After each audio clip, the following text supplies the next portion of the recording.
Tantor Audio, a division of Recorded Books, presents Neighborhood Watch 8, After the EMP, by E. Isherwood, narrated by Kyle Tate. Chapter 1. The apocalypse turned out to be far different than anything I'd read in my books or imagined in my head. For one thing, I always figured I would travel alone and find my way to a remote fortress, far from desperate men, and stocked with everything needed to survive.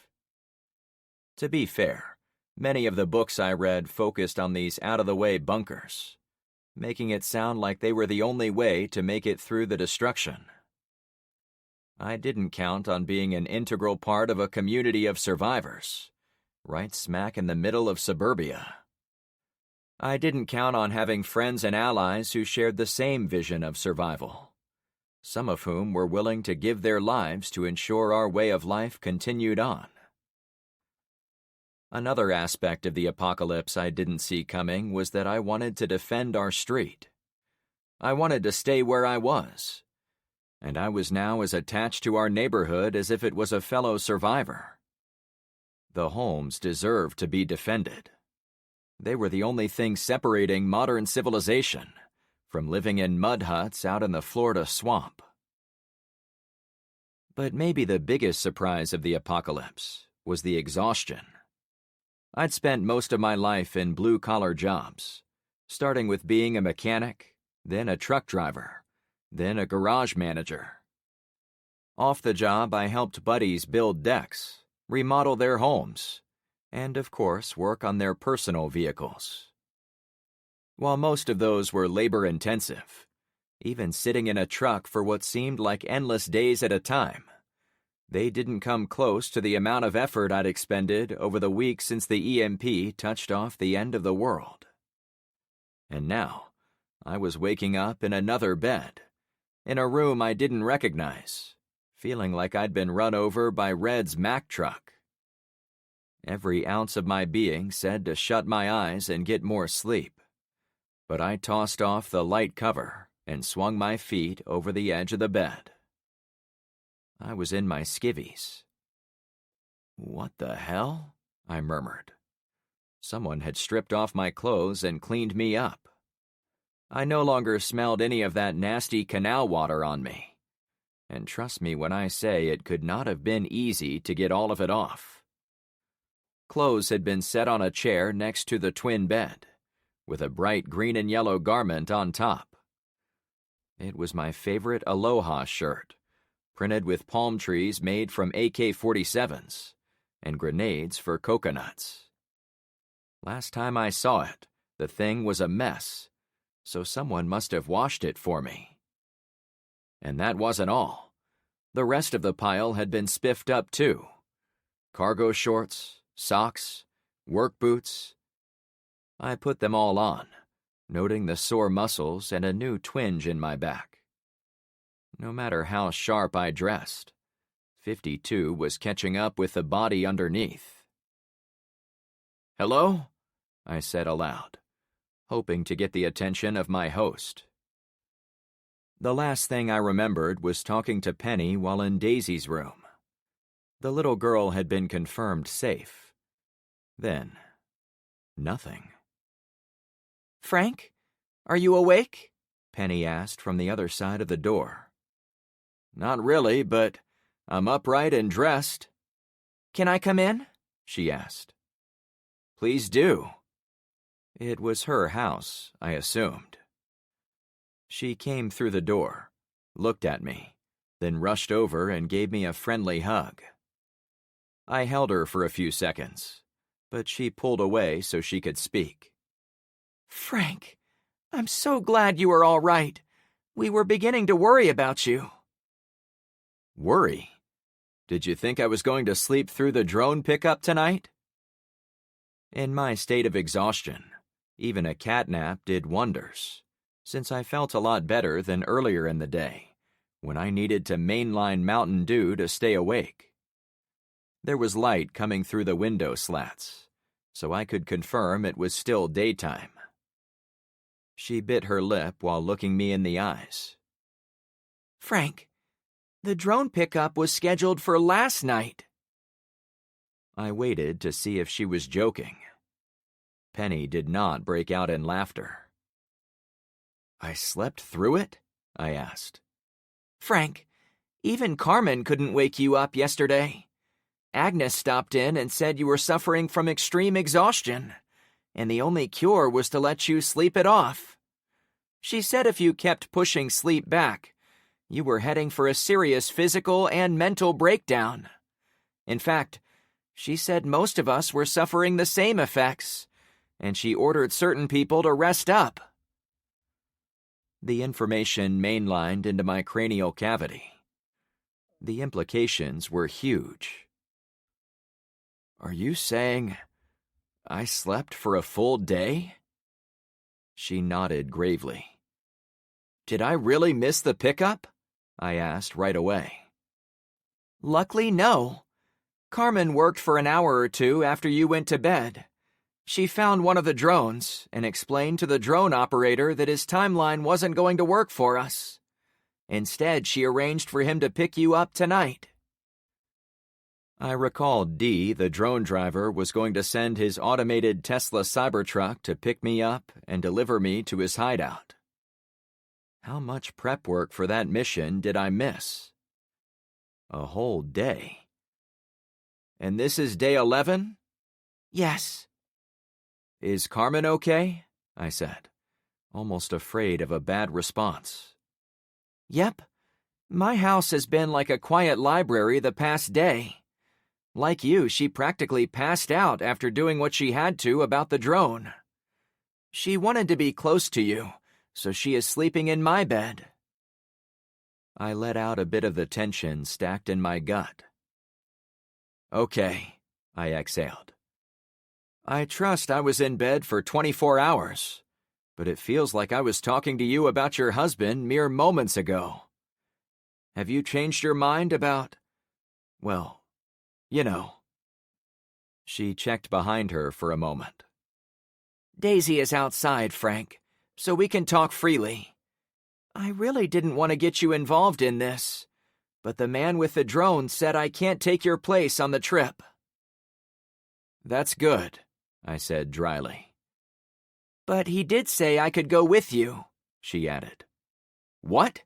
No way. It's too dangerous. Unlike Carmen, who I'd come to rely on while outside the safety net of Clownfish Cove, Penny was a woman who didn't belong out in the dangerous world. It wasn't so much that she couldn't handle herself, but she was the only original resident living on the block with a toddler. She needed to stay with her whenever possible. Frank, he's my husband. But I tried to break in. I know what he wrote in that text, and I know I've not exactly been his biggest cheerleader of late. But Daisy would never forgive me for as long as I live if I let her daddy die out there. I sighed heavily. I should have gone last night. I would have joined you then, too, she chuckled. In fact, Carmen felt bad talking to the drone guy without you. But she said the only change she would allow without your permission was the pickup time. Then why did she allow you a seat on the truck? I asked. She didn't have a choice. I told the operator who I was, and said I wanted proof of life my husband was alive. He said I was welcome to go and see him for myself. My shoulders slumped. It could always be worse, she pointed out. I could have gone without you. She held up her hand. Not to worry. I know that's what got the boys in trouble when they went to the school without you. Carmen said the most important thing was that I didn't go off without you. So this is me giving you 12 hours of advance notice that I will be joining you on your trip to rescue Pierce. We have a pickup time? I asked, resigned to the fact she was going. 10 p.m. tonight, she answered. Well after dark. Then we have 12 hours to get ready. I was already dropping into thought. She waited a few seconds. Ready for what? I glanced to the sunny window. As long as we have light, we're going to prep the street for better defenses. I have a long list. She took my hand and tried to lead me out of the room. Come on, she sweet-talked. You've been passed out for 24 hours, but your list hasn't taken so much as a break yet. I had no idea what she was talking about, but I let her guide me through her house and on to the front porch. From there, she walked me out into the circle, a place that gave me a good view in all directions. Several young teens filled water containers at the well. Good morning, Uncle Frank, one of them said. Hey, you? I replied, not sure of her name. Penny pointed behind the houses, starting with mine and working her way around the block over to Trevor's place. Red passed out too, but not before he got all these shipping containers lined up with his big rig. We now have a strong wall behind your house, around these others, and all the way to the back of the last house on the left side. The colorful containers blocked the view into the woods, making it impossible for anyone to drive into our backyards from that direction. People could still walk up to them and climb over, but they'd likely need a ladder or step stool to reach the tops. It was a huge improvement over what was there before. How do guards keep watch without sitting on top? I asked. She shrugged. I haven't been over there to see, but I go on watch later so I can tell you then.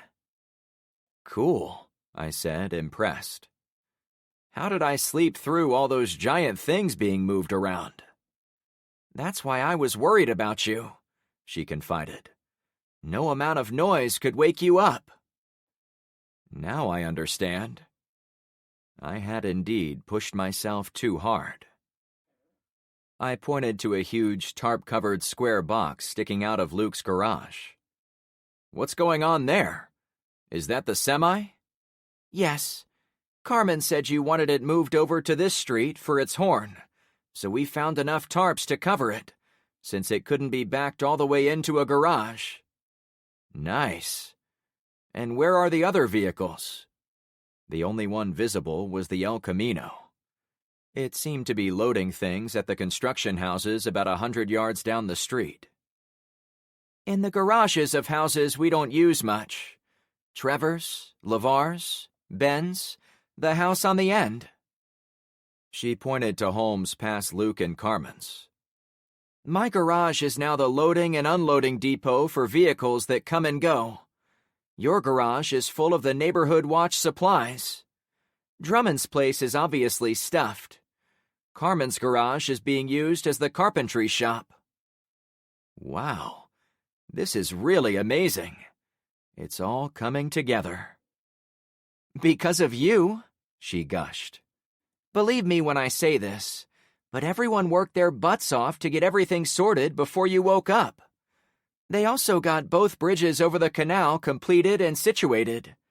Zen came over and got the supplies for building his well, and... Uncle Frank! Tyler shouted from 4 houses away. I waved, then spoke so only Penny could hear me. If there were spies looking for me, they just got a heads up. She chuckled. We haven't seen a drone here on the street since yesterday. I looked around, wondering if that could possibly be true.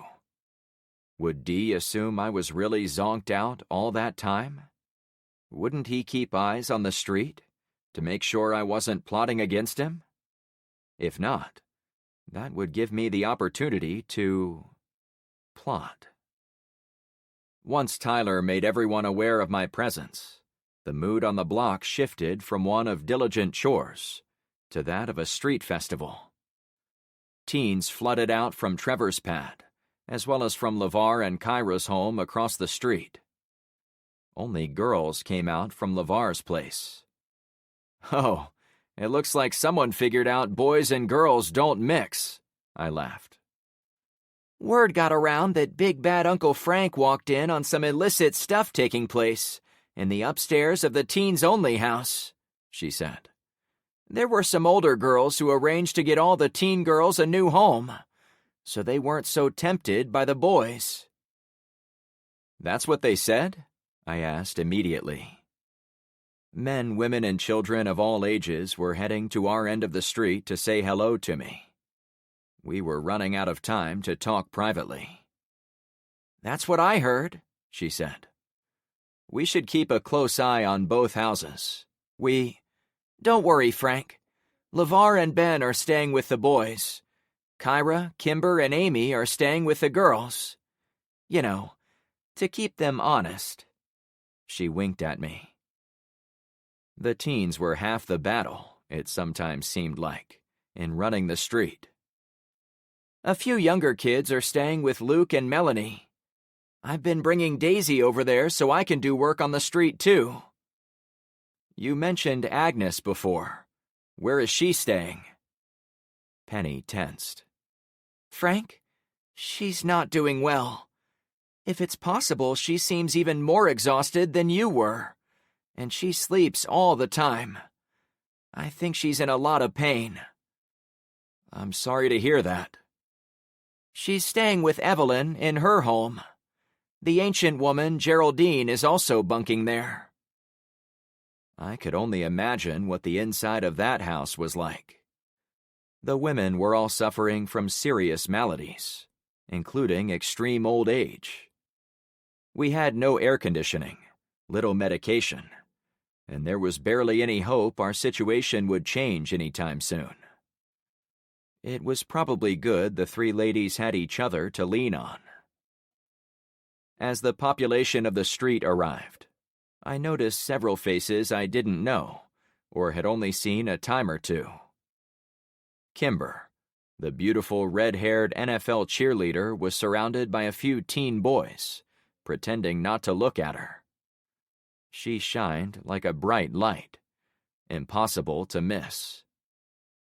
Amy Nixon, Nikki's mom, walked ahead of her daughter, who carried a black and white cat.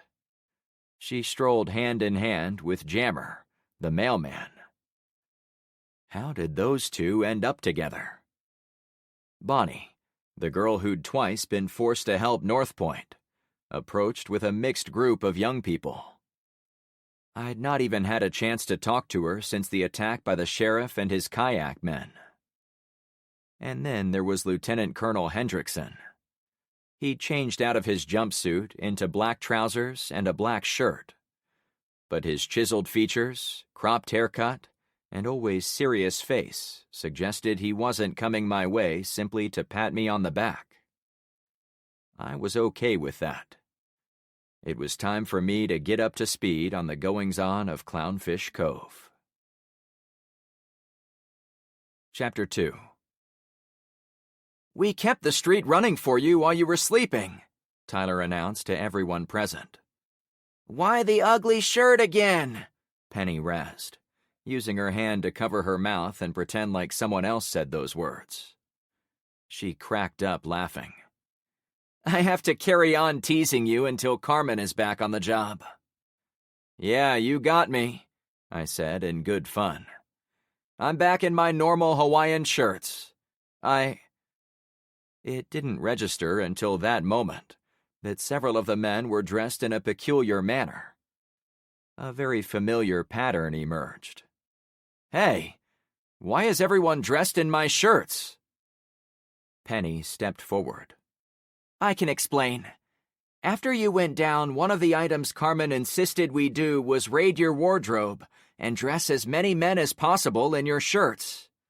She said it was to throw off any spies watching us from the outside, so they couldn't easily figure out if you were on the street or off." I rubbed my chin for a moment. That's actually a really good idea. Kind of like we are all Spartacus. Several of the older people nodded, but none of the younger ones did. "Don't worry about it," I instructed. "I appreciate you all covering for me.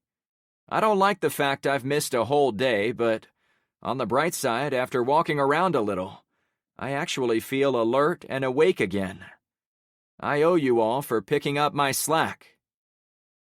To my surprise, Hendrickson spoke up. "You did the right thing, Frank. In the Army, we catch Z's wherever we can, but we don't move around near as much as you do. I'm impressed you were able to operate for almost 10 days before flaming out." I didn't feel compelled to explain I had been able to sleep during those 10 days, sometimes for several hours a night, but I got almost none toward the end. "The last few are still a blur," I admitted. "Is there anything I should know about, besides what's going on in front of my face?" Blue-haired Em stepped through the crowd. "I can help." She pulled a notebook from a small messenger bag. "My official role is meeting secretary, which means I get to record what everyone says when we have our sunrises and sunsets."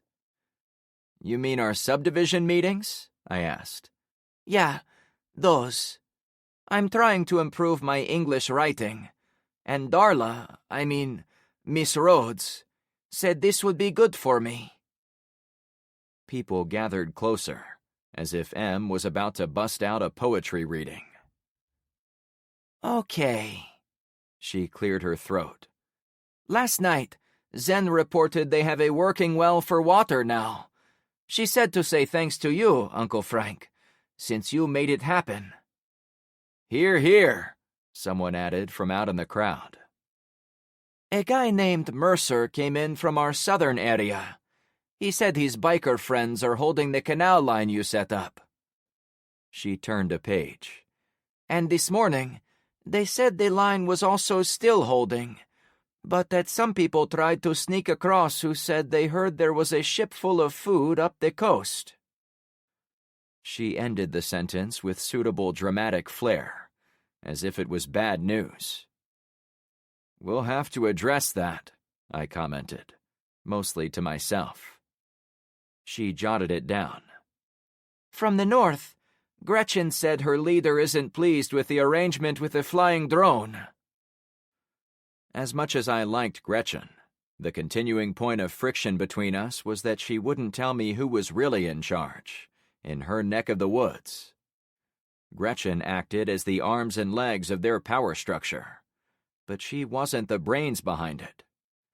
I didn't feel great about having mystery leaders in my org chart, as I had no idea of their motivations. Dee had warned me the person really in charge had come from the plane that crashed in North Point, so sometime soon I needed to figure out what that meant. "I'll talk to her," I said to move us along.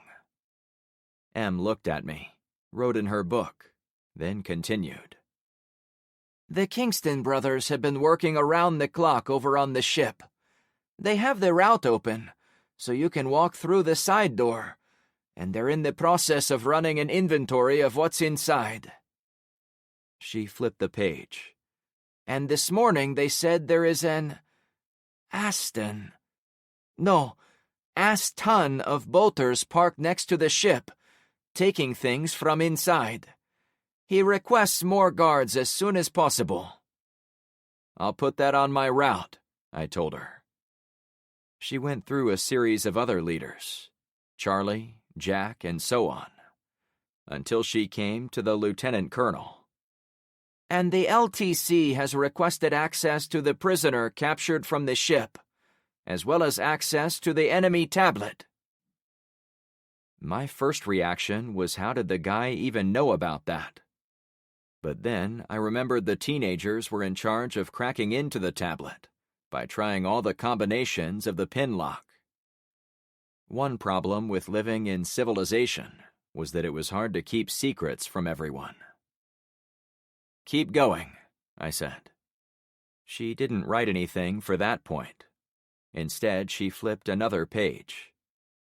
"We didn't resolve any new business this morning, since you and Carmen were out.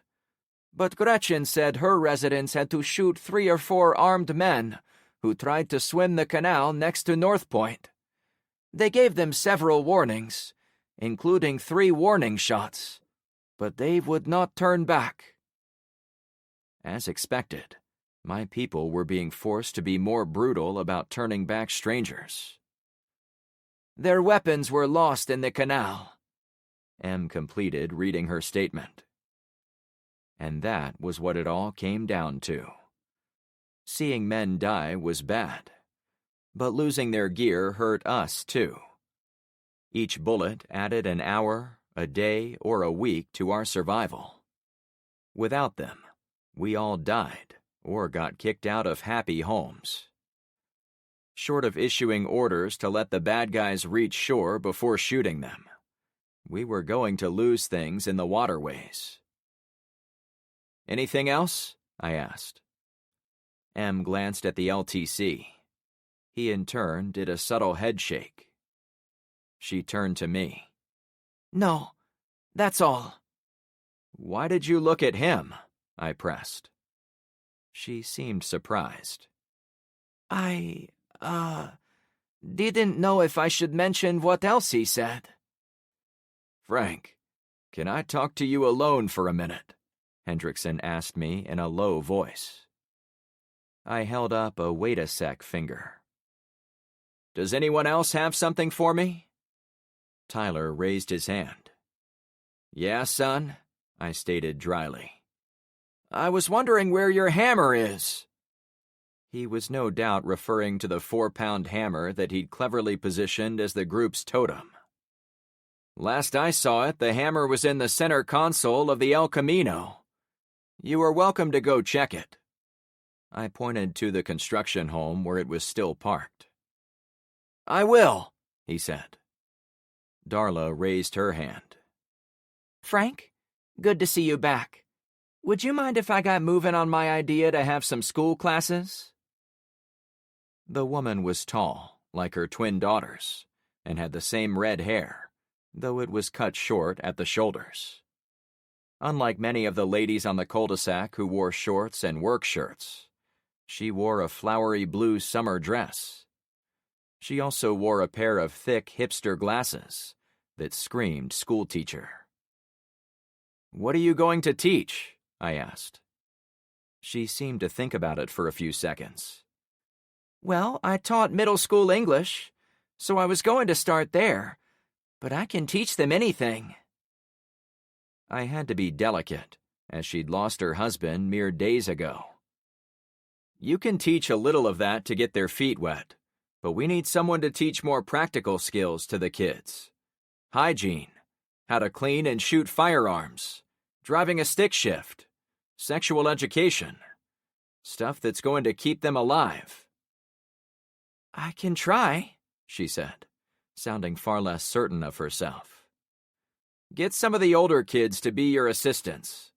I bet a lot of them already know enough to teach their own classes, especially with guns. Work out a schedule with the teens, so they can do this even while they keep watch and help with other chores.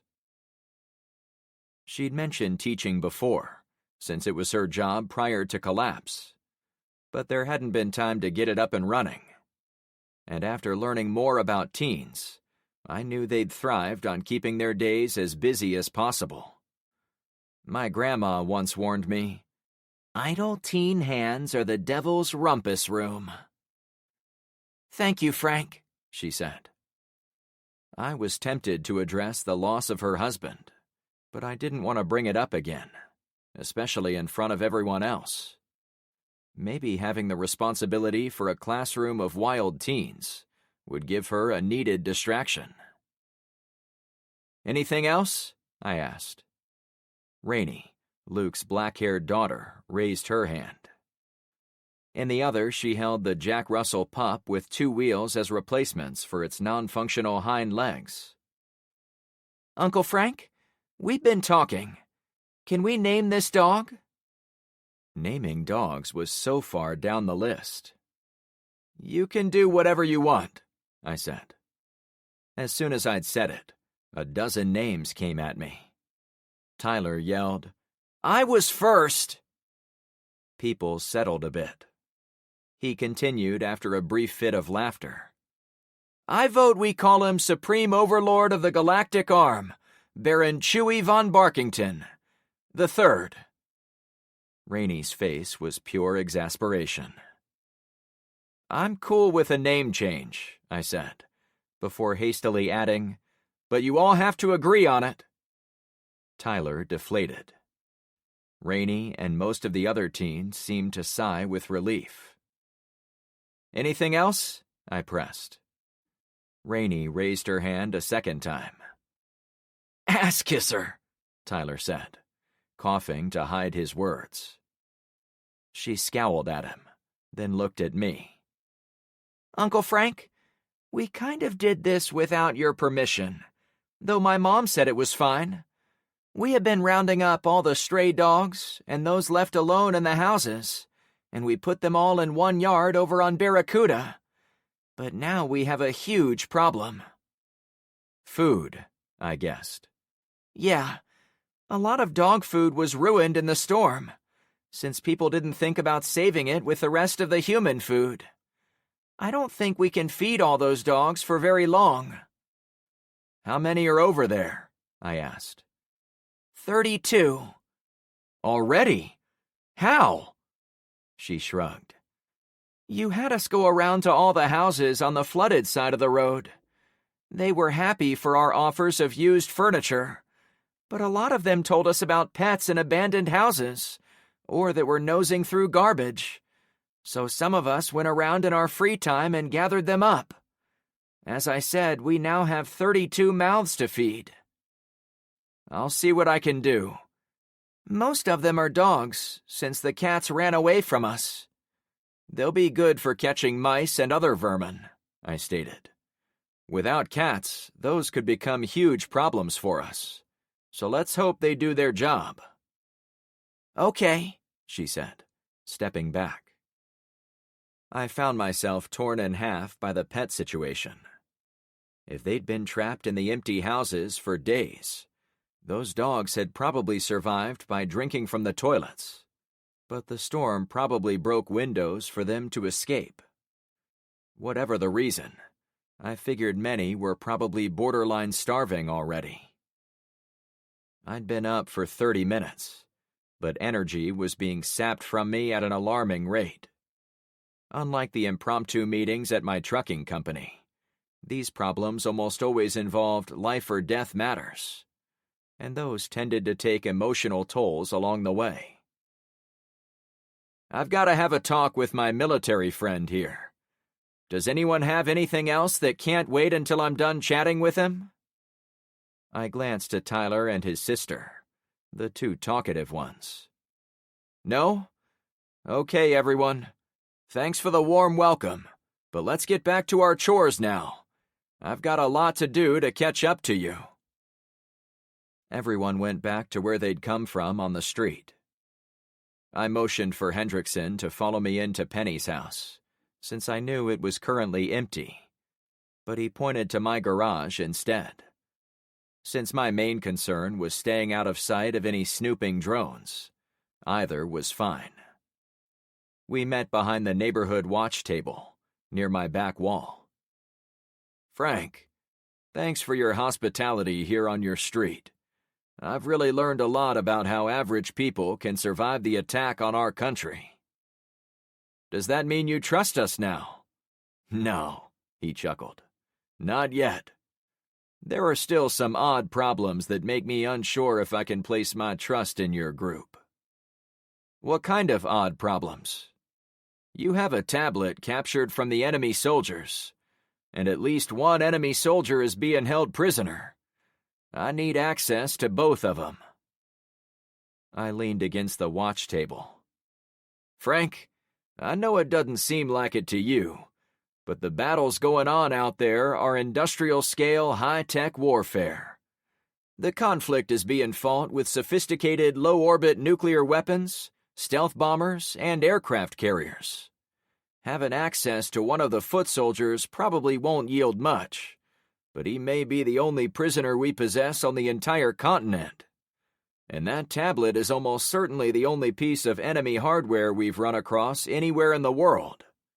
I'm not exaggerating when I say it could be the key to the entire invasion. I still didn't mention the teenagers were tasked with cracking it. And, he went on, as much as I'm grateful for the rescue and a safe place to stay the last few days, I've got to get back into the fight. Get back to my ship. We'll help you get back to your ship any way we can, I answered. And access to the prisoner and tablet? He pressed. I'm not really set up to interrogate anyone, and our code-breaking scheme for the tablet is less than professional, so I'm not sure I can refuse your requests for those. However, you have to look at this from my perspective, too. I have to stay here on this street, while your tech war consumes the rest of the world.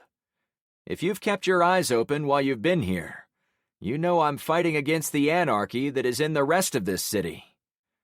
I guess what I'm asking is for you to help me out.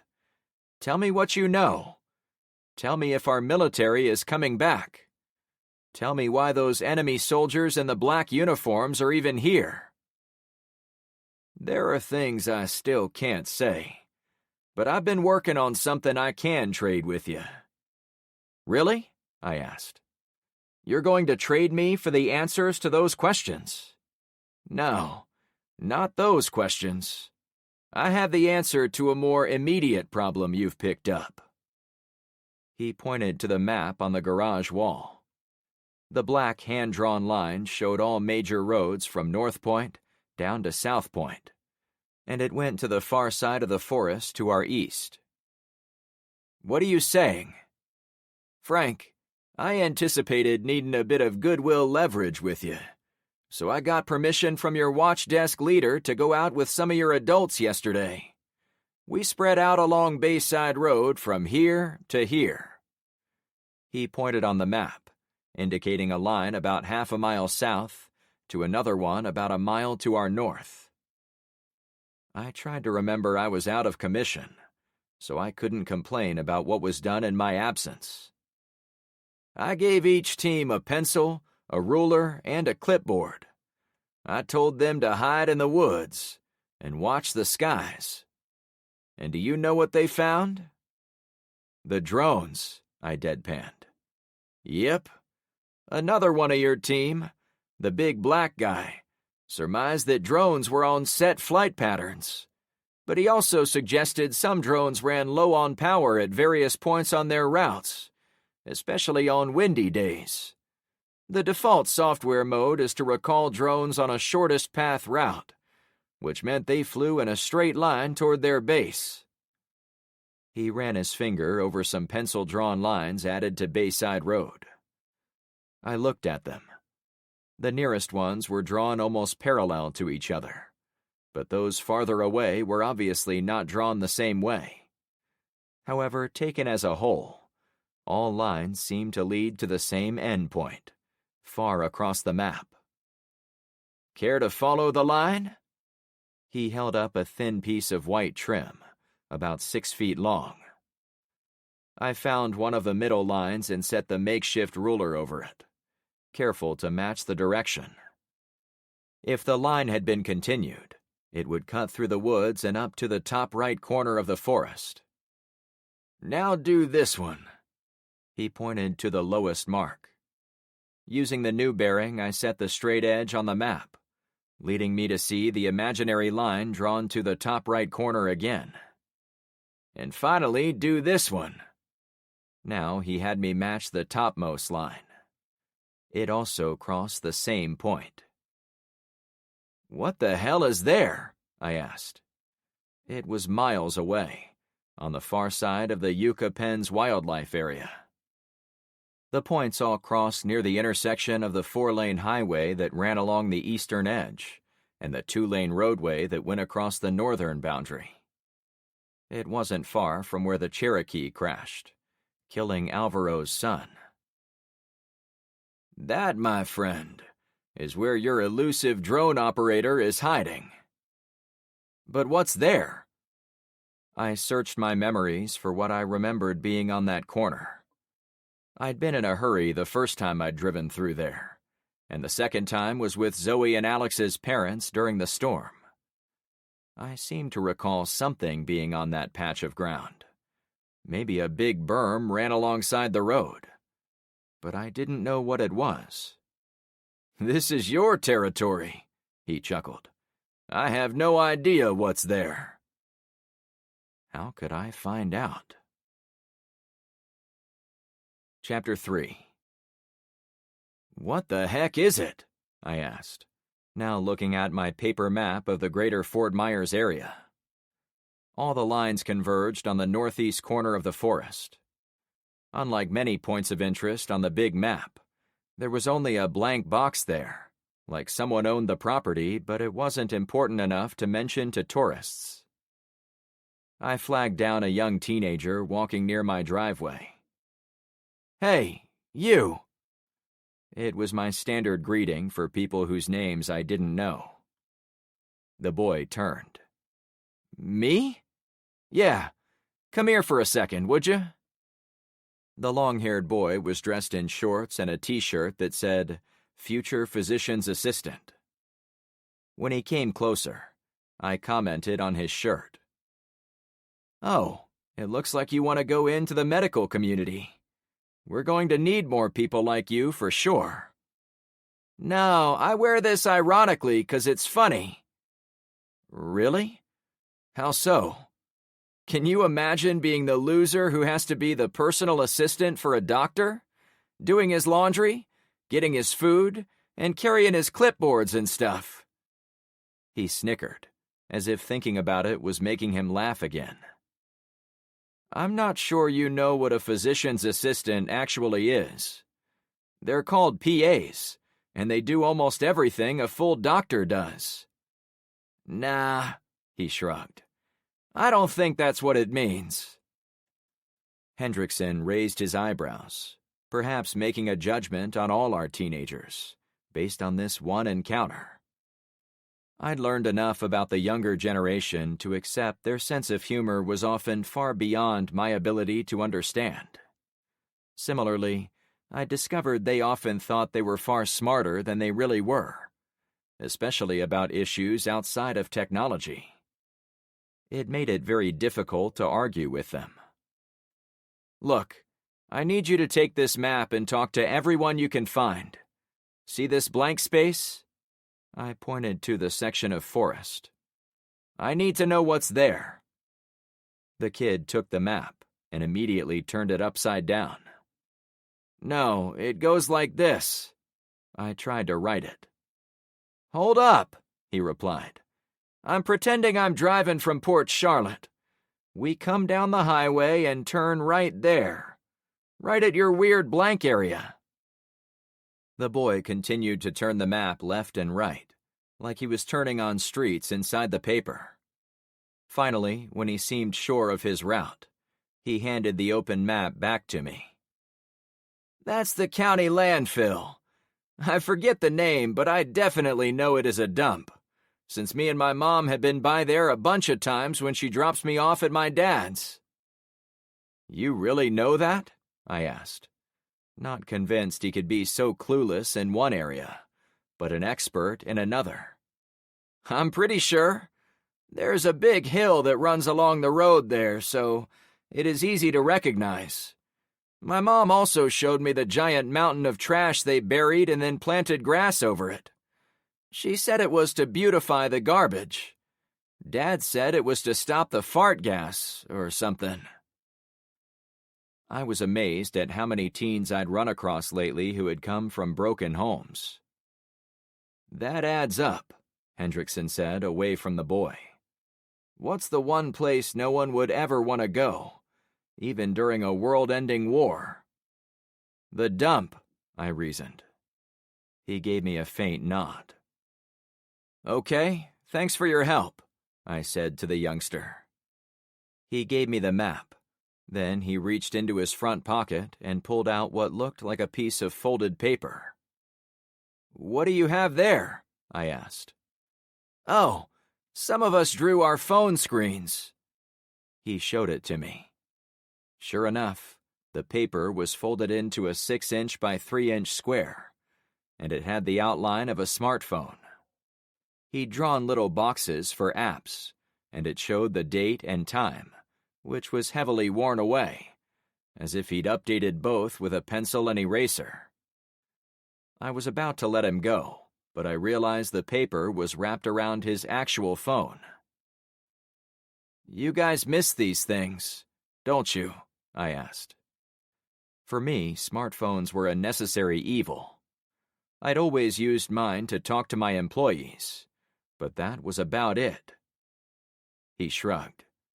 "Just staying ready for when the power comes back on." "Good job," I said, not sure what else to say. "Is that all?" he asked, impatient.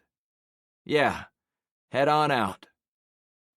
He walked down my driveway, seemingly lost in his own thoughts. If I ever had the time, I was going to sit down and really watch the teenagers, if only to satisfy my belief I could never predict a single thing going through their minds. Now that I knew some of them were so dependent on their dead phones, they were drawing pictures on them, I was even more convinced they needed to be watched. "Who knows about the lines on the map?" I asked while looking at the street, to make it seem like he and I were merely talking about the weather. "I asked your watch desk for 3 volunteers. 2 brothers joined up, as did a giant dude that always carried a spit bottle with him. Shane, Sonny, and Marco. The same 3 who had gone to the school. They were probably trying to work off their mistake, a sentiment I could appreciate. "Yep, that's them. And they're still here, right?" I asked out of necessity. "Definitely. We talked about going out with an expeditionary force to poke around wherever we found our drone pilot was hiding, but they made it clear they couldn't do anything until you were awake." "So none of you went out?" I'd asked it in a nonchalant manner. "Hell no. Your girlfriend gave a speech yesterday reminding everyone not to touch any of the cars without first clearing it through her, or after you wake up with you. Since then, no one has dared ask to go out on their own." A deep sense of relief washed over me. "You've got these people disciplined," he said, impressed. "It's taken a while," I replied, "and it hasn't been a smooth road. That's leadership for you. Even the Navy has its share of troublemakers." I looked at the sky. Right now, that doesn't make me feel any better. I need the Navy to be 100% on-point, ass-kicking heroes who swoop in here and put all this mess back together. Sir, you have no idea how much I wish that were true. We got surprised by the air defenses on that ship. Our intel missed that bit, and we paid the price. Yeah, but you've got a whole ship of pilots and planes, right? The drone operator had revealed a piece of knowledge I could now test. The USS John F. Kennedy is out there, right? He glanced at me for a second, then looked away. "I can't talk about it," he said to shut me down. "You said you were with the Navy, and you're a pilot, so I'm pretty sure you came from a carrier. The drone guy told me the JFK was in the area looking for something, so it would help me a lot to confirm that was true." He didn't answer for 5 or 10 seconds.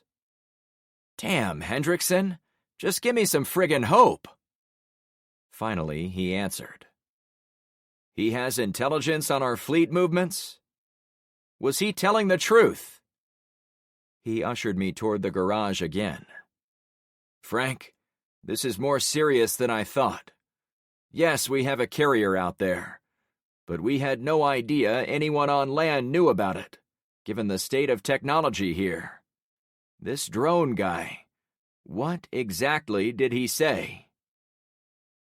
I was about to answer when I heard a sports whistle blaring from behind Penny and Carmen's houses. "Drone spotted!" someone called out from that side of the street. Notably, the teen boy with the fake phone looked around for a few seconds, then took off at a sprint for the boys' dorm house. Others began running for their positions, too. Seconds later, the black aircraft came over Carmen's house, maybe 5 feet above the crest of her roof. "Shit," I said to Hendrickson. "Don't tell them a word about what we know." "I'm the last person you have to worry about that," he chuckled. "Sorry," I whispered. "Old habit." "I get it," he replied. The craft arrived a moment later. It swooped in and banked upward, so its fans blew in our faces as we stood next to my driveway. From there, it leveled out and hovered. "Hello, Frank," Dee said through the speaker. "I'm relieved to see you up and about." "Yeah, I'm sure you are." I wanted to yell at the guy and tell him to cut the crap with all his sneaking around and spying and hostage-taking. But I did have to recognize one shred of decency. "But thanks for giving me an extra day to get my head right. It hasn't been easy keeping it together here, but I saw you at the school the other day. You were barely able to stand. When you come to me, I want to be able to negotiate with a guy with full faculties." "We could negotiate right now," I suggested. "No, you said it yourself, we need to meet. We need to shake hands." He was right, of course, but I had hoped he would come to me, not the other way around. However, he had leverage I was obligated to respect. "That was before you captured Smitty Sinclair, the guy from 57 Clownfish Cove." Smitty was a guy who'd worked for me back in Chicago. It says here his name is Pierce O'Rourke. Was that a test, Frank?" "Yeah, it was. I need to be sure if I come to your lair, you'll release the husband and father of my neighbors. If this is all some kind of scam..." "It's not a scam," he snapped. "We're in..." Dee cut himself off, then spoke in a calm voice again. "My situation is tenuous, Frank, but I want you to know I didn't go out looking for Pierce. He and I crossed paths, and he is here, comfortable, and exactly as safe as I am. You'll see." A small crowd had gathered at the bottom of my driveway. My friends and neighbors were curious about the back and forth I was having with the mysterious piece of functioning technology. Penny was there too, with Daisy sitting on her hip, as she held her tight with one arm. They served as a reminder to keep my cool and not blow the one opportunity we might have to get her husband back. "But he is still a prisoner," I reminded him. "Unfortunately, this is what I was forced to do, since I couldn't get you here any other way." There was a pause in our conversation, allowing the Navy man an in. "Sir, I would like to join Frank on his trip to meet you." Out of blind reaction, I almost told him no myself, but there could be value in having additional people on the trip. If it was only Penny and I, we might be vulnerable. Having a second guy, a trained military man, couldn't hurt. The drone's eyes swiveled back and forth. "Can I have your name?" "Smitty Sinclair," he said with complete seriousness. "Frank tested you with my name, since I was standing right here." The drone hovered in silence for several seconds. "Frank, the truck seats 5 comfortably. I know Pierce's wife has asked to come, so it's your call if you want to add one more." His lack of concern for more visitors suggested he wasn't afraid. "Can we bring weapons?" I asked. "By all means. The truck has the ability to travel in complete darkness with lights off, but there is always a risk of breakdown, environmental hazards, and the human component. I would have preferred to do this as unarmed members of civil society, but that day is long past.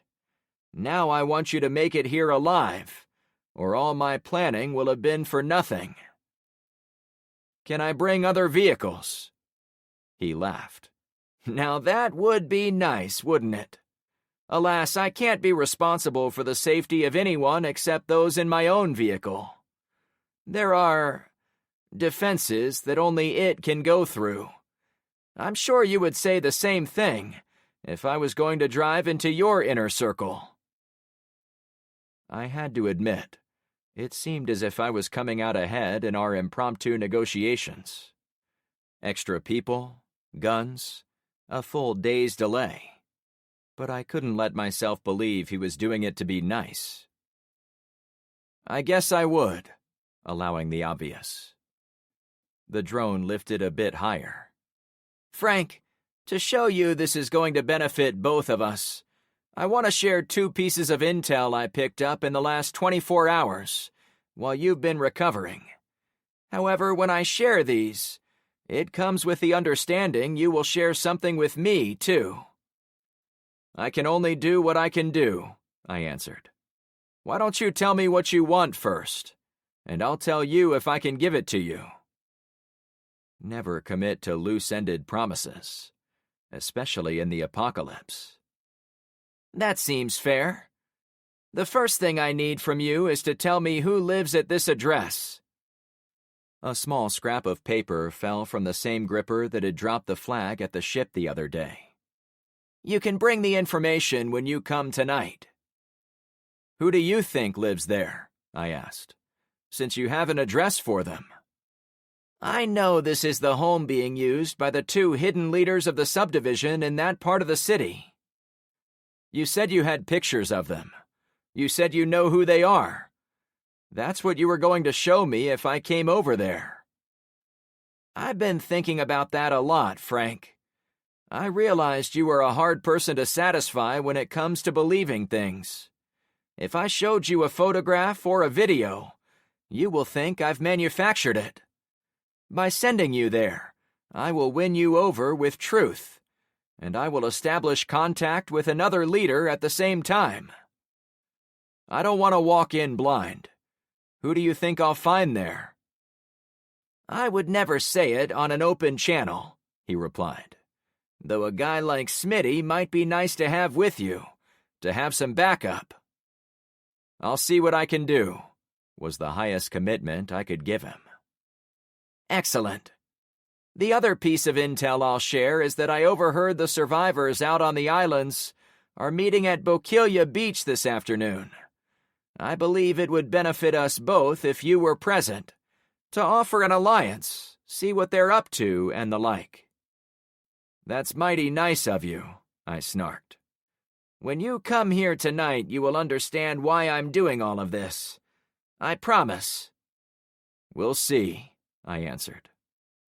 The drone lifted and headed for the woods. Lies, lies, and more lies. Unfortunately, I was drawn to the scrap of paper. The guy must have a fantastic reconnaissance system, if he knew the one flaw in my organization's leadership chart involved Gretchen and the real person in charge over there. Dee knew I would track down the residents of that house, if only to satisfy my own curiosity about who was really running the show in a major portion of our watch area. The payoff would be tonight, when we got Pierce back. I would also finally know if Dee was an ally or an enemy. I had so few of the former. I was already thinking about attending that meeting out on the islands. However, first I needed to attend to matters far closer to home. I looked again at the paper.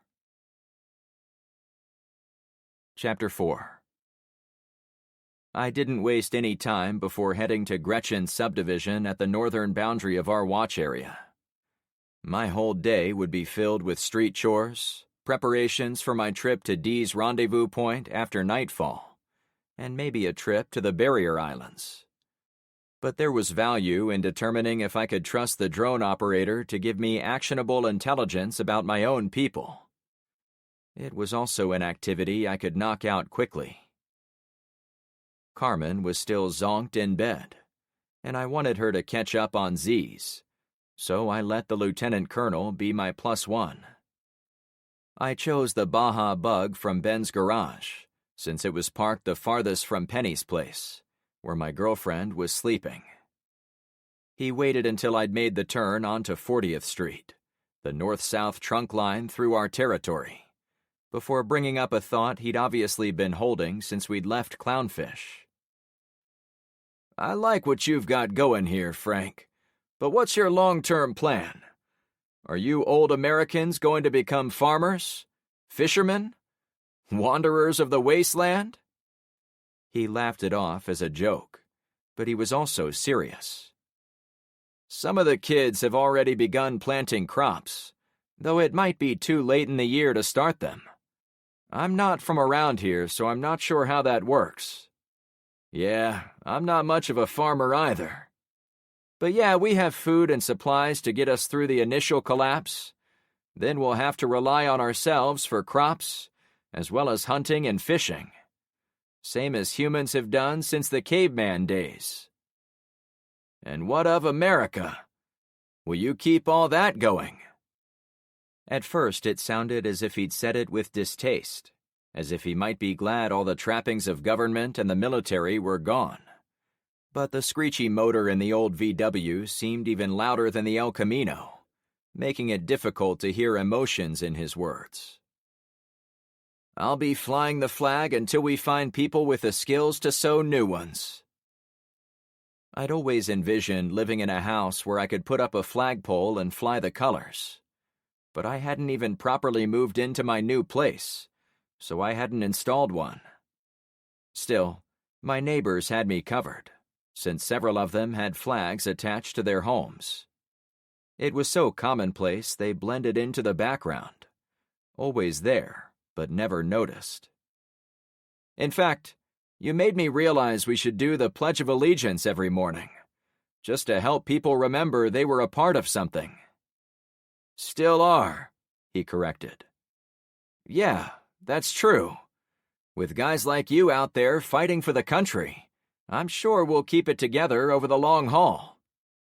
They say no one could ever conquer the United States, except from within. Those cargo ships are already ashore. They were within our defenses from the get-go. Someone at the top made this happen." We drove the long street to the north. Far ahead, at the canal bridge at the edge of Gretchen's territory, I already saw a lot of people flooding across. "We'll have to talk about how to save the country later," I said, pointing ahead. "We've got a situation brewing here." "We should go right to the house on the paper," he recommended. "Yeah, after we check on this." I drove to the last intersection before the bridge. As expected, Gretchen was already there, keeping an eye on the tens of people coming across. She waved at me when we arrived. "We'll park here and walk to the address," I said. He looked down the street to the Target home. I got out and headed for Gretchen. "You coming?" I asked. He stood next to the VW for an extra few seconds, then followed. We reached the far corner at the same time. "Hey, Frank," my fellow leader said. "Hi, Gretchen. Zeke's shadowing me today." "Hey, Z," she said without looking over. "What's the situation up here?" I went on. "We're abandoning the houses closest to North Point, in case they try to attack 'em again." She glanced over at me. "We heard about what you did in the South, getting everyone behind the main canal. My people don't want to leave our properties empty while we defend the stripped houses up that way, so we've encouraged those folks to come over here with us." The people coming across pushed wheelbarrows, bikes, and wheeled trash cans. Anything that could roll was pressed into service to transport valuables from the homes, much as one might see with refugees fleeing a war zone. One small group of people ushered a pack of about 100 dogs ahead of them, driving them to safety on this side of the bridge. I wasn't sure how they held them in one clump to get them this far, but the four-legged friends rushed off the bridge in all directions when they saw the open yards. "Dinner!" a guy yelled, bringing many of the dogs back. I mentally added the arrivals to the 32 canines our kids had rounded up. Now we had 132 dogs to feed. And who knew how many were still running wild, or trapped in homes inside our watch area. "How are we going to feed 'em all?" Gretchen asked. "We can't," I answered. She flashed me a forlorn look, as if she might know it wasn't possible to support an ever larger head count of animals, but didn't like any of the alternatives. The people on that side of the canal brought little or no food with them, so it was on her to give them a bite here or there. No one on either side of the canal would want to squander precious calories on other people's voracious stray dogs. Suddenly, food was back on top of my list of things we needed.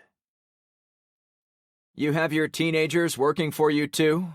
I remarked, anxious to put off the food topic. For now.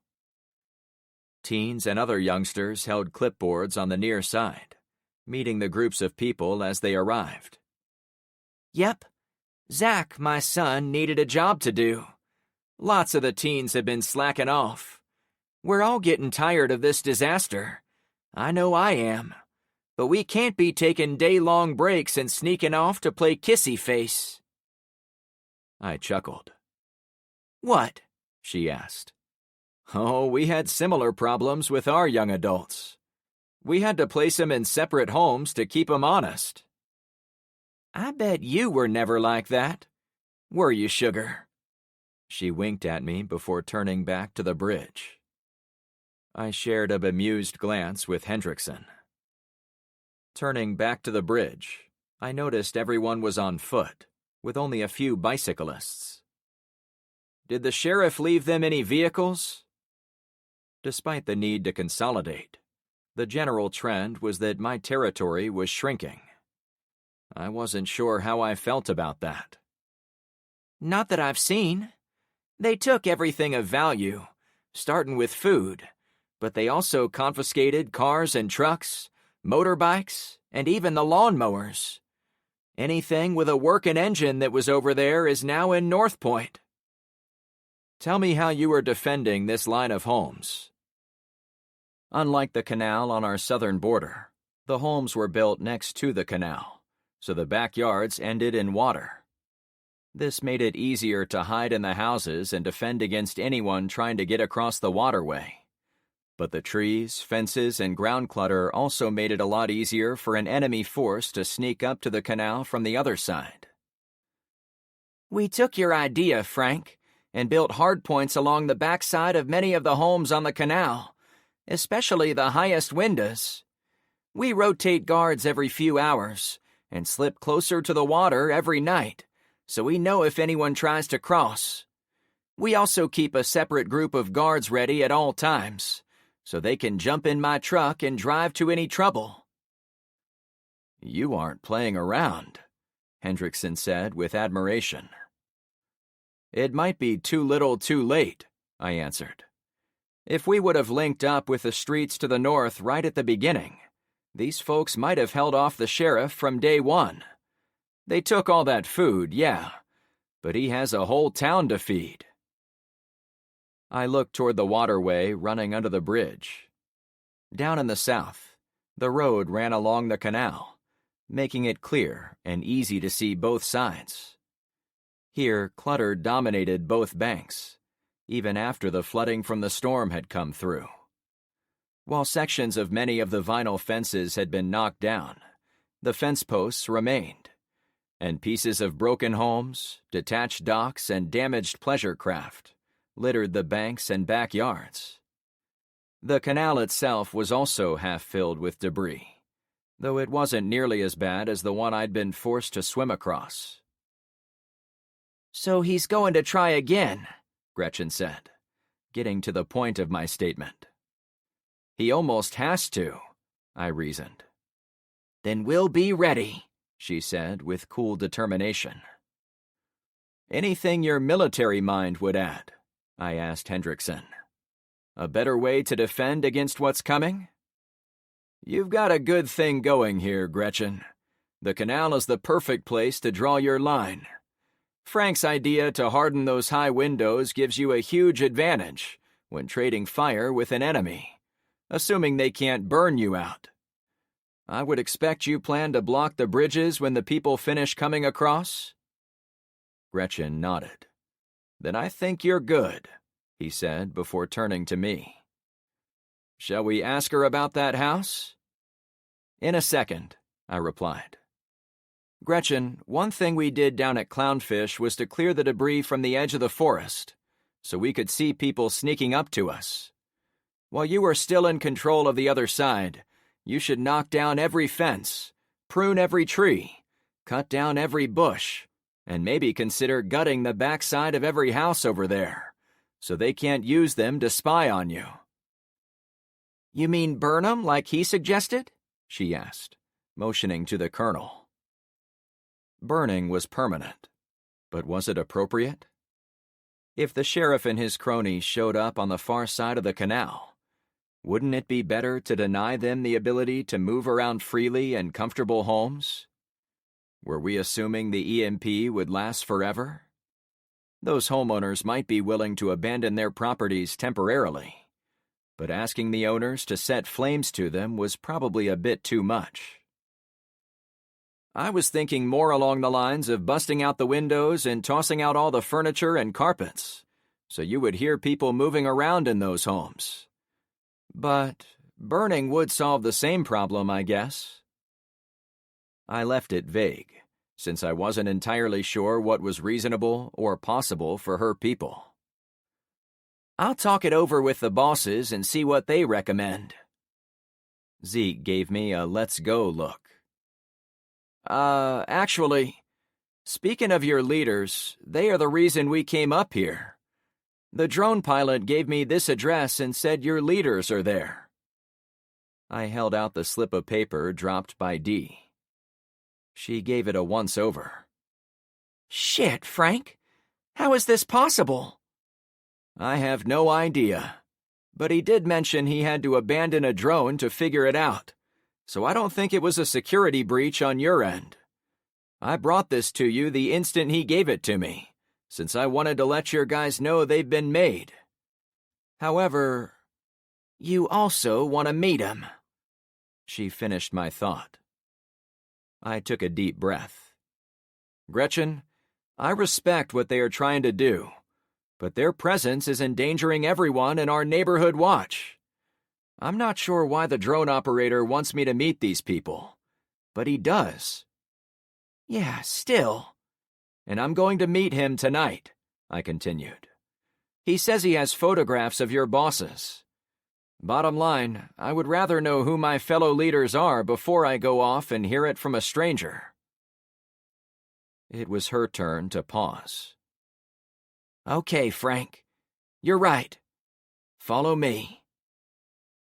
The house wasn't far based on the street number, so it wasn't long before she turned and walked up the driveway.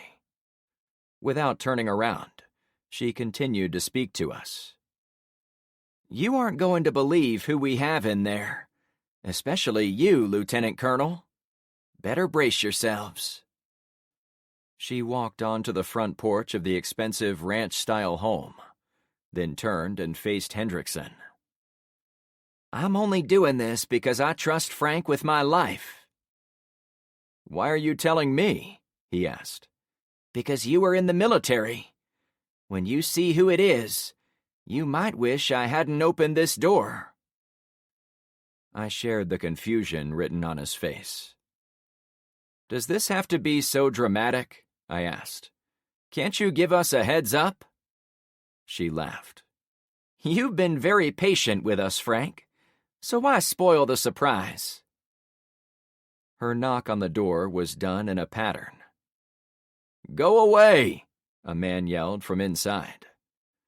Sir, you are in grave danger, Hendrickson replied. Shh, Gretchen insisted. I have to reply to the challenge. Oh, sorry, he answered. The military man would know better than anyone what it meant to have your cover blown. The enemy drone operator might already be on his way to this house again, ready to kill anyone who came through the door. That thought was in my head, as Gretchen responded with the required phrase. "I'm with the electric company," she said through the door. "Me and my 2 co-workers need access to your electrical panel. We all have our tools. Also, your bill is past due." She whispered to us. "Tools is code for weapons." We hadn't tried to hide the fact we were armed. I took my AR and pair of pistols everywhere now. Hendrickson carried a pistol from our armory, since his had been confiscated when he was captured by the sheriff. The fact we weren't relieved of our weapons meant Gretchen really did trust me with her life. "What about the bill?" Zeke asked. "It means the cat is out of the bag," she explained. The door clicked open. She pushed her way through. "Follow me," she said with an air of mystery. A man led the 3 of us into the darkened home. Unlike most houses in the area, this one was sealed up, with coverings over the windows presumably to keep anyone from looking inside. The interior had been flooded, like every other house in the area, but it wasn't nearly as bad as some of the others. We were farther to the north, so maybe the flooding wasn't as bad as down south. The 50-something man wore long tactical pants, a dark button-down shirt, and a black hat. He took us into the living room. It had been stripped of everything, including the carpet. A large folding table had been set up in the middle of the room, and a woman sat facing us while seated on a folding chair. When the guy walked into the room to stand close to her, she stood up. She was a pretty, middle-aged woman, slender, wearing a long-sleeved denim shirt, tan cargo shorts, and military boots. There was a familiar look to her. I'd seen her somewhere before. "Thank you, Gretchen, for holding this together for as long as you did. How were we discovered?" Gretchen answered, but I was distracted by motion from Zeke. He brought out his pistol. My heart shot into my throat. What the hell was he doing? He aimed at the man, who lunged in front of the woman. "No!" the guy shouted.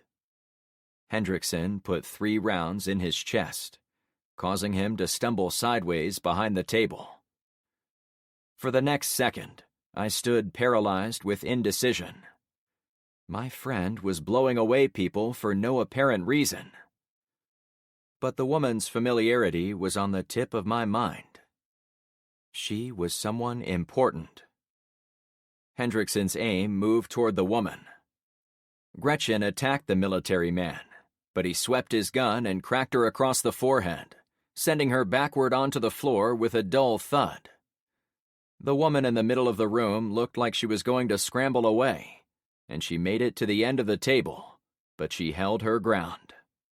I reached for my Smith & Wesson, intending to force the LTC to let me know what in the hell he was doing. But I found the gun barrel now facing me. "Shit, Hendrickson! Who are these people?" I hissed. My heart was going 1,000,000,000 miles an hour. "Drop the hardware," he said in a cool, dry voice. "I told you, we can't trust anyone at the top of our government." "What are you saying?" He stepped closer. "Just drop it." I put all 3 of my weapons on the ground. Then he made me step away from them. Once I was clear, he turned all his attention back to the woman. "You are one hard person to track down," he said. "I'm not down yet," she responded defiantly. A cog fell into place once I'd heard her voice. I knew who she was. Hendrickson turned to me, snickering. "I can't believe Firecracker has been here in your territory the whole time. It makes my job so much easier."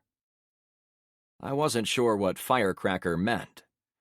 But the woman was the Vice President of the United States, Emily Williams. A second into my thought, I also noticed her bringing up a small pistol from under the table. She wasn't kidding.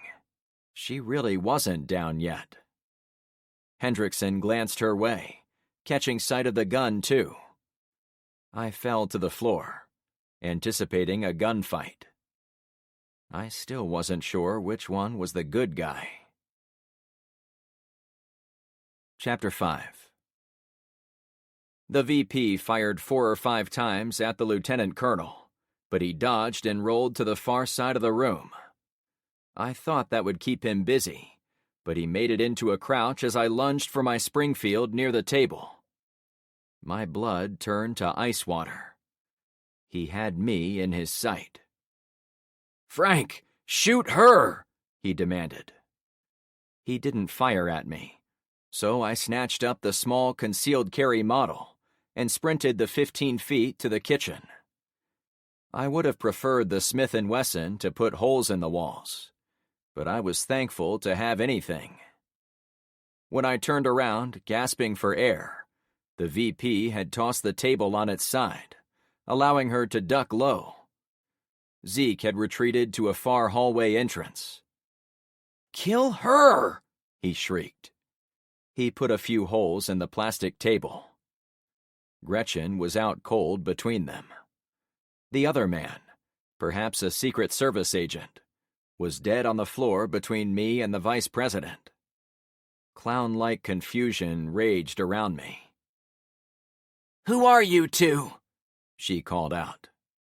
"Your worst nightmare," Hendrickson yelled back. "I'm not with him," I countered. "I mean, I came in with him, but I don't even know who the hell you are. I'm just a local neighborhood watch leader," I said, intentionally underplaying my role. Would it make me a target if she knew I was important? Did I really believe she was a bad guy? What about Hendrickson? Was he the enemy here? Neither seemed likely. I huffed to catch my breath. No matter how many times I got myself into these situations, I wasn't ever going to be comfortable with bullets flying around. The LTC shot several times into the table, but Emily danced back and forth and stayed low, somehow avoiding the impacts. Of the two, she had the worst position. As I peeked to watch her, she pointed her gun in my direction. "Who the freaking hell are you?" On reflex, I backed out of her line of sight, then moved farther into the kitchen, in case she tried to fire through the wall. "I'm a nobody, ma'am." Maybe she was evil and needed to be shot on sight, but I needed more to go on than the admittedly sketchy ramblings of the associate I came in with. "The Legion is here," Hendrickson spoke into the family room. "The US of A is dead, so there is no need for one expired politician." He followed up the statement with a menacing laugh. He was not dispelling my belief he was acting sketchy. The Legion? The soldier with his leg on fire had mentioned the word Legion. He'd said, "We are Legion," before he was taken down. Was that their name? Without looking into the room, I yelled across the house, "Zeke, who is the Legion? Is it those guys in black?" "Real sharp, Frank," he laughed. "But why are you trying to kill the vice president?" "I told you, Frank, the rot goes right to the top. Help me take her out, and we can hurry along the destruction of every corruptocrat in America." To say I was apolitical was a bit of an understatement. I was over 50 and had never voted in a presidential election. I did vote local from time to time, as that affected my business. However, I didn't have a favorite party, leader, or philosophy. I tended to look at all my vote options in each election, then see who was going to take the least amount of my money from me. That indifference to national politics was why I really had no idea if Emily Williams deserved to be taken out. I simply knew that wasn't how we normally did things. The woman fired twice toward the hallway of the house. Hendrickson fired back 4 times. I suspected the woman wasn't carrying near as much ammo as the Navy man. "That table isn't going to save you," the LTC bragged. "Stick your head around that corner again and we'll see," she answered, sounding angry. I heard her grunt, like she was in a tennis match. Footsteps rushed closer.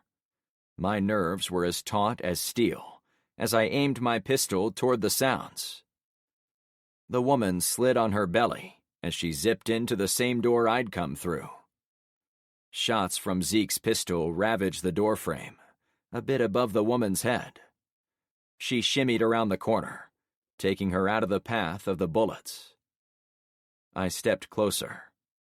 The woman was prone on the floor. I could have easily shot her. She brushed back her hair, then looked up at me with hope in her eyes. "Please tell me you aren't an assassin." I lifted the barrel away from her. "I'm not here to kill anyone," I said, still a few steps behind in this dance. "Plus, you didn't fire at me." I still didn't trust her with my life, since she could have been buttering me up. She hopped to her feet, moved to the door, and peeked around for half a second. "I have a gift for reading people. I didn't see you as the murdering type." "Frank, shoot her! Don't listen to what she says." Zeke was hysterical now. "I guess you had to pick a direction," I said, ignoring the man's pleas. She panted heavily. "Yeah, that table wasn't going to save me, so I went for it." "Why does he want to kill you?" I continued. "I don't know, to be honest, but he is the second person to pull a gun on me." She did a quick look-see around the corner, then retreated again. "One of my Secret Service agents tried to kill me on Air Force 2. "The plane crash in North Point," I said, piecing a little together. "Yeah, that's where it ended up. But the attempt happened before the EMP. It's been a wild ride ever since." "Yeah, but," I tried to say. "Shh," she hushed. "I don't—" "Gotcha," Hendrickson said to surprise her from the other end of the kitchen. Emily spun halfway around and was almost facing him when 2 shots impacted in her chest, ripping her denim shirt and sending her backward as if she'd been run over by a truck.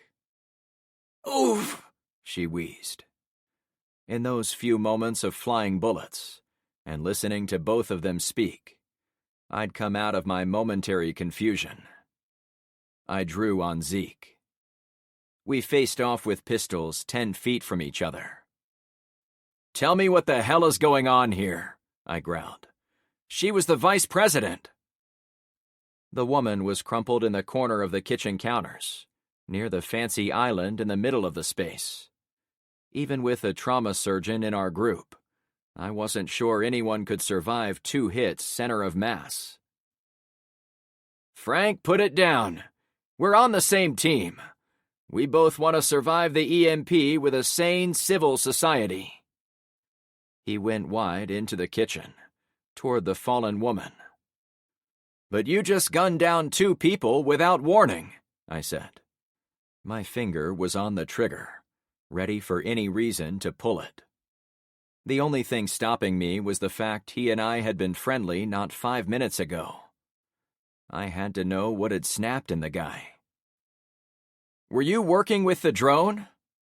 He laughed. "Frank, I said nothing but the truth. She represents the old America, an America we can leave behind thanks to the EMP. All you have to do to be a part of this is let me check her, to make sure she is really gone." "I don't think I can do that," I said, stiffening. Our eyes met. I knew he was going to fire. A boom filled the kitchen.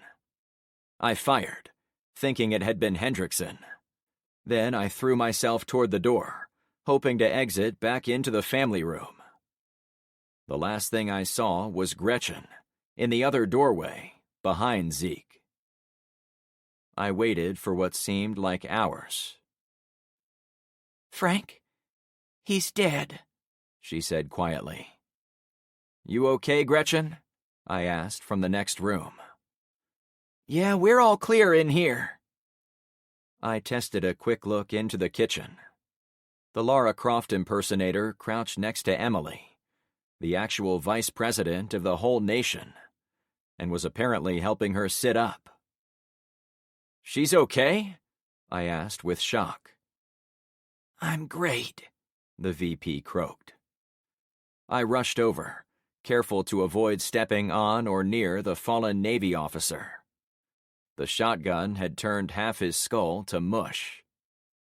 Together, we helped the woman to her feet. She tapped her chest. "That fool Marcus gave me his bulletproof vest, but he still dove in front of me." She looked through the doorway to her fallen security agent. "He said he owed me one and was going to make it up to me at some point, since it was his man that tried to kill me back on the plane." Both women, now standing, leaned against the counter. They looked like hell. The VP's hair was a mess. She wheezed and groaned like her ribs were broken, and a nasty bruise was coloring her neckline, as if her shirt had tried to strangle her. Gretchen's upper body swayed, while blood dripped down her face from a gash along her hairline above her left eye. "Damn, ladies, you both kicked some ass. But why don't you take a seat for a bit?" I moved a couple of chairs from the main table so they could sit next to each other, but they stayed where they were. "Gretchen," she asked, "do you trust Frank?" "Yes," she nodded, causing her to wince in pain. "Frank is the guy I've been telling you about. The one who turned back the sheriff, took control of the ship, and organized all the people on our streets to hold off the career criminals from the South." "Wow, those are impressive credentials," she said to me, trying not to show any pain. "I must have been right with my first impression of you, and I suppose if Gretchen trusts you, I will as well. There really isn't enough time to learn everything about you on my own." "That's a real honor, ma'am," I answered. "We've been hiding here since the plane crash, coordinating with Gretchen and her neighborhood people to help keep us all alive. Most of the tactical stuff was due to Marcus. Not me, I'm sorry to say." I'd finally cracked the case of the mysterious subdivision leader, and I didn't even need Scooby-Doo for this one, though it had nearly cost me my life. The ever-present grip of tension in my stomach let up a little. "I think you can handle yourself just fine," I said, meaning every word. "It all happened so fast," she said wistfully. "I had no idea Hendrickson would lose his shit like that," I assured them both. "He was a lieutenant colonel in the United States Navy. There is no way any officer would have attacked you, ma'am." "But he had no problem with me," Gretchen snarked. "No, he shouldn't have attacked you either," I corrected. "I'm as lost as you are." Williams shoved her hair back from her face and held it there, as if thinking and cooling herself at the same time. "A guy named Jeffries tried to kill me on the plane. He was a Secret Service agent with the highest clearance. The only reason I'm still here is the backup pilot happened to be sitting next to him, and he gave me time to shoot the asshat dead. On my own plane." "Wow," I reacted. "No kidding," she went on. "There were other sleepers on the plane, too. It was practically a mutiny. but my death was repeatedly thwarted by that same pilot and a few loyal assistants. In fact, he's the one who recommended I bail out the side using a parachute after the plane finally got taken over. That's how you got out? I asked with disbelief. Yeah, it's a long story, but I've been skydiving a bunch. So the plane survived the EMP? I'd always wondered why the plane fell on the city so long after the power went down everywhere else.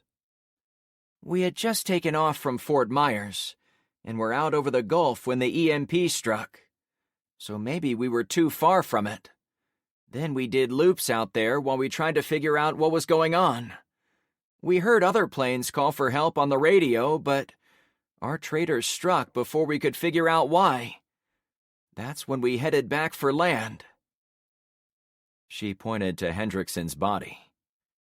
It was a technological assault on the country, but also a very personal hand-to-hand attack on the government by men and women like him. I tapped on the table, deep in thought. What's in that pretty little head of yours, sugar? Gretchen teased, getting some of her mojo back. Oh, it's a random thought. Hendrickson came from the aircraft carrier parked off the coast. I saw them get shot at by the Dawn Star, the cargo ship, and I saw him bail out. As I thought it through, I realized there was almost nothing I'd personally confirmed regarding the LTC. I'd watched as planes blew up in the sky, but I couldn't say if he'd actually been in one of them. Zen said he found the airman with a parachute, but he didn't mention seeing him land with it. Taking everything to the logical conclusion, I couldn't really say for absolute certainty Zeke Hendrickson was ever in a plane or in the military. His uniform could have been a convincing fake, though he'd taken it off as soon as he arrived. I simply took it all for granted, given that he'd been a prisoner of the sheriff. But he might have been playing the long game to get to her, I finally concluded, motioning to Emily. Was it a grand conspiracy, or dumb luck that the LTC ended up in the same room as his target? Whatever it was, the whole affair reminded me the world outside Clownfish continued with its politics, intrigue, and hatreds, same as it always had. If I'd had any illusions the powers that be would pull it all together for the good of the people they were supposed to serve, Emily's violent scrapes had shaken that hope right out of me. And you said a drone told you I was here? The VP asked. Yeah, there's a guy who flies drones around our whole region. One of his units stopped by this morning and dropped a piece of paper with this address. I think he already knew you were here, but he wanted me to see you for myself. He's trying to make me trust him. Did he send the would-be assassin? Gretchen asked. It was hard to know how far back the game began. All I knew for sure was Hendrickson was there when the drone arrived, and he volunteered to come with me, since Carmen had been asleep. No, that wasn't exactly right. Dee had actually suggested the LTC go with me, for added muscle. Maybe, I allowed. It would make my trip to his lair that much more dangerous. She set her handgun on the counter. Then she pulled a snub-nosed revolver from the back of her waistband and set it next to the other one. You had two? I asked. Yeah. Marcus jumped out of the plane with 2 Sig Sauer P229s, and he gave one to me.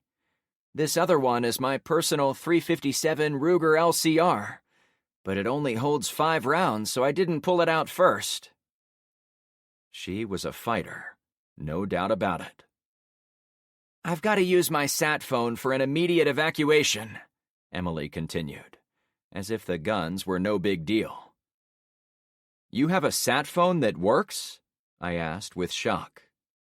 It's in pieces right now, Marcus said they can track these government phones while they have power, and it is even easier when the rest of Florida is powerless, so he had me take it apart for safe storage." "He sounds like he was a great guy," I said, assuming she felt the loss of her guardian. "Yeah, he really was." "Who you gonna call?" I asked. "Not Ghostbusters," she chuckled. I admired her attitude after her brush with death. "Will the military come get you?" I wondered aloud. She shrugged. "Before all this, I would have assumed the Secret Service would send an evacuation unit to come grab me. But now, I have no idea who will show up, nor do I know if I can trust them." "Is it worth the risk?" I asked. "That's the million-dollar question. All I know for sure is that I've been identified here in your neighborhood. If I were to stay, I would only bring in more of these assassins. That would endanger your people, kids especially." "I could help hide you in a different part of our territory," I suggested. "That brings up the other thing I know for certain. There's a war going on out there. I'm not sure where President Tanager is right now, but I bet he's being attacked by these people too. He might need my help. Hell, I might be." Her eyes became distant. I glanced at Gretchen, wondering if the injured VP would finish her thought. "I might already be the President of the United States," she finally said. It struck me she could be lying, and I was looking at another pretender. But that would make no sense at all. Hendrickson gave his life in the belief she needed to be killed, as if she really was the VP. If Zeke did nothing else, he at least lent credibility to the woman's true identity. A rare thing in the apocalypse. "All the more reason to keep you safe," I reasoned. "No, that's what you need to do for your people. My job is to get myself to the nearest warship, take charge of that firepower, and start fighting back against these bastards." After being an unwilling participant in breaking her cover, I was ready to help her get back into the fight any way I could. I could see it was all going to start with a call on that phone. Chapter 6. Emily, Vice President of the United States, put a small backpack on the kitchen table. At first, I thought it was going to be filled with food, or extra rounds for her pistols. But when the pieces of the sat phone came out, I rushed over. "Wait, you can't put it together here," I pleaded. "They'll track it." "The game is up," she responded. "They obviously know I'm here." As evidence of her statement, she pointed to the corpse formerly known as Zeke Hendrickson. I was no longer willing to call him a lieutenant colonel or a member of the military. "But they don't know you are here this second." I'd lived the previous 11 days in a state of general paranoia, so caution came easily. "If you turn that on, there could be a bomber way up in the stratosphere waiting to lock on." Her shoulders slumped. "Then how can I contact them?" "We have to get far from here." I considered driving her deep into the woods, but taking her outside our territory was akin to asking to get punched in the nuts. Still, I had to take her somewhere away from houses, at the very least. "Somewhere like the shoreline." "There's a path down to the water at the end of this street," Gretchen suggested. "No, not the same street where the house is located. We've got to drive south of here, then go to the water. We don't want to go all the way to the beached ship, but we want to go toward it." "Are you driving, or am I?" Gretchen smiled. The cut on her forehead was patched up, covered with a gauze pad, and held there by a compression wrap around her head. If she was still in pain, she didn't act like it. "Why don't I drive?" I answered. Any drones flying around will recognize your huge red truck from over the horizon." "True enough," she allowed. The women came on board after parking inside the moldy garage, making it difficult for any spies to know who was getting in my ride. The ladies crouched low as I backed onto the street and drove away, furthering the illusion I was going home by myself. When we'd gone a few streets over, they popped up. "Where did you learn all this spy craft?" the VP asked me. She'd taken the front passenger seat when Gretchen refused to sit there. Before the EMP, I enjoyed reading books about the end of the world, so I've got a lot of material to draw from. However, most of what I do these days is more along the lines of winging it, and life's best teacher turns out to be the constant threat of being killed out here. "That's been my life, too." She looked out the window. Unlike the El Camino, the VW Bug had a front windshield, intact windows, and clean seats. She appeared to relax in her seat as she continued speaking. "From the moment of the assassination attempt until this drive, I've been living minute to minute, expecting to get attacked almost constantly." "I wish I would have known you were in our territory a lot earlier." "I owe it to Marcus that I'm here at all. He took the extra chute when we jumped from Air Force 2. He kept me hidden while the military scoured North Point to find us. And he made the arrangements with Gretchen and her friends to keep us safe here." I thought out loud. I heard from some locals there were Humvees driving near North Point on the first day, but they were there before the plane went down. Marcus was of the mind the plane was supposed to crash in this part of Florida, off the beaten path, and the soldiers were there to confirm I was dead. We can't say that for certain, of course, but your dead Navy friend suggests Marcus was on the right track. "Were you supposed to be in this part of Florida when you were attacked?" I asked, zeroing in on that part of her story. She thought about it for a few seconds. "Actually, no. That's a great point, and probably means the military on the ground were there for other reasons. Me and my staff wrapped up a conference in Europe, and we had to leave a few hours earlier than scheduled. We got a call from FEMA to come to Fort Myers to authorize some disaster preparedness resources for the upcoming Hurricane Aurora. It was all very last minute." "That's how they got you in their kill box," I speculated. "First, the assassin on the plane was supposed to do the job, but when that failed, they went to Plan B, to take down the entire plane." "Yeah, I lost a lot of good people in Plan B." The car fell silent. After driving for a few minutes, I cracked up a bit. "What is it?" Emily asked. I wanted to lighten the mood. "Oh, I was thinking what I'm going to tell my girlfriend back home. She's going to ask what I've been doing while she was catching up on sleep, and I'll be able to brag that I was driving the vice president around. I might need to get your autograph before she'd ever believe me." "Is there any chance this could break you up?" Gretchen asked from the back seat, with more of her usual flirtiness. While I wasn't tempted by her charm, it did make me happy to see her more herself after being knocked to the floor. "If so, I'd support that." The Veep turned to look back at the other woman. "Me and Frank have a thing," Gretchen taunted. "Not a thing," I laughed. "I see," Emily said, almost to herself. I looked over to her.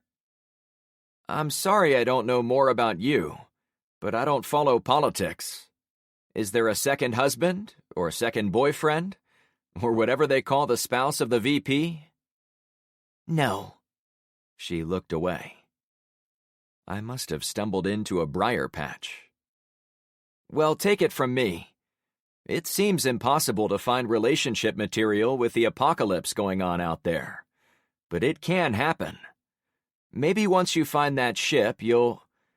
There was a guy on that plane that I didn't mind, but I fear he was lost in the crash. So now the only thing I want to do on that ship is fire the biggest dang gun I can find." Her manner of speaking was reserved, almost wholesome. She didn't seem to want to curse at all. Maybe she was afraid it would reflect poorly on her voters. "Oh, sorry," I replied. She turned my way. "It's fine. I'm not here to burden people with my problems. You are already doing enough by driving me to the beach." Gretchen reached for Emily's shoulder from the back seat.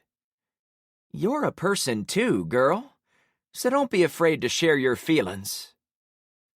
Emily patted the other woman's hand before Gretchen fell back in her seat.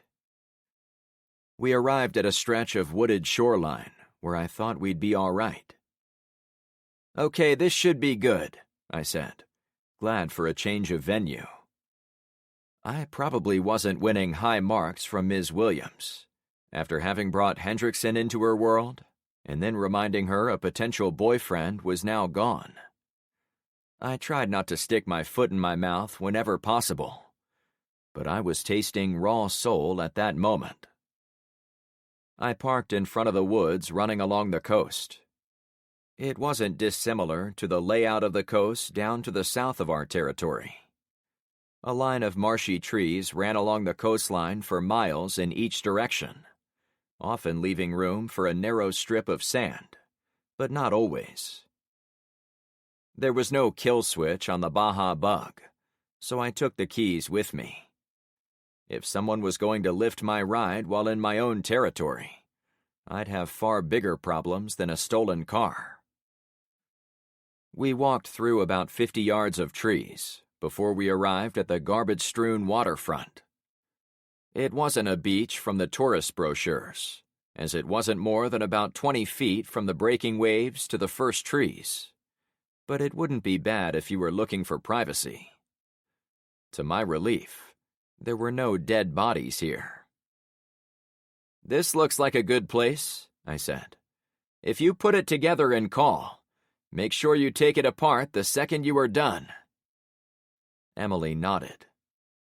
"You want us to give you some privacy?" I asked. "Oh, I want to listen," Gretchen joked. "It's fine," the VP answered. "I think it is important someone hear what I hear, in case someone asks you about it later." I didn't like the sound of that. "Who would do that?" Gretchen wondered aloud. "I'm sure some government historian will come along and ask a bunch of questions once it's all over.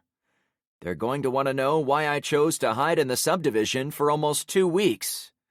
Why I trusted you two. Fun things like that." It reinforced my previous thought about why she refused to cuss. "That does sound like fun," Gretchen lied. It took her a few minutes to put the pieces together. When completed, she held it up and made like she was going to power it on. "Anyone have a reason why I shouldn't make this call? Speak now, or forever shut up about it." We laughed. She punched in the number. "Hello. That was fast," Emily said into the phone. We couldn't hear what was said on the other end. Emily gave a complicated code, answered what seemed like challenge-response phrases, and then gave what I assumed was her Social Security number. "Anything else?" She pressed the person on the other end. "I can pee on the handset if that will help." She listened for half a minute. "My security detail was infiltrated." Someone interrupted her. I could tell by her scowl. "Listen, you need to know this." She was cut off again. "Well, then how the hell will I know you aren't the enemy?" She threw back at the person with lots of venom. Emily listened. "Yeah. Uh-huh. Sure." More talking. "I understand. I request option 7, evacuation. Even more talking. But a helicopter would... Words continued. Yes, I know to break this phone down after we talk. She kept the handset against her ear for a minute or two, saying nothing, before shutting it off. She spoke to us while breaking down the phone again. I don't want to stand here for another second. Let's go somewhere else. Did you get what you needed? I asked. She shoved the pieces in her pack. Yeah, but you heard what they did. I couldn't give them any useful intelligence. I don't think they really believe it's me. Oh, I feel sorry for those guys when you get to rip them a new one, I said, trying to take the edge off her obvious anxiety. Yeah. She stormed into the woods. We were back in the car and driving before she spoke again. I asked for evacuation, and they told me they needed somewhere with flat, open terrain. I assumed so they could land an airplane. The switchboard operator said a helicopter would be a bad idea, so I'm not sure what's going to show up, truth be told. So where did they tell you to go? I asked. They said the perfect site is about 10 miles west of here, the Cayo Costa Beach. I gripped the wheel as I drove back toward Gretchen's streets. West was toward the mouth of the bay. West was toward Pine Island, Sanibel Island, and the other tourist havens along the barrier islands of western Florida. And, irony of the day, west was exactly where I'd been instructed to go by D, the drone manipulator. He told me the islands out there were having a big meeting this very afternoon. I guffawed out loud. The dam holding back the tension finally burst. What the heck is so funny now? Emily asked with surprise. This whole time since I met you, I've been thanking my lucky stars I didn't have the same problems as you. Assassins, crashes, losing people, unwanted rendezvous. But it turns out I'm dealing with the exact same issues.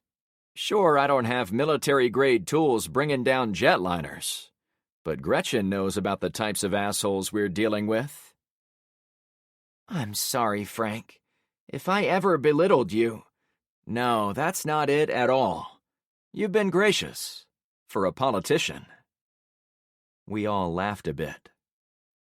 I thought it was me doing something wrong, but you've brought it home that even the VP has to dance to the tunes played by others. When they say jump, you have to jump. When they say go to a random beach, you have to go. I always thought that was the burden of leadership, she commented, seeming to draw from experience.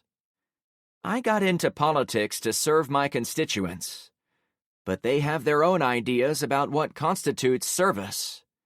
Trust me, almost nothing I do is my choice alone. I'm always dancing to different tunes. We laughed some more about the hands dealt to us by life. But I didn't feel an ounce better about the tune now playing in my head. Sure, I had a choice in what happened next. But there was no question I was going to help the Vice President of the United States of America, as surely as I was going to help Penny and Daisy after nightfall. One way or the other, big things were going down at the beach. Trouble for sure. And I had to be there. Chapter 7. I came back to Clownfish Cove with no one else in the VW bug. Did you forget someone? Kyra asked at the checkpoint at the construction homes. Isn't there supposed to be 2 of you? She kept watch with the new girl, Nikki. It's a long story. I motioned to Kyra's partner. You have a new shadow? Kyra nodded with a big smile. Nikki is feeling better, so she's getting her first taste of security detail. Luke reminded us to have adults paired with teenagers, so we can teach them the ropes. Later, I'm going to take her out to the shooting range and help her practice. We'd picked an area of the woods not far from the houses, where people could practice shooting against one of the big fallen trees. There were guards posted farther out in the woods, and of course everyone at the range was armed, so it benefited the whole community to have people practice out there. Kyra walked along the side of the car, checking out the back seat and the rear of the vehicle, as required by the roadblock rules. "What do you think so far?" I asked the teenager, who remained close. "It's kind of boring, but whatever. I'm just happy to not be on the run anymore." "How is your head?" The welt above her ear was pretty much gone. "A lot better. Elizabeth checked me out and said I could do chores." She put up her hands in mock excitement. Yay. Having the skilled surgeon around was already paying dividends. "Thanks for finding wheels for the dog, too," I added. She brightened. "You're welcome." I pointed behind me. "I'm heading right back out after I grab a few people, so don't shut the gate behind me, okay?" Gretchen, Emily, and I had decided it would be dangerous to reveal the identity of the vice president to anyone else, lest the word spread to her enemies on the outside. While I trusted my neighbors with my life, there was no realistic way to stop people from being thrilled to know the vice president was staying in our territory. Rumors would spread. People would flock to see her. Despite everyone's best efforts, word would get out. Gretchen drove her to an abandoned stretch of street near the Dawn Star, and I was going to meet them there with more kayaks from our stash. First, I had to assemble my team, like any other outing. Red and his truck were in the middle of placing another shipping container at the end of the last one. He was to my right, in the open lot. We waved to each other as I went by. I parked the bug in Ben's garage and walked to Penny's. "What's happening?" Luke asked from my garage. "Come over," I called to him. While Luke left his wife at the watch desk, I approached Penny's front door. Since the VW was not a quiet car, and she'd been expecting me to return, she already had it open as I approached. To my surprise, Carmen was waiting inside the foyer too. "Hey guys," I said to the pair as I strolled in. Carmen grabbed me and drew me into a kiss. I met her with enthusiasm, until I heard Luke's footsteps approaching. We split apart. "What was that for?" I asked with good cheer. "Frank, I had horrible dreams, and it was worse to wake up without you around. Penny said you were already out doing your work. Why did you let me sleep a whole day?" I cracked up. "So that's the only reason you kissed me?" She crinkled her nose and scrunched her eyes in a deep scowl. "Frank, do you not know how this girlfriend-boyfriend thing works? I get worried about you whenever you are—" She pointed behind me. "Out there." There was so much to tell her. She stood on her tiptoes and whispered in my ear.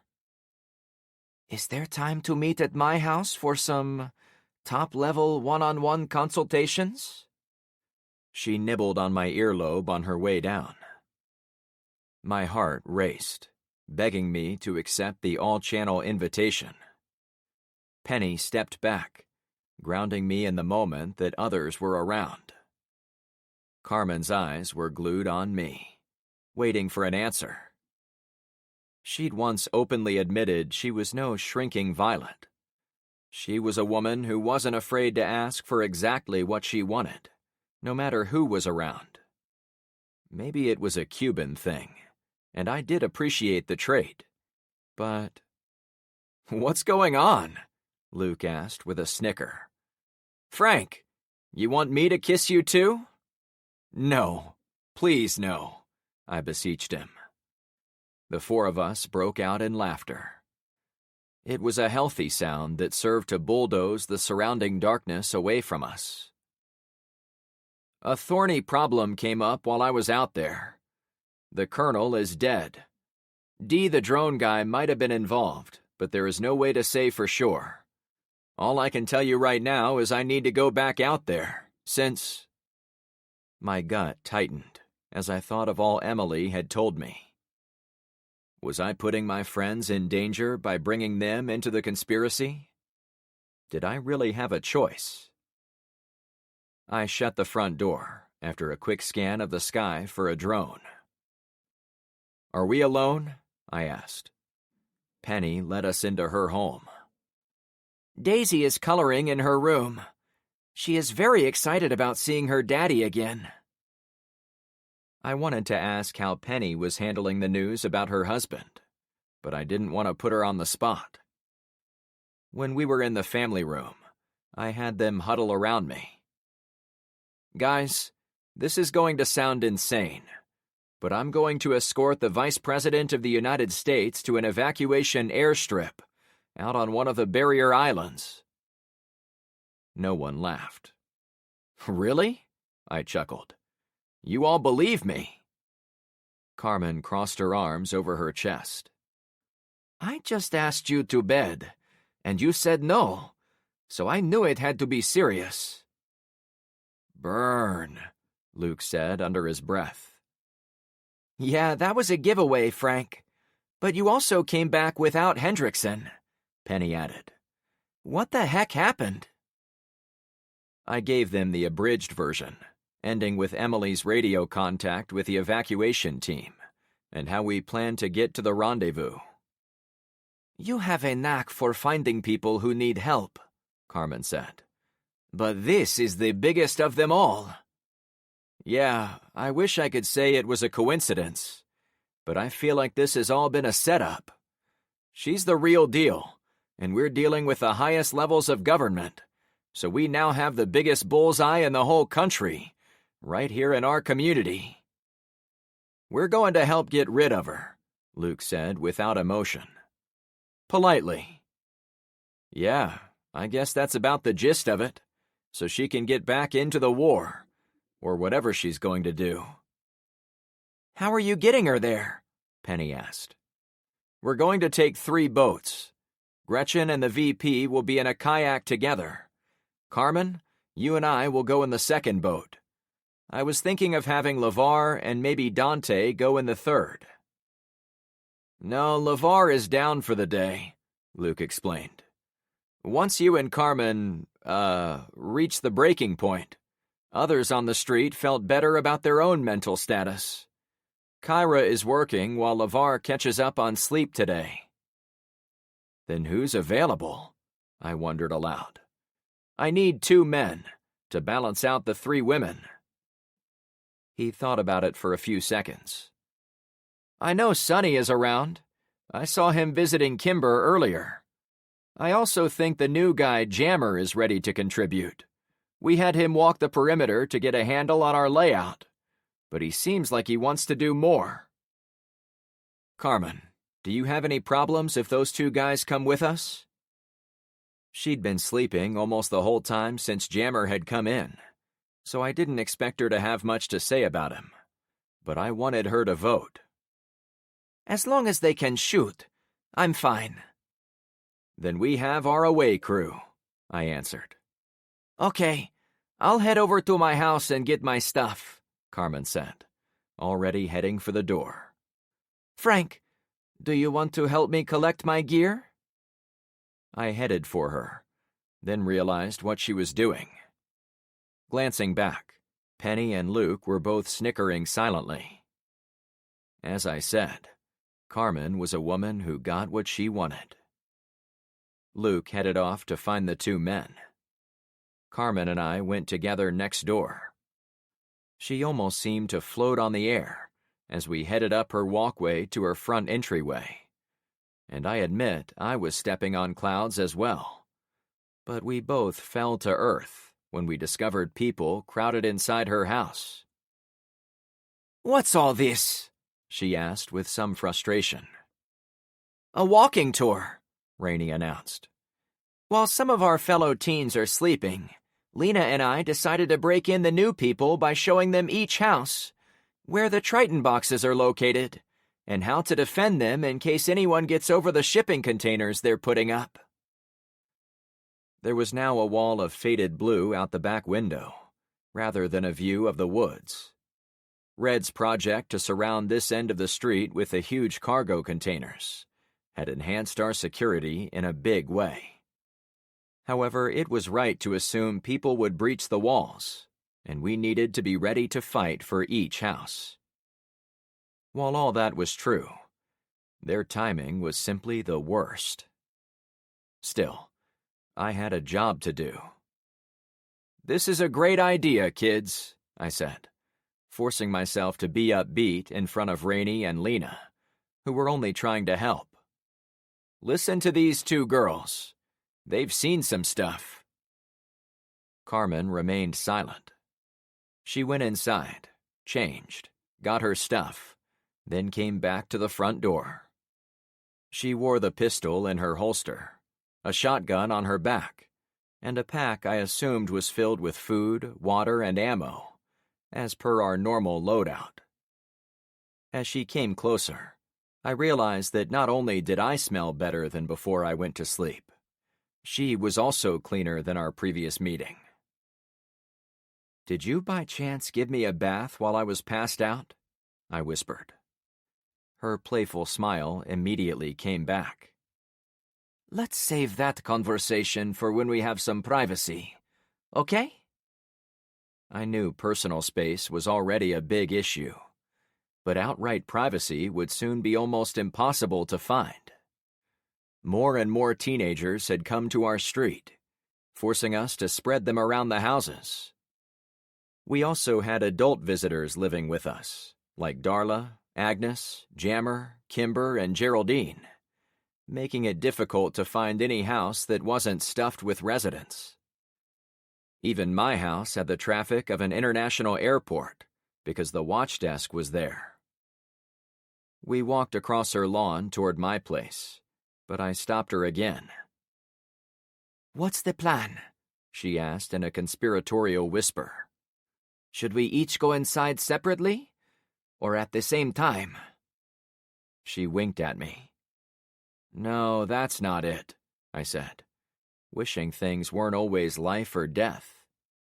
Sneaking into the house like a couple of teenagers was more the level of stress I was aiming for when I retired to Florida. Instead, I had to bring up literal life or death. "I was wondering what happened to Alvaro. I left him on Bayside Road when I took back the station wagon, but I don't know what happened to him." She poked my side. "I was only teasing. I know we're in a hurry." My girlfriend resumed walking. "After you left, Alvaro was standing there in the road by himself. Since we didn't know what you'd said to him, or what the drone had said to you, we weren't sure whether to shoot him or let him go." We were on my driveway, getting close to the watch desk. "And?" I asked. "And he took off into the woods, followed by the drone. Shane had his rifle ready and was going to try to pick him off, but he held back. Later he told me he could easily chase after the guy in the forest, if that's what you wanted him to do." But I wasn't available to give any orders, I guessed. I would have trusted you to tell them what to do. She acknowledged the truth of it. "Frank, we had just gotten you all back to Clownfish, and in the absence of any directive, I decided it was far safer to let Alvaro go his merry way. That way, when you woke up, I wouldn't have to explain why Shane or anyone else was dead from an ill-fated mission I approved." It might have been nice to have Alvaro in a cell, so I could interrogate him about the drone, but that was an act from the movies. In real life, I wouldn't have expected the guy to give up any pertinent information to us, unless we wanted to get medieval and torture him. That was a step I wasn't anxious to take. I probably would have made the same call. My mind wrestled with the Alvaro problem and lamented the lack of time I was spending alone with Carmen while we pulled together the last two members of my team. Jammer was excited to pull his weight in our group, but Sonny seemed less excited to be called away from the NFL cheerleader. "Take my advice," he said to me on the side, away from the women. "If you ever take your lady on a date, don't hang around too close to the watch desk. I came in from the ship to hang out with her for a while, and now I'm getting shanghaied for a sea voyage." I cracked up, but had to catch myself. I might have joked around with him if it was us guys alone, but I had to assume Carmen was listening. Though she had no problem being forward with me while in front of our close friends, Sonny was still one of the new guys, and I knew she wouldn't want our business to be aired on the street. "I'll keep that in mind," I said in an even tone. "But I can find someone else, if you'd like." We were a community of volunteers, and while I was the leader, I wasn't a dictator. I never wanted to go out into danger with someone who might work against me, even with just a bad attitude. "No, it's fine, boss. I was only griping. Truth is, I'm kinda getting sick of the Dawn Star. It's so bleak and dark in there. I could use some sun. Maybe get a tan, same as Kimber." We both turned to his girlfriend, who watched us get ready while standing in my yard with a few other adults, and the usual gaggle of young boys orbiting nearby. "It's good to have you," I said. "I'm assuming Luke gave you the top-level overview? He said we have to take a pair of sisters to the islands, and you asked for me by name. After what you just told me, I'm glad I picked you." I didn't clarify Luke's obvious lie about sisters. "Other than bleak, how is the ship?" "We're through. We have enough dirt cleared from the approach. You could park any of the pickups at the door and load it up. With more digging, we can take down most of the dune between the door and the street, so we could then back the tractor-trailer to the opening." "That would be awesome," I said with sincerity. "But I did come back here, besides to hang out with Kimber, to pass along a message from Shane that we need more bodies guarding the ship. He said Turk came by and grabbed his men, and took them to the southern boundary bridge to hold the line there. Right now the only guys we have on the ship are my brother and a few teenagers we scared up." "Shit! Why didn't you tell me this earlier?"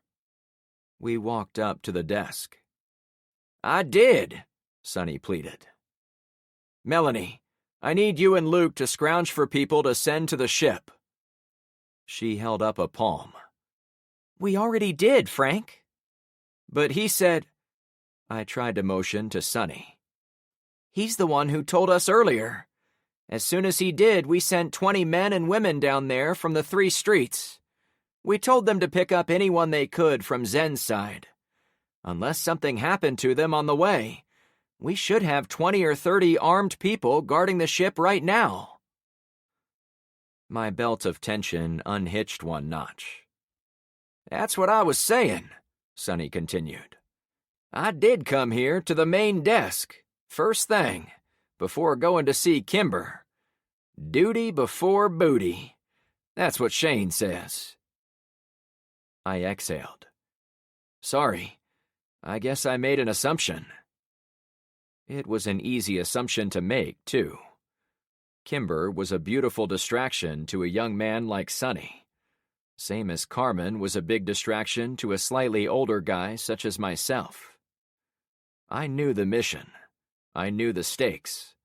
But I still let her beauty draw my attention as if I was a firefly, sucked in by a bright streetlight. Duty before booty was a crass, though spot-on explanation for our personal struggles with our significant others. "For right now, the ship is safe," he said to end that train of thought. I spoke to Melanie. Send a messenger to Mercer on our southern border. I want to know why Turk pulled his men from the ship, and why he didn't report any of it to us. Lastly, I want to know why he took them south, to Mercer's area. Turk was ex-military, which was the main reason I'd put him in charge of a group of armed men and women designated as our Redneck Army. After my run-in with Hendrickson, another man who was supposedly current military, I was beginning to wonder if Turk's erratic behaviors were intentional.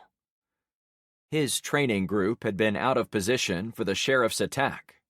He'd let his people get stuck in quarantine on Torval Street, and he was nowhere to be found when we needed him guarding the ship. "I'll get someone on that right away," she answered after jotting it down. "Send 4 people, well armed," I suggested matter-of-factly. She gave me a grim nod. "Thanks." I looked at Luke, who stood next to his wife. "You'll be in charge while I'm out on the water." "Good luck, Frank." "Same to you." I was going into a dangerous situation with the VP, but after all the local problems I'd addressed in the last 15 minutes, I wasn't sure which of us needed luck the most. Chapter 8. It was about noon by the time I got my people to Gretchen's truck. She'd parked near the house of one of the subdivision leaders in the area, Charlie, who promised to keep an eye on our vehicles while we were out on the kayaks. The 6 of us met at the back of the M715 to get the kayaks down. "Guys, this is Gretchen's sister, Alice," I said, loud enough to be overheard by a few of the residents sitting on their porches nearby. I'd explained everything to my team on the drive over, including why we were hiding her identity, and that we would be taking a side trip to the gathering of islanders, as mentioned by the drone operator. Carmen hopped back and forth with excitement. "Nice to meet you, Alice. I've got something for you, if you want to meet me in the cab real quick." Emily glanced over to me. "I have no idea what she wants." I answered the unspoken question. She hopped into the back seat of the truck as requested. "The Vice President of the US of A is hanging out with my girlfriend." Those were words I never expected to even think. Over the next several minutes, the 4 of us carried 2 kayaks from the street over to the woods and set them by the water. It was interesting that none of the residents had built houses on the coastline itself. Perhaps the trees acted as buffers. It was too marshy, or there was a law preventing it. Closer to the water, much of the undergrowth was gone, replaced by trash that had floated in from the hurricane. We chit-chatted for about 10 minutes, while the 2 women talked in the back seat of the oversized truck. I had absolutely no clue what they could possibly be talking about. Nobody else took a guess either. When Carmen finally climbed down, I was dying to ask her. However, the answer to all my questions followed her out. "Holy crap," I blurted. "Yeah," Carmen beamed. "Total on-the-road transformation." Emily hopped down a different person. Carmen pointed at the VP. "You'll notice my dark-haired friend is now a redhead. I keep wigs around for my salon clientele. You'd be surprised how often situations like this come up." She motioned to Emily's eyes. "I overdid it on the eyeliner and lashes, so anyone looking at her will focus on those rather than her entire face. I loaded up her cheeks, almost making them red, for the same reason. The gold hoop earrings should also help distract people." "I feel really weird," Emily commented. Carmen ignored her. "Another key to blending in as a different woman is to tease a little, but not make her too sexy. She already had a tasteful shirt on, and I've had her tie it off, revealing her midriff. I brought some pairs of shorts I thought would fit her to tighten her profile around her caboose. This will draw eyes to those places, rather than just her face." "Weird," the VP repeated, with defeat in her voice. Along with all the other things I never imagined saying or thinking, I had to admit, the Veep was an attractive woman. She was probably in her mid-40s, young for a politician, and a brown-eyed brunette, but the auburn wig seemed to complement her face perfectly. Carmen went on. "I put some cheap stick-on tattoos here, here, and here." She pointed. A small flower was on her lower leg. A huge string of colorful vines was on her upper thigh running into her shorts, and a middle-sized bow of flowers was on her exposed side. The net effect was exactly as promised. There were a dozen things to look at on Emily before a person might dwell on her face and realize they recognized her.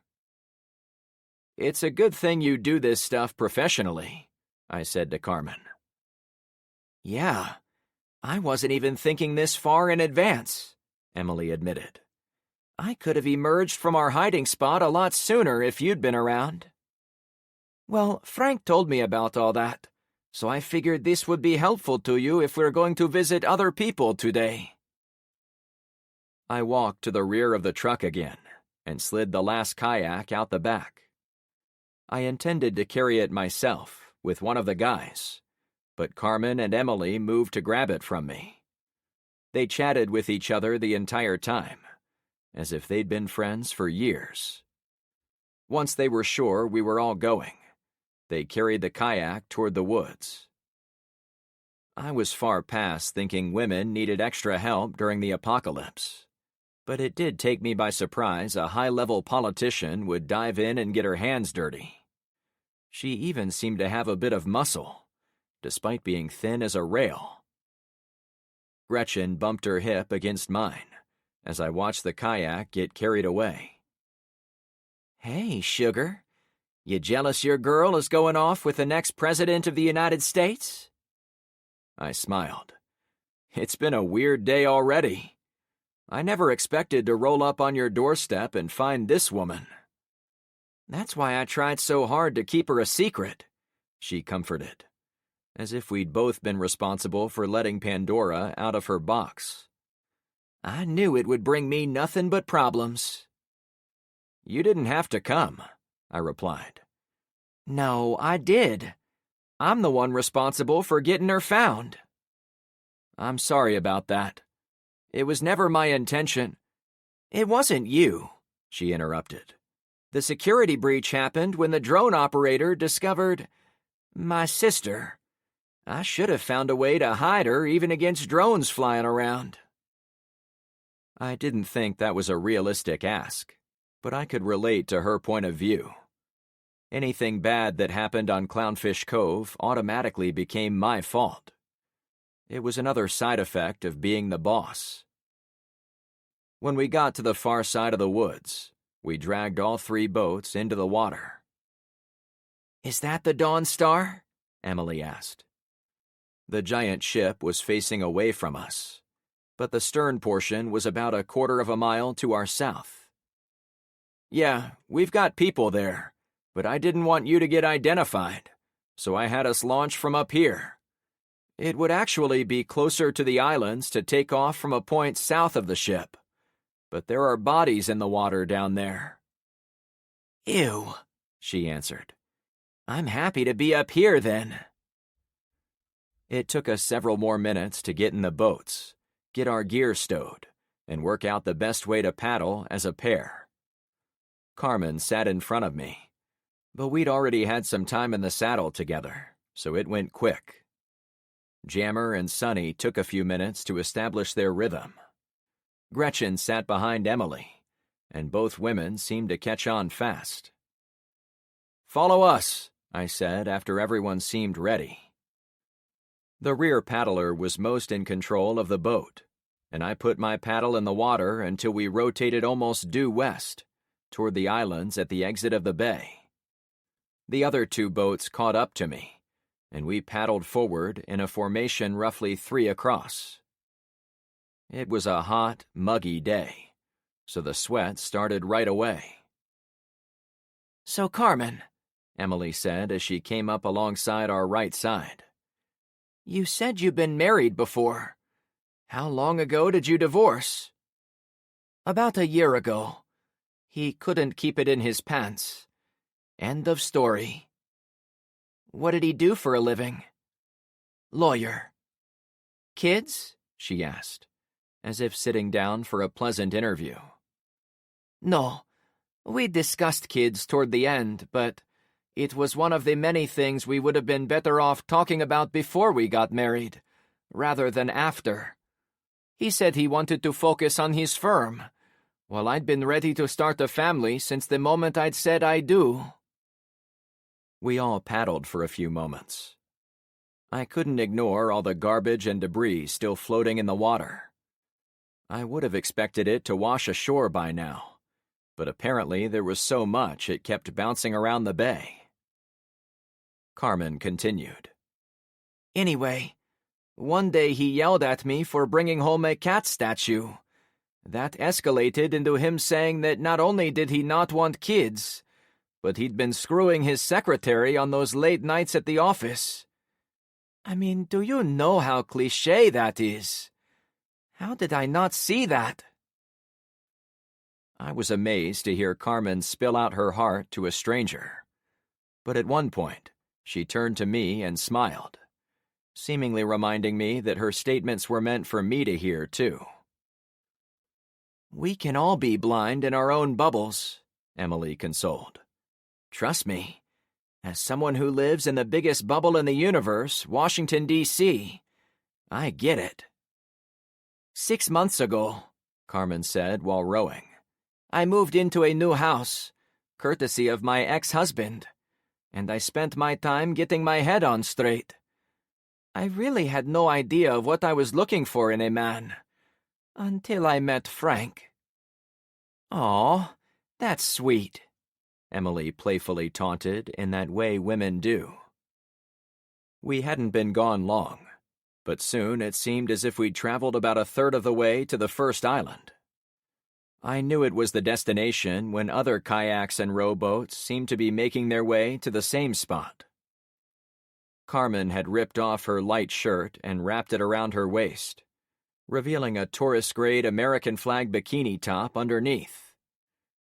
The midday heat was intense, and there was barely any breeze to cool us off, so her brown skin glistened under the sunshine. She'd also put her shotgun and ammo pouch on the floor in front of her.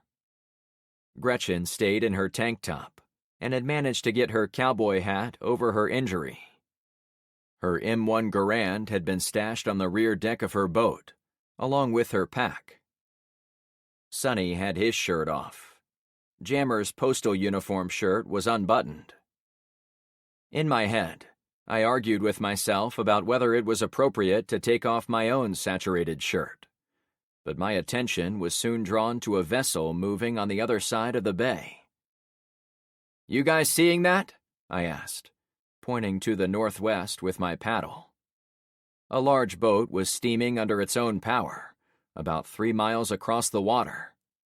Far enough we couldn't hear its engines, but close enough to see its size and shape. "I think it's a fishing trawler," Sonny eventually answered. "My bro and I saw boats like that when we came down to the beach to write poetry." He snickered as he glanced over to the VP. "I'd like to read that poetry someday," Emily responded, playing along with the obvious white lie. Sure," he said. Despite the urgent laughter of those around me, my body remained tense and alert as I watched the shape move along the waves across the bay. We'd come onto the water in the middle of the day, at a random time, so I didn't think it was possible they could be looking specifically for us. However, they might be on the lookout for anyone out on the water, since their big motor gave them a huge advantage over human-powered watercraft. exactly the same way a functional automobile gave the driver a giant advantage over bike riders. We continued to paddle toward Pine Island. I'd brought my paper map in my pack, so we couldn't get lost in the confusing chain of islands clinging to the west coast of the state, in the Fort Myers area. The drone had told me the meeting was taking place in Bokelia Beach, which I'd found on the map at the northern tip of Pine Island. It was a good thing, too, since the island was miles long and was practically stuffed with subdivisions along most of its length. After another couple of minutes of paddling, Emily broke the silence. "So, Carmen, any regrets about marriage?" She laughed. "Where do I begin?" "Let's hear it," Emily added. The three ladies spoke of their bad boyfriends and broken marriages, Gretchen included, and other gossip that normally might have been of great interest to me. However, all I could concentrate on was the distant boat. While it appeared to be heading to the northeast, toward North Point, it wasn't crossing the bay as fast as I would have anticipated. No matter how far we paddled, it always seemed to be about the same distance away. I didn't let myself hear the girl talk until we were a few hundred yards from shore. By then, no matter what the boat was doing over there, it wouldn't be able to catch us before we went ashore. "Frank, how did you and Carmen first get together? Were you friends before the EMP?" "No," I said in a distant voice. Carmen jumped in. "I'd seen Frank a few times as he drove by, but we didn't formally meet until the day the EMP blew up." "There were a lot more than one," she clarified. That got my attention. "Really? How many were there?" "I'm not sure how many were successful, but we watched the whole country go dark while we were in Air Force 2. First, cities on the West Coast blinked out, then the Rockies, the Plains, the Midwest, and finally the East Coast." "Were they nuked?" I asked, not really wanting to hear the answer. "We don't know what knocked them out," she answered. "But nukes are one explanation." This was the type of information I'd been trying to get out of Hendrickson. If he'd been with the enemy, it was now obvious why he'd refused to speak of it. "We were on our way back to Joint Base Andrews when the onboard attack took place, so I don't know much more than what I told you. The last communication we had was with elements of the fleet in the Mediterranean and the South China Sea. As far as we know from our brief conversations with them, the attacks were carried out on the mainland United States and nowhere else." "As far as you know," I said, leaving it hanging. "Yeah, that's when I got attacked, and we lost communication with anyone on the outside of the plane." Glancing over to her, Emily Williams sweated like a normal person. In the short time I'd known her, I'd lost some of my distaste for politicians. Whatever her politics, I liked her as a person. A sweaty, gossipy, hard-driven woman who put in the work to get herself back into the fight. I wondered if I was doing the wrong thing by getting involved with the island folk at all. Maybe the safe play was passing the meeting, heading due west to the island with the huge beach, and getting Emily to safety. "Madam Vice," I tried to say. She stopped paddling. "Whoa, I'm Gretchen's sister while we're out here." "Right. Alice. This could be dangerous even with the 6 of us working together. I've been thinking maybe it would be safer to take you directly to the landing strip, then wait there with you to make sure you get home safe. Of course, I defer to you as to whether that is what you want." She glanced around at the 3 boats. "You are all working me into your schedules, and I'll feel terrible if I fly out of here knowing you gave up contact with these neighboring groups." "You could always promise to send the army to bail us out," Sonny suggested. She angled her boat so she could see him without craning her neck. I would love to make that promise, but I don't even know if the army is still a fighting force out there. I would never make a promise I couldn't keep. Isn't that what politicians are famous for? I laughed. Indeed.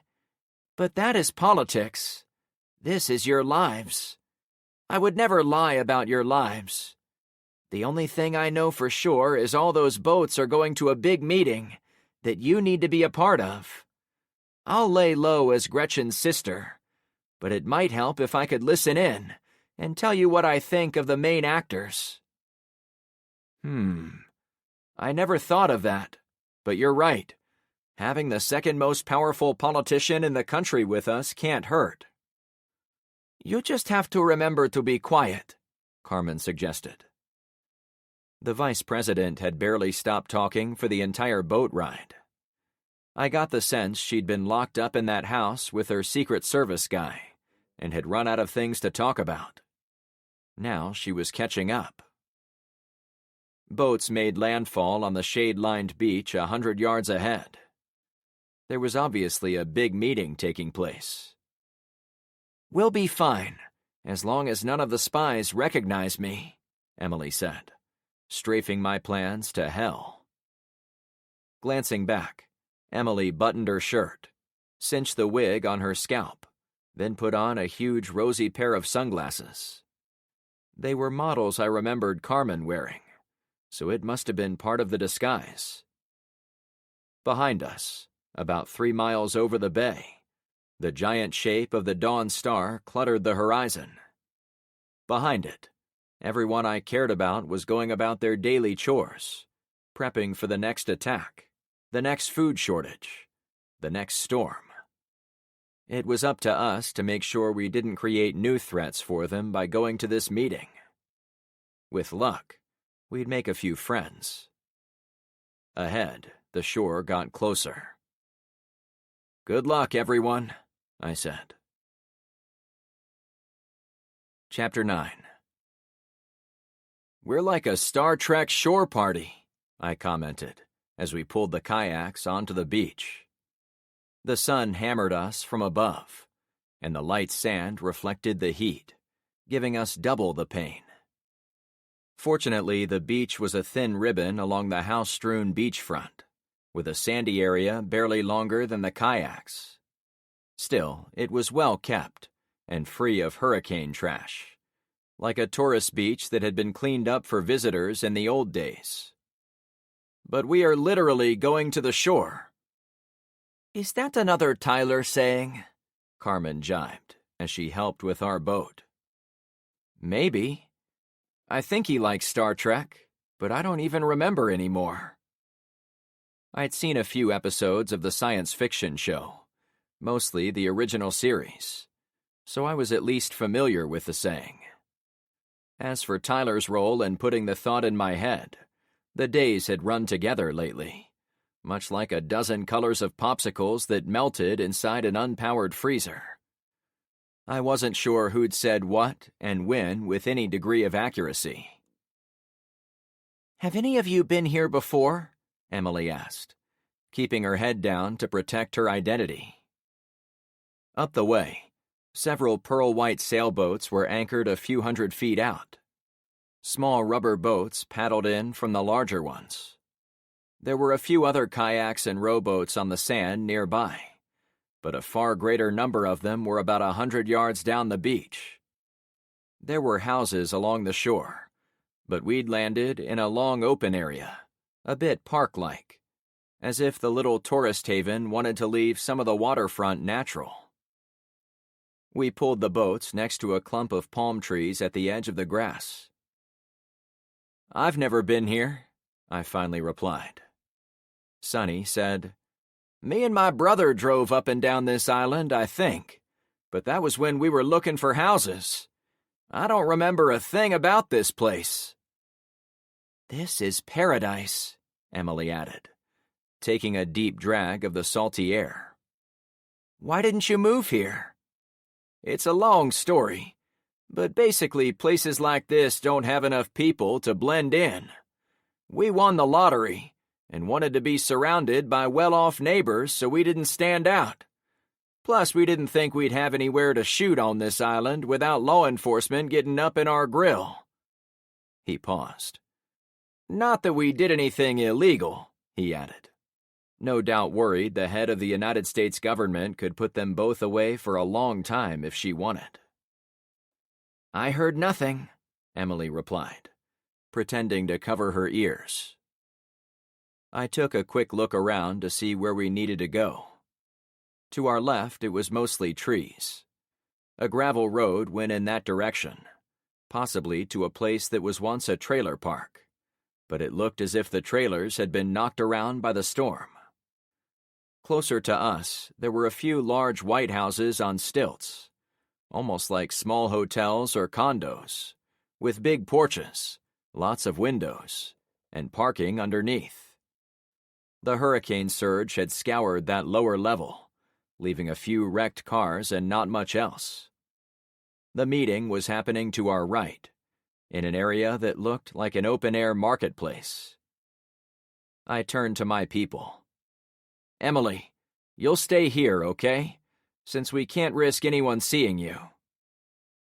A few people had walked by, but none seemed to notice who she was. I took it as a good indication Carmen's disguise was going to work. "By myself?" "No, we learned that lesson the hard way. If we don't keep enough people watching the boats, they are likely to disappear on us, especially since we've parked them away from most of the others.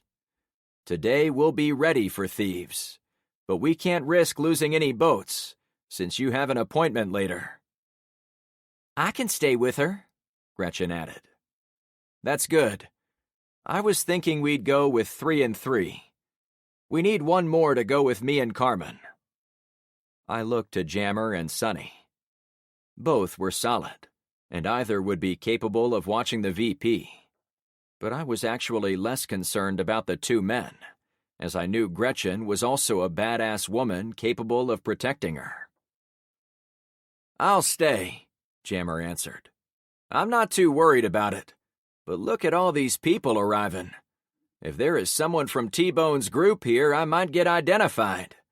The last thing I want to do is put you guys in any danger." "T-Bone is Alvaro's boss, right?" I asked. I'd heard the name T-Bone several times lately, and I knew he was a leader in the chaos to our south, but I'd never run into him. It called out one more problem that would only grow as we gained more residents. So many of them came with baggage from the outside. Jammer was wanted by T-Bone. Bonnie was wanted by the sheriff. Tiffany was running from Alvaro's son, Greg. "Yes." Jammer was still wearing his postal shorts, but he'd removed his button-down uniform shirt and stuffed it behind his belt, so it hung at his side. He wore a black t-shirt that had obviously come from Luke's stash, as it was the one with Kermit the Frog on the front. "Do we leave our weapons here?" Carmen asked, scanning those heading for the meeting area. "It looks like everyone else is bringing their guns. Maybe they trust us with them." It was a common occurrence in the books and tons of movies, but it was totally impractical and a bit stupid to disarm everyone. I was glad to see we weren't going to be faced with that choice, since there was almost nowhere I would go if they wanted me to surrender my weapons. They were the one thing keeping us all alive. I slung my AR over my shoulder, flying casual, as I like to think of it, and kept my Springfield XDS deep in my right pocket. I unhooked the Smith & Wesson and left that with Gretchen.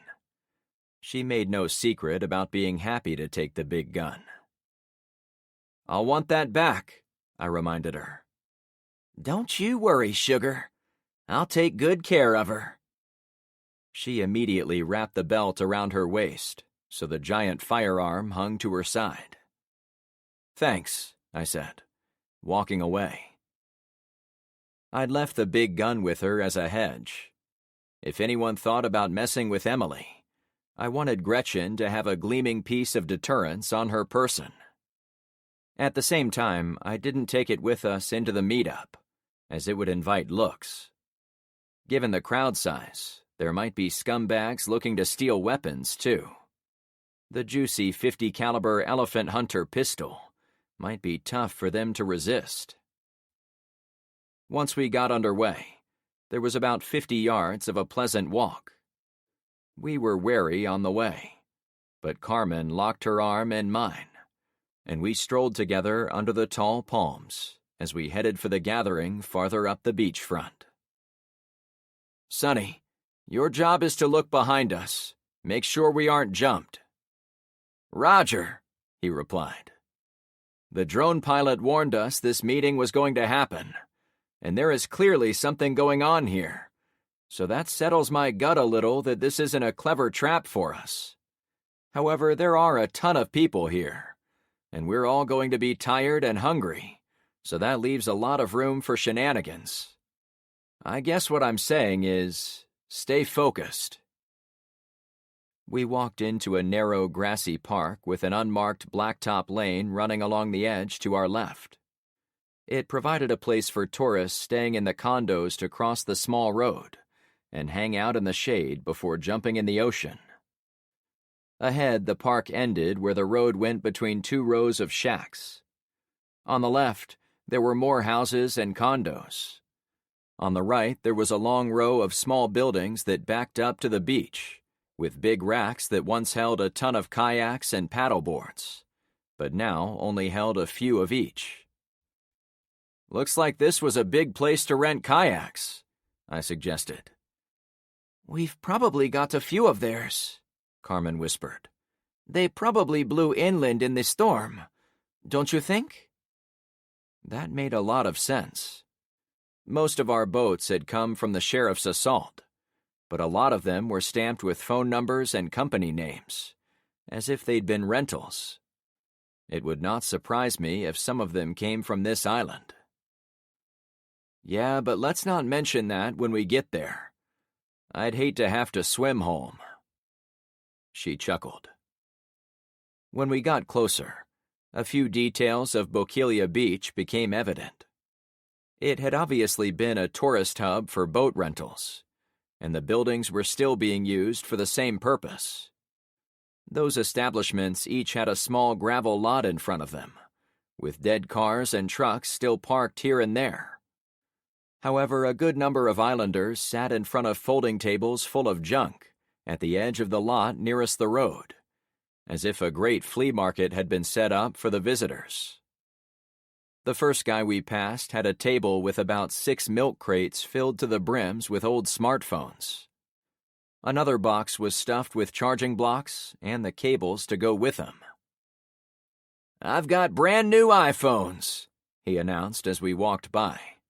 "The latest Apple Watches, too." I slowed to talk to him. "Anyone trading for those? You know, since none of them work." "Not really," he answered. "But imagine how well off you'll be if the power comes back on. You'll have a brand new phone for the price of a can of food." That is a good bargain, I agreed, but had to keep walking. "2 phones for a can," he pleaded. "Sorry," I said over my shoulder. The next station was an older bald guy sitting on a 5-gallon bucket with a shotgun across his lap. He had his items on a big blanket stretched over the gravel of the parking lot. 2 guys chatted with him about the fascinating items he was trying to hawk. One of the things was immediately recognizable. It was one of Dee's drones. One of the fans was ripped off, but it was otherwise intact. "And I shot this bugger while it was snooping," the owner told the men. "You found this around here?" I asked. The bald guy looked at the strap of my rifle, looked at how my Hawaiian shirt covered my belt, then finally spoke to me. "Yeah, this was hovering around the houses on the western edge of Bokelia. I blew it to hell." "Did you try to talk to it?" I asked. "No, should I?" He studied it as if seeing it for the first time. "Does it have a microphone?" "Dunno," I said, walking on. For all I knew, the microphone was still operational. If that was true, I didn't want Dee to hear anything I said. The next tables were set up by several young women, probably mothers. They had rows and rows of baby clothes laid out. Some toys had been placed here and there, and cloth diapers were stuffed in a clear box in the middle, as if guarded. "Need anything for babies?" one of the women asked Carmen. She laughed. "Oh, not yet. Thank you. But you might soon," another said, smiling but with a little desperation in her voice. "Would you want to trade?" "What do you need?" Carmen asked. "Food? Baby food if you've got it. But anything soft would be great. Applesauce, peanut butter, that sort of stuff." "No, I'm afraid we didn't know there would be trading here. We didn't bring anything." "But do you have food?" the woman asked, now dripping with desperation. "No one coming here has traded food." Carmen was no longer chuckling. "I'm sorry, ladies, we really don't have anything to trade," I interjected. "We've got to keep moving." I pulled Carmen in a good-natured way, so it didn't look rude to the women. "Can't we help them?" she asked quietly. "I wish we could, but every scrap I brought with me I'm going to need as fuel for more paddling." "Good point," she replied. The next few tables reminded me of visiting a garage sale from the old days. Some people were selling home items like shoes, scissors, or books. Most things were stained or rust-marked, as if they'd done some time in the waters of the storm surge. If I had to guess, they were trying to sell ruined goods to anyone dumb enough to buy them. Not that I blamed them. The people were desperate, probably had nothing to their name of any value, and were praying some of these foreigners would come in and trade from their imagined huge supply of food. The problem was that none of us had brought anything extra. In fact, the only people I figured had real food on this part of Pine Island were these very locals, since they'd been inside the Dawn Star. It threw up a red flag that these folks either didn't get any of that food, or they had the food and were trying to scam the outsiders. We passed a few guys sitting at a card table set up behind the main line of vendors. It looked as if they were playing poker and gambling cans of food, wads of cash, and loaves of bread. How they were still good, I couldn't say. The next few vendors had a little bit of everything. One older couple sat on folding chairs in front of a pile of shovels, rakes, and brooms. Useful items, though they weren't doing much business. The next table was run by two young men, each with two pistols hanging from their belts, sitting in front of a table with a scale on it. Sample bits of gold, silver bars, and pre-1965 silver coins were on the far edge of the table closest to the guys. An elderly woman stood at the other end, on our side, messing around with a big purse. They watched me with eagle eyes, obviously expecting trouble. I made a path well clear of them. They might have done a little business, as it was far easier to carry coins around as opposed to cans of food. I'd saved a few $100s in that pre-1965 silver coinage, as many amateur preppers do, but I'd made the mistake of putting it all in my new bank's safety deposit box when I arrived in Florida. I'd intended to pull it out and put it in my house, but not until I was fully moved in. Coulda, woulda, shoulda. I was learning on the job as much as everyone else. Another table was filled with fishing and boating gear, including poles, nets, and colorful lures. A youngish man stood behind the table, avoiding eye contact, looking exactly like someone who hoped I'd keep walking. "Hey, shouldn't you save this stuff for catching your food?" I asked him. "I guess," he said, still not looking at me. "My dad says we need other stuff too." "So you do catch fish?" "Not during the day," he said while looking around with worry. "I'm not supposed to talk about it here, but my dad says there are too many pirates who come along with guns and steal anything he brings into the boat, so we have to go out at night." I spoke quietly, as I could see the whole conversation was making him uncomfortable. "If you have food, why don't you trade it here?" "Nothing here is worth anything. I'm looking for radios, a functional depth finder, and battery-operated light systems to hang off our boats at night to lure in the shrimp and worms that bring in the bigger fish." He trailed off. "What?" I asked. "My dad is looking at me." He motioned to the gathered group, then took a step back. "If you don't have anything we need, then I can't help you." The message was clear. "Okay, good luck." We walked on. I wouldn't mind some radios, too, if they could be found.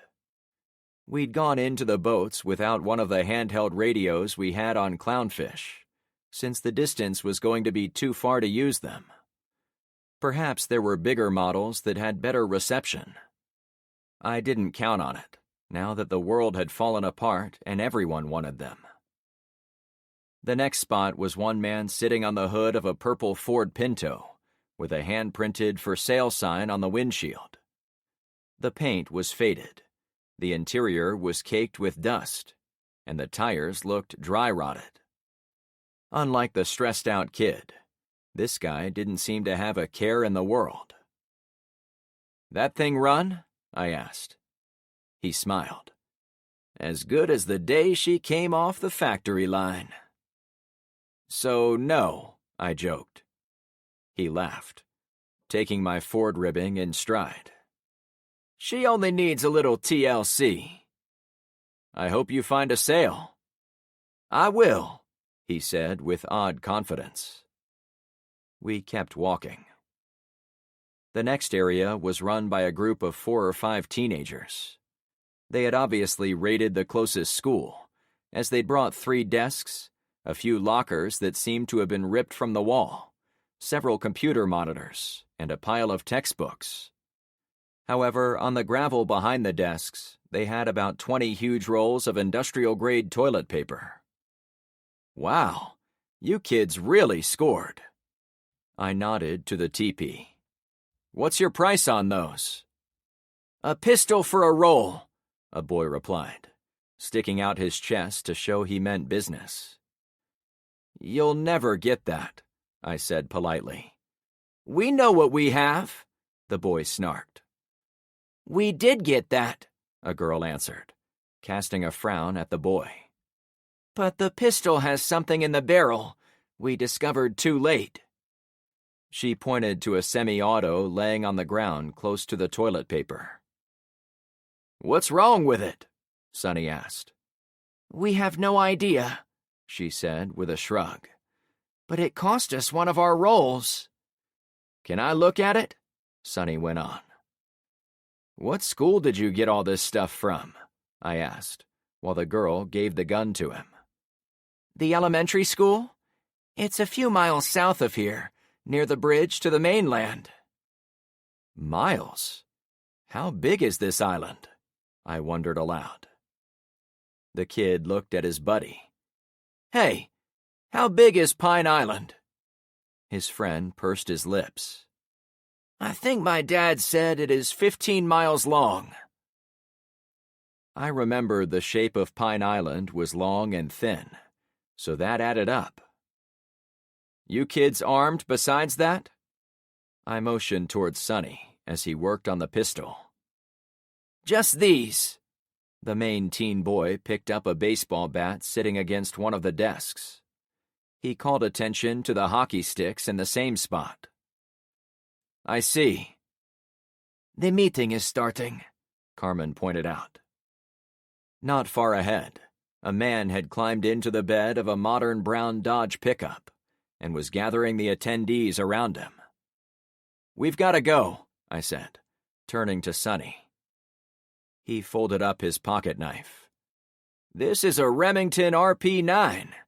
Most people love these polymer guns because of the low price point, but I've shot one of these and it seemed to have trouble feeding certain types of ammo from the mag. I think the guy who owned this one was probably frustrated with it and didn't have patience to work on it, so was willing to take the toilet paper." "Did you fix it?" the girl asked. Sonny held the mag and loaded from the extra 9mm he kept in his pocket. "The gun wasn't broken. My ammo might work better in it. You only have to give it some extra love, okay?" He demonstrated where the cartridge got jammed in the mag, then how to straighten it out. "Thanks," she said, taking the repaired weapon. "We've got to go," I announced to the teens. The kids gathered around their new prize. "Don't shoot your eye out," I laughed, while wondering if they even knew what A Christmas Story was. I was going to hurry to the meeting, but I skidded to a halt when I saw what was stacked in the next stall. "Hey, where did you get those solar panels?" I asked. They were distinct in shape and thickness, since they'd come from the wing of the solar plane we'd found in the woods. I had to think back to the panels in LeVar's garage. Did someone else get panels from the plane and then trade them? Alvaro, perhaps. "Some guys on a neighboring island had 'em. They better work, since we traded some mango tree seeds for 'em." "They will," I said with 90% confidence. I'd seen LeVar get ours working. "Got anything to trade for one?" the guy pressed. "No, sorry. Just here for the meeting." I hurried along the road for another 20 or 30 feet before I noticed a healthy-looking young blonde woman to my right. A white captain's cap sat on top of her clean, long locks that almost seemed to glow on top of her deeply tanned skin. She leaned against a pine tree at the edge of the parking area and appeared to do nothing but watch people go by. Her thin white bikini top barely covered her ample chest. She also had an almost see-through wrap around her waist, and nothing beneath it, which, in context of the apocalypse, made me feel instantly uncomfortable about her. A big sign was fixed to the tree above her head that said kayak rentals, but the word kayak had been crossed out with black paint.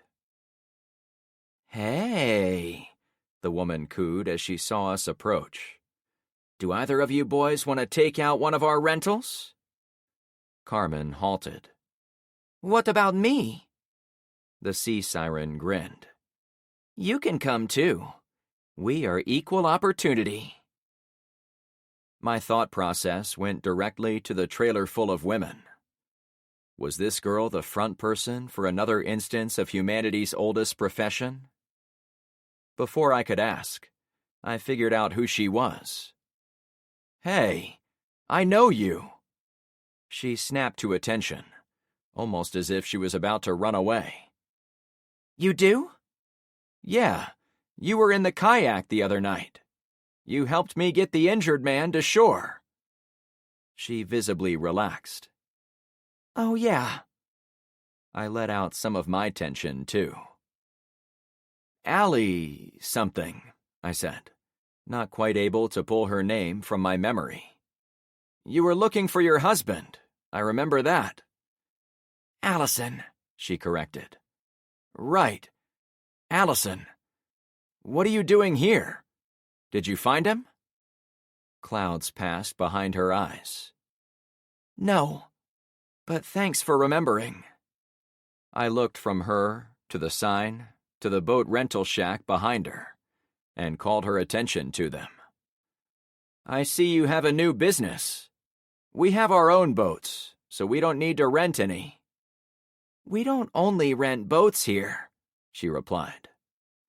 A bearded man came out of the shack. He wore a bright fishing shirt, colorful swim trunks, and flip-flops. When he saw us chatting with his helper, he came right over. "We have plenty for everyone. We take a minimum of 6 bullets, various amounts of precious metals, or at least 6 cans of food. It's a flat rate for a 1-hour minimum tour." Carmen flexed her hip in a way I recognized as her WTF pose. "Wait a second. Is this a boat rental or a brothel?" I took note she'd put her shirt back on, rather than wear her own flag bikini top in public. "Both," Allison laughed. "You'll get in a 2-person kayak with one of our sexy guides, row down the beach toward the entrance to Jug Creek. Then you'll find a lot of nooks and crannies to explore. Wink, wink." Carmen flashed me her disgusted face. No thanks, Allison," I said. "Maybe some other time."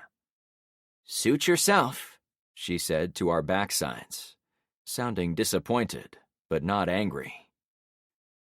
I needed to be polite while on foreign soil, but the fact that flesh was being traded on a public street in full view of all the people who'd come to the meeting, including children and teenagers, did not sit well with me. But that was the apocalypse.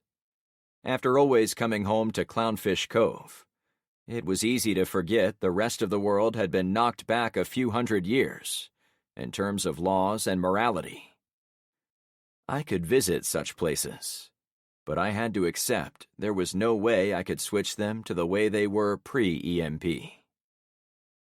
It was that thought banging around in my tired, worn-out brain pan when I noticed a stretch of road about 100 yards past the meeting. There were fewer shacks on the water, and more homes built on each side of the shady lane. But there was also some decor that didn't come standard with a beach vacation package. Bodies hung on ropes from the branches. Chapter 10. The meeting area was set up on the parking lot at the end of the row of rental shacks, under a nice spread of tall shade trees. Though there were no assigned places, it appeared as if half a dozen groups, maybe 100 people total, had organized themselves around the perimeter, with about 50 feet of open space in the middle for whoever was running the show. "Watch yourselves," I warned my friends. "Look down there. They aren't playing around." I could almost feel their blood pressures spike as each one saw the bodies. "Shit," Carmen whispered. "What do you think they did?" "Maybe they complained about the rentals." Sonny tried to laugh. "I guess we'll stand over here," I said, keeping us closest to the flea market vendors and our boats. "Sonny, I want you to keep glancing behind us to make sure this isn't a trap." "I can do that," he assured me. Carmen and I stepped closer to the attendees. A middle-aged guy in jeans, cowboy boots, and a loose-fitting Hawaiian shirt cut into the ring and went to the middle. "Guys, thanks for coming. We're going to go ahead and get started, as I think we're already running late from the assigned time." He slowly spun in a circle, glancing at the visitors. When he came to a stop, he was facing the group to our right. "Why don't you start? Tell us where you're from. Then we'll go on down the line." A gray-haired woman stepped forward and said her name. "We're from Cabbage Key." The next group, led by a bare-chested young man, was from Captiva. Others were from Sanibel, Usepa, and a third island he pronounced as Matlacha. Places that meant nothing to me, other than knowing they were islands in the archipelago west of us. When it got to the group to our left, they said they were from Punta Rasa, which got everyone excited. A 30-something man dressed like he was from a Richie Rich yacht club stood in front of his people. We brought our sailboats up the Pine Island Sound to the west, since the Matlacha Bridge is frozen in the down position, and our sails don't fit under the span. A woman from another part of the circle spoke up. We've got people working on it, but the drawbridge was recently upgraded with a lot of electrical components, for climate mitigation, so it might be a long time before we strip all that out and just have the diesel engine by itself. We appreciate that, the sailor replied to everyone. But we could have gone to open sea, swept around Sanibel, Captiva, and Cayo Costa Islands, and shot through the Boca Grande Pass. He pointed to the northwest, and come here into Charlotte Harbor with no problems. That's the advantage when you have renewable wind power behind you. To me, he seemed overly smug about his sailboats, but I had to give it to him. They were in the catbird seats as far as seafarers were concerned. The guy in the middle pointed to me. Your turn. Hi, I'm Frank Douglas, and I guess I'm the only landlubber here, since I actually live by the Dawn Star, the beached ship you can see over that way. I pointed where I meant.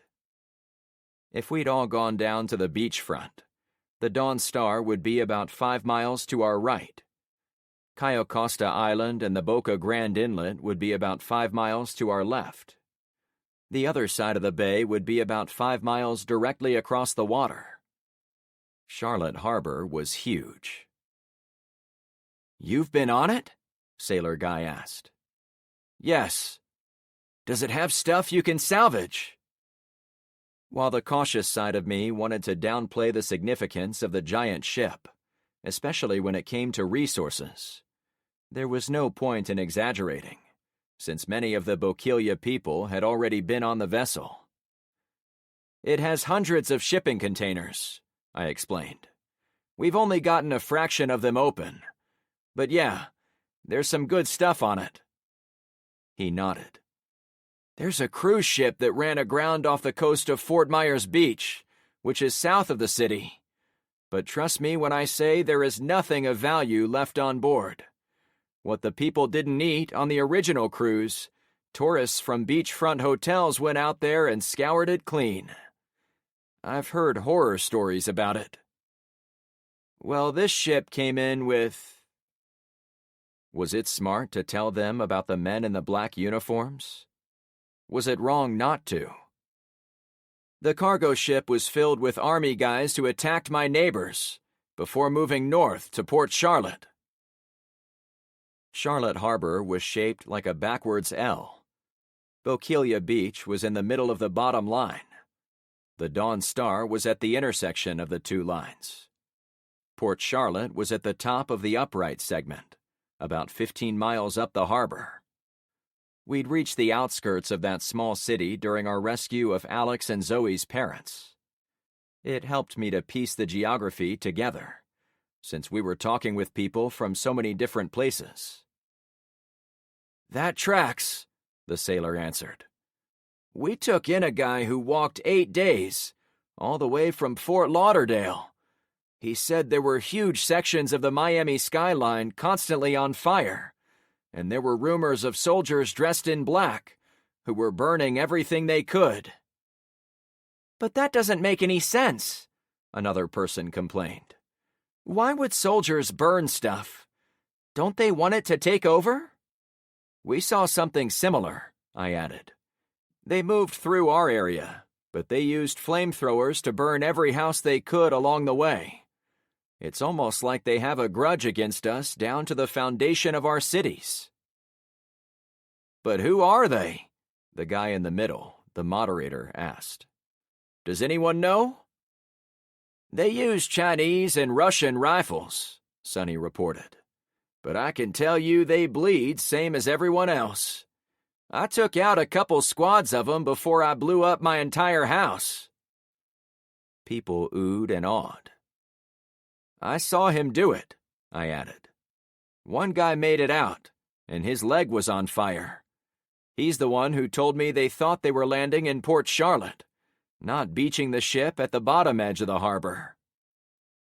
Well, they haven't come to our islands. Yet, one of the others replied. We've got to keep them out, Another yelled. Right, that's why we're here, the moderator continued. A loose confederation of island folk who can work together to report on threats and pool our resources if it ever comes to a shootout. But what about the rest of Pine Island? Someone asked. The moderator seemed to get uncomfortable. Why aren't they here? The sailor asked. Pine Island is 15 miles long, and your group only holds the northern tip. If my sailboats run into trouble on our trips up here, it would be nice to know we have a friendly port along the rest of our route. That was news to me. I assumed they represented the entire island. Another person from across the circle spoke to the moderator. You've got a roadblock on the bridge separating you from the rest of the island. Are you fighting against them? Should we be dealing with them instead of you? Another person added to the mix. I had no idea this was even an issue, I said. Is the problem that women are being trafficked and rented out like boats? I'm not a big fan of that myself. To my relief, my statement caused an uproar of complaints. No one cried out how they thought it was a good idea to rent women, and several of the women immediately declared they would not deal with any group that used human beings in that manner. Allison hurried past me, heading for the middle. Asshole, she mumbled under her breath as she went by. Ladies and gentlemen, she said as she flapped her arms to calm people down. Whatever this man told you, I can assure you we only run legitimate businesses on this beach. Then why is there a roadblock cutting off the rest of the island? The sailor asked. People were quieting down. I noticed the animated crowd had shoved in a bit closer to the middle, leaving only about 20 feet of room for Allison and the moderator to stand in the middle. The roadblock is a necessity, Allison explained. Many of us here were tourists when the EMP went off. Since we can no longer get home, we had to stay on the island. That made us expendable to the locals, and they tried to kick us out as soon as the hurricane flood was gone. We just decided that we didn't want to go. So you aren't even homeowners on the island? Someone asked. Where are the real owners? Another shouted. Now people were visibly upset. Everyone, Allison called again. You are missing the bigger picture here. This meeting is about security, but it is also about food, water, and how we can help each other. Bokeelia is on this giant bay, and our customer base is from here all the way to Port Charlotte and Boca Grande up north. You may not agree with our methods, but it allows us to trade for valuable items that we all can use. Items that will allow you and your families to live one more week or month. Like what? One of the skeptical women pressed. Allison didn't fluster. So far we've traded for radios, medicine, and parts to fix a freshwater well on Usepa. Sometimes we have to trade goods for services, if you catch my meaning. That's how you got the parts? The rep from that island spoke up. Yeah-huh, Allison answered, not ashamed. Oh, he said. A few faint nods went around the group. Can we make a separate deal with the rest of the island? The sailor asked. Of course, Allison said, still sounding sure of herself. We would never stop anyone from trading outside our confederation. I turned to Carmen and whispered, Tell me these people aren't going along with this. I'd already established we were the guests here, and we had to be polite, but these folks were pushing my limit. I might not be able to change what they did, but I didn't have to support it. They might, but we can't, she answered. It comforted me to hear her agree. I took it to heart that my subdivision and those close around me were living in a bubble that might accurately be described as the old America. A place where the rule of law still existed, women weren't traded around, and residents didn't put up with such talk. I could see a day where things got more desperate for us, but I couldn't imagine any scenario where I could allow Penny, Carmen, and Melanie to do what I was seeing on Bokeelia. However, the point that bothered me deep to my core was how readily other people seemed to allow it. First, those women on the trailers, supported by their husbands and boyfriends. Now with this kayak rental scheme. We weren't even 2 weeks into the EMP. What was 2 months going to look like? Allison slowly rotated as she spoke. Friends, I know life is harsh on these islands, but the people who originally owned these shops and homes were evil. They made my husband disappear. They tried to throw the rest of us tourists to the wolves, unarmed, and all we did was fight back. You would have done the same if it were your family being marched down the highway. She pointed in the direction of the bodies hanging from the trees. The tone of the crowd changed, as if they were angry anyone would have tried to kick Allison anywhere. The men we sent to the south, so we didn't harm them, she continued. All the children and most of the women went too, but we kept a few ladies as, collateral, so we would have peace. So they're slaves, I interjected. And who is hanging from those trees? Allison spoke to the others, while avoiding my eyes. I'm sorry if you don't agree with every detail of how we run things, but we're good people just trying to survive, same as you all. I'm sure at least some of you have tourists on your islands. Maybe you are also a tourist, like us. If the old owners were here, they wouldn't want anything to do with you, same as they wanted nothing to do with me and my tourist friends. I can tell you that. Now some of the women doubters seemed to come around. Allison had deftly changed the object of their anger from her to the original residents. Her message resonated with the menfolk, too. Her hindquarters were covered with a micro-bikini bottom that I hadn't even noticed under the sheer wrap she still had around her waist. I got the feeling she was spinning in the middle to give the male leaders a good look at her bodily charms. She stopped her spin when she faced me. Frank, we've worked together at the ship, and I'm glad you've come to our island, to our meeting. But I'm going to have to ask you, no, beg you, to let us handle our internal affairs as best we know how. Her tone changed, sounding more like she was talking to a toddler.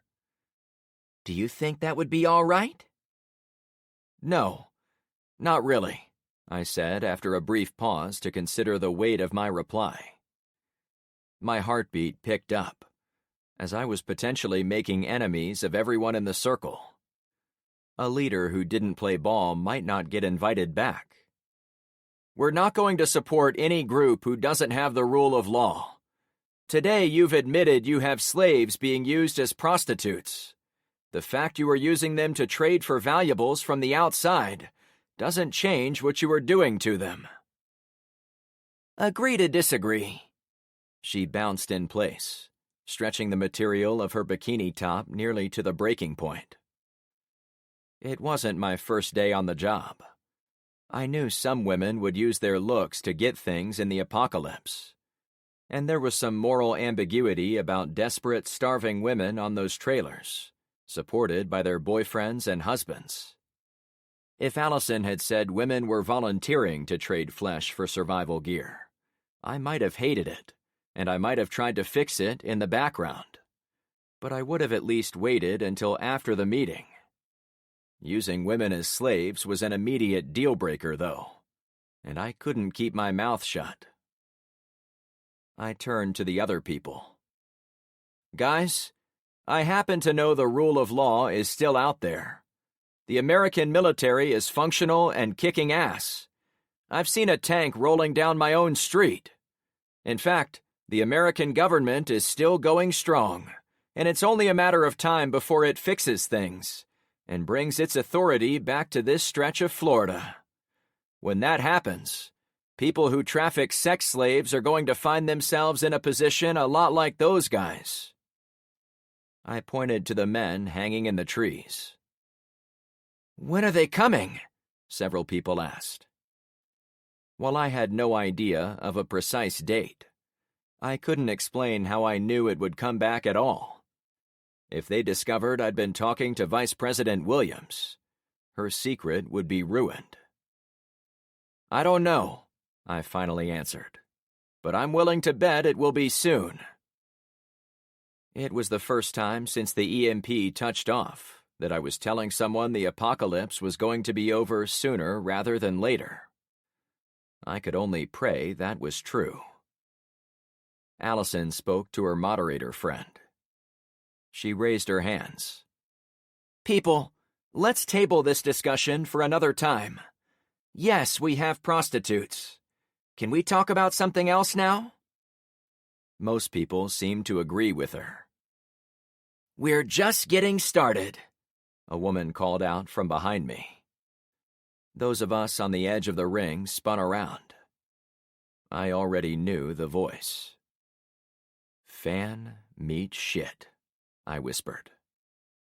Emily Williams, the Vice President of the United States, stood before us. Chapter 11. Wait, is she really the Vice President? Allison asked, obviously quite taken aback. Emily stepped into the circle. She had her wig off and was running fingers through her brown hair, as if glad to have it free. Her disguise had barely lasted an hour on shore, but she seemed to know what she was doing. I'm Emily Williams.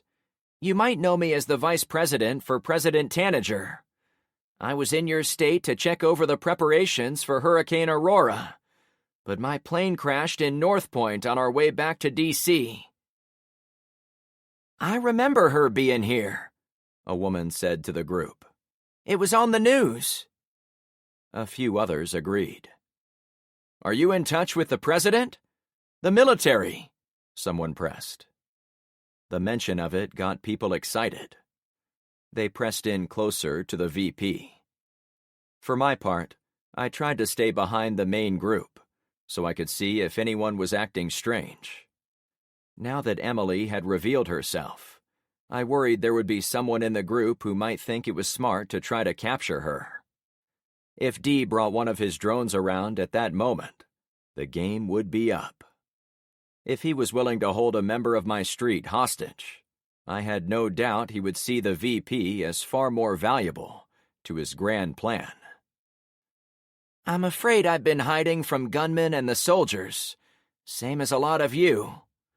I came out here with my friends Frank and Carmen, from the shore, in case they needed backup. Once I heard there are people being held as slaves, I knew I had to reveal my identity and assure the rest of you there is no question in my mind the United States is still in this fight. The U.S. Constitution is still in effect. Laws are still in effect. Can you send FEMA here? A man requested. Send an aircraft carrier, another quipped. Should I collect sales taxes when I sell canned goods? A third person ribbed. Despite the talk of slaves, prostitution, and starvation, the mood in the group remained light and breezy.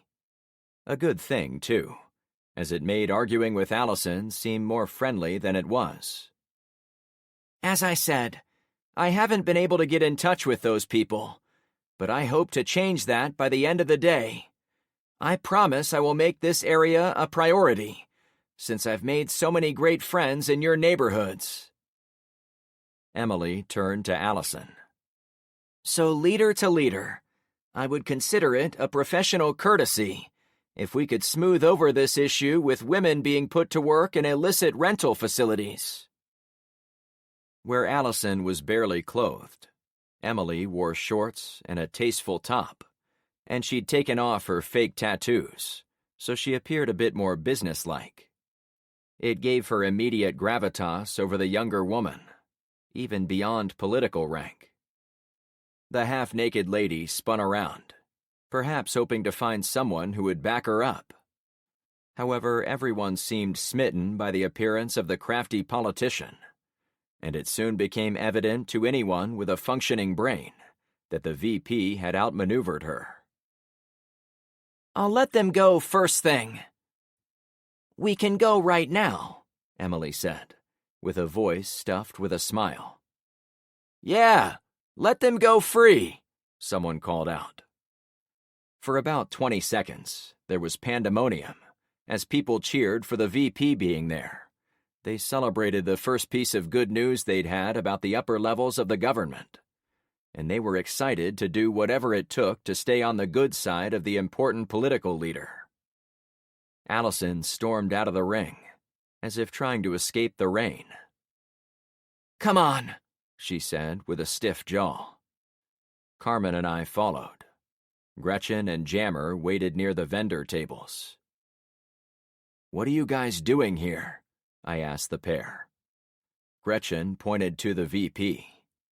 "She insisted we listen to the meeting without getting involved." "How did that work out?" I chuckled. "I tried to tell her," Gretchen answered. "It's okay. I don't think any of us can expect to tell the vice president what to do." I saw Allison lead Emily into the kayak shop, so I hurried after her to provide backup. When we all came through the door, the bearded guy's eyes lit up. "Well, well, well. It looks like you came in after all." He looked right at me. Emily cast a sideways glance at me. "He tried to make a sale earlier," I whispered. "Change your mind?" the guy pressed. "We have to let our non-volunteer workers go," Allison said to him. "What? You're joking, right?" "No. This woman is the Vice President of the United States." He laughed. "And I'm Bob Hope, caught on this sand trap of an island." "No, she really is the VP," Allison replied, as she put on a more appropriate beach wrap to cover herself up. Blood drained from his face. "Oh, piss on a stick. Why is she in our store?" "I told you. We have to let the women go." The shop wasn't large. There was one window in the front for talking to customers on the gravel parking lot, and there was a second big window in the back, framing the beach and waters beyond. Between the two, there was room for one desk, a stool, and a few cardboard boxes clearly used to store whatever goods they received as trades. Allison walked out the back door. The women sat on beach chairs placed against the rear wall of the shack, but a tough-looking young man sat on his own chair nearby. He wasn't flashing a gun, but I got the feeling he had one, so the ladies didn't try to run away. "We're letting them go," Allison said to the guard. "Really? Why?" He cast a worried glance to the women, then to us, as if he'd been caught by the organizers of the Geneva Convention. "Just do it," she snapped. We all watched as the guy got up and moved aside, making it clear to the women they were free to go.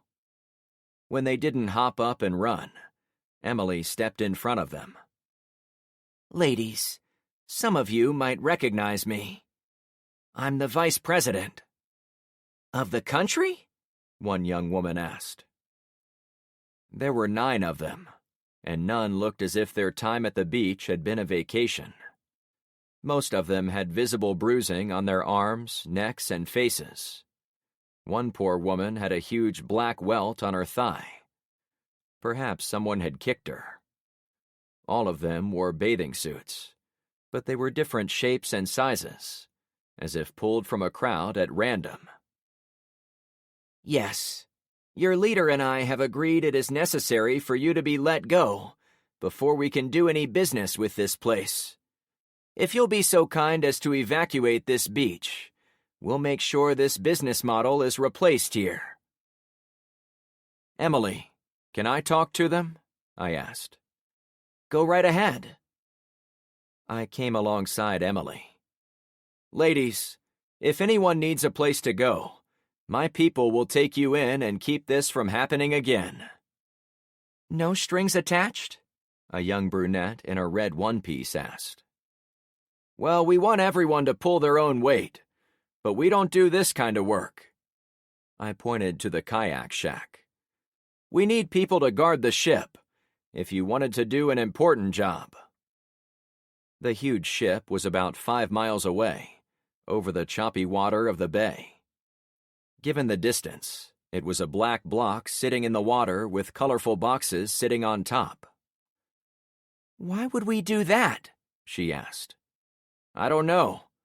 I guess I figured you'd want to be armed and in charge, so the Allisons of the world don't force you into jobs you don't want." I had to be careful dissing the leader of the Bokelia group, as much as I wanted to go off on her. Thanks to Emily, we'd forced a huge concession, but I didn't think we'd get any additional compromises. The women talked among themselves for a few moments. I stepped back to be closer to Carmen. "This is working out perfectly," she whispered. "Let's hope." The woman in the red swimsuit came over to me. "2 of the girls have husbands to the south, so they are going to head that way. The rest of us, however, well, 3 of us are out-of-staters, working as maids for the condos. A couple of us lived on our own here on the island, but our places have been gutted. Another pair are from Egypt, brought here to work in the restaurant for the summer season. Basically, we have no one to take us in that lives around here." I turned to Allison. "You said this was an issue between tourists and locals. These women seem to be outsiders like you." The woman shrugged, seemingly indifferent to the discrepancy. "So you'll join us?"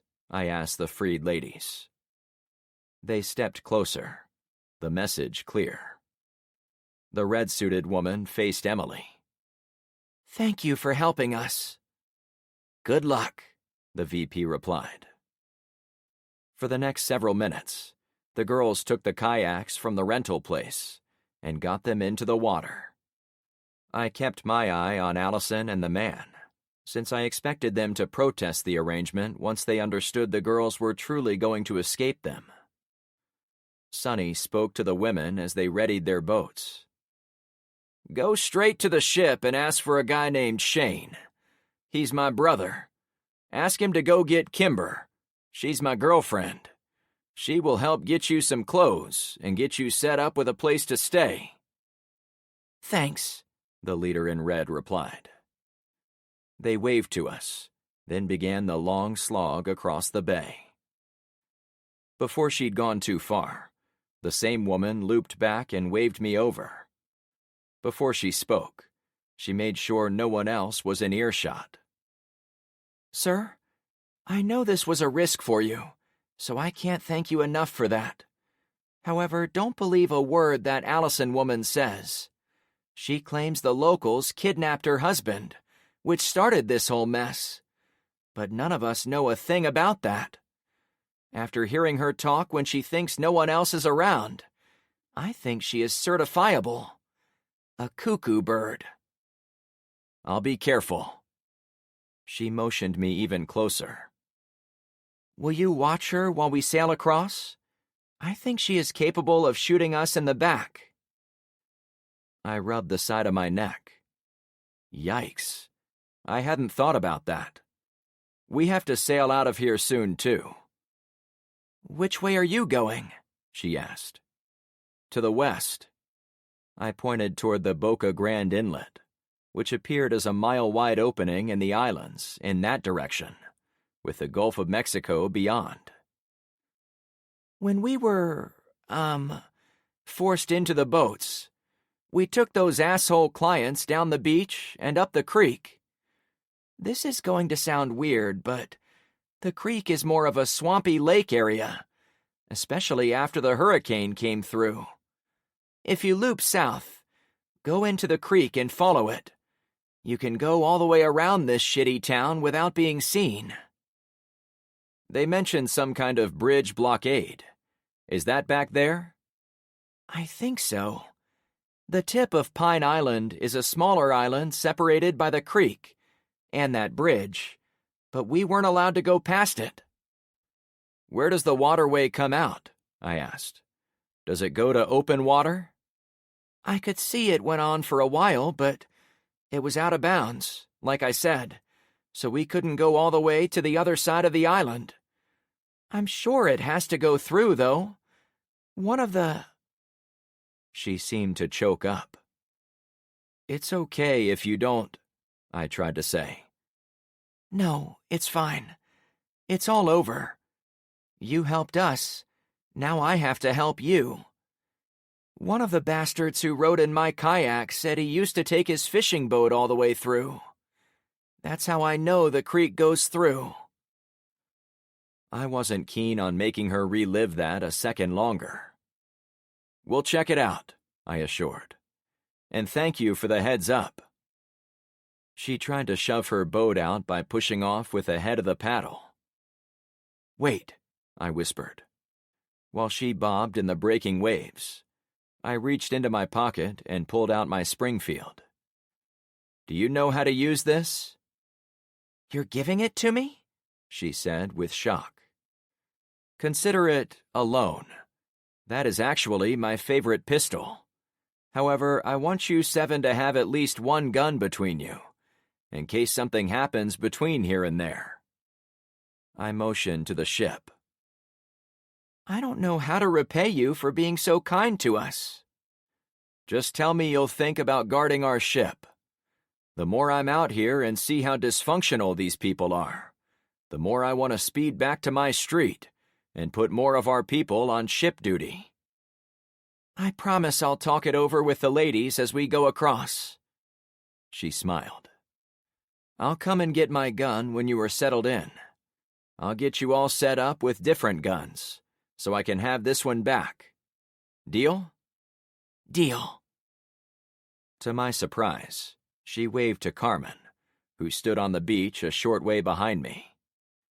I'd been hanging out with her as my partner for so many days.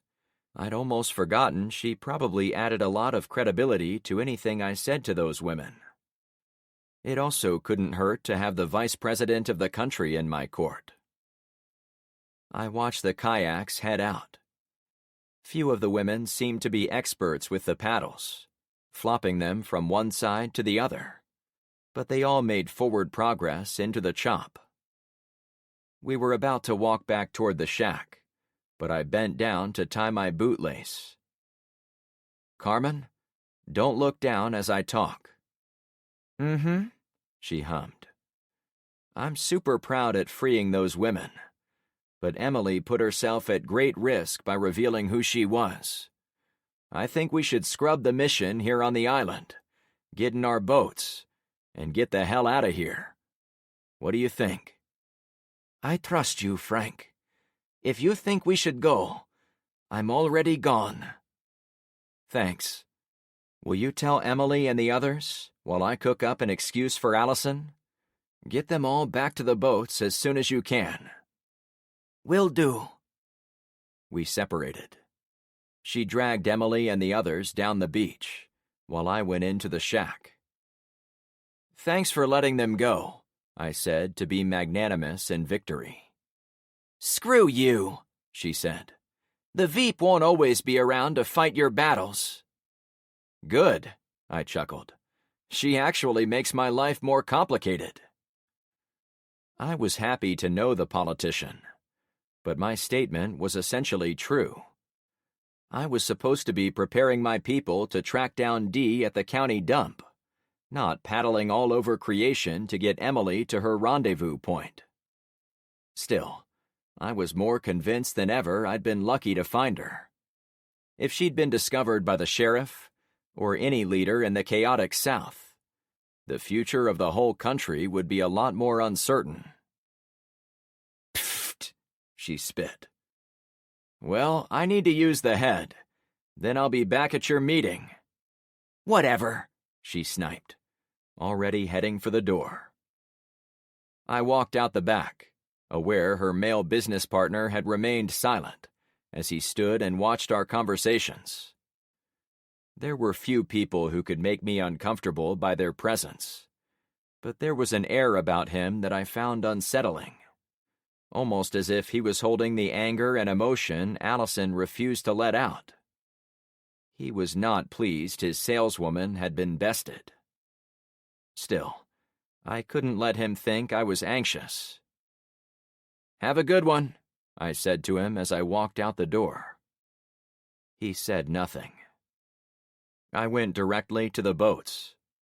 Once I confirmed we were pushing off, they worked fast to get the kayaks across the beach and into the water. The other people on the island were focused on the meeting or the flea market, and there were no people to watch us slip away. We paddled east a few hundred yards until we found the entrance to Jug Creek, as promised. From there, we entered a swampy mix of lake, ocean, and creek. There were no houses at the edge of the water. It was mostly trees or waterlogged tangles of bushes. A few buildings and homes were visible farther into the woods. The only structure out in the open was a concrete highway bridge ahead of us. There was maybe 10 feet between the bottom and the water surface. That's the bridge they spoke about, I told Carmen. The one with the roadblock? She asked. I got all 3 boats floating against the shore closest to the Bokelia side.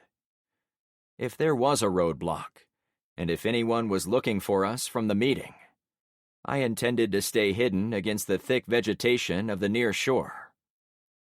The closer we got to the bridge, the more I feared what was on the other side. While we were going through a jungle-themed creek area to the east of the bridge, the western side opened into a lake-like tourist region, and it was surrounded by houses and condos built directly at the edge of the water. There was no way to stay hidden.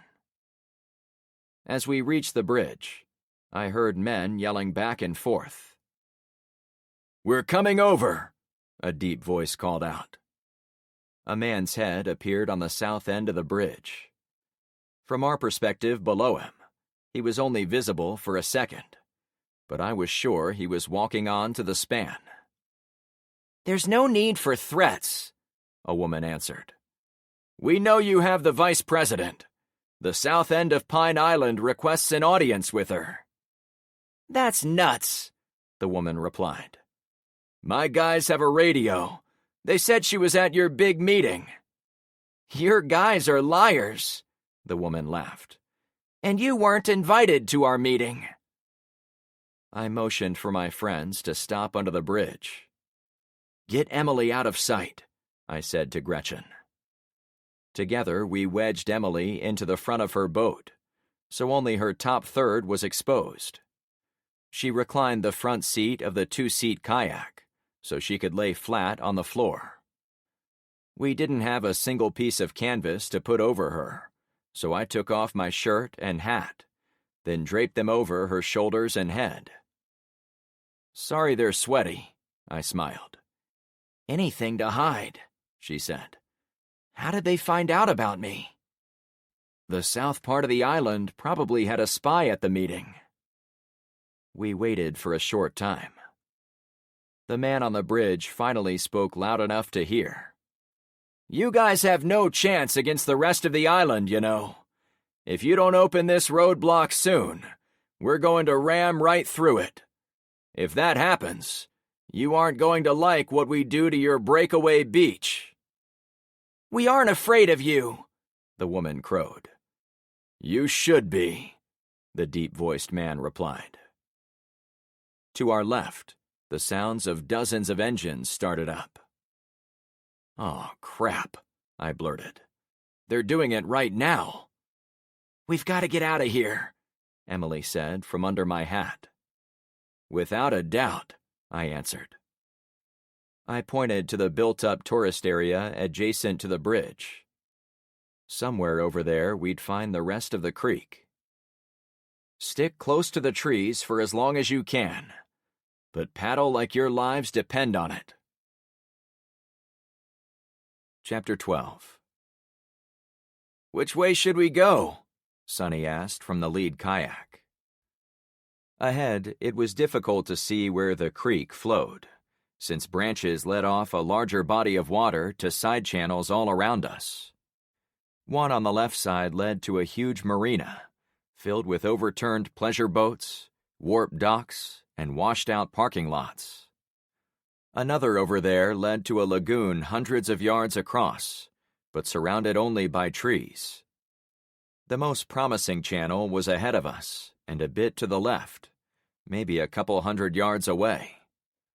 Unfortunately, that one required us to cross open water, since there were a few boat docks coming up on our right, instead of more trees. Go for that opening over there. I pointed to the prospect. The bridge was now a quarter of a mile behind us, but we could no longer hide among the trees and undergrowth hugging the shoreline. If we'd had the time to do this right, we'd park the boats and hide until the sun went down, then sneak away in the moonlight. However, we were forced to make a run for it, or Emily would miss her evacuation. Okay, Sonny answered, sounding as uneasy as I was. I dragged the paddle along the left side of the boat, turning us left. Here goes nothing, Carmen said over her shoulder. I took a few quick breaths to psych myself for maximum effort. My paddle dipped a bit deeper in the water. I pulled with a little more strength. Our boat surged ahead. Harder paddling brought more water into the boat with each stroke. Carmen's paddle strikes also splashed on both of us, too. She glanced over her shoulder. Sorry about that. Soak us both, but keep going, I insisted. On the bridge behind us, a diesel motor running in low gear caught my attention. A yellow loader tractor rolled forward, toward the Bokelia side. Its giant front bucket held a few feet off the ground and tipped forward like a shield. They're attacking, I wheezed. I figured we'd be in full view of the bridge for about 200 yards, basically 2 football fields. It didn't look that far, but we were spending every ounce of energy to cross it, and we didn't have time to rest. Several horns sounded back at the bridge. 2 big delivery trucks followed the tractor, each with shielding on their fronts. Frank, look! Jammer pointed behind us. Now my heart struggled to pump fast enough. Several motorboats emerged from the marina we'd passed. They were larger than Ben's boat, but not by much. They were small runabouts with old outboard engines that still worked post-EMP. They sped toward the Bokelia side, each filled with armed people. 2 of them banked in our direction. They're coming, several of us said at the same time. My legs turned to stone as they crushed the foot pegs in the kayak, giving me extra support for my upper body as I jammed the paddle ends into the brown ocean water. First left, then right, then repeat. The fronts of the boat sloshed and bounced as we cut through the otherwise calm water. I began to think about unslinging my rifle, but how effective could we be with our guns while bobbing around in the boats? Was land the answer? There were a few homes along the shore to our right, not 20 yards away, but I imagined each one was an observation point for the Bokelia people. It seemed too much like tempting fate to get out and run to one of them. Don't look back, I panted with extreme exertion. We're going for the passage. There seemed to be trees on the shore where the creek continued. If we could make it there, we could get out and defend ourselves. The motors of the watercraft got louder behind us. "Should I come up and help?" Emily asked from her hiding spot. Gretchen gasped for air as she paddled her heart out, but she lagged behind since the other two boats had 2 paddlers each. Even Lara Croft wasn't as strong as 2 people, and she'd hit her limit. "You might as well," I huffed. "but keep the wig on." She climbed out from under my hat and shirt. Once she added her paddle strokes, Gretchen's boat caught up. A second later, the unmistakable clatter of gunfire started behind us. "Shit," I said under my breath. "Be ready to head for land." The closer the engine sounds got, the more it became necessary to change my mind about when and where to head for shore. Motorboats could ride the waves and run rings around our unstable kayaks. Our fatigue would also make it harder to brace and aim our weapons. We needed solid ground. Before I made my final decision, I chanced to look behind. The pair of boats had come about half the distance to us. Men in the boats held long guns and aimed them to the side, toward Bokelia. And someone shot back at them. One of the drivers got hit, and his boat lurched sideways and spun around, creating a mess of waves. Guys in the other boat gathered on one side and fired toward shore. Despite the number of weapons, they were in a bad spot, totally exposed, with nowhere to hide. The side of the light boat wouldn't stop many bullets. Someone replaced the fallen captain, and the stricken boat started moving again. Instead of pressing the attack, the 2 boats turned around. A couple of guys fell over the sides, evidently hit. "It's a killing field back there," I said under my breath. The battle wasn't only in the 2 boats, but it extended along the creek back to the bridge, possibly beyond it. For every shot from the nearest gunfight, 2 more howled from beyond it. By some miracle, none of those guns were trained on us, or if they were, the shots didn't come close. We'd crossed the killing zone mere seconds before it went hot. Soon, the entire battle space disappeared around a bend. I exhaled in relief. A few hoots and cheers went up. "That was close," Gretchen admitted. "Thanks for the assist, ma'am," she said to Emily.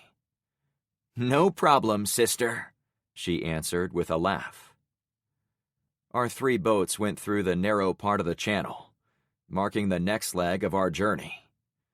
I'd hoped we'd see ocean to complete our escape, but there was instead another giant body of open water facing us. It was circular, about a mile across, and it was almost uniform in appearance. The attack raged behind us. "Look for the exit," I urged. It wasn't easy. Other than a few houses to our right, at the edge of Bokelia Beach, the rest of the area was lush, dense green forest. The trees weren't nearly as tall as the woods around my house, but they were packed in a lot tighter, and often dotted with lone palm trees sticking above the crowded growth. We were all tired from paddling so fast, but we kept a good pace. When we had some distance along the shoreline, it gave us a better view of where we were. There were no inlets near the homes. The northern and western shorelines didn't have any openings either. "There it is," Sonny reported, pointing ahead. "It's coming up on the left." The uniform ribbon of trees along the water made the creek exit stick out as we neared it. "We made it," Gretchen said tiredly. I could tell my team was at their limit as we continued to paddle the kayaks toward the exit of the bay. The sounds of gunfire decreased with each extra yard we put between us and them. but it was evident a large battle was underway, with lots of shooters on both sides. It didn't take us long to reach the next leg of the creek, but we'd hit a wall in terms of strength. We all managed to get the boats around the first bend, taking us out of view of civilization, but we stopped rowing at the first opportunity. There wasn't much of a current, so we floated where we were. "Did you have a sixth sense about that attack, Frank?" Emily asked. "How so?" "Well, I was going to suggest we go back to the meeting, since we hadn't really agreed on anything except freeing those poor women. But you said we had to leave right away. How did you know?" "Maybe it was a sixth sense," I chuckled. "But the main reason was that you revealed who you were, and I was worried if we went back, someone would suggest you would make an even better hostage than those women." "You don't think," she said. Carmen jumped in. "We've seen lots of people get used over the past 11 days. Men, women, kids. No one is safe. If there is a way to get what you want by threatening harm on people, I guarantee it will get done." "Is it really that bad out there?" the VP asked. "It's worse than you can imagine," Carmen answered. "In fact, what you've seen here on the island is comparatively tame. We saw way worse the other night, while Frank and I were in the subdivisions south of where we live." "Thinking about it some more," I added. "That's part of the reason why I had to get you out of there. Right now, while the sun is shining, there is nothing more important than getting you to your rescue plane. You seem like a good person, and we need good people in authority who can win this war, and then help their fellow citizens." "Thank you," Emily said with a smile. She looked at my bare chest for a moment, then offered to toss my shirt and hat back. "You're getting sunburned." I caught my shirt. "Thanks." She held my hat, then chucked it toward Carmen. "I think this would look better on your girlfriend's head." Carmen caught it. "Oh, I appreciate it, but this girl doesn't wear hats." She tossed it to me, and took a moment gazing at my still bare chest.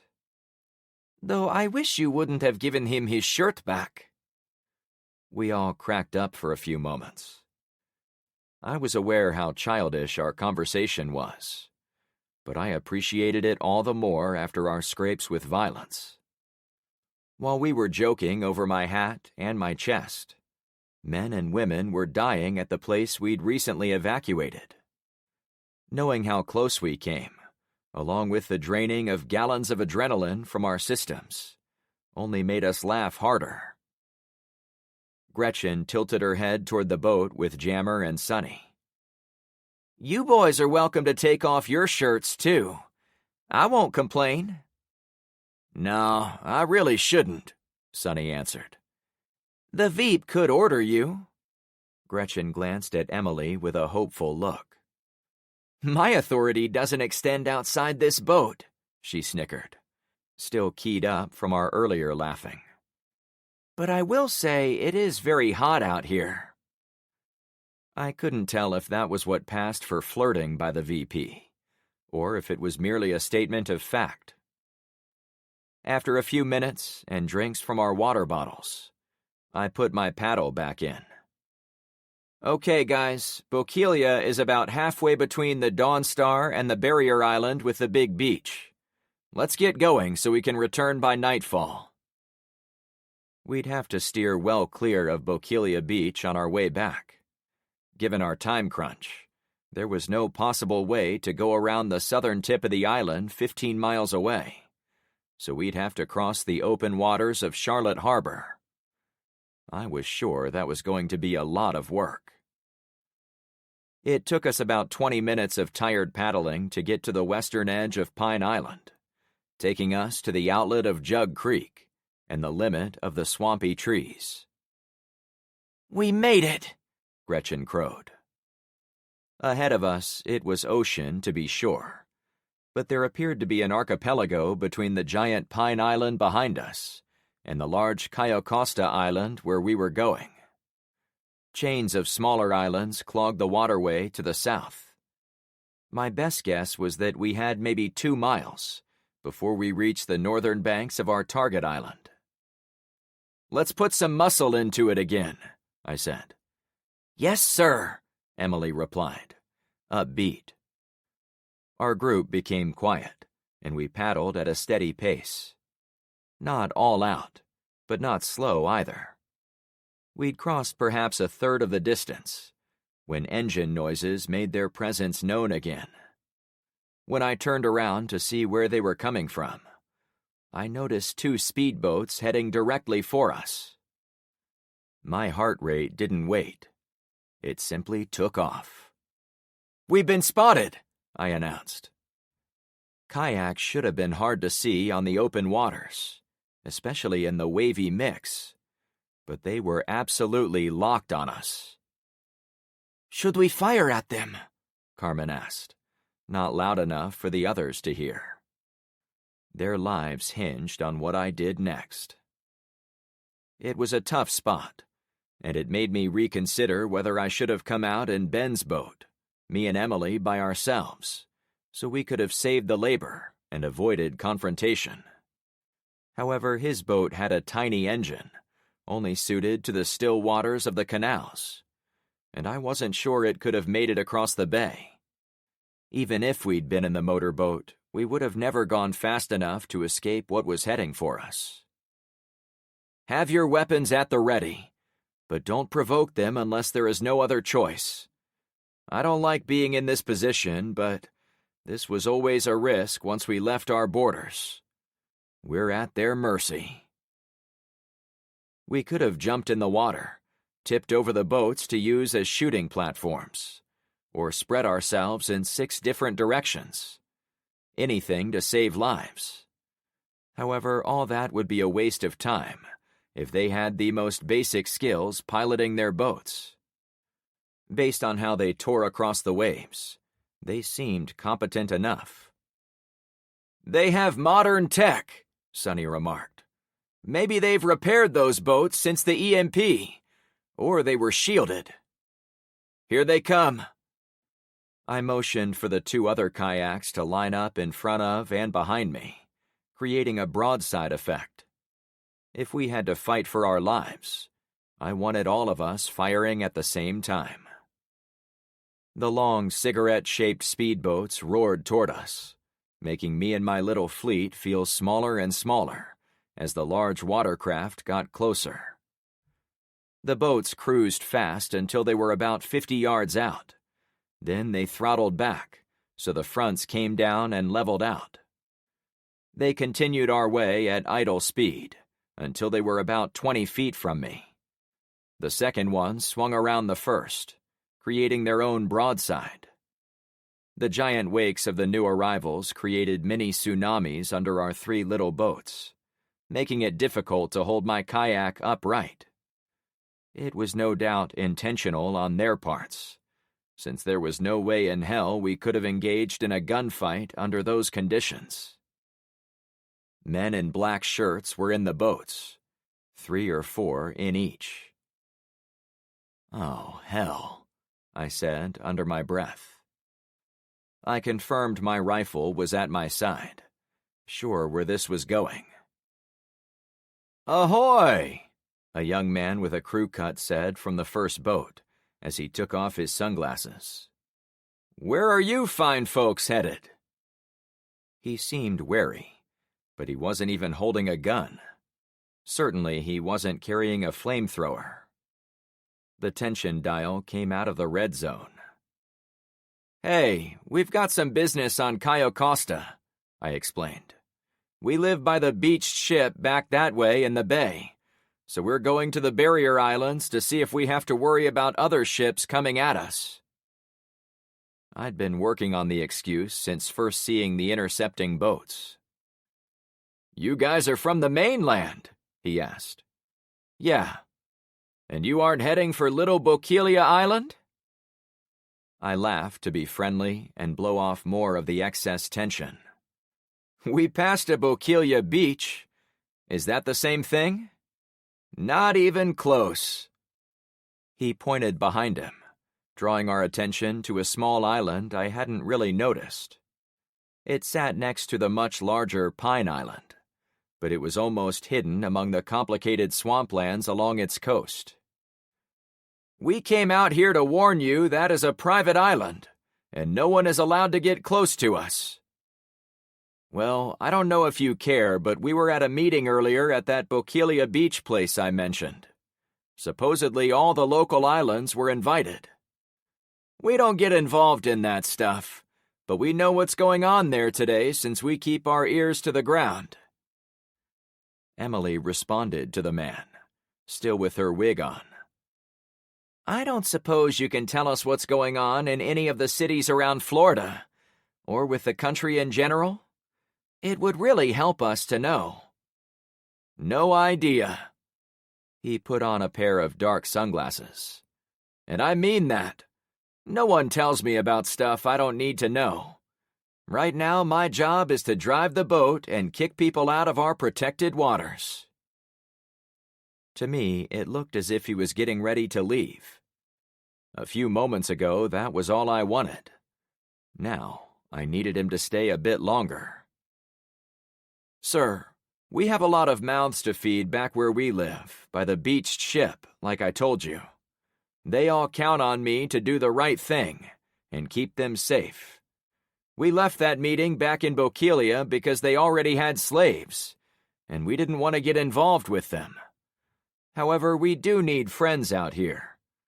Can you pass along to your boss that we are willing to share the contents of the ship with you? If you'd be willing to let us use a small piece of your island as a safe harbor for our boats? I didn't have a plan coming into this, but part of my hopes for the day was making friends among the island people, so we had allies on the high seas. It wasn't that different than making friends with Rosie up in North Point. My rationale was that if the Pine Island people took over Bokelia Beach, it might mean our chance of allying with anyone from the meeting had dropped to 0. These guys represented a final chance at finding friends. Plus, they evidently had the technology to get modern vehicles working again. And, I continued, tell your boss that Pine Island is assaulting the people in Bokelia Beach right this second. We saw them cross the bridge heading north.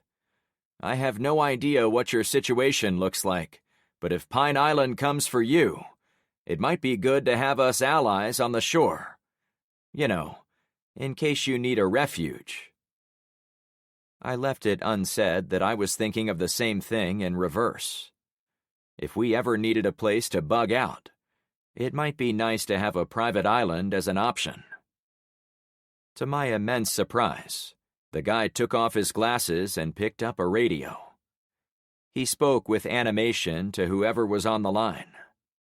He pointed, gestured toward Pine Island, and tapped the cockpit dashboard with seeming anxiety. I couldn't hear what he said, but we all watched with anticipation. 2 minutes later, the guy set the mic down. Well, I never thought he would agree to it, but the owner of our island is interested in your deal. He says it is contingent on sending a team to your territory to confirm you control the beached ship, are people we can trust, and that you have enough land to protect our interests in the event of a difficulty on our resort. That's great, I said, surprised it worked out at all.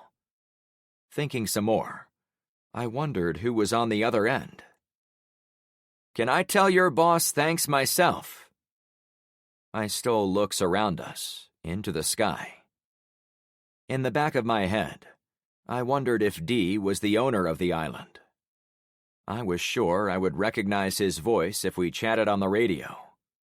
Why else would the guy in the boat be pointing and gesturing, unless someone was watching him? The fact that these people were in modern boats also hinted they were the same person. However, if this was his base, Then why did Zeke and my friends figure out the drones were flying to the county dump?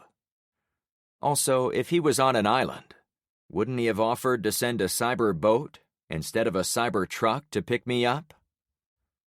"Sorry, no can do," he said flatly. Emily interjected. "When you come, maybe bring someone who knows what's going on. That would be a big help for us." "I'll be sure to mention that." I decided to push my luck one more time. "And I don't suppose you could tow us the rest of the way across the sound?" I motioned toward Cayo Costa, still well over a mile of paddling away. "Sorry, bud." He put on his glasses again. "We can't spare the fuel." "That's fair," I answered. He shoved the throttle forward, and the big speedboat lurched into motion, followed by its twin. They immediately turned east and surged toward the little island. "Is this what usually happens to you when you are out and about?" Emily asked, bemused. "Actually, no," Carmen answered. "These encounters usually come with a lot more gunfire." "That's true," I said. "This must be what straight-up winning feels like." Ahead, we had to paddle some more. The next island awaited. Chapter 13. My elation lasted maybe 5 minutes, until I heard the tone of the engine shift on the pair of interceptor boats. They were far behind us, almost to their home island, but I caught them at the right moment to see them change direction. The first instinct was they were coming back for us. I held my breath as they maneuvered. "What is it?" Carmen asked, probably noticing I'd stopped paddling. "The speedboats." Everyone else stopped paddling too. A few more tense seconds ticked by. "No, they're heading north," I finally said. The wake behind the boats was frothy and white, easy to see at a distance. "Look," Sonny declared, half standing in his kayak. He pointed to where the 2 guard boats seemed to be headed. A small number of blue and green kayaks were pointed in our direction. It took about 5 seconds to draw a line on the mental map in my head, showing that the kayaks had come from the north side of Boquilla Beach. Where we took the back way along Jug Creek, they'd come straight from the town. "Shit, I think we've got some pursuers." Everyone peered intently at the meeting taking place. The guard boats were now next to the kayakers. What lies would be told to make Sunglasses Guy let them continue on their way? "Can they even catch us?" Gretchen asked as she slapped her paddle on the water. "They're in single kayaks," Jammer explained, "and we're in divorce boats." "We're in what?" Carmen shot back. "Divorce boats. I heard one of the other kayakers on the beach at Boquilla call it that when he was yelling at his partner. The more I thought about it, the more it made sense. Luckily, none of us are married to each other." I let out some nervous laughter. "But divorce boats probably go slower," he continued, "since our kayaks are bigger and heavier than those singles. And they probably haven't been paddling near as long as we have." My forearms, palms, and back were already sore. "Whoa, the meeting is already breaking up." The guard boats spun around. "That was quick," Emily complained. "They probably already know each other," Carmen suggested. "so they don't have to explain who they are and where they are going." "Let's get out of here," I huffed. We paddled for a few minutes before I turned to check on our pursuit. It was difficult to measure distances on the open water, but I guesstimated they were perhaps a quarter of a mile back, while we had almost a full mile in front of us. I confirmed there were 4 kayakers. My heart pounded in my chest, and I was drenched with sweat from all the exertion. The waves had kicked up, but there seemed to be little wind, and it did nothing to cool me. As tired and sore as I was, we had to reach the shore before the other people, or they would be able to deny us from ever reaching our target. We got to it. Almost immediately, things got tough. Various grunts and groans of pain came from all of my friends, but a good number came from the vice president. "Hey, Emily," I called over to her. "If you fly around in Air Force 2, does that mean you are now in Kayak 2? She sunk her paddle and pulled back with great effort. Her short sleeves were rolled up, and she did have some muscles, but she wasn't as ripped as Gretchen behind her, so I figured she needed some distraction from her pain. "I'd have to look it up. I think there used to be such a thing as the presidential yacht, but I don't think they use the designation anymore." "Can't you make 'em use it?" Sonny asked from my other side. She laughed through the effort. "You would think. VPs have surprisingly little power." We were silent for the next 10 minutes. I only let myself turn around when I thought we were a lot closer to the shore, but I discovered the men had gotten substantially closer too. A voice carried in on the breeze. "Are they saying something?" Gretchen asked, half turning to listen. I strained to hear too. One of the men had a booming voice. "We only want the VP," the guy yelled. A breath caught in my lungs. It was my worst fear. "They know about her," I thundered. "Paddle!" Up until that moment, I'd been imagining any number of scenarios about who was back there. The most benign was they were from the big meeting and were simply returning to their home island. The second best was that they'd figured out we'd slipped away from the meeting as the enemy trucks stormed their barricades and thought we were part of the betrayal. However, the bottom-of-the-barrel worst case was that bad men had figured out our escape plan and were here to capture or otherwise harm the vice president. There was no pie-in-the-sky scenario where they were coming to help the vice president out of the goodness of their hearts. Not in the current world. A puff of water to my right, beyond Emily's boat, caught my attention. The crack of a gun sounded from far away. "What was that?" Gretchen wondered aloud, still paddling twice for every one of Emily's strokes. The woman was a middle-aged mother of a teenaged boy, but she seemed to have the stamina of someone half her age. Either that, or she had crazy mom energy that was keeping her in this fight for survival. "They are taking pot shots at us," I said with a steady tone. "Keep going." 30 seconds went by. Then another gunshot splashed into a wave between my boat and the one with the VP. Looking back, the man firing the rifle had to stop paddling in order to aim the gun, which slowed them a bit. It was the only silver lining to an awful situation. Another couple of minutes flashed by. Emily glanced my way. "I bet you are glad you followed that lead and knocked on my door, aren't you?" Her voice was loaded with sarcasm. "Next time I'll knock on any door but yours." I'd said it to play along with her sense of humor, but the truth was I would never turn my back on an opportunity to help the vice president of the country. No matter her party or politics, the simple fact was she represented my one chance to be directly involved in rebuilding a fallen America. It helped that she seemed like a decent person, was attractive for a politician, and didn't mind hard work.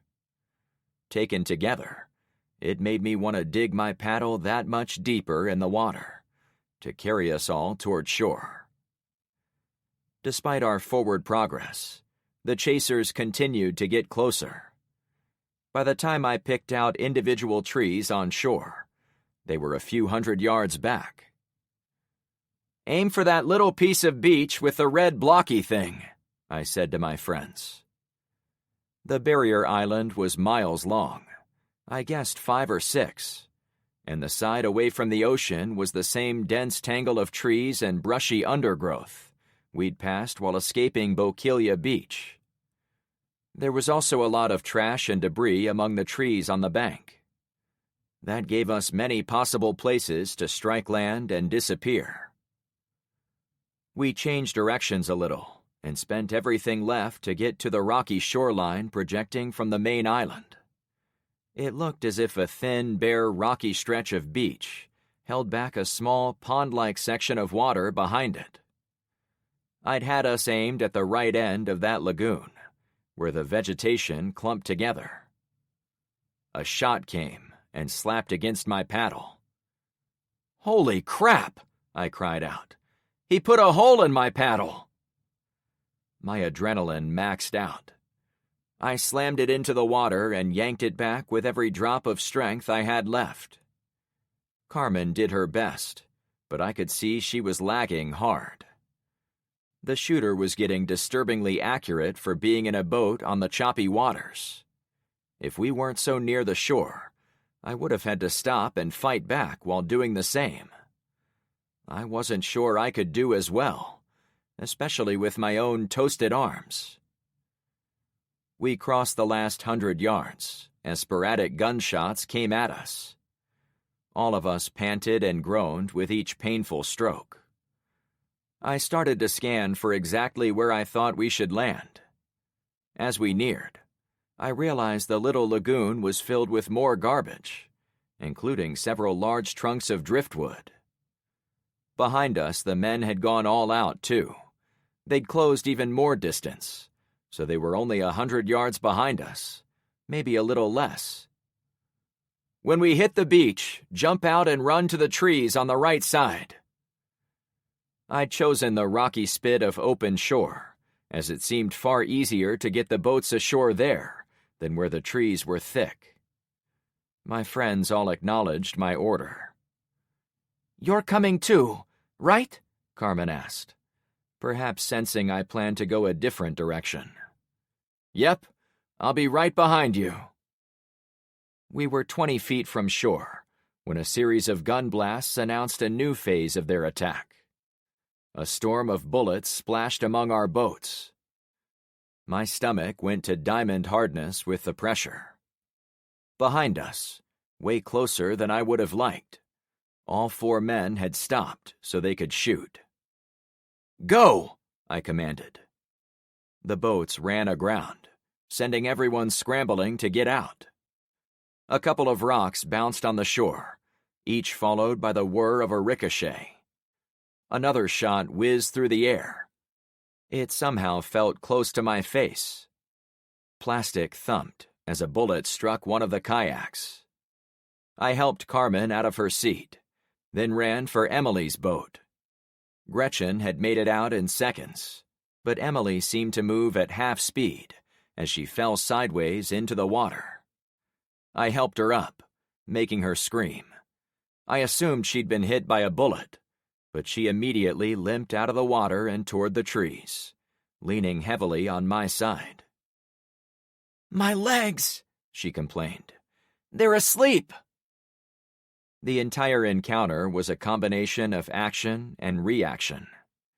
As we'd gotten close to the shore, the men in the boats knew they were going to be caught out on the water, so their only chance was to take us out before we could establish a fighting position on solid ground.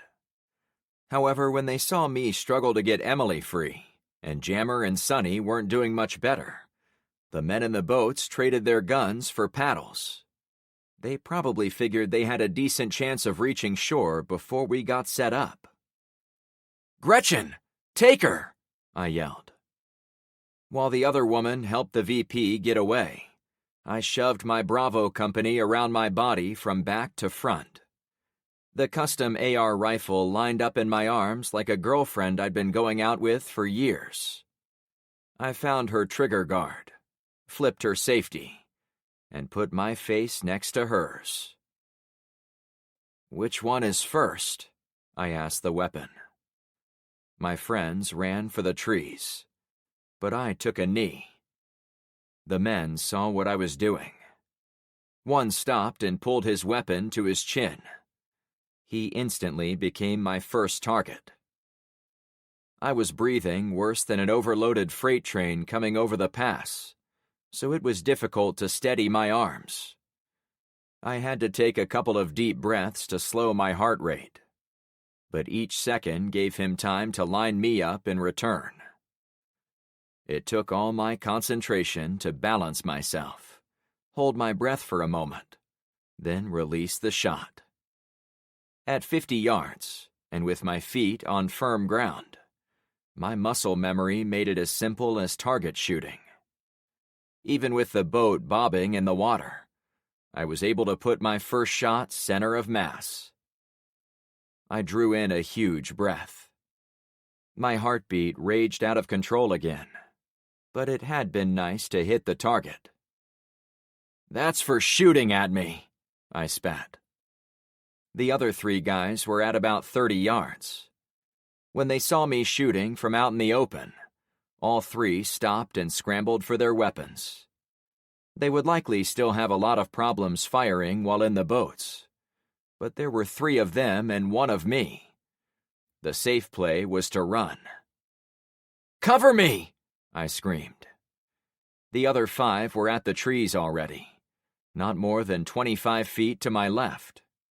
Sonny was the first to appear with his weapon, followed immediately by Carmen a few trees behind him. The second they saw me running for them, they lined up the guys trying to kill me. Bullets went back and forth in the air. Some snapped off the rocks. Some hit the trees ahead. Others caused screams in the boats. The second I reached cover, I dove behind the knot of a big mangrove tree. Carmen never let up. She leaned around the trunk and unleashed her entire magazine. "We only wanted the vice president," a man shouted. "She's not for sale," I yelled back. Someone fell in the water. More shots from my side, now including Gretchen's shotgun. My heart pounded in my chest with enough punch to make waves throughout my body. I had to settle my nerves as I got back up so I could get back in the battle. When I finally got a look at the 4 kayaks, none of them had moving paddlers. The one farthest out had a guy slumped backward, arms splayed over each side, and his boat did circles without a steady hand to guide it. The next 2 were empty. Men floated face down in the water next to them. The last and closest kayak contained a man who leaned sideways with a bloody neck. Gretchen fired a couple more times, and her M1 Garand made its famous ping-een sound as the empty N-block ammo clip popped out and fell on the hard shore. As she slapped in a full clip to reload, only the waves made any noise. We'd survived the boat ride. We'd made it to land. Chapter 14. "That was terrible," Emily said tiredly. "I'm so sorry you had to kill those men because of me." We all sat or crouched in the thick undergrowth a few yards away from where we'd come ashore. "It was us or them," I said. "Don't overthink it." "It was a good shoot," Sonny added. "They shot first." "Yeah, but I have a lot of questions," I went on. "How did those men know where we'd be? Are there other men in other boats, searching other islands for the VP? Are these guys going to be missed by their leader? Will people come looking for them? Did they have radios, and did they call in our exact location before we offed them?" "Holy crap, Frank," Emily laughed. "Is that you not overthinking it?" "It's his thing," Carmen nodded quickly. He makes the rest of us think about problems we didn't even know we had. For example, his mention of radios makes me think we have to go retrieve their boats and see if they had any. We all looked out to the kayaks, though none of us jumped up with excitement to go back onto the water. 2 of them had dead men in them. The others were likely bloody. I finally stood up. "She's right. I'll head out there." "Me too," Jammer added. "I shot my gun, but I don't think I hit any of them." Carmen stood up, but I waved her off. "The rest of you need to stay here on the solid shore and be ready to blast anyone who tries to stop us. Keep your eyes peeled for more boats, but also be ready for—" I spoke quietly. "In case those guys are faking it." My girlfriend seemed to accept I'd given her an important job, rather than simply trying to keep her out of the boat. Jammer got in the front of my kayak, and we pushed off the spit of land. The 4 others knelt among the trees, ready to bring firepower to bear on any threats. It made me feel safe as we rowed up to the closest kayak, which had the bloody guy who'd slumped sideways. Was he pretending? I set my paddle across my front. Our boat drifted the final 10 feet until we were parallel to the other one. My AR was close, but I also pulled out the big Smith & Wesson. I could finesse the handgun a lot faster in tight quarters, if it came to shots. Tension clickety-clacked the ratchet straps strangling my chest. Jammer grabbed the other boat and slowly pulled himself closer to the man on our left. If the guy so much as flinched, I was going to put a 5-inch hole in his chest. There was no middle ground in the apocalypse, not when we were miles from Clownfish Cove, totally on our own, and even a bullet graze could be a death sentence. "Be ready," I whispered. Jammer lifted his paddle over his head. "What the?" I started to say. He brought it down with force and slammed it into the man's back. Caught off guard, I jumped a little on my seat. The man didn't wince, scream, or otherwise react. I exhaled loudly. Jammer looked back with a shit-eating grin. "Sorry for the shock, but I figured we wanted to be sure."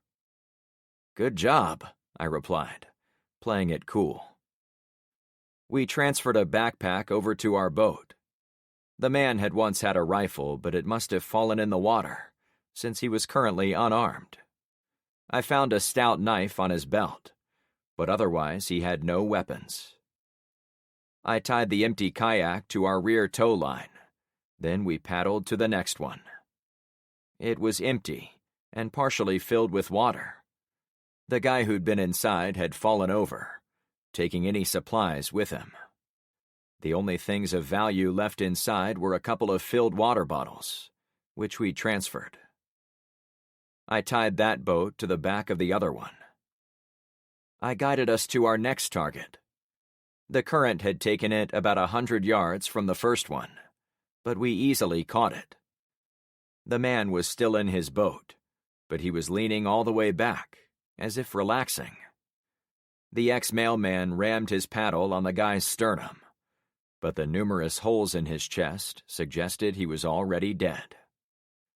I was ready for it this time, so it wasn't such a stressful encounter. We were able to recover a generic AR-15 and a Glock handgun, along with a belt pouch filled with about 100 rounds of what I assumed was .223 caliber for the AR. He also had a small pack with water bottles, potato chips, and a half-rotten banana. The last boat was completely empty. Like the other one, the occupant must have already slipped under the waves. We both looked around for a few minutes, on the off chance the man was trying to hide from us. But it didn't seem possible for anyone to stay under the water for that long. "We good?" I asked Jammer. "I think so. If they survived and are hiding under the surface, they've got to be using scuba tanks. Agreed. And I didn't see them with tanks. Did you? He asked. No, we're good. Still, I couldn't ever be certain. But keep your eyes on the water as we paddle back, in case they fooled us both. We brought all 4 boats with us back to shore, giving us a total of 7. We scooted all of them out of the water and into the woods, in case someone came looking for them. Wow, this mess looks familiar, Carmen mused. The storm surge had obviously come across the barrier island, and it scoured much of the undergrowth away, same as it did at Bokelia Beach and on the shore of the mainland. However, it also deposited debris in the woods and the lagoon next to us, making the otherwise natural stretch of island into a distant branch of the county dump. Everywhere we go, it looks like a tornado has gone through, I answered her. That disgusting lagoon is a lot like the canals, she added. Yeah, this is another disaster area. I could imagine the storm surge rushing to the east, picking up more and more debris as it moved closer to the main part of Florida. Since Cayo Costa was the first island, it wouldn't catch much debris at the start. But once the surge ended, all that water flowed back toward the ocean, taking the mess with it. There were parts of roofs, which seemed to be common everywhere. All types of building lumber, most of it broken on one or both ends. Dozens of pleasure boats had come ashore, tipped in every direction, and most of them had been punctured by trees or other debris. A few kayaks were in the mix, too. Let's hide our boats, I said. What, do we just throw them on the pile? Sonny snarked. It did seem silly to hide boats when the whole shoreline was essentially a fully stocked marina if it had been tossed on land. How about we separate them a little, I said, agreeing with his suggestion, and lay them in random directions so it doesn't look like we all came here as a group. People got to work. I couldn't ignore all the moans and groans as they strained what was left of their arm muscles. Once stowed, I motioned everyone to close ranks. Let's take a break in the shade. I think we've earned it. Amen, Emily added. You are all wonderful people to put up with me. Let's get you on that plane, and then we can tell you how we really feel about you, I suggested. We all laughed, and I stole a look at the pretty vice president. It was hard not to like her. She didn't treat herself like royalty, which I assumed every politician in the world did. She was armed, willing to tangle with bad guys, bruised on her chest from being shot, and if I heard her correctly, had started her time in Florida by parachuting from a crashing plane. To escape, she was going to catch a clandestine aircraft on a remote beach. Those were incredible credentials. While you all take a rest, I want to walk over to the ocean side to see what we're dealing with for an airstrip. We should keep at least one hidden guard watching the sound, in case more boats come calling. I can do that, Sonny answered. Who's going with me? I asked, expecting Carmen to jump to action. She did take a few steps in my direction, but Emily stopped her. Frank, I'd like to get to know your girlfriend if you don't mind. I was really enjoying our discussion earlier about boys. She snickered playfully. I don't get to be one of the girls at all anymore, and I think that's what I need right now. I can go with you, Gretchen volunteered, holding up her hands in surrender. As a platonic friend, of course. I met Carmen's eyes, and she gave me no reservations. It was a good thing, too, since petty jealousy would get us nowhere at the end of the world. I trusted Carmen not only with my heart, but with my entire life. I was almost certain she felt the same way, and thus she wasn't threatened by the dashing adventurer/mother asking to go with me across the narrow island. "Should I go with you too?" Jammer asked. "No, this is our base of operations. The VP is our VIP today, so we need as many people watching her as possible. Gretchen and I will move fast and be back in a little while." "Cool." After the usual pre-mission ammo top-off, a quick peek at the paper map, and a stop in a patch of dense trees to test out the natural restroom, I began the walk to the other side. Gretchen dropped in next to me, bubbly as ever. We'd only walked a couple of minutes in the woods before coming to a sandy 2-track that went due west. "Nice of someone to make us a trail," she remarked. We fell into a walking routine for a short time. Then it got too quiet. "Your head doing better?" I asked. "Yeah, he got me good with the butt of his pistol, but I can manage." She was one tough cookie. "What do you do for a living, Gretchen?" I asked her, figuring a dirty job had made her that tough. "I'm an actuary," she replied. "Insurance." "No shit," I answered, kicking a stick out of the way. "I really had you pegged as a fitness coach, or maybe ex-military, given all the injuries you don't complain about, as well as your weapon." "Oh, this?" She held up the M1 Garand. "My neighbor is a salty Vietnam veteran. Lost a leg and parts of a hand in the war. But he wasn't bitter about it. Instead, he bought cases of these things over the last few decades and stashed them in his garage. That's why everyone on my street was carrying one when you saw us that first time." "Ah, now I get it." "As for my job, it actually has some relevance to what we're seeing these days. We have an unofficial measurement called the Mad Max indicator, which predicts where we're going." "How so?" "In societies around the world, you can always see when breakdowns are coming based on how many pedestrians are run down by cars. An organized, well-functioning society respects laws, has working stoplights, and has drivers and pedestrians that look out for each other. As society falls apart, and drivers and walkers stop fearing punishment for breaking traffic laws, the pedestrians walk wherever the hell they want, and the drivers stop paying attention to them. That's when the Mad Max indicator goes up." "It has to be pegged at the limit now," I replied. "Yeah, I'm sure my company isn't going to pay out any claims after this is all over. The entire structure of civilization will be gone, including the US dollar. Those at the top will finally get their great reset." I hadn't had 5 minutes to really think about who was behind the EMP, who really stood to benefit from it. But I was aware of the idea there was a rich cabal of assholes at the top of the global community who could do bad things.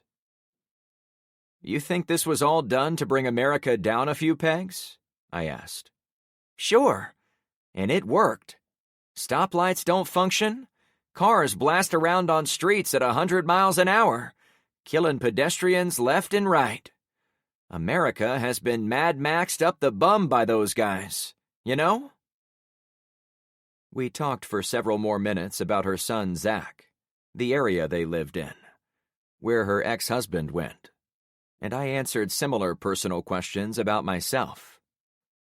Our conversation changed when we saw the open ocean. "There it is," I remarked. She ran a little ahead. "I know we've been on the water all afternoon, but this is a proper beach." I trotted to catch up. "We haven't seen an airfield," she said. "Are you sure this is where the VP was supposed to go?" "This would make a decent landing strip," I replied. The white sandy roadway was barely wide enough for a side-by-side to drive through, and it deposited any vehicles directly onto the white sandy beach of Cayo Costa. As promised, It was a wide beach, perhaps 60 or 70 feet across, and was almost arrow straight for half a mile in each direction. I could easily see a small plane landing anywhere along the coastline. "Do you think that's part of her rescue?" Gretchen asked. She pointed about 50 yards down the beach to a large chest-like box sitting about midway between the water and the trees. It had come down on a parachute, which was blowing around on the ground behind it. Though I couldn't read the words on the front, the round presidential seal indicated who it was for, though not what it was. "It has to be." I glanced the other way on the beach, then scanned the skies, and finally I searched the rough waters for boats. To my relief, we appeared to be alone. "Let's check it out." My rifle was at the ready, as it had been from the moment we left the others.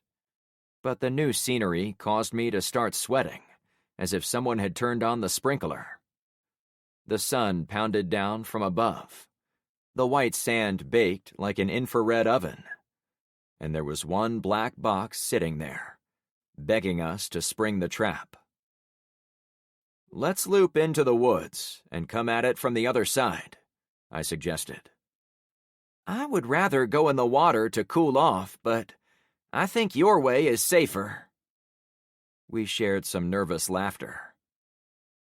The woods weren't quite as dense on the west side of the island, and there wasn't near the amount of trash in there, so it was a little easier to walk than I'd anticipated. A whole lot cooler, too. We made good time as we went around the box and found ourselves on the far side of it. No one was on the beach. No boats. No... A voice cried out from the woods. "Do you hear that?" I said, straining to listen over the crash of waves nearby. She concentrated for a moment. "It's a girl." The voice came out louder. "Help me!"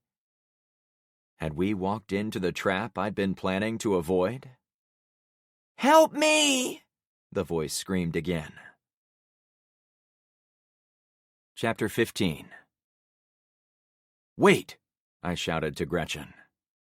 We'd both run back into the woods at hearing the cry for help, but I immediately began to have second thoughts. We were on a remote island, but we were there for the vice president of the whole country. What were the odds someone had beat us there and intended to do us harm? In my experience over the past 11 days, the odds were pretty decent. She stopped. "What? It's a girl." All the more reason to take it slow, I warned. I wasn't telling her no, but I was upping the level of caution for both of us. If it was someone waiting for Emily to show up, maybe we could pass as lost travelers instead of presidential escorts. Gretchen breathed in through her nose and out through her mouth for a few seconds.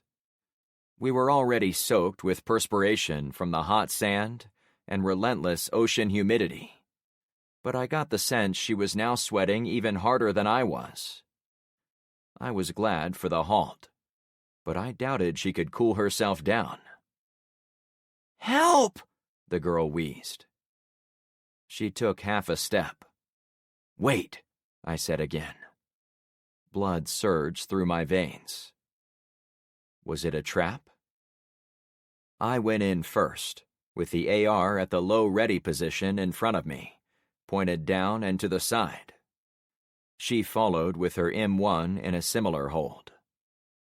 About 30 feet in, I saw movement. "There," I said. More motion. There was a person ahead. She saw us. "Help!" The girl waved at me from the side of a powder blue Volkswagen bus. The sliding door was open, and she sat sideways with her legs outside. There didn't appear to be anyone with her, and the woods were a bit sparse where she was parked, affording the opportunity to scan the wider area for others. You look around, I whispered to Gretchen. Make sure this isn't a trap. Water, the girl croaked. I closed about half the distance. The woman was young, perhaps in her early 20s, dressed in a gray shirt with pine green shorts. Blonde hair pulled tight with a ponytail. She was average build, with a bit of muscle, but the way she was slumped. She'd asked for water. I came up next to her. You want a drink? Her face was ashen, but she nodded. Water, she repeated, at not much more than a dry whisper. I took a quick glance inside the old van, but it was apparent no one was in there, since there wasn't much space to hide. The rear seats had been ripped out, leaving a huge cargo area with nothing in it. If she'd been sleeping in there, it was on bare floor. I dropped my pack and pulled out a bottle. I opened it before giving it to the girl. Her hands were shaky as she grabbed it. Then she slammed it back and guzzled the whole thing. Whoa, easy, I cautioned, like they do in the movies.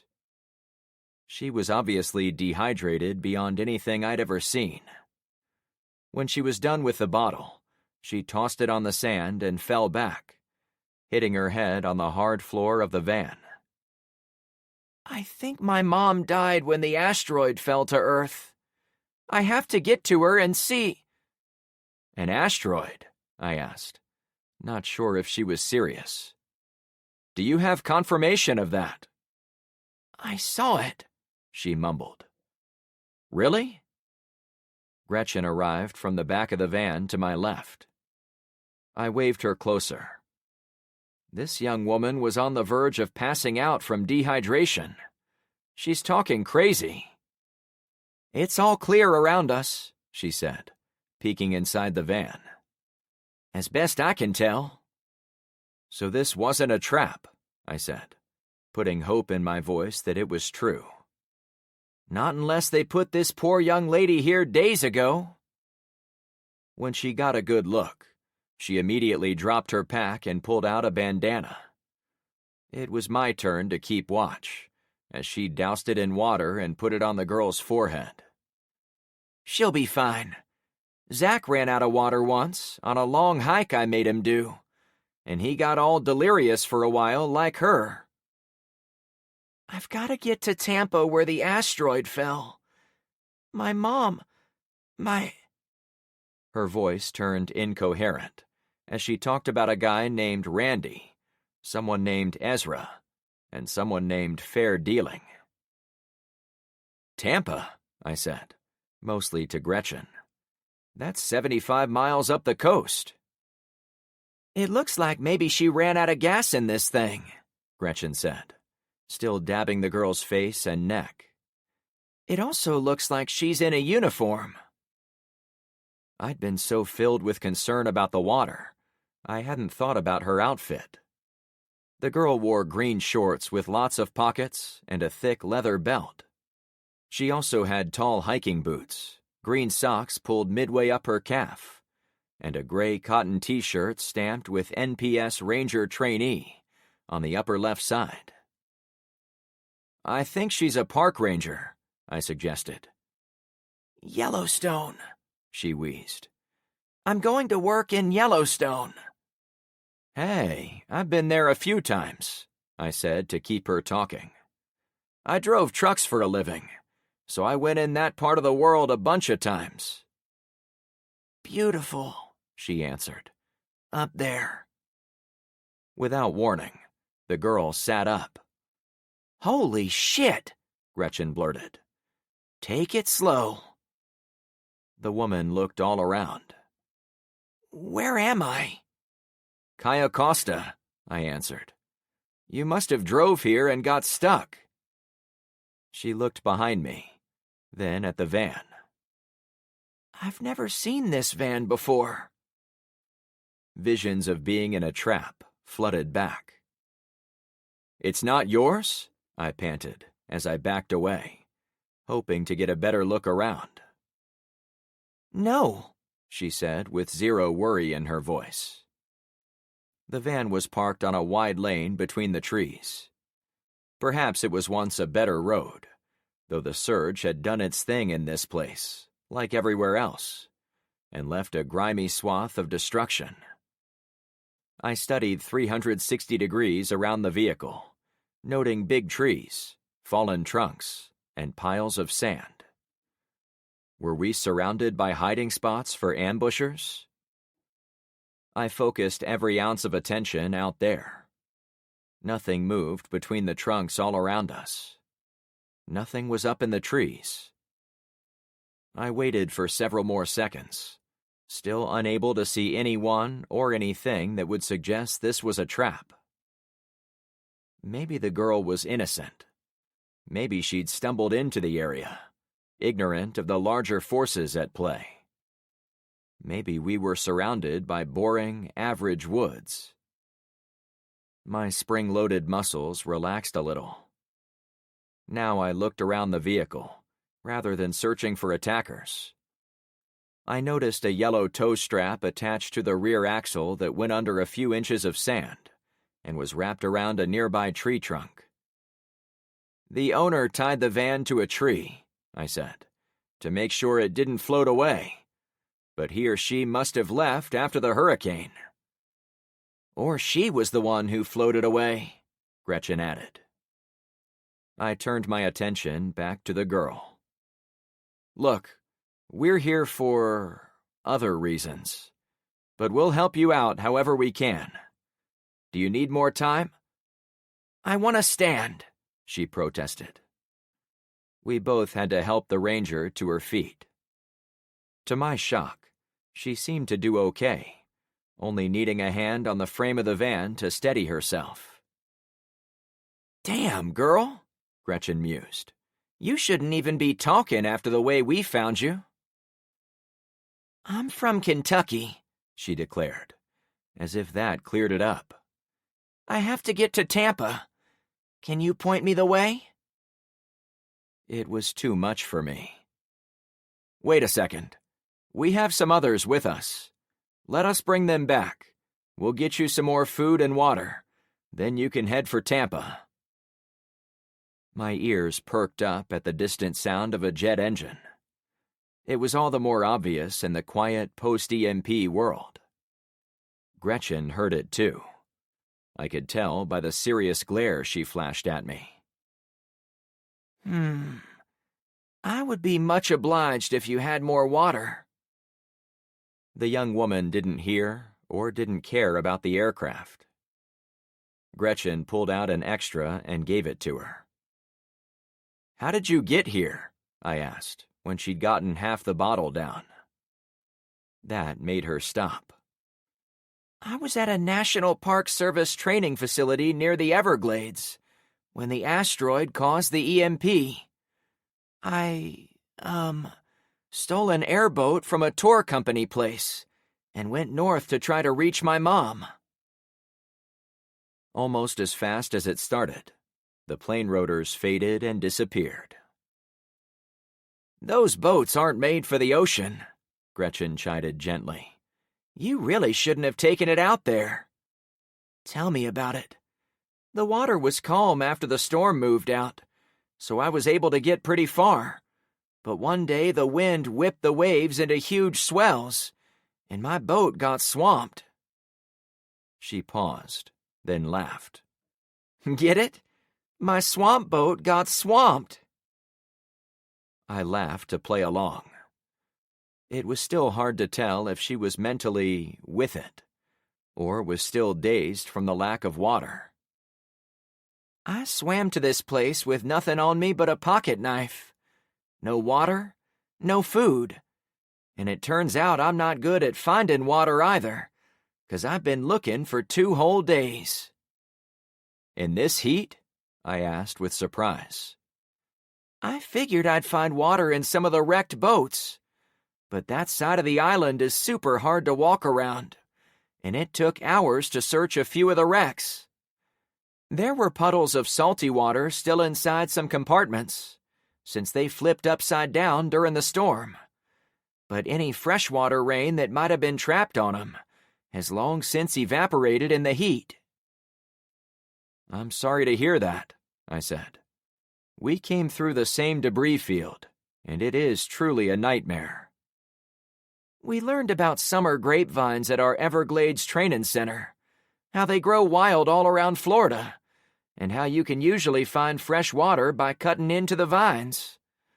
But if they're here, I wasn't able to find any on the parts of the island I visited. Finally, I stumbled into this car to keep out of the sun, while I tried to think of what to do next." "There are kayaks in the debris that way." I pointed to where we'd come ashore. "If you wanted an escape." "Figures. I haven't been over there. This island goes on forever." I'd already seen the long beach, so I knew it would take a lot of time to cover the whole thing. Longer if you were dehydrated and not thinking clearly. "Well, we'll get you back on your feet," I said to cheer her up. "I have to get to my mom," she said, taking a trial step forward.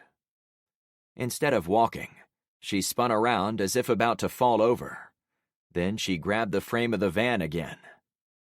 The back of her shirt said Anderson in block letters. "Hey, is Anderson your last name? I'm Frank. This is Gretchen." "I'm Grace Anderson. Nice to meet you. And thanks for the waters." "No problem." "And I like your accent," Gretchen said to her. "Western Kentucky," she drawled, sounding a lot like a NASCAR announcer. "You should hear all the crazy accents when you bring a bunch of rangers from across the whole country." "I bet," Gretchen replied. While Grace found her legs, I walked in front of the van and got to the driver's door. I couldn't hear the plane anymore, but I stopped and listened a couple of times to be certain. While I'd been looking around inside the vehicle, I noticed the keys were in the ignition. "It would be too lucky for this to work," I said, jumping into the high front seat. "But what the hell?" I turned the key, and the motor rolled over for a few seconds, then started. "Holy crap!" I cheered. After feathering the gas pedal for a few seconds to ensure the engine didn't die, I left it running and hopped out. I hurried to the back to remove the tow strap. The women watched, perhaps unsure what I was doing. "The owner of this van had some foresight when the storm was coming. They tied the truck to the tree so it wouldn't float away. Since it is still upright and still works, the plan must have succeeded. Or the flooding wasn't as bad here." It took about a minute to unhook everything. I threw the strap in the back so we'd have it. Both ladies shared the passenger seat, since there was nowhere else to sit in the back. I hopped behind the wheel again, but glanced over to Grace. "This truck will make getting around this area a lot faster for us. I have to get our friends and bring them to this beach, but once we're done with the van, you can probably use it to drive to Tampa." There was no bridge on the north side of the island, as that was Boca Grande Pass, and we'd been in view of the bridgeless inlet all day. I couldn't recall if there was a bridge on the south end of the island, but I figured there was. How else would a working van even be there? "Good Lord willin' and the creek don't rise," she drawled thickly. I cocked my head toward her. She laughed. "Short of serving up a Kentucky brown, it was the most Kentucky thing I could think of. It basically means that will happen if we're lucky." I put the van in gear and rolled over the sand. "Grace, you work for the National Park Service, right?" I asked. "Sure." "Well, you might be surprised to know we are working with one of your bosses." "That's great, because I have a few complaints about my working conditions I'd like to report." "Get in line," I ribbed. Chapter 16. Grace Anderson, meet the Vice President of the United States. I brought the two women together to clasp hands. Emily winced. Oh, sorry, Grace apologized. They separated, with the VP waving her hand as if it had been on fire. It's okay, you couldn't have known. We've been paddling kayaks for most of the day without gloves, so my hands are basically two big blisters. It's a real honor, though, Grace said, still sounding like her throat was nothing but dry sand. The water and a little rest had perked her up, though none of us were at our best. Grace works for the National Park Service, I explained.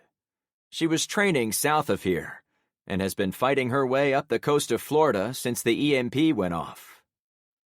Oh, it's amazing you made it this long out here, Emily responded. I'm so glad we found you. Why is all this happening? I had bad dreams about rocks falling to Earth. Please tell me an asteroid didn't crush any cities and knock out the power. Emily shot a look to me, then turned back to the girl. I know this is hard to believe, but I've been out of contact with everyone in government, so I really don't know what caused all this. I told her she'd meet a boss and might be able to get some answers, I interjected. What are you doing here? Grace asked the VP. I'm trying to get somewhere, like you. A plane is coming. Here? Maybe we could go together, Grace pressed. I only need a lift to Tampa, where my mom is staying. There's probably an NPS supervisor there I could talk to about why I'm not where I'm supposed to be.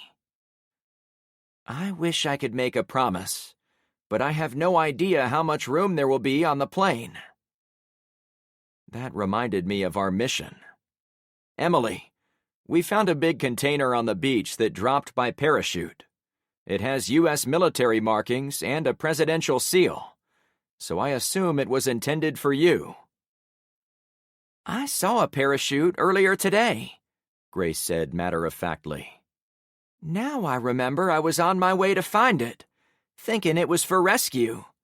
But once I sat my butt in the van, I couldn't get back up again. You were close to it, I told her. We should head up there, Emily suggested, ushering Grace back toward the van. While Gretchen and I had walked to the far side of the island, the other four had used their time to camouflage the kayaks among the pile of debris. Not hidden exactly, but they now looked as if they'd blown or floated in with the other trash. Good job with the boats, I told them. I drove, with Emily sitting alone in the passenger seat. She insisted someone share the cushion with her, but everyone chose to sprawl on the floor of the empty cargo hold, so she could sit in comfort. I'll drive slow, I said, knowing there were no handholds back there. It was weird to have such an important person in the truck with us, but it did make me feel good we'd been able to help her out. There was no talk about what that might get us, but I had to believe it was a net positive to be on a first-name basis, with a second in line to the most powerful position in the entire world. All we had to do was wait for the plane to land at the 6 o'clock rendezvous. Then we'd be free to head back to Clownfish and get on with our regularly scheduled apocalypse. The island was long and thin, but the 2-track paths made it easy to get where we were going in a few minutes. I didn't take the van down the side path where we'd found it, but I did park underneath one of the taller shade trees to be close to the trunk. It seemed remote we'd need to tie the truck to the tree to prevent it floating away, but I would be in position if it came to that. It was that healthy paranoia that made me listen for aircraft, as everyone else climbed out of the van. Carmen came around to meet me. "Did you hear the plane?" she whispered. Yes. It occurred to me there was little need to be hush-hush, except maybe to keep Grace from being worried about what she'd stumbled into with us. At the same time, there was something to be said for honesty. Since I didn't believe she had anything to do with the VP's flight, or spying on us in general, I felt obligated to warn her. Carmen and I walked to catch up with the others, who'd gone to the open beach where the black container was located. We dragged it into the shade before opening it. That was when I decided to fill her in. Grace, you should know you were in a fair bit of danger by being with us. Sonny laughed. That's the understatement of the year. I've never been in so many gunfights. Not just gunfights, I added. If you've been on the water all this time, you might not know how bad things are getting on shore. Grace gave a tell-me-about-it nod. I stopped at a marina in Naples. Dang, I can't remember how many days ago.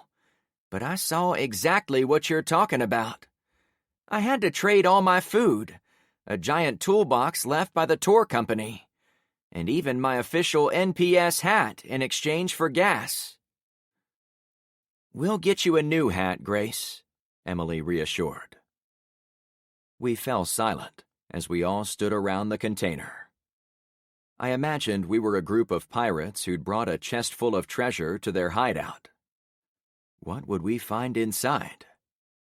I hadn't expected her rescuers to drop anything, since it would be obvious if any plane landed on the beach in either direction.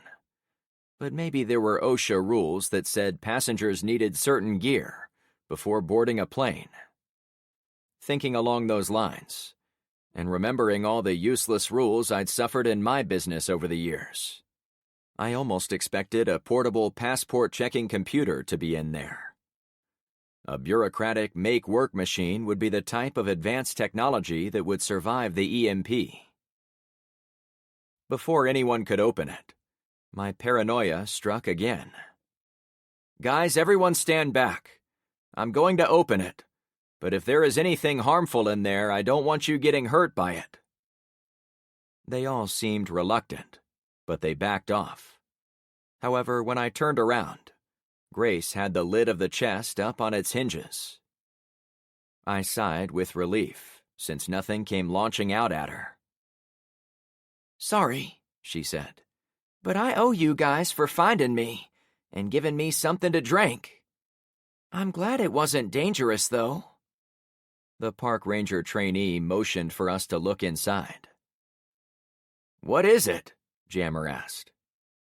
It's like a bouncy castle, Sonny called out.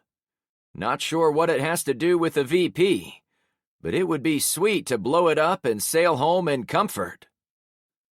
There were light chuckles behind me. I was less amused, since I was looking at the inside of the lid.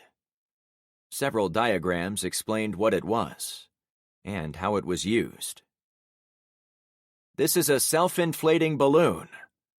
I now brought everyone's attention to the lid.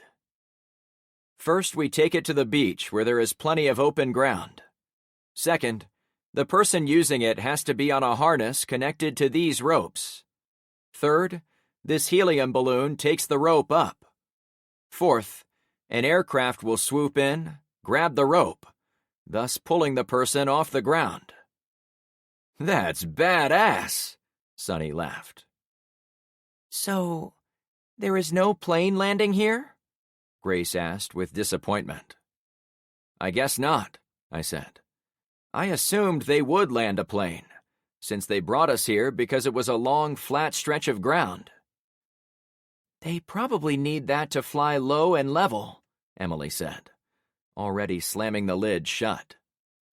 Let's get this into position. We don't have a lot of time. My watch said it was 20 minutes before 6. We all worked together to drag it to the edge of the trees. Then we got out the harness, rope, and balloon. As Emily began to unhook some of the straps, and eyeballed whether they were her size, I was struck again by my healthy level of paranoia. Did I hear the jet that was going to come pick her up? Or were there other jets out there? Also, how did the box get onto the beach? There's a radio at the bottom, Grace said, still by the container. It must have fallen when we moved all the stuff around. She held the black handheld for Emily. More paranoia. Once they know we're here, it could get dicey, I said. So don't call in until a few minutes before the pickup time. That's smart, Emily replied. My heart raced. I was always nervous making decisions for other people, whether they were toddlers like Daisy or vice presidents like Emily. The only easy decisions were for myself, and there weren't many of those anymore. A rumble came in from far over the ocean. The sun blazed to the southwest, though it was still fairly high in the sky relative to the horizon. The noise came from that direction. That was a sonic boom, Emily said, still working with her harness. Is that the one coming for you? I asked. I hope not, Emily answered. I don't want to be grabbed at 500 miles an hour. She glanced at me. Frank, I've got this. My family has dealt with airplanes for generations, so I've had some training. I did a low-altitude parachute jump out of a crashing airplane for starters. Getting picked up like this will be a lot easier. After checking her watch, she grabbed the radio. It's time. She walked onto the beach again. After glancing at various points in the sky, she turned the power on and keyed the mic. I'm ready for pickup. There probably wasn't a need to explain who she was. No response. She repeated the phrase. This time the radio warbled. Then a male voice answered. Roger. Confirm you arrived at rendezvous alone. I found it difficult to stop myself from telling her what to do. I didn't want her to mention us, but I couldn't tell the vice president of the country how to do her job. Confirmed. I made it here undetected. That was a great answer. Emily smiled at me, as if tapping into my thought process. Roger that, ground. Deploy balloon, and prepare for C-130 Fulton extraction. We are beginning our approach. See you in 5 mics. Good luck. Thanks. Out. Emily tossed the radio to Grace, who promptly stepped back into the shade. Carmen nudged me. This is your last chance to upgrade your girlfriend. What? I asked, totally taken off guard. She snickered. I think I'm a good catch, but even I have to admit this woman is the real deal. She's about to launch into the sky at the end of a rope. You are both badasses, I mused. But you are already more than I can handle. We laughed for a few moments. I thought I heard rotary engines drone in the distance. The plane was out there. It was all real, and it sobered me right up. Does anything work out this well for us? I asked in a low voice. No, but she has the entire U.S. government working for her. Yeah, I said, recognizing the importance of that statement. I hurried over to Emily, who'd pushed the helium canister button to get the balloon inflated. Everyone else was looking around for the plane. Emily, didn't you say someone tried to kill you while on Air Force Two? She watched the balloon growing as it came out of the box. Yeah, one of the Secret Service agents. Why? I rubbed my chin. It was something Carmen said. She thought it was interesting how the U.S. government still had the resources to get out here and pick you up. That's true, thank God, or I'd be stuck out here forever. She looked over, wiping sweat down her neck. No offense. Florida is quite lovely. No, you don't have to be polite. Some people describe this place as America's septic field. However, setting that aside, isn't it true that a government with the resources to get you one of these balloon lifts probably has the resources to get you a second one? I suppose, but what's wrong with this one? The big white balloon lifted off the ground and tugged hundreds of feet of rope with it.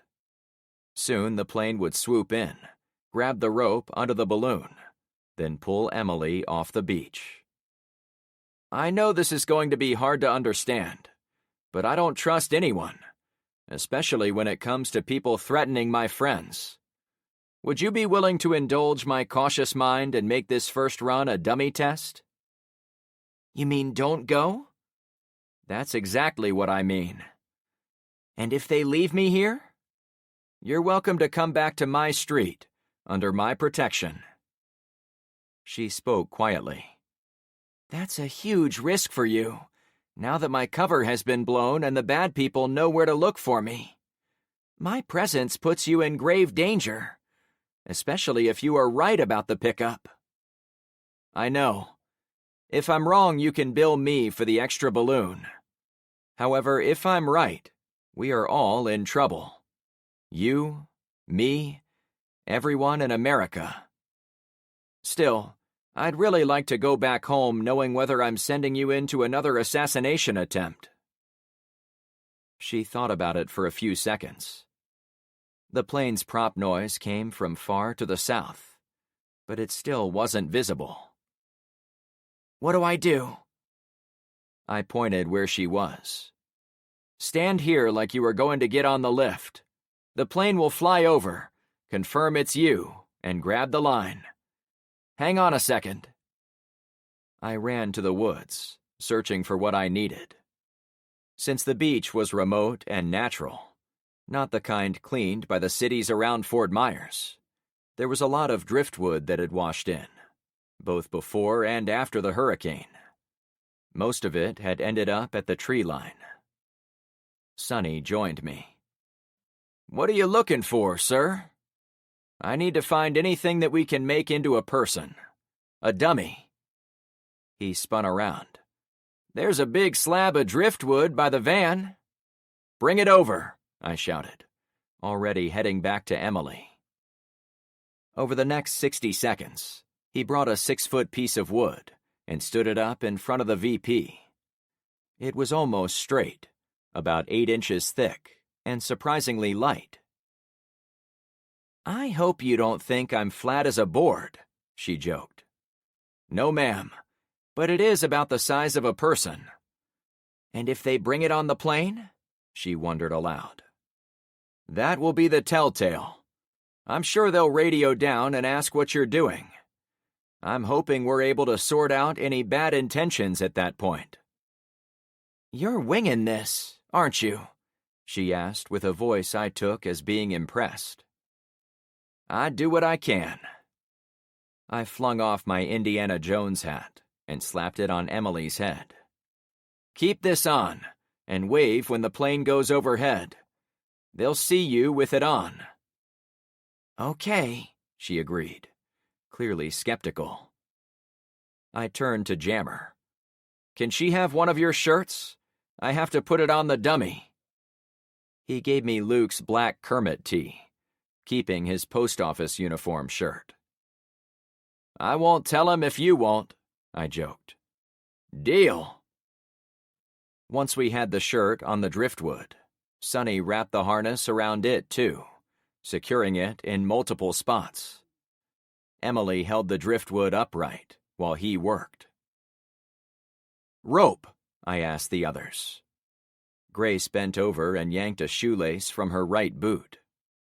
I tied it to the hat, while we all braced for the appearance of the plane, which was now close enough to hear multiple engines, as if it was a huge aircraft. Hide, guys, I said to the others, anxiety in my voice. Frank, I got this, Emily insisted. Sonny passed the weight of the log to me as he headed for cover. The plane had to be on top of us. Whip off the hat and tie it to the log as the last thing. I now let the weight of the tethered log fall into Emily's hands.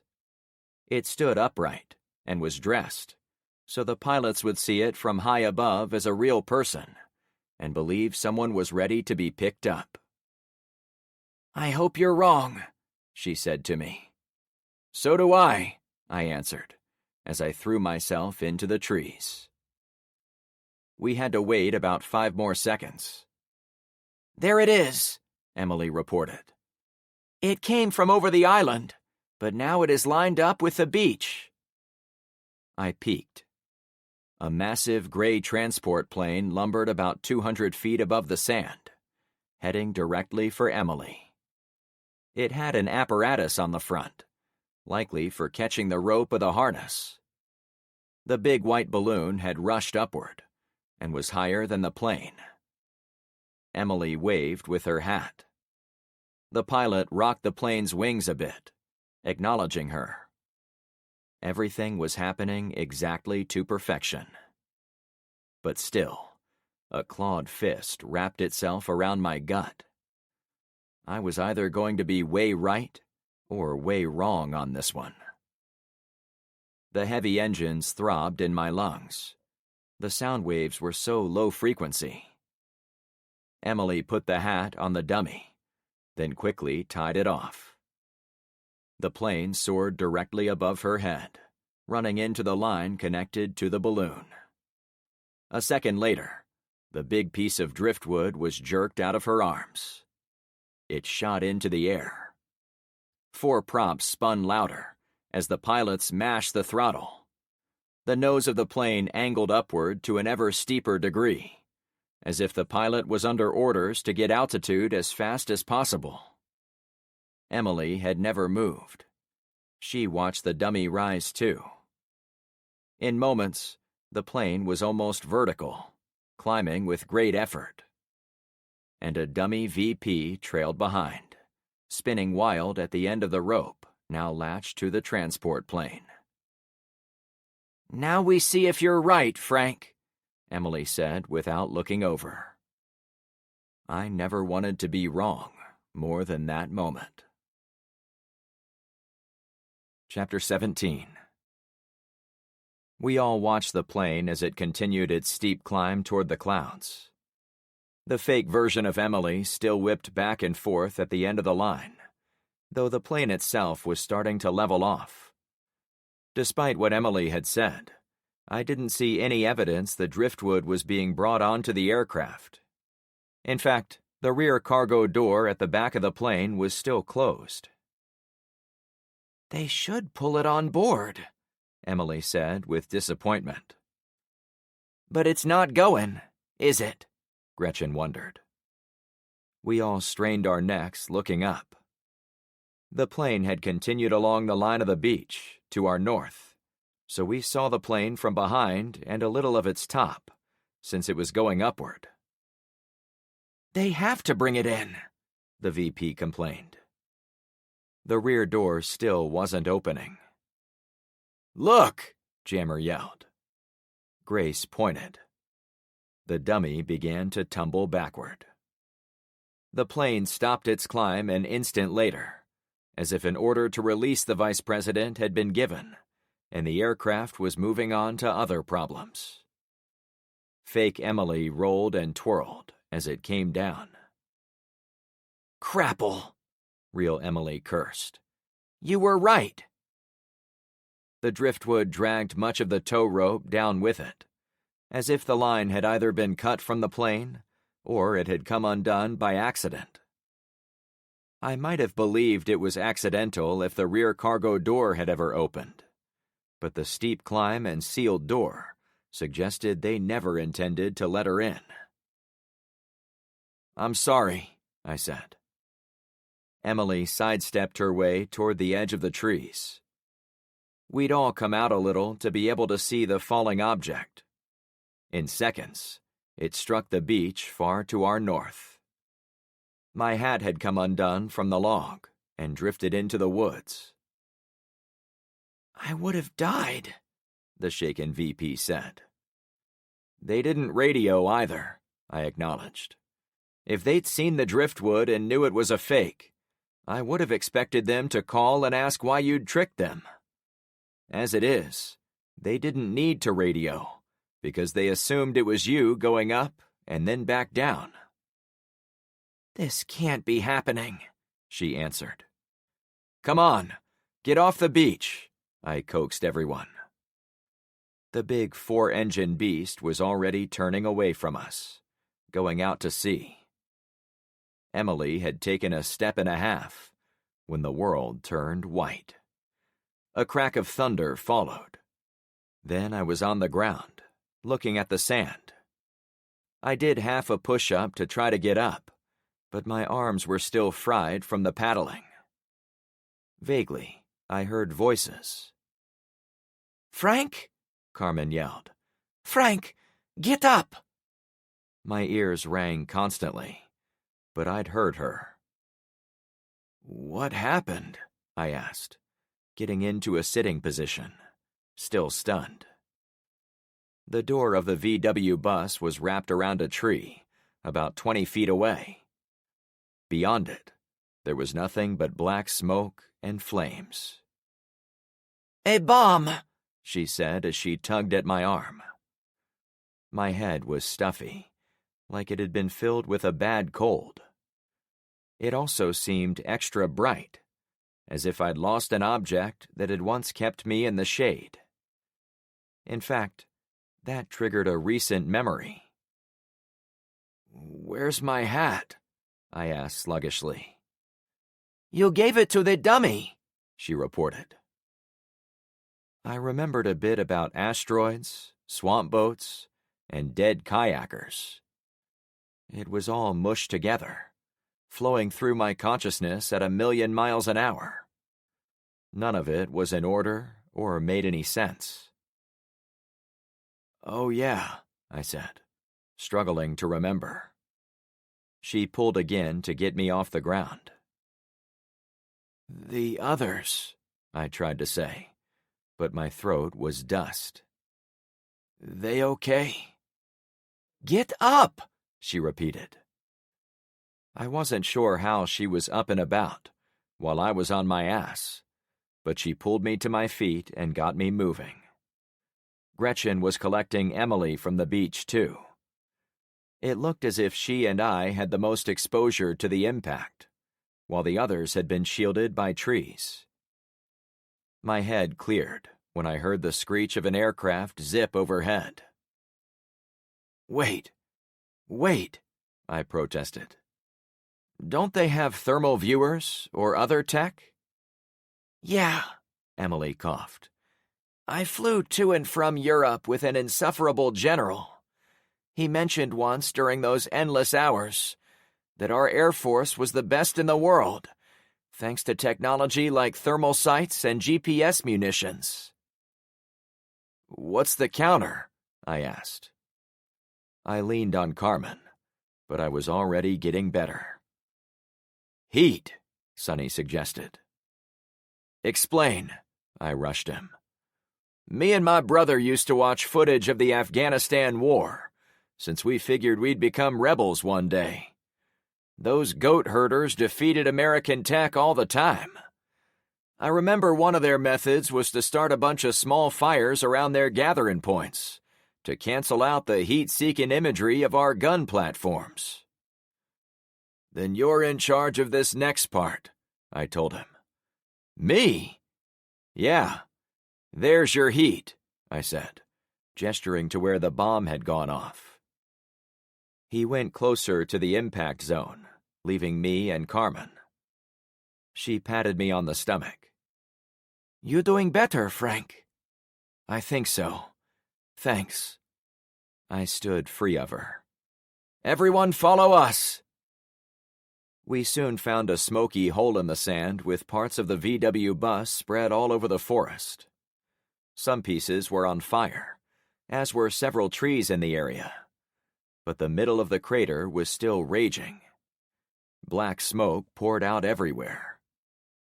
We have to huddle close to the flames, Sonny recommended. In my post-apocalyptic books, I'd read it was possible to hide yourself from thermal imaging with a few different methods. Staying behind glass was a good one.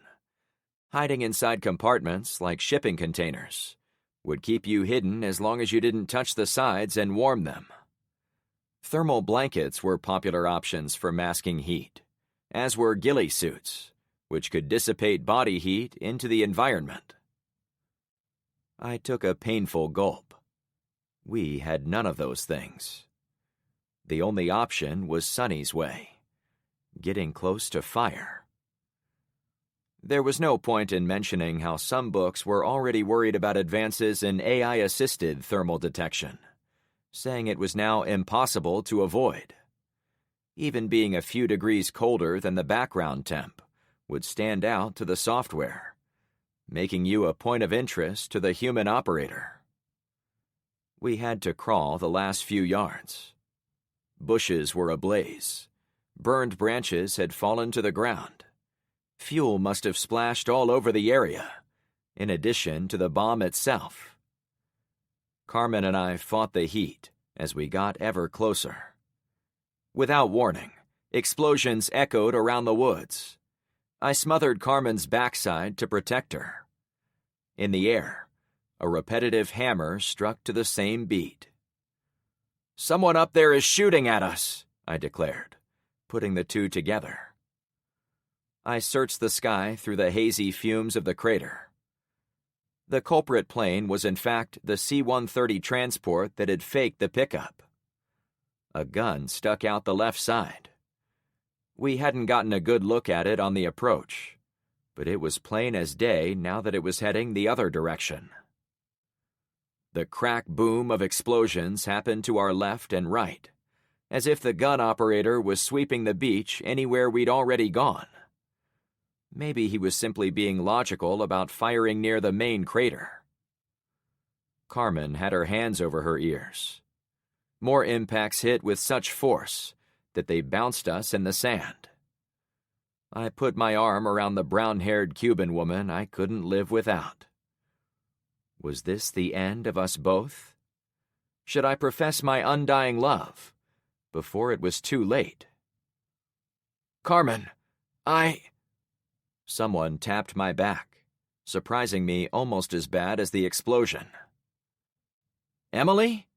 I glanced toward her. "Yeah." She pointed behind us. "Your two guys are throwing burning wood all over the place.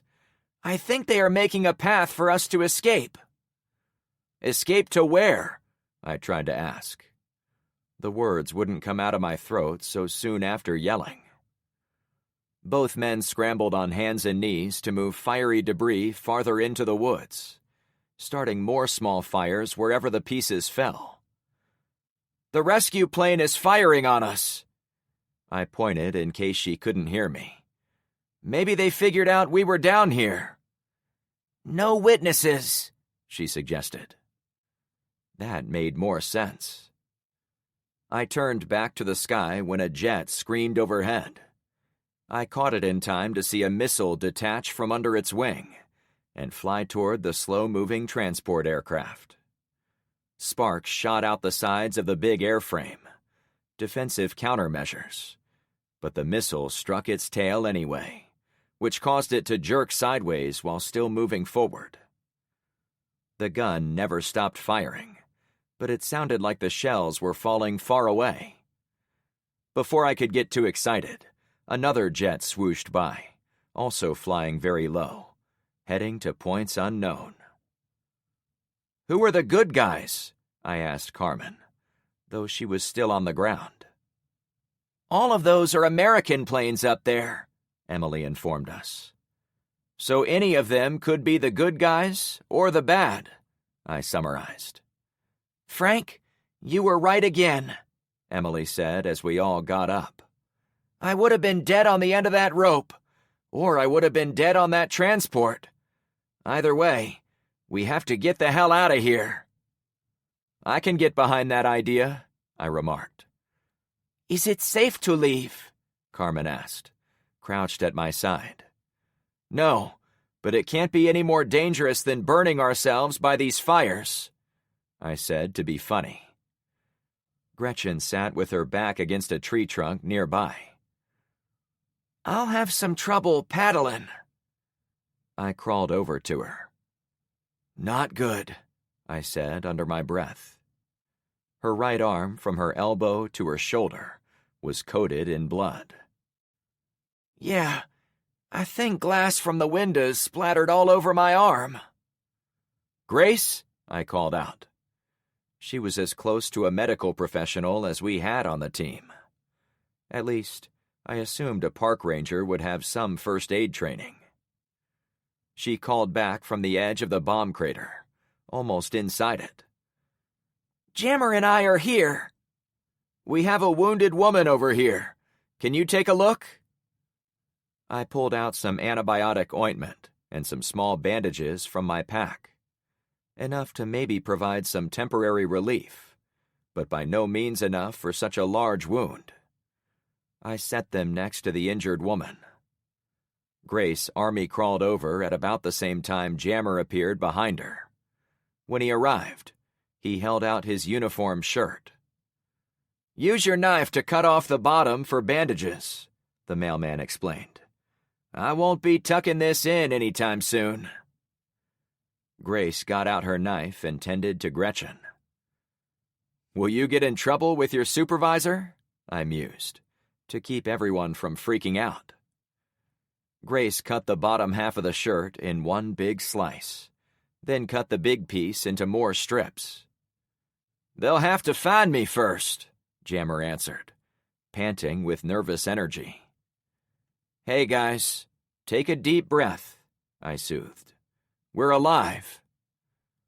Overhead, missiles flew, planes dodged each other, and jets did high G turns to attack. Also up there, some of them, maybe all of them, had to know the Vice President of the United States was on this island. More bombs, missiles, or bullets could soon rain down on us. I didn't want to light a fire under them, since we were already sitting in a small forest fire. But we had to move out. Is anyone else hurt? I asked. Sonny raised his hand from close by. Is my ear bleeding? He asked. Yeah, I think you busted an eardrum. You and your brother have a thing for injured ears, don't you? His brother had been shot in the ear during our fight with Alvaro's people at the high school. I need to one-up him, he chuckled, though without any humor on his face. Grace has some ointment. I pointed to where she was. Looking around, I figured out we were all probably in shock from the extreme violence we'd survived. Emily had been double-tapped with shock from her almost death during the evacuation procedure.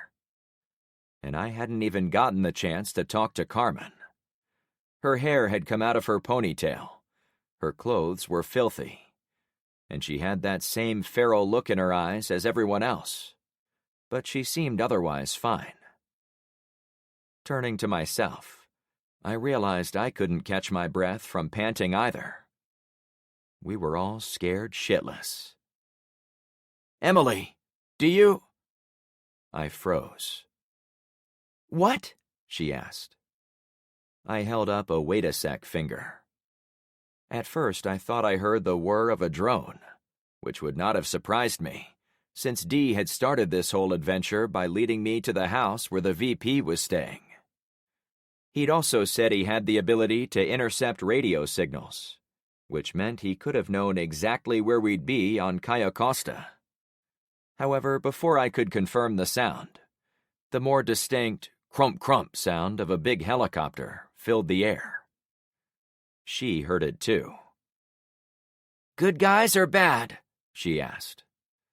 We can't take a chance with either, I suggested. We have to get you back to Clownfish. Then you can take your time to sort this out. I guess that's the best course, she agreed, since this whole operation has obviously been compromised beyond salvage. I almost need to talk directly to President Tanager to get some good guys to help me.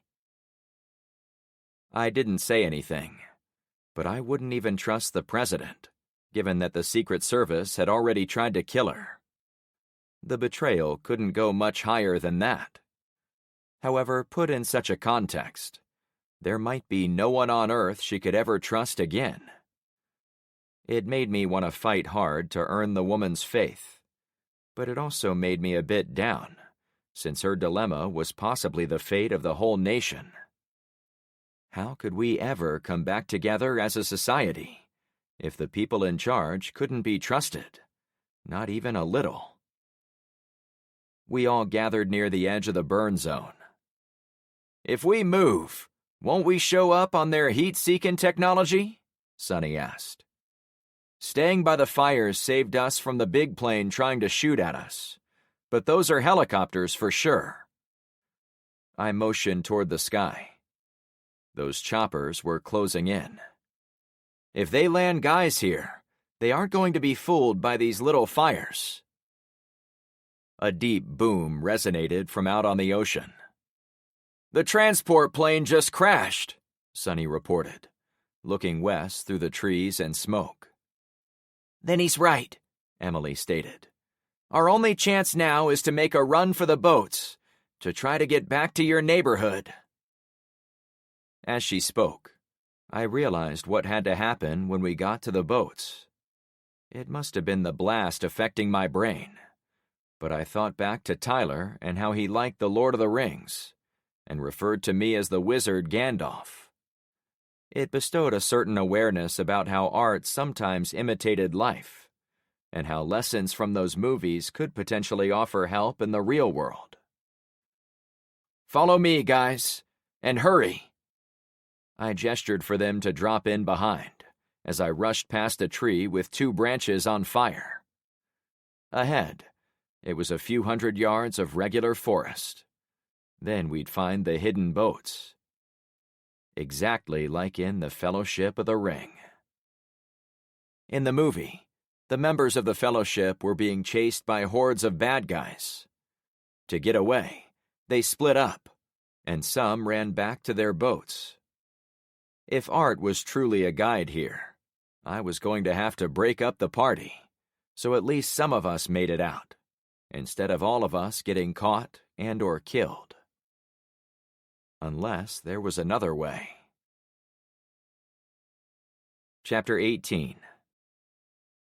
In the minutes it took to sprint through the woods to where we'd hidden the boats, the sky above us sounded like someone had beaten a hornet's nest with a giant baseball bat. There were multiple jet planes screaming from one end of the island to the other, some at treetop level and others high above. I heard chain guns, the whomp-whomp rotor noises of helicopters, the repeated shattering of the sound barrier. And yet, I never looked up. It was a smidge of superstition gripping at my heels, but I figured that if I kept my eyes on the ground, it would make me and my friends harder to spot from anyone up there who was hunting for us. Like Medusa, if we looked up there, we would be caught in whatever fancy scanners they had aimed in our direction. As we approached the eastern shore of Cayo Costa, I was once again torn between multiple escape selections. The Lord of the Rings option was to get everyone out of there, on the boats, and stay behind to hold off the pursuit. The Western movie option was to have everyone take up defensive positions, and then wage battle with anyone who came at us on foot. But there was also the horror movie option. Sonny went for his boat to start getting it out of cover. "Hold up, guys," I said, panting from yet another run. "We won't get anywhere in the kayaks." "But we have to get her out of here," Grace said, pointing to the VP. "You want us to run down the shore?" Sonny added. "We might be able to escape that way." "No, listen to them up there." I motioned above us for a few seconds, so everyone could get a good sense of the dogfight. Someone knew Emily had revealed herself, or would reveal herself in this area. That many aircraft don't just show up by accident. Those helicopters probably have soldiers ready to drop in and chase us. So the last place we want to be is bobbing on the waves in slow kayaks. The 4 men we'd killed were proof enough how easy it was to pick off anyone in the tiny boats. If I hadn't learned that lesson, I had no business leading these people. "Then what's our move?" Carmen asked in a low voice. Sonny turned to the VP. "Don't worry, ma'am. We'll hold off anyone who comes to take you away." "No," I cautioned. "It won't be a firefight." I took a few moments to study the area. Aside from the lagoon filled with storm debris, the shoreline was littered with trash and broken lumber for a good 50 yards into the woods, and the band of destruction ran in each direction. It had provided a good hiding spot for the kayaks to blend in, but would it offer any real hiding places for actual people? There were a couple of shattered remains of fishing boats. One even seemed to be large enough to hold them all, if you didn't mind the giant hole in the bottom. However, if anyone came by on foot, that would be the first place they looked. A series of splashes erupted a few hundred yards out in the water. Everyone ducked on reflex. A plane must have fired its main gun, sending shells to the ground. Carmen's eyes said we had to do something, and fast. "Guys, we can't hide by the fires. We don't have anything to cloak us from heat-seeking technology. And we can't run. The only thing we can do is hide, like in a horror movie, where the monster is coming to get us." "That usually doesn't end well," Jammer mumbled. "I can give myself up," Emily suggested. "No," I pleaded, kicking the sand a bit. "We're only hiding long enough for these assholes to finish their air battle, maybe snoop around a little, and then leave. If they can't find her on the beach, they might simply assume she fell from the transport pickup line, or made it into the plane until it crashed. Or they could have watched the whole thing from one of those other planes," Emily warned. "Either way, hiding is the only chance we have right now." "You're right," she agreed. "Where do you propose we go?" I kicked the sand again, noting how the entire island was formed by it. Carmen and I watched the ground for a moment. Then our eyes met. "The sand," we said at the same time. "What?" Sonny asked. I hurried to a patch of sand in the shade of a thick, leafy bush. After pushing aside some misshapen cardboard boxes and a few shopping bags, I crouched down and clawed to make a long, shallow hole. The others stood around me. "I'm a risk-taker, but this is—" Emily thought aloud, after she figured out what the hole was for. "This is too much." "This will work. Trust me." I looked at her. "Sacrifice yourself later if you must, but give this a try first. We can save you." She looked at the ditch, then at my friends, then at me. "I guess it can't hurt." "That's the spirit," I commended her. Then to the others, "Work in pairs. Dig a hole, then bury the first person, leaving only their face sticking up. Put a big piece of garbage on top so they can breathe, but can't easily be seen by anyone walking around. Shuffle the remaining trash on the ground to cover your tracks." The beach in the area had a lot of V-shaped boat divots along the waterline, and hundreds of footprints among the sandy debris field, suggesting other islanders had come through the area to pick through the mess. It was what I would have done had I lived out there. "Will that shield us from infrared sensors?" Sonny asked. "Honestly, I have no idea, but as long as the sand is deep enough, I would think it would hide our body heat." "It's a good plan," Emily said, as she scraped at the sand. It took several minutes to claw and dig a series of what were essentially shallow graves. When Gretchen laid down in hers, she looked like she was ready to go to sleep. The wound on her arm had been staunched by the ripped postal shirt, and she put on a brave face. But she hadn't done much digging, flirting, or even speaking since the VW blew up.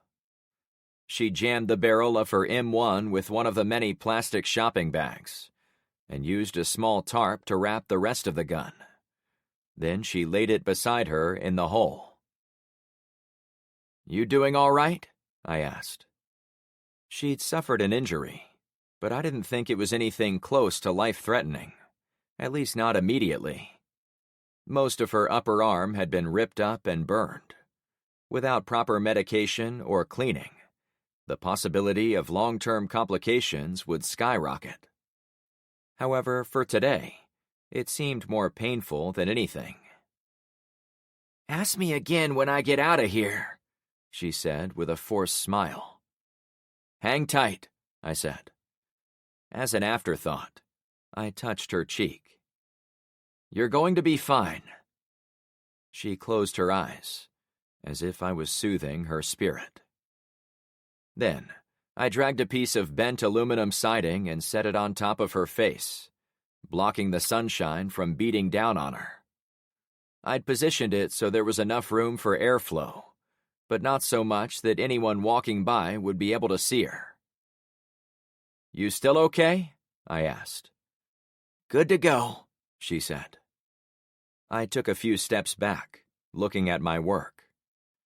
It was difficult to create a long hole in the sand the size of a person without it being obvious, but there was enough trash lying around to cover most of Gretchen's hiding place. I'd put her next to a tree trunk, so it looked as if the garbage had wrapped around the tree, giving a reason for it to be there. The only way anyone could see her face was by kicking the siding away. Sunny and Jammer worked together. Emily helped Grace dig her ditch. Then Sunny covered Emily in the first hole. Carmen and I dug one for Sunny and got him in position. "Guys, everyone stays in hidden until I come get you, okay?" Various pieces of garbage and metal seemed to reply. Finally, I worked on a ditch for Carmen. Her position was a bit offset from the others, as I'd found her a nice place under a tall tree that was next to a broken piece of a roof, shingles and all. To hide her, I would only need to prop the roof against the base of the tree. She was about to lie down in her spot when she looked around. "Who is going to dig the hole for you?" "I'm not going into a hole," I replied in a low voice. "What?" she snapped. "Quiet," I said. "I don't want the others to freak out. But there was always going to be one person who couldn't get in the sand. Instead, I'm going to hide out there, in the water." She whipped her head, flinging sand that had bunched in her brown hair. All at once, she scrambled out of the hole, tossing pieces of roof over the hole to keep the ditch hidden. "What are you doing?" I asked. "I'm going with you," she said firmly. A jet screeched over our heads, out of nowhere, making a sneaky pass that almost made me fall over with surprise. If Carmen heard it at all, she made no reaction to it. Instead, she pulled my hand as she strode through the woods and onto the beach. "They're getting lower," I said. Carmen stopped at the water's edge. Since the lagoon was behind the narrow spit of land on the other side, there were no waves in the trashy water. It was still clogged with driftwood, floating garbage, and a good portion of several docks, roofs, and broken boats. The only reason I hadn't asked everyone to hide there was how obvious it was. No one would suspect people buried up to their necks on the beach, but they might guess there were people hiding among the trash in the water. "This is where we're going?" she asked. "Yes," I answered. She tugged me into the water. "I go where you go," she said with unnatural calm. We went to the middle of the debris field, then a bit farther. There was more than enough room for us under a flipped rowboat, but I chose to put us next to the boat, among some floating logs. I drew up a yellow surfboard that looked as if it had the top half cut off by a shark. It sat on top of the driftwood and provided a roof for us as we floated together underneath. A couple of plastic gallon jugs floated near us, giving us cover while we watched the shore. "Our spot should block anyone from scanning us from above," I said. "Should," she laughed. "Yeah, I'm going with my gut on this." She rubbed her hand on my stomach. "I trust your gut, Frank."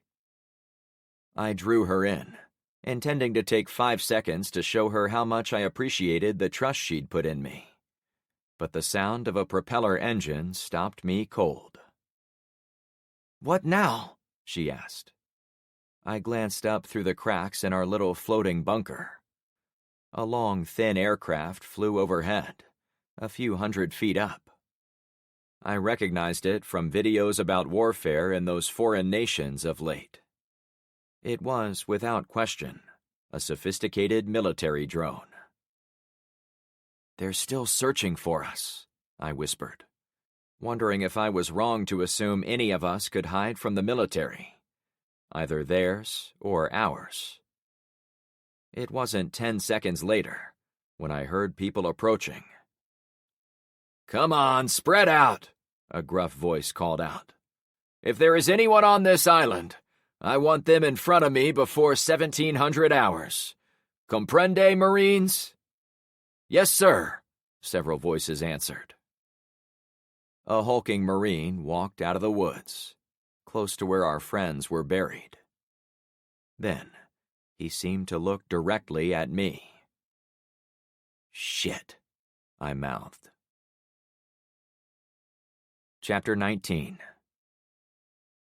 Carmen held me tight as she hung on to the driftwood with me. For many seconds I was afraid to even breathe, as I didn't want to give away our position with the slightest sound. The big Marine remained at the edge of the water, while his men fanned out to either side. My friends were buried close by, making the first few seconds of the search the most critical. Still, the leader continued to look in our direction. "What is he doing?" Carmen whispered into my ear. "Dunno," I answered. We were about 30 feet away, hidden among thousands of pieces of garbage and wood. Despite his focus, I didn't think we would be that easy to spot. It took him about 30 more seconds before he spun around and spoke to someone I couldn't see. "We clear?" he asked. "No radio chatter down here," the person answered. "And the boats are secure?" the leader asked. "Yeah. The enemy flyboys have more important targets to worry about than us." "Good. Cover me while I take a tactical piss." The Marine walked behind a tree and stood there for a bit. Thankfully, he wasn't near any of my friends. "Is he really taking a leak?" Carmen asked. "Yeah," I chuckled. "That's a good thing. It means he isn't worried about an attack on his position." "Or he really had to go," she guessed. My natural reaction to the Marine was positive, as there was nothing I wanted more than to hand off the VP to some tough hombres like him in the American Armed Forces. But we were in a difficult spot, with double-crossers everywhere. They could be fake Marines, or they could be real Marines with orders to kill the Vice President, for reasons beyond my understanding. Or best case, they could be real Marines who were on the island to help us. As with almost everyone else in the apocalypse, I wasn't quite sure how to tell which side they were on. When he was done, the guy walked deeper into the woods, out of my direct line of sight. I knew he wasn't gone, though, since I could still hear his deep voice. Soon I saw him investigating one of the broken fishing boats. searching for anyone who might be hiding in there. An explosion rumbled the terrain around us. "That was one of ours," one of the other Marines reported. I turned to Carmen. Her hair was soaked and matted with flecks of seaweed sprinkled throughout.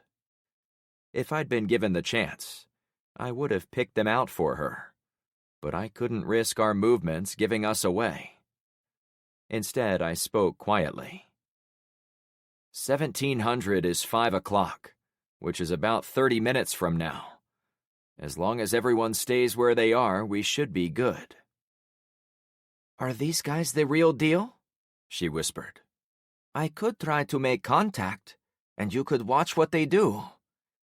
"That's a terrible idea," I replied. She smiled knowingly. "Why do you always get to be the hero?" Correction, neither of us are going out there. It's not that I don't trust the Marines, but even if they are real, imagine what happens when they report in they've found the VP.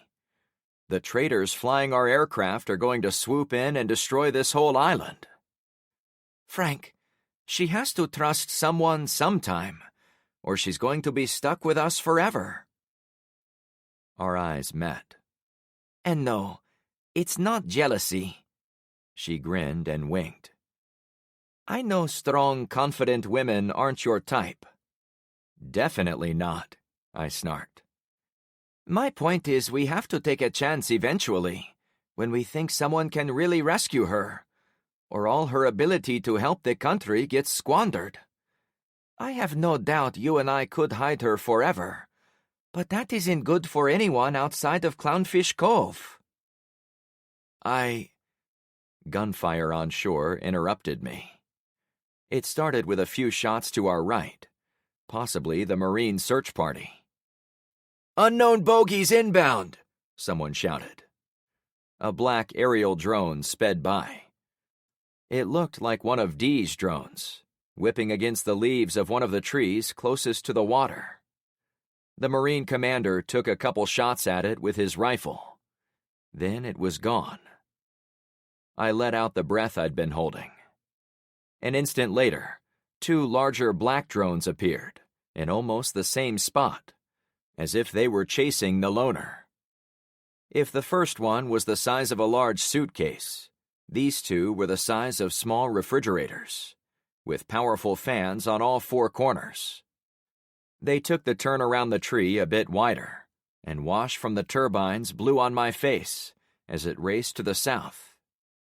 Marines took shots at those, too, though I wasn't able to see if they hit any.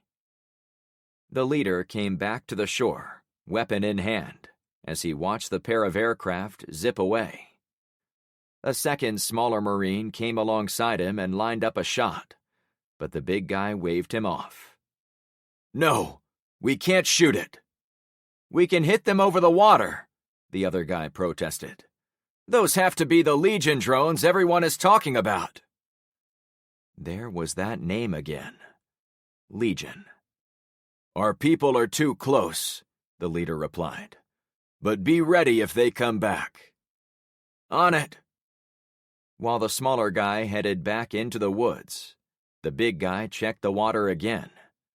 This time he only stayed there for a few seconds, before heading into the trees to get some cover. "Phew," Carmen whispered. "Yeah, this is crazy. Drones, planes, Marines. There's a real battle going on out there." Planes continued to dogfight high above, but the engine noises, explosions, and machine guns blended into the background of the more immediate problem facing us.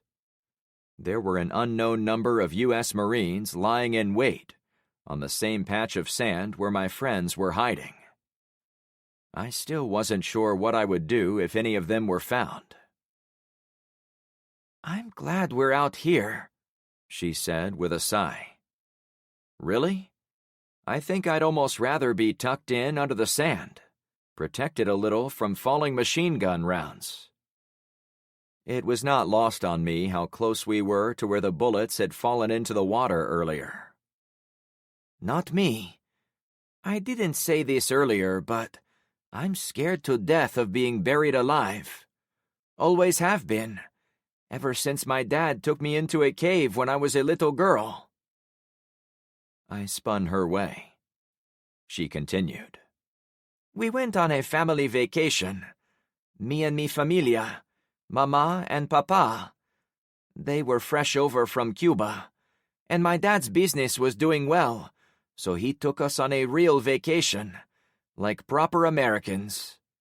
We went to a faraway land called Tennessee. I laughed a bit. I was a little girl. Give me a break, she snickered. Sorry. Anyway, it was all fun, until we found a cave on one of our hikes. My mom was smart, she wanted nothing to do with it. But my dad wanted to show me an American cave. Said it was part of his new country, and it was his to explore. And you got lost? Nope.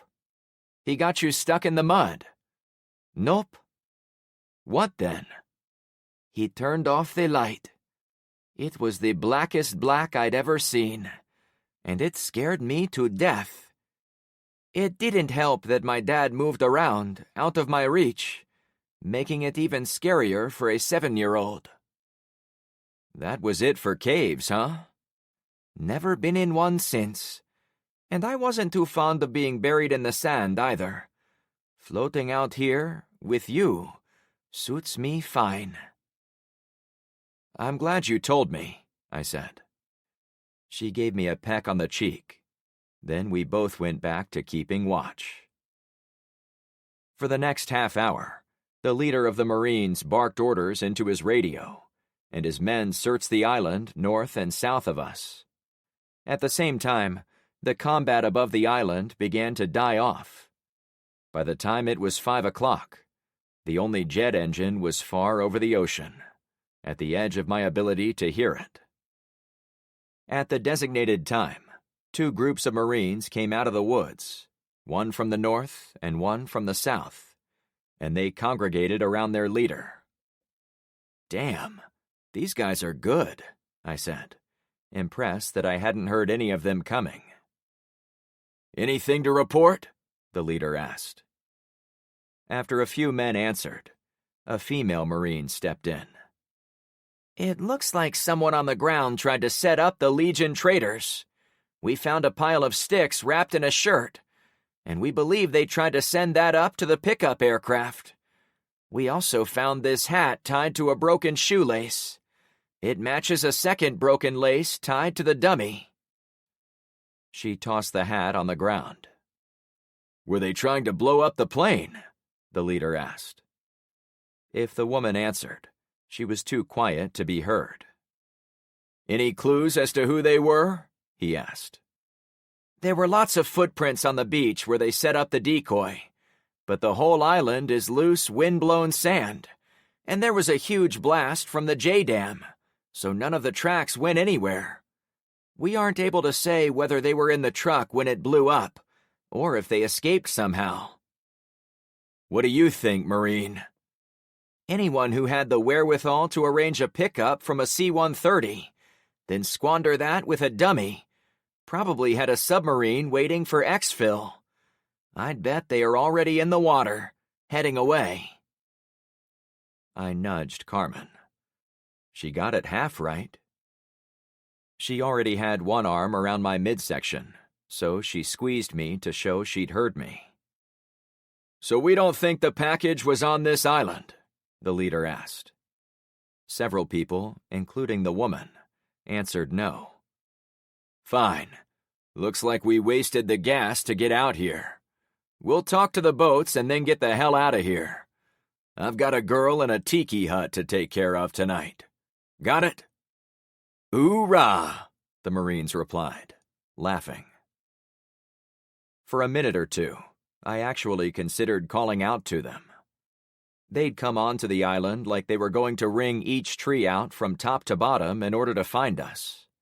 But now they acted like a bunch of 16-year-olds having fun on the beach.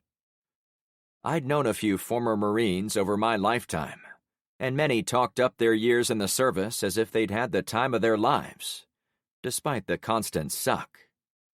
These guys certainly fit the mold. Or they were very good at imitating real Marines. I decided not to risk the VP by outing her, though the more I thought about it, she wasn't really mine to do anything with. If she'd felt safe with the U.S. Marines, she could crawl out of the sand and introduce herself. There would be nothing I could do to stop her. Thus, I watched the tree where she was hiding, even as the Marines walked into the trees, heading for the other side of the island again. A few minutes later, the only sounds to be heard were the crashing of waves against the thin wedge of shoreline behind us. The planes were gone. The drones were gone. The men were gone. "Do we get out?" Carmen whispered. "They are probably dying in the sand by now." She let go of my waist, freeing herself as if about to swim to shore. "No, wait," I cautioned. "Are they still here?" she asked. "No, but I haven't heard their boats either. I'd like to hear those before we move." "I forgot to not trust anyone," she commented. "It's my motto at this point." We laughed for a few moments, then went back to watching the shore. I was sure my friends would be squirming in the sand, as it had been almost an hour. I wasn't going to recommend anyone move a muscle until I knew the Marines were gone. As time dragged on, and my fingers began to wrinkle, I was almost as anxious as them to end our hiding. I was ready to pull out the boats from the jumble of trash and head back to Clownfish Cove as fast as possible. Along the way, we could discuss what to do with the VP. But I still had to get there in time to meet with D, the drone pilot. While there, I was going to ask him why his drone was being chased by the other two. Another 15 minutes went by, and I was on the verge of giving in and getting out of the water, but I finally heard boat motors. My blood froze solid. "Listen," I warned Carmen. 2 boats came in from behind us. Each was flat, with 2 blank outer hulls and a single outboard engine. They were plastic or rubber. It was difficult to tell while looking through gaps in the garbage. They'd been moving fast. Each of them hit against the shoreline on either side of the lagoon, one to our north, the other to the south. Marines then stormed out of the boats to the middle section of beach from either side of us. They rushed to where my friends were hidden. "Oh, crap," I exhaled. Carmen gripped my arm. "Do they see them?" she asked. I shrugged, otherwise silent. Before any of the Marines could dig around in the sand, the leader walked out of the trees. "Shit, he never left," I mumbled. "Gather up, Marines," the leader called out. A few seconds went by as both wings of the pincer movement came together.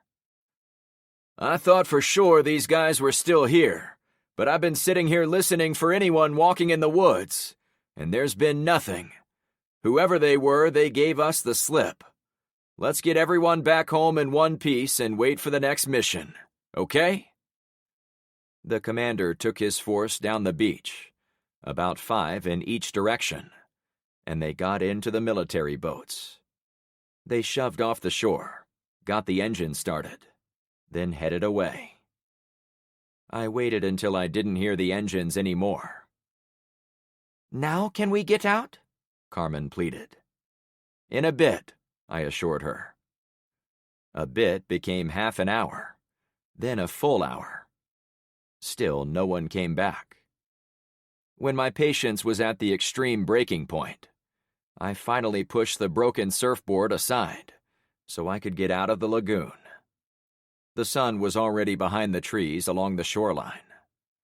It was turning into evening. "Before we do anything, let's walk to the other side of the island checking to be sure no one is there, okay? I stomped onto shore, glad to feel the warm air. Right behind you, she assured me. I helped her up the sandy bank. I know why you want to be extra cautious, Frank, but we don't have time. We should go now, or we'll never make it back in time to save Penny's husband. I took the soggy AR off my shoulder when I bent down and grabbed my hat. It was a miracle the Marines had found it and brought it right back to me. I stuffed it in my pack, not needing it for nighttime. I have to be certain we're alone, I answered. For all our sakes, I need to make sure the island is clear, or we won't get far in the boats. If that makes us late for the rendezvous, then that's on me. That's okay, Frank, a tinny voice answered. My guts tightened, as if my belt had been cinched to the last hole. The fans of a drone cranked up, and a machine hopped off the high branches of a tree close to where we came ashore.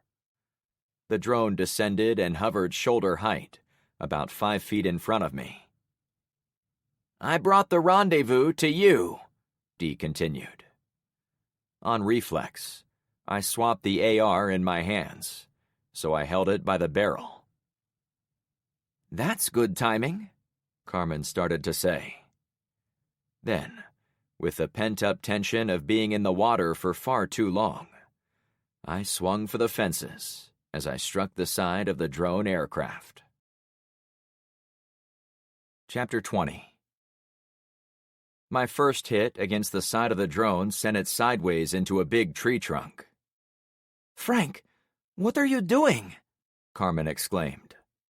The plastic drone bounced sideways and came back at me. I'm not sure how it kept itself upright, but I swung over my head and put the stock of my rifle into one of the fans, which cracked apart, causing the whole device to sputter to the ground. From there, it was as simple as bashing the crap out of it. When I was done, the insides of the drone were on the outside, and all 4 fans were in pieces. The little glass ball on the underside, what I assumed was the camera, was smashed into dust too. After her initial reaction, Carmen stood aside and let me finish my work. However, the second I was done, she grabbed my arm and looked me in the face. Frank, are you all right? Why did you do that? I motioned to our buried friends. Before I put voice to my thoughts, I used the heel of my boot to give the pile of junk one more good kick. Then I picked up the meat of whatever was left, walked it to the waterfront, and tossed it in. The wrecked frame went directly to the bottom. Sorry, Carmen, but I couldn't let Dee know anything about this island. Nothing has gone right since we found the Veep, and I'm beginning to think this was all a setup. The whole thing? She asked. Yep, from the assassination attempt by Zeke, to the trouble at Bokelia, to this combat zone on Kaya Costa. The mysterious drone man has had his hand in all of this. The last thing I want him to know about is... I stepped closer and whispered, Who is still alive? My girlfriend reached out and touched my arm. Frank, I trust you, but what if he was going to give us information to help us get out of here? As you know, we're still 10 miles of paddling from home, with Marines, jets, and an island of pissed-off people between us and Clownfish. I put my hand on hers. I've tried to think of all that. I've also thought about Penny's husband. It looks like I'm going to miss my meeting with Dee tonight, so I have to hope that guy can last one more day. And you have to hope Dee isn't pissed about losing his drone, she added with a squeeze. One thing at a time, I said with as much assurance as I could muster. While there were various reasons in my head for taking out Dee's drone, There was only one that mattered at the time I took that first swing. I had to keep the Vice President of the United States safe.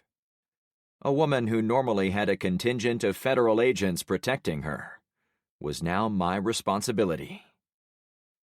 To that end, I called out to my friends. "Guys, don't get out yet. We're going to lay low for another hour or so and let it get dark. Then we'll row for home." "Got it, boss," Sonny said from under a piece of green outdoor carpet. "I'm getting some good sleep," Jammer laughed. Gretchen was silent. "You okay in there, Gretchen?" I asked. It was a bit strange talking to the woods instead of addressing them face to face, but I didn't want to get close to them on the off chance someone was still watching us from far away. "I'm real sore," she said after a few seconds of troubling delay, and in an echo of her former voice. "But I can make it." Carmen's grip tightened. "How are we going to get her home?" "I'll mix the crews. Sonny will anchor Gretchen's boat. Jammer and Grace will go together. You and the other person will ride together." I didn't want to use Emily's name, for the same reason I didn't want to be seen with her. "And you?" she asked. "I'll paddle in a single. If necessary, I can tie a rope to Gretchen's boat and help pull it. Between me and Sonny, we should be able to get it done." She let go of me, and we took seats behind large tree trunks so we couldn't be seen from the main channel. Far across, directly to the east, was the little island guarded by speedboats, and the far larger Pine Island behind it. To our left, around the bend, were the open waters of Charlotte Harbor. To our right, numerous smaller islands clogged the passage between Pine Island and the Barrier Island chain running due south. For a few minutes, with the sound of jet engines and speedboats long gone, it was almost pleasant. The sky had turned a deep shade of orange, as if a majestic sunset was taking place on the far side of the island. Still, it added a calming hue to our time together. "Red skies at night, sailor's delight," I said, mostly to myself. "What does that mean?" she asked. "You've never heard that?" "Maybe in a song," she allowed, "but I didn't know it meant something." When you drive over the road, it can get pretty lonely, and I do like to read. One of those books explained how sailors in the old days used to predict the weather by checking the sky at dawn and dusk. Red skies at night, sailor's delight. Red skies in the morning, take warning. It has to do with atmospheric conditions or whatever. My brain is too tired to dredge it up. "And we have the reddest skies I've ever seen." She motioned east. A few high clouds lingered near the horizon, looking like pink pillows due to the strange ambience. "Does that mean we'll have an easy time in our boats tonight?" Let's hope those ancient sailors knew what they were talking about. We shared a moment of levity before settling in. The delay in our mission gave me a rare opportunity to carefully consider what to do next. I pulled the paper map from my pack. It was thoroughly soaked from hiding in the driftwood with me, but it had a coating that kept it from ripping apart, as if the makers had expected tourists to get it wet at the beach. I set the map on the sand in front of us, open to show the islands around us and home. When I straightened out the creases, I pointed to Clownfish Cove. "This is where we need to go. Give me some options for how to get there." She took some time to study the routes.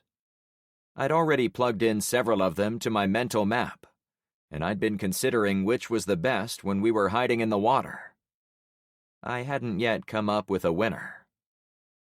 "Well, if we go north, we have to cross a lot of open water, so I wouldn't want to do that," Agreed. She pointed to Jug Creek and ran her fingernail along a route that took us close to Bakelia Beach again. We can't go this way, since they will undoubtedly be guarding the creek, in case we come back through. That's exactly what I would do, I replied. We might sneak through in the dark, but it doesn't give me the warm fuzzies thinking how vulnerable we'd be if they had a few simple searchlights or bonfires. She went on. Can we go around the island? It would be a long way. It took us most of the day to cross the 10 miles from the Dawn Star to here. The island was about 14 miles long, making our route at best about 30 miles. I'm not sure our group could go that long. Plus, every mile would put us at higher risk of being spotted. She pointed into the ocean. Could we sneak our boats across the island and loop around this way? Her nail went out to sea, turned north, cut across the Boca Grande Pass, and then skirted the north shore of the large bay on the way home. I used my finger to compare the scale of the map, then estimate how long we'd have to paddle. I'm showing this route would be about 18 miles. Not the worst, of course, but not great. Plus, this last part is about 5 miles to cross the harbor, and we'd be sitting ducks that whole time. I figured we could save a little mileage by not dragging the boats across the island and heading due north from where we were, but we'd have to take our chances running into someone on the main part of the bay. Of course, there was no telling what watercraft were on the western side of Cayo Costa, so maybe it was all a wash. The only other way is directly across Pine Island, I sighed, pointing to the thin island on the map. How many miles would that be? She asked, already trying to measure it with her own fingers. It looks like it wouldn't be any longer than the route along the north side of the bay. I sat up and measured. She'd chosen a section of Pine Island closer to the north end, where it was thicker and more populated. I knew there had been a battle on the northern area, since Bokelia Beach was there, so I chose a slice of the island where it was thinnest. Not quite in the middle, but close to it. If we were going to do this, we can aim for here, since there aren't any streets there. I'm showing the whole route from here to home is about 20 miles, so not much more than the other way. This part is marked Orchard, she clarified, looking at the map's key, then pointing to the same thin part as me. Now we were onto something. The map showed street names, so it was easy to see where there were subdivisions, strip malls, and parks. Most of Pine Island was crosshatched by residential roads, suggesting it was far more populated than the abandoned island where we were. However, the existence of a thin strip of orchard might offer us the cover we needed to cross without being seen. And it is only a mile from one bank to the other. We both became excited. This could actually work. Contented that we had a plan, I set the map down and leaned my back against the tree trunk. Carmen snuggled against me. Neither of us said a word. There was only the breeze in the treetops, a few splashes from the choppy waters of the harbor, and the occasional bird. The sounds of war were long gone. For a few minutes, I let myself imagine that I'd found Carmen the old-fashioned way, and that I'd asked her out in a traditional manner, and that we'd come out to this remote beach for an afternoon picnic and a little romance. However, I found myself instead daydreaming about being at home on Clownfish Cove and being with her there. I realized in the moment that our cozy little street was as much a part of my identity now as the woman at my side. I immediately wanted to get moving so I could get the two of them back together, returning a tiny slice of normal to our lives. The sun took its sweet time setting, and the sky turned even more red as day turned into night. I got everyone out of their hiding spots a few minutes before it went completely dark. We needed the light to retrieve everyone's gear, get them on their feet, and to pull the boats to the edge of the shore. I found Emily and Grace cleaning sand off Gretchen. "I'm sorry I had to keep you in there for so long," I said. The two healthy women glanced at Gretchen. She replied, "I thought those Marines had found me for sure. That top guy looked right at my hiding spot for a long time, but I guess the camouflage worked as you said it would." "One of them kicked a plastic coffee can that slid right into my cubbyhole," Grace reported.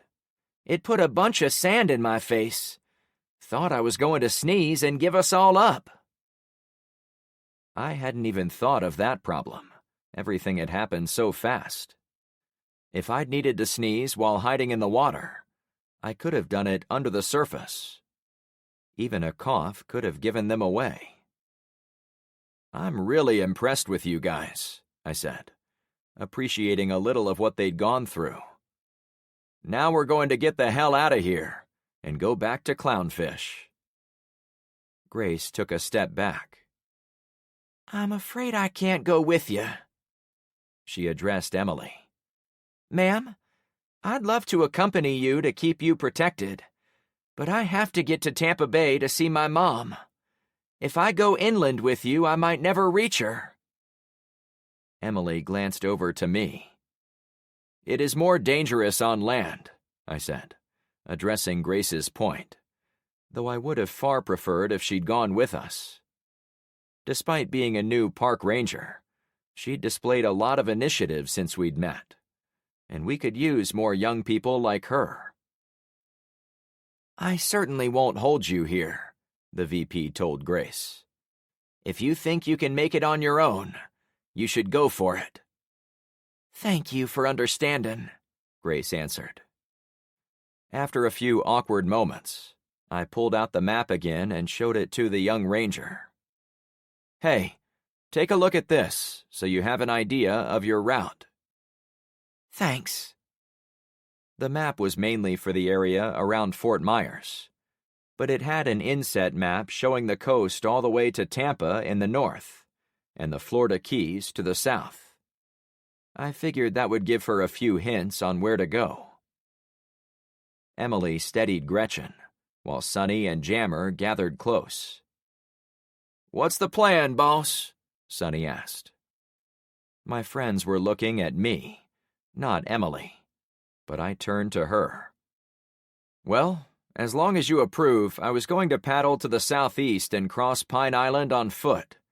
It will keep us out of open water, which is where I would expect them to be watching for us. It also keeps us away from Bokeelia Beach, since I'm sure they wouldn't be too happy to see us either." "Dragging boats sounds like a lot of work," Sonny commented in a friendly manner. "It will probably be a long night," I agreed. "I guess I've got nothing else going on," the young man answered. Sonny got in the boat and steadied it for Gretchen. I knew she was in a bad way when she didn't joke about the change of partners. Emily quietly boarded Jammer's boat. Carmen and I stayed in our kayak, as before. The waves crashed into the surface with increasing energy, as if a storm was brewing. There were no clouds in the sky, though it was a bit windy. They weren't too high to manage our boats, but I could easily see them swamping us if they were a little larger. One more thing to worry about, along with guns, boats, planes, and screaming locals. "Everyone ready to paddle?" I asked. A few subdued mumbles came back at me. "I'm not either," I chuckled. "But let's get this over with." We launched into the night. Chapter 21. I had mixed feelings about letting Grace leave to go north on her own, but there was no case to be made that sticking with the rest of us would be safer for her. Part of my hesitance was her age, I had to admit, since she wasn't much older than Rainey or Tyler. However, that same youth ensured nothing I could say would keep the young woman from trying to find her mother. "Last chance to go with us," I said in a friendly way to the park ranger. We all bobbed in our kayaks a few yards from shore as we found our sea legs. "I appreciate it, and y'all probably saved my life today. But I'm committed. Besides, if any of those bad guys see my boat, it will draw them away from you." I clenched my jaw. She'd meant it to be helpful, but letting her be our decoy wasn't how I wanted to do business. "Hey, if you don't mind waiting for 15 or 30 minutes, it would help us get a head start. Once you round that corner to the north side of the island, you'll be exposed to the whole bay until you get across the mouth of the pass leading to open ocean." "I can do that," she replied. "And whatever you do, don't mention you saw Emily or any of us on your journey, or they might drag you back here to find us." "My lips are sealed." My goal was to have her wait for a bit, so we could get some distance from her. Instead of being our decoy, running interference for us, we would be two separate groups with no way of incriminating the other. If someone asked her questions about us but we were far over the horizon already, she would be in the clear. It wasn't ideal, but it was the apocalypse, and the best I could do for her. Grace went back to shore and hopped out of her kayak with some of her gear. Since we'd found the spare AR, we'd given it to her, along with some ammo, so she was armed. It was far better knowing we'd at least done that for her. Sonny's boat bumped into mine, pulling me out of my thoughts. "Hey, Frank, do you think we should camouflage the boats before we go across?" "How do you mean?" "Well, me and my bro put on camo clothes and paint our faces when we go hunting. It seems these bright boats could maybe use camo over 'em to take the edge off." "Maybe, but we don't have all night to prep 'em." "You could find some old tarps in all the trash," Emily suggested. "Or we could spread mud all over them," Carmen added. I looked around. There were a million pieces of garbage a stone's throw around us, and I was sure it would be possible to devise ways to hide the boats. A rolled-up newspaper caught my eye, lying on the beach not far from Grace's boots. "Hey, can you toss me that paper?" She picked it up and lobbed it. The pages had already been soaked once, but I gently tore the plastic wrapper and let the pages expand for a moment. I separated one bifold page and dunked it in the water, then laid it across the back of my boat. The dripping edges ran down the sides and stuck to it like wallpaper. "Damn, Frank! Did you just think of that?" Sonny exclaimed. "I'm in a hurry. I'm improvising." I took another one and did the same with it a bit farther on the hull, toward the rear. "As long as the paper stays wet, these sheets should mute the colors. It isn't going to be stealth by any means, but it might make us look more like trash on the waves than people in boats." We all raced back to shore. Sonny hopped out and ran up the beach. "I'll find more." The delay cost us about 10 minutes, but when we were done, our 3 boats were all covered in black and white newspaper. Grace did hers as well. Emily hugged the ranger one last time before jumping into Jammer's kayak. We all boarded and pushed off. The young ranger waved us away. "Good luck." "You too," I answered. Then we were paddling again. The swells of the ocean were larger than the day before, so I had to make sure we were aimed into each wave as it came in, creating an immediate slowdown. It also made it difficult to do anything else, such as speak. My stomach lurched under me, as our kayak went up and over a 3-footer. Whitecaps would start forming if they got any higher. "Frank, you got a star picked out," Carmen whispered over her shoulder. I picked a bright star to our southeast, in the direction I knew we were heading. The route in my head was simple. Cross the main channel, which was about a mile in width, then hug a series of small islands that dotted the island's western shore. "Yeah, head toward that bright one, close to the horizon," I said, digging the paddle into the water to steady us. Even using only the brightness of the stars, I could make out the islands all around us, so I wasn't overly worried about navigation. That bright star would move across the sky as the night wore on, so I didn't want to count on it alone, but it did serve as a nice starting point for everyone. Gretchen moaned as she tried to paddle on her good side. I was more worried about our people. I wanted to tell her to sit back and relax, but the choppy sea made it necessary for her to keep that paddle in the water. "Go for that first island," I said loudly, so my friends could hear me. "We'll take a break there if we need one." The next leg of our journey was a white-knuckle voyage in the darkness.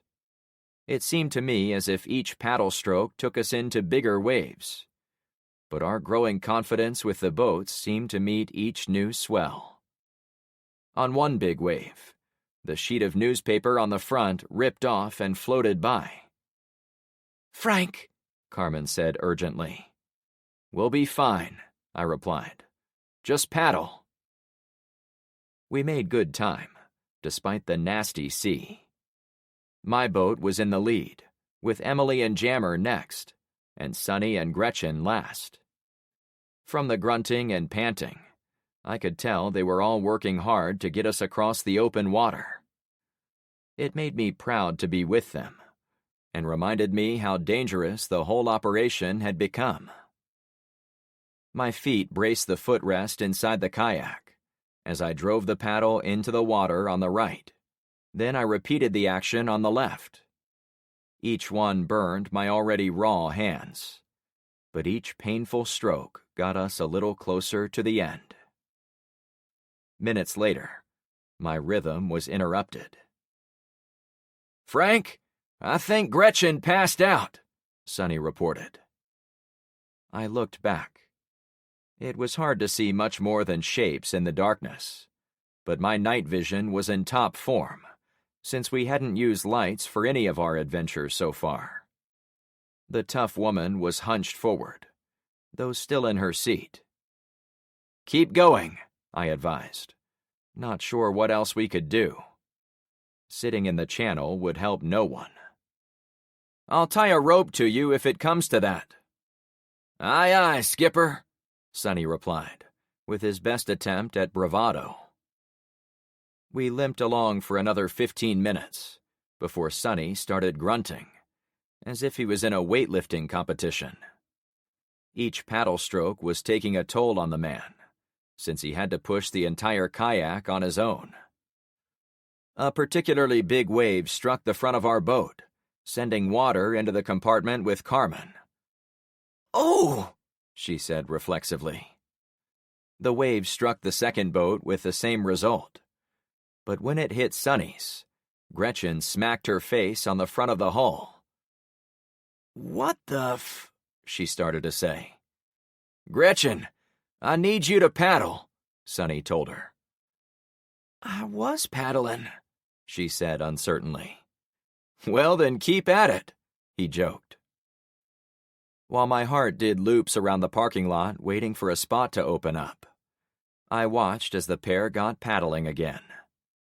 When the next big wave struck, they were faced in the proper direction, and the water wasn't as big of a problem. I exhaled my anxiety. The first island was minutes away.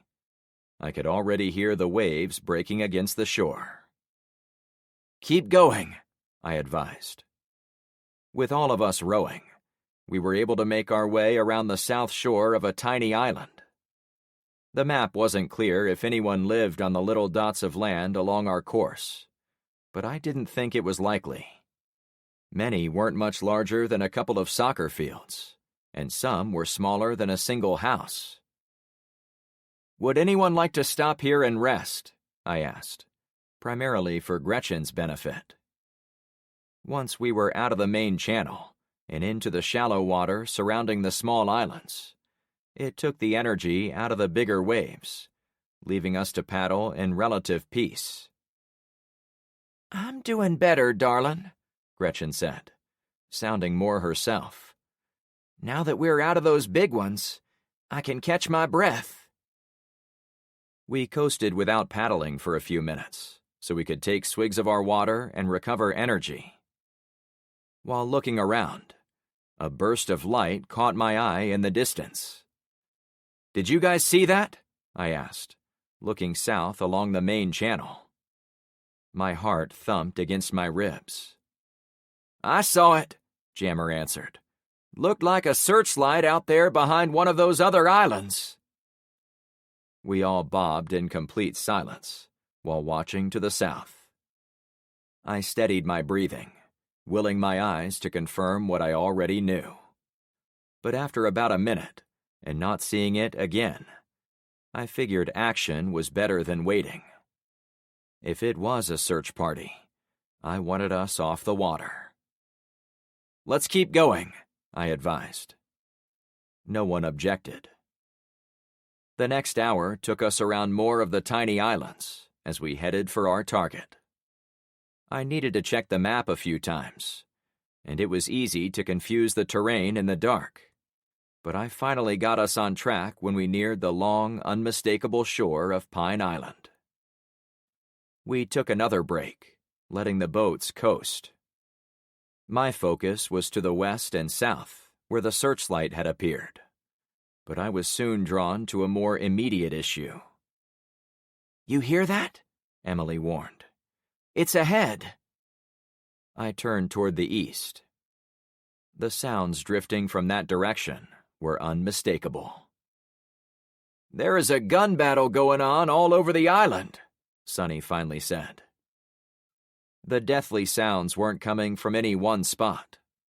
It was as if the whole island was in a state of civil war, based on what we were hearing.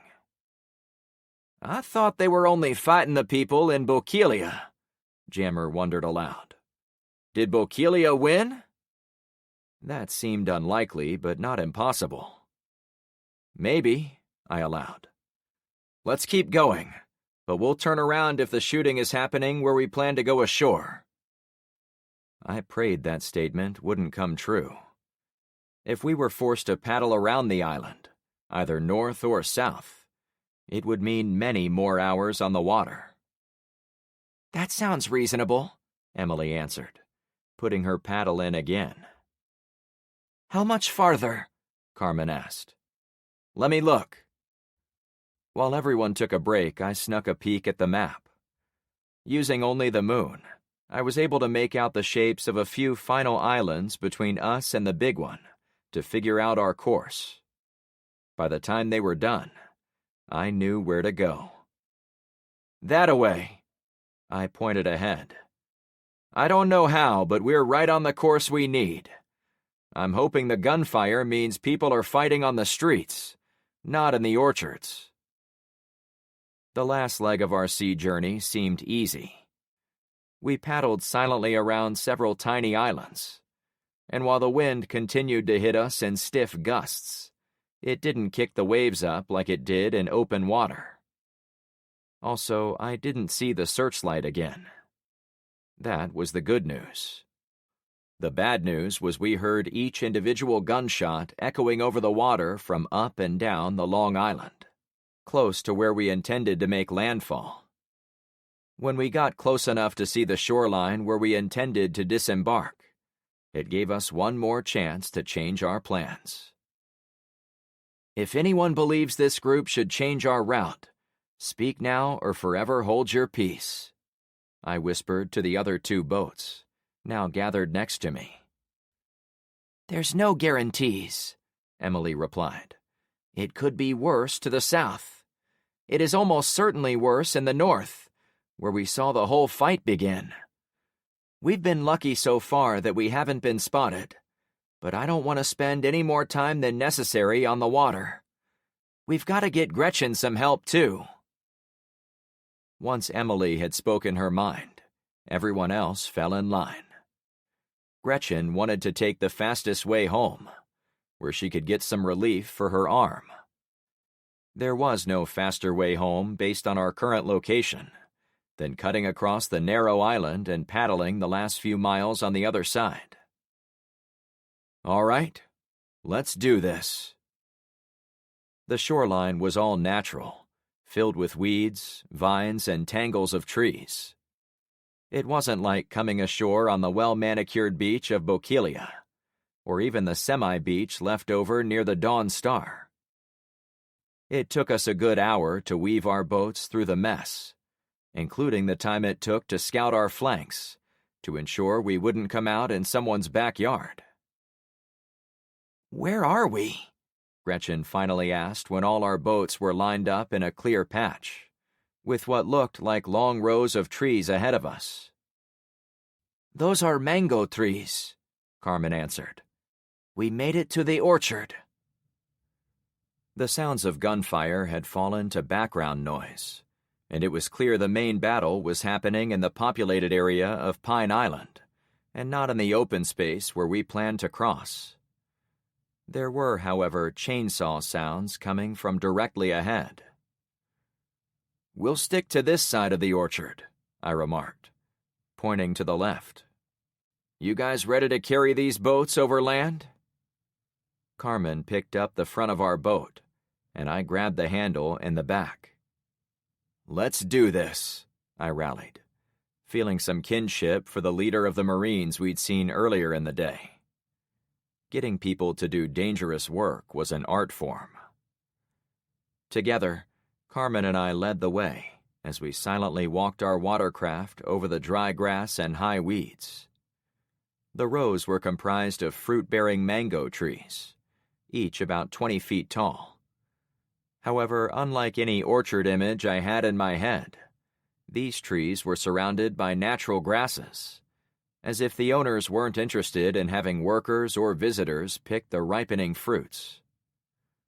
Still, the foliage muted our footsteps as we crept through the trees, always heading east toward the other side of the island. "Anyone need a break?" I asked, primarily for our injured woman's benefit. If needed, we could leave her boat and come back for it, after we got the other 2 kayaks to the other side. But that would put us at added risk of being spotted, so I wanted to encourage her forward, rather than offer that option.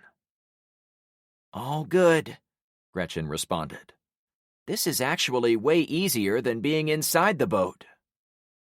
She held the kayak with her good arm. Our first challenge was at the north-south roadway that ran the length of the island. It was paved and 2 lanes, almost identical to Bayside Road closer to home, with a series of adjoining streets that headed into residential areas, tourist traps, and more orchards. Here, in the mango farm, it went straight through. "Hold up," I advised. We put the boats down. "I'm going to check it out," I said. Sonny came with me to the edge of the roadway. Sprays of gunfire rattled to the north, as if the bulk of the fighting was coming from that direction. There was a truck a mile or more down the highway, but it was pointed away from us. To the south, there were no moving cars, but there was a flatbed parked on a small gravel turnout about 100 yards away. It took me a few moments to figure out what was going on there, but it soon came together. Chainsaw sounds. Men yelling. A tow truck emerged from the far side of the flatbed. More yelling. A tree soon came out of the orchard on its side, cut at its base. "I don't believe it," I blurted. "These douchebags are cutting down perfectly good trees, so they can steal the fruit." Sonny laughed. Dumbest thing you ever seen? Yeah, maybe. If they thought they could replant them by cutting them with a chainsaw, then I would say they are top-tier operators of the Idiot Brigade. The men scrambled as the cord pulling the tree yanked it up the side and onto the back of the flatbed rig. There were already a couple of trees on it, so they had to crack branches and smash it into the others to make room. Do we wait until they're gone? He asked. We were hidden among the weeds, so it was a valid option.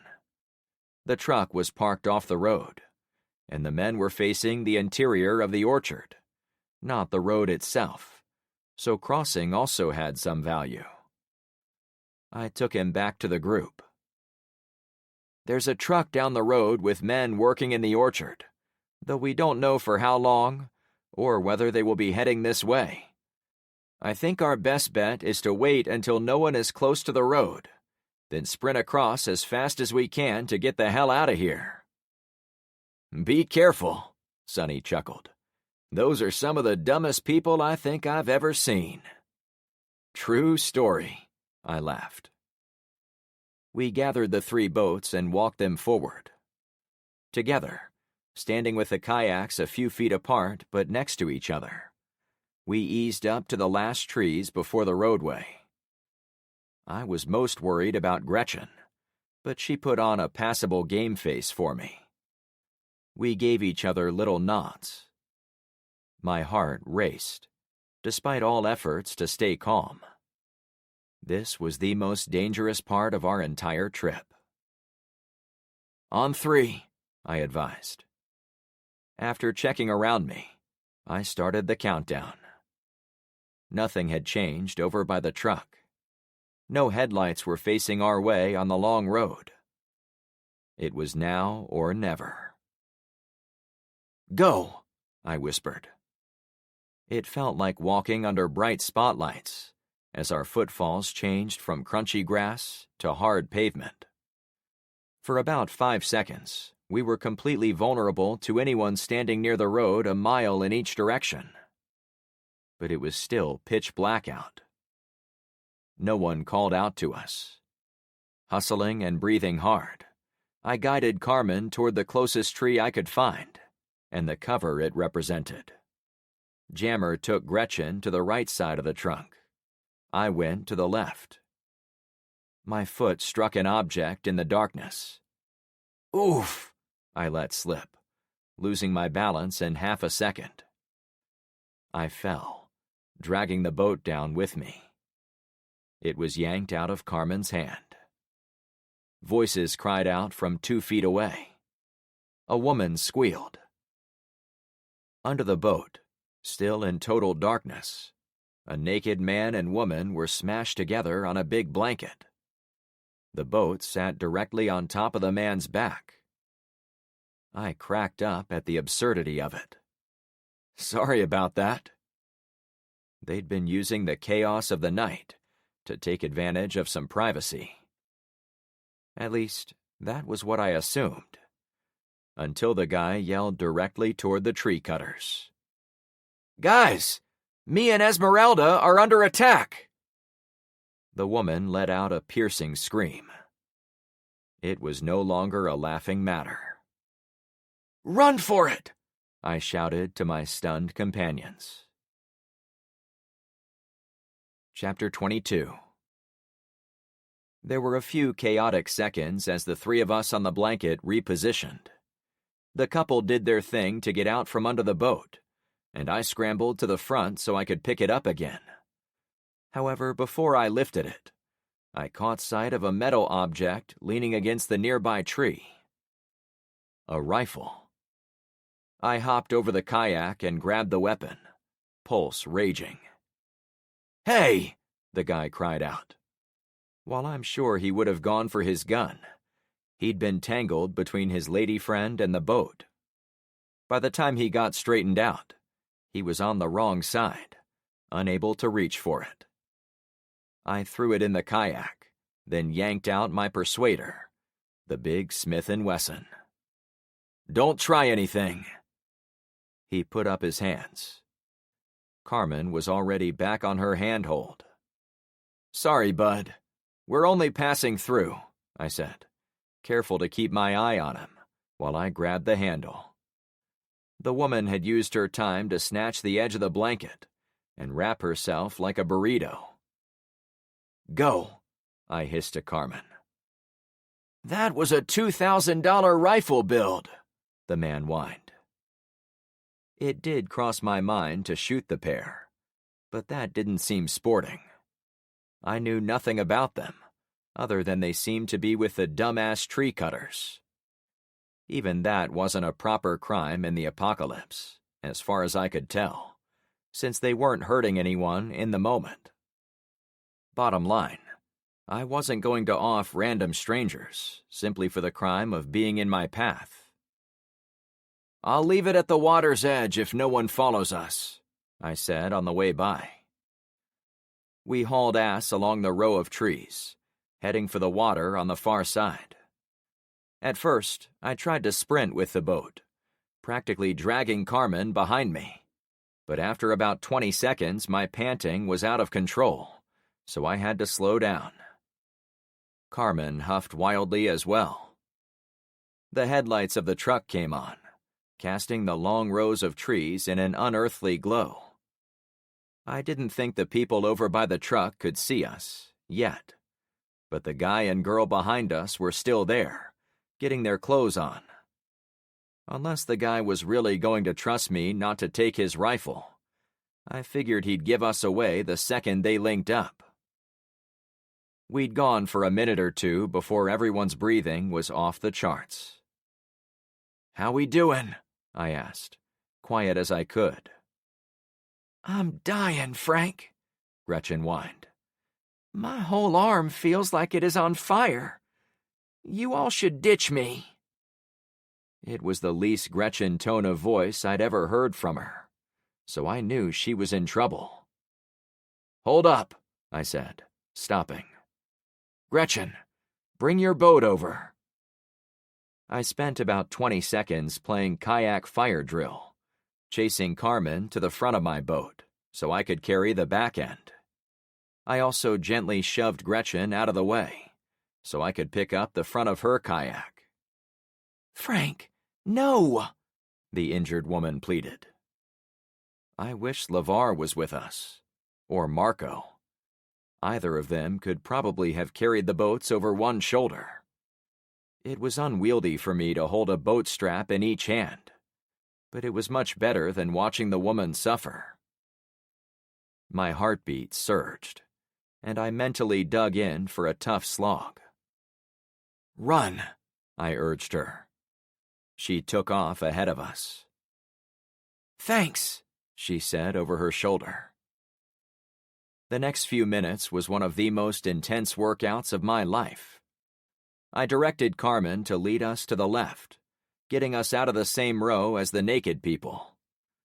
It was a simple thing for them to also change rows, but I didn't want to make it easy. The pursuit yelled and shouted directions. I thought I heard the naked guy asking for his friends to come to him. My heart stopped when a light shined from behind us, casting long shadows in front of us. "Shit! They have another vehicle!" Jammer wheezed. "Don't stop," I ordered. It was likely the tow truck on the roadway behind us. There was no point being quiet now. We were spotted. "Go back a row," I directed them. A couple of rifles cracked behind us as we effectively switched lanes on the superhighway of trees. The car or truck was far behind, and while it was able to beam light down one lane, the long line of tree trunks kept the next row almost dark. Ahead, I saw the gleam of open water. Not a full channel like on the other side of the island, but a thin strip, like a small river that ran along the coastline.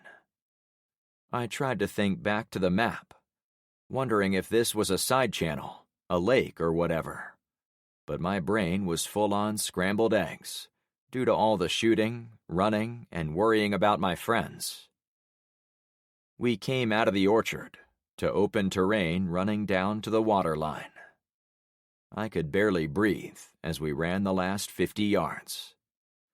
Behind us, the truck revved its engine as it sped through one of the rows of trees. If they reached the end of the mangoes and had us in the open, the light would give us away as we loaded up. There was a building energy in the air, one I recognized as swirling around me any time the need to engage in a gunfight was closing in. While I was sure we could get the boats in the water and start paddling, I didn't see how we could gain enough distance to avoid being shot in the back, especially if we had to paddle up a narrow waterway. We could also stand and fight, or we could ditch the boats and disappear along the coast. Like everywhere else in this part of Florida, the coast was lined with trees, bushes, and tangles of weeds.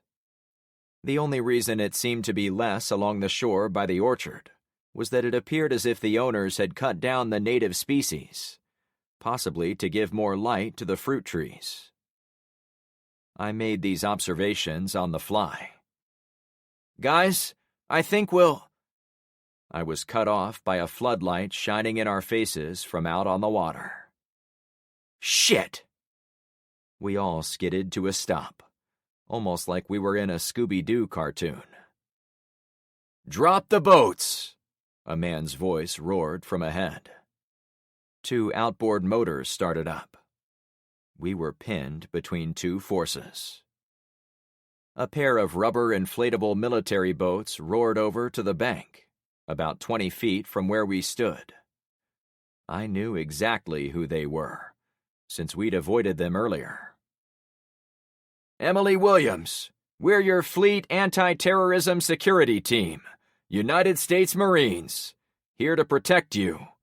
We need you to board immediately so we can get you to safety." The 2 boats tapped the shore with their noses. Heavily armed Marines jumped out, but stood close to the boats, waving us in. "Can we all go?" Emily asked. My heart was moving so fast that I couldn't feel the individual beats anymore. The pressure was on. And if we were left to die— "They're heading for the water!" someone shouted from behind us. "Everyone comes," a female Marine said in an everything-is-normal voice. "But you have to board now, so we don't have to kill any civvies tonight." Emily looked back at me. "We have to trust them."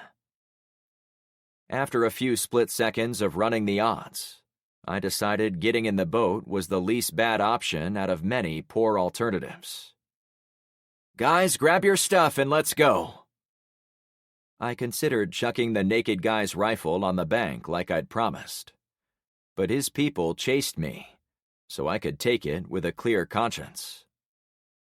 We were split into 2 groups as we boarded. Emily went into the second boat, and Carmen and I stuck with her. Jammer, Sonny, and Gretchen got in the first watercraft. I took note each of the boats had a machine gun on a mount near the front. Both gunners faced the orchard, where the men on foot were getting much louder. It impressed me greatly the Marines had the fortitude to pick us up, while also saying how much they wanted to avoid violence. Especially now, at the end of the world. The high-powered outboards backed us off the bank, then powered up. Almost immediately, the Marines switched off their spotlights. Everyone laid low for 10 or 15 seconds, as we put distance between us and the orchard. In that time, the tow truck came out of the woods, and men ran through those beams, heading for where we'd evacuated. The terrain allowed us to hug the curvature of the shoreline, taking us out of the men's direct line of sight. I figured the boat wakes would make it obvious where we'd gone, but even bullets couldn't follow us around a corner. Another 30 seconds passed before one of the guys shimmied to the back of the boat, next to Emily. He was huge, with ripped muscles, a lot like Dwayne "The Rock" Johnson in his prime. Ma'am, we've been looking for you for almost 2 weeks. Sorry it took so long. Thank you, son. We've been, running from traitors in our own government. I was almost assassinated on my own plane before this whole thing began. I leaned over. Lieutenant Colonel Zeke Henderson infiltrated our community. Said he was one of the Navy pilots who parachuted down during a recent dogfight. He came close to getting her, too. Frank saved my life, Emily offered. Many times. We're all in this together, I said, deflecting some of the praise. Honestly, without a team effort, none of us would have stood a chance. A Navy pilot? The Marine asked. Yeah. He was a fake. He didn't do his homework either, since there are no lieutenant colonels in the Navy. The equivalent rank is a commander. He didn't even get that right. I must have had a sour look on my face. He slapped me on the shoulder. Don't worry, bud. You did good. Civilians can't be expected to know every rank in every branch. How did you find us? I asked, genuinely curious how they were in the exact spot necessary to pick us up. You didn't think you could evade the U.S. effing Marines, did you? We tried, I said with resolve. He laughed in a good-natured way. No shit. You had us fooled when you were on Kaya Costa.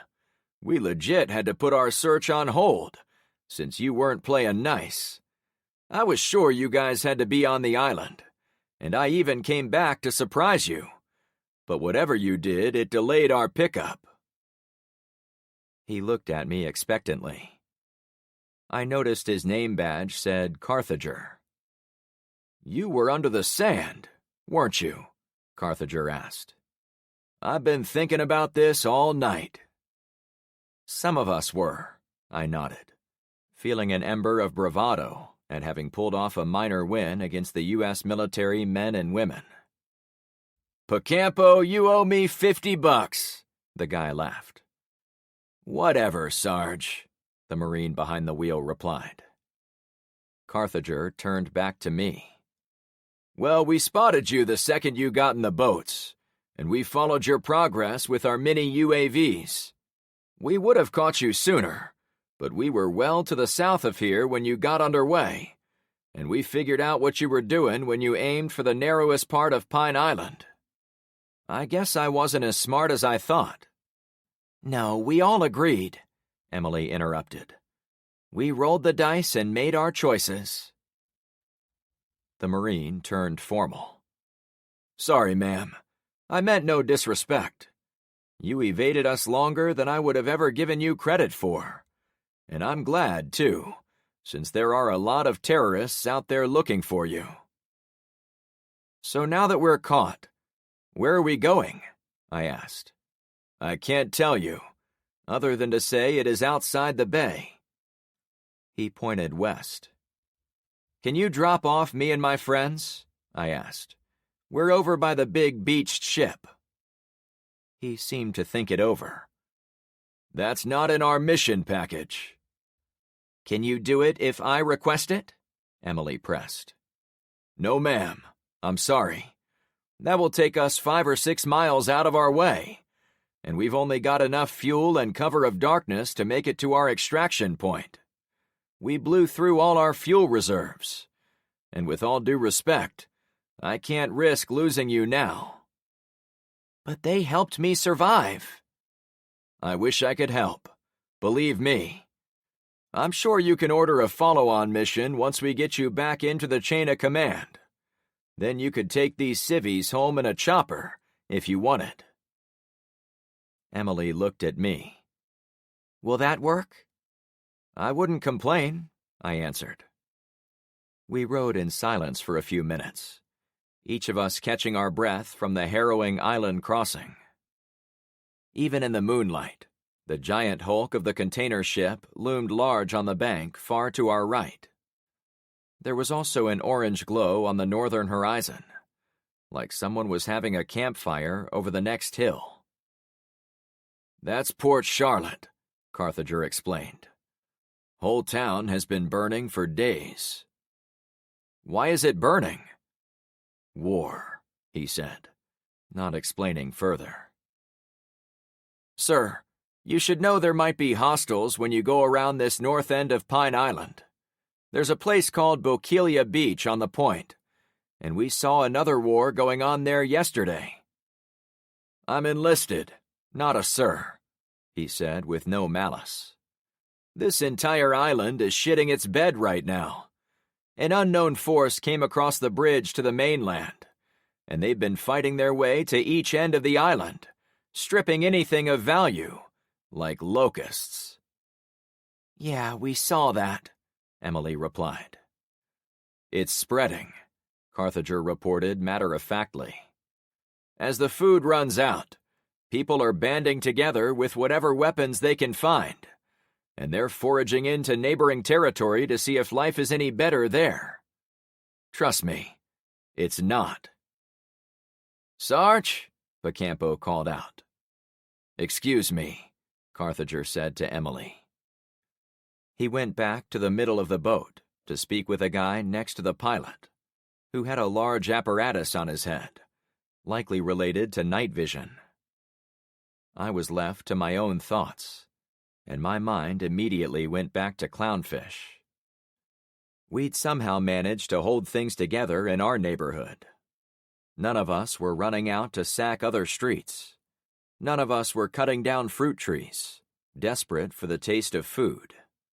None of us were stabbing our neighbors in the back, like some of the island folk were doing to each other. I wasn't self-centered enough to think it was me alone holding Clownfish together, but I did feel personally responsible for its fate. If I could get back there sooner rather than later, that would be ideal.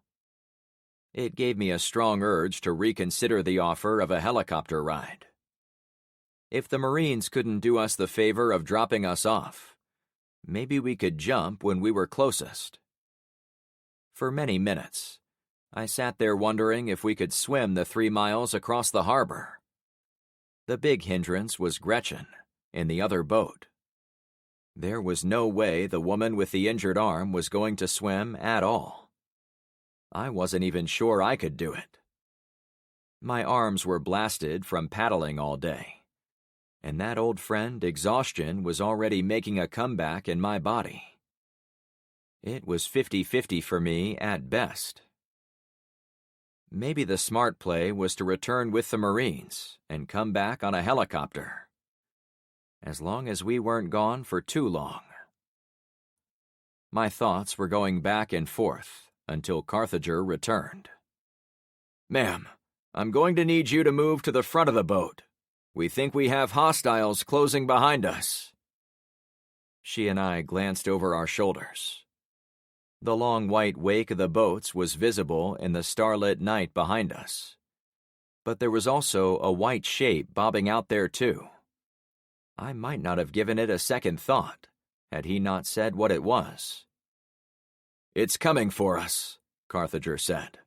"So we think we're going to have to serve up some hatred." We'd come around Pine Island, and were now in the main part of Charlotte Harbor. It became clear they were probably heading for the gap leading out to the Gulf of Mexico. But it was also obvious they could never make it if the chase boat was heavily armed.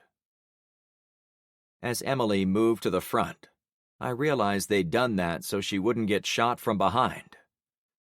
The realization also struck how I was still in the back of the boat. Not content to be a pincushion for bullets, I leaned over to another Marine. "Hey, do you mind if I shoot behind us if we get into a fight?" It wasn't that I necessarily needed his permission to defend my life, but I wanted to be sure I wouldn't be shot as a perceived hostile myself. "Knock yourself out, dude," the young man answered. Minutes turned into half an hour. I'd gotten uncomfortable turning and looking over my shoulder every 5 seconds, so I repositioned myself to face out the back. The Marines didn't need me spotting for them, since they had their small UAV and guys with night vision helmets. However, even my untrained eye could see the chase boat was now a lot closer. Two bright lights flashed on the deck of the pursuit craft. "We're hot! Fire at will!" Carthager barked. In seconds, the peaceful boat trip became a carnival ride of ear-splitting gunfire. 4 or 5 Marines fired behind us, gutting my eardrums in the process. I raised my rifle barrel to join in, but I quickly realized there was nothing I could add. My AR-15 seemed laughable next to the military-grade weapons wielded by the highly trained Marines. The muzzle flash of several guns came back at us. The chase boat had more than a few armed guys on it. That much was immediately clear. The round zinged off the motor housing. The man to my left caught one in his arm. He spun and fell back onto the floor of the boat, fighting the pain with a deep growl. "Second contact!" Carthager yelled. Another motorboat came at us from Pine Island. It was about a quarter of a mile from the first pursuit craft, but the new angle made it seem as if it would intercept. The chase boats weren't as big as the cigarette boats from the previous day. It was a good thing, too, as those speedboats would have caught us in about 5 seconds. I tried to think. The Marines were tough as nails, but they were in rubber dinghies on open water. Their only defenses were stealth and speed, and both of those were lost. They obviously knew where we were, and the extra people in each boat slowed the Marines way down. Carmen and I were merely passengers. Emily was the priority. I took a deep breath. Another Marine yelped, struck by an incoming round. "Carmen!" I called out, waving her to come back to me. She was on the same side of the boat, but it was awkward for her to get around the shooting Marines. She managed to slide by the last guy while he reloaded. "Frank?" "I have an idea, but I don't think you're going to like it." Our eyes met.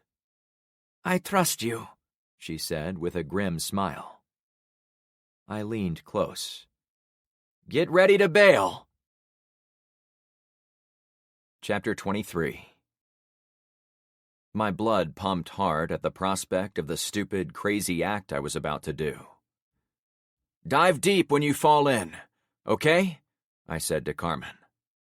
"I'll do my best," she answered, looking about as queasy as my insides.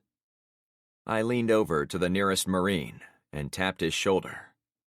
After firing at the enemy, he looked over to me, annoyed. "What?" "Tell your sergeant we're doing this to lighten the boat so the VP can escape." "Do what?" he asked, rightfully pissed at us for distracting him from his job. I grabbed Carmen's hand. "Whoa! Wait!" he said, shocked. We tumbled away. The boat was not large, and the tube sidewall was easy to cross. We fell in the water on the right side of the motor, keeping us well clear of those blades.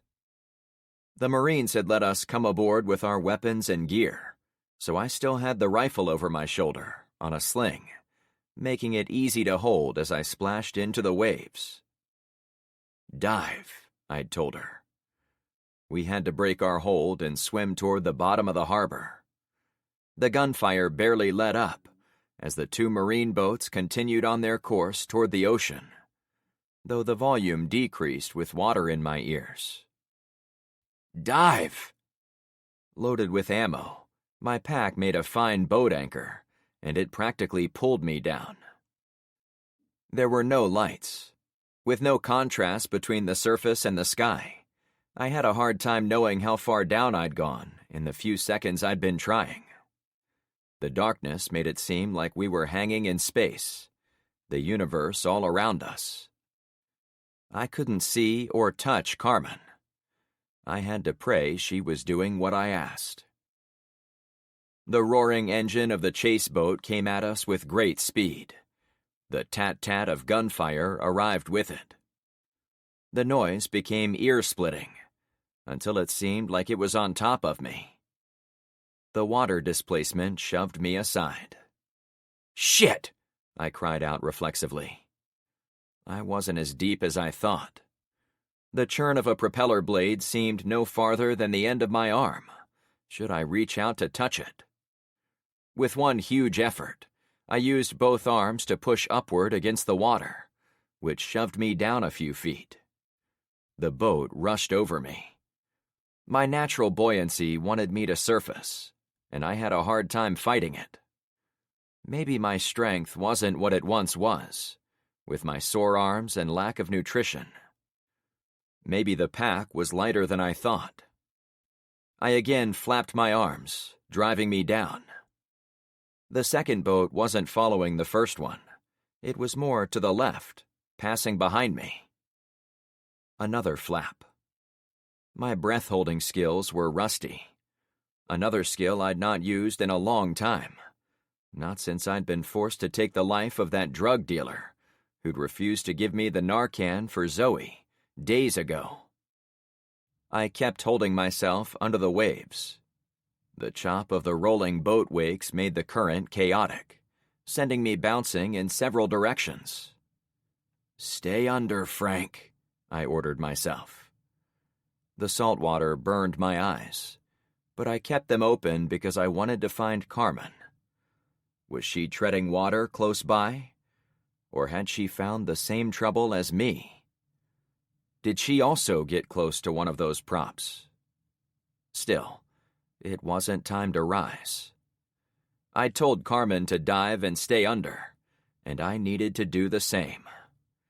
In the little time I'd had to consider this course of action, the one variable I'd thought about was whether I should shoot at the chase boats from behind once we were in the water. On the one hand, if we were talking about action movies with wild choreography, I imagined myself popping out at the perfect time with my rifle, taking a few point-blank shots at the engines from the vulnerable rear, disabling them, of course, and thus saving both boats full of Marines and friends. However, even if I'd somehow turned into a commando who could knock out boats while fighting currents and huge waves, the end result would be capture or death for Carmen and me. There was no action hero in history who could take out 2 boats full of armed men while swimming. By hiding from them, I kept Carmen safe. But the bigger reason I wanted both of us under the water was far more practical. If we popped up too soon, and we were behind the chase boats, we might get shot in the head by bullets from the Marines. Of the list of dumb, or perhaps ironic, ways to die, that would be near the top. I'd imagined I'd only been in the water a few seconds, but my lungs were already convulsing as they begged for air. I needed to stay down longer. Another push of my arm sent me down, and I stopped moving. Conserve energy. Save the air. Be zen with the water. Now my lungs were near implosion. I experienced a convulsive throb through my chest, as if they were going to force me to suck in air, even if they got 99.9% water at the same time. Finally, on the verge of letting my lungs have what they wanted, I paddled for the surface. I shot into the frothy waves, practically unhinged my jaw, and gasped for the air my body so desperately required. 3 weeks without food, 3 days without water, 3 minutes without air. The rule of 3s for survival. Those were guidelines, of course, and I'd failed miserably at the last one. If I'd been underwater for a full 30 seconds, I would have been shocked. "Carmen!" I wheezed. I bounced up and down for a few seconds, enjoying the wonderful act of breathing in and out. "Carmen!" I called again. "Over here," she said weakly. The boat gunfight continued away from us, much as a thunderstorm moves on to the next town. It was hard to say whether losing a few hundred pounds of dead weight helped the VP's boat pull away from its pursuers, but I had to believe it couldn't have hurt her chances. Carmen and I moved closer together as the waves settled. "We are insane," she gushed. "Yeah, we're not even in our swim trunks," I deadpanned. She spit water. "Frank, we just jumped out of a moving boat. Don't tell me you've done that before. That was wild." "No, can't say that I have. However, I have been in multiple gunfights, so I guess I'm getting used to them." "We should have shot them in the ass," she said, pointing to the white boats still getting smaller as they bounced away in the darkness. I'd already spent some time considering that issue. "How long were you able to hold your breath?" I asked. "A minute, maybe?" she said after thinking about it. "And how long do you think one of those boats could wait above us if they knew we were here?" "Forever," she said, not happy about it. "And what would be the best way to get a boat to come looking for us?" "By shooting at them." I'd made my point. We watched the boats for half a minute before she spoke again. "I hope they make it to safety." "With a little luck, our friends will make it to the Marine base. Then they'll get a ride back to Clownfish on a helicopter. But right now, we need to worry about ourselves." Kicking my feet, I was able to prop myself up and see over the swells. The boats headed away to our west, where the wide-open waters of the bay led to the pass through the barrier islands and the sea beyond. We did not want to go that way. The north was closest, maybe a mile, but it was a swamp or preserve of some kind. We could probably get there, but it wouldn't offer much in the way of hospitality. To the south, far out in the night, were Bokeelia Beach and Pine Island. It was the last place we wanted to go. And then to the east, beyond my ability to see features or details, was the Dawn Star. It had been a 5-mile kayak ride from home to Bokeelia Beach, and we were on the open water a little to the west of the island, which meant we had at least 5 miles of swimming between us and home. It was a long, long, long way across. "Feel like swimming all night?" I asked, not feeling at all like doing it. "Frank, I don't think I can. I'm already tired from paddling underwater for that short time. I'm not even carrying anything." "You still have your shotgun?" I asked, worried. "Oh, besides that. And my hip pouch of ammo and water." I let out a breath of relief. Guns were life, especially if we weren't getting home right away. My eyes settled on the south. "Do you think we could get to the island, sneak in, then steal another kayak?" She didn't answer. "Carmen?" I asked with a voice steeped with worry. "I'm fine," she answered. "I was looking at those boats." She pointed north, not where I was already looking. Behind me, between us and the swampy coast, were 4 or 5 white blobs bobbing on the water. The tall masts were barely visible to us. "I think those are the sailboats from the meeting," I remarked. "I don't care who they are," she said. "They are the closest thing between me and the bottom of this harbor." "You're being dramatic," I cracked up. "I was a lifeguard for a summer when I was a kid. I still remember how to rescue swimmers."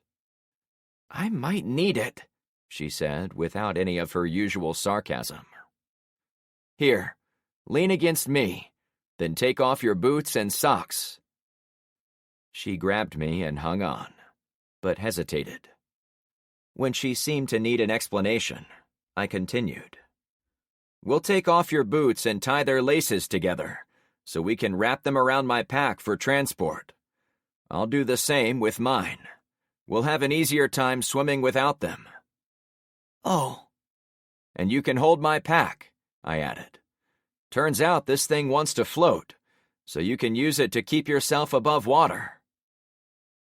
Once we had our plan together, we started swimming toward the sailboats. They didn't have their sails flying, but they weren't moving, so I assumed they were anchored close to the shore, perhaps waiting for morning before returning south to their homes. We'd made it about 10 minutes before Carmen grabbed me. "Frank, I'm sorry. I thought I could go farther." I treaded water and let her hang on. "But this helps to have my feet free," she admitted. I wasn't going to tell her I was also tiring, but it was true. There was no way in hell I could have made it 5 miles. "That's good," I said. "Let's go slow. Take a couple of strokes, then grab on if you need it." I forced her to let go and swim. She held the pack under her chest and kicked to propel herself forward. It should have been child's play, but she wasn't moving fast enough. It was a concern, as there were undoubtedly currents in the huge harbor, and if we stayed in one place, it was more than likely we would either be whisked deeper into the bay or toward the exit. The only counter to it was more paddling. "I'm trying, Frank. It's like someone has a battery cable attached to me, and they are draining my energy without my knowledge." I feel the same way. This is what malnutrition and overworked muscles feel like. "You're saying we should take a vacation?" She tried to laugh, but sucked in a bucket of water in the process. She gripped me as if about to drown. "You're okay," I soothed. I'd never seen her so exposed and weak. I tried to keep in mind it wasn't only her. I wasn't in top form either. She tested another stroke. "Nice and slow," I said, following close. The next hour was a grueling slog across the bay, and by the time it was over, I was convinced the tides had pushed us sideways, since we approached the boats from the southwest, rather than from due south. Carmen and I joked back and forth about taking breaks, or stepping out for a smoke, until by the end, neither of us could say a word. As we approached the first sailboat, I was doing most of the swimming, and she was doing most of the hanging on. The woman was light and buoyant, in addition to my bag, but she had trouble paddling, as if her arms each weighed as much as the boat in front of us. "This is going to be close," Carmen croaked. "Nah, we got this," I said, careful not to show my own exhaustion. Getting a drowning person out of the water was as much about making them believe it was possible as it was physical exertion from the rescuer. If she thought for a second I was having issues staying above the waves, she might freak out. The last 50 yards were pure misery. My arms burned. My quads were a fireworks show of cramps, charley horses, and muscle strain. Carmen was almost letting herself fall under the waves. She was so wiped. "Almost there," I encouraged. "You're a liar," she jibed, not checking.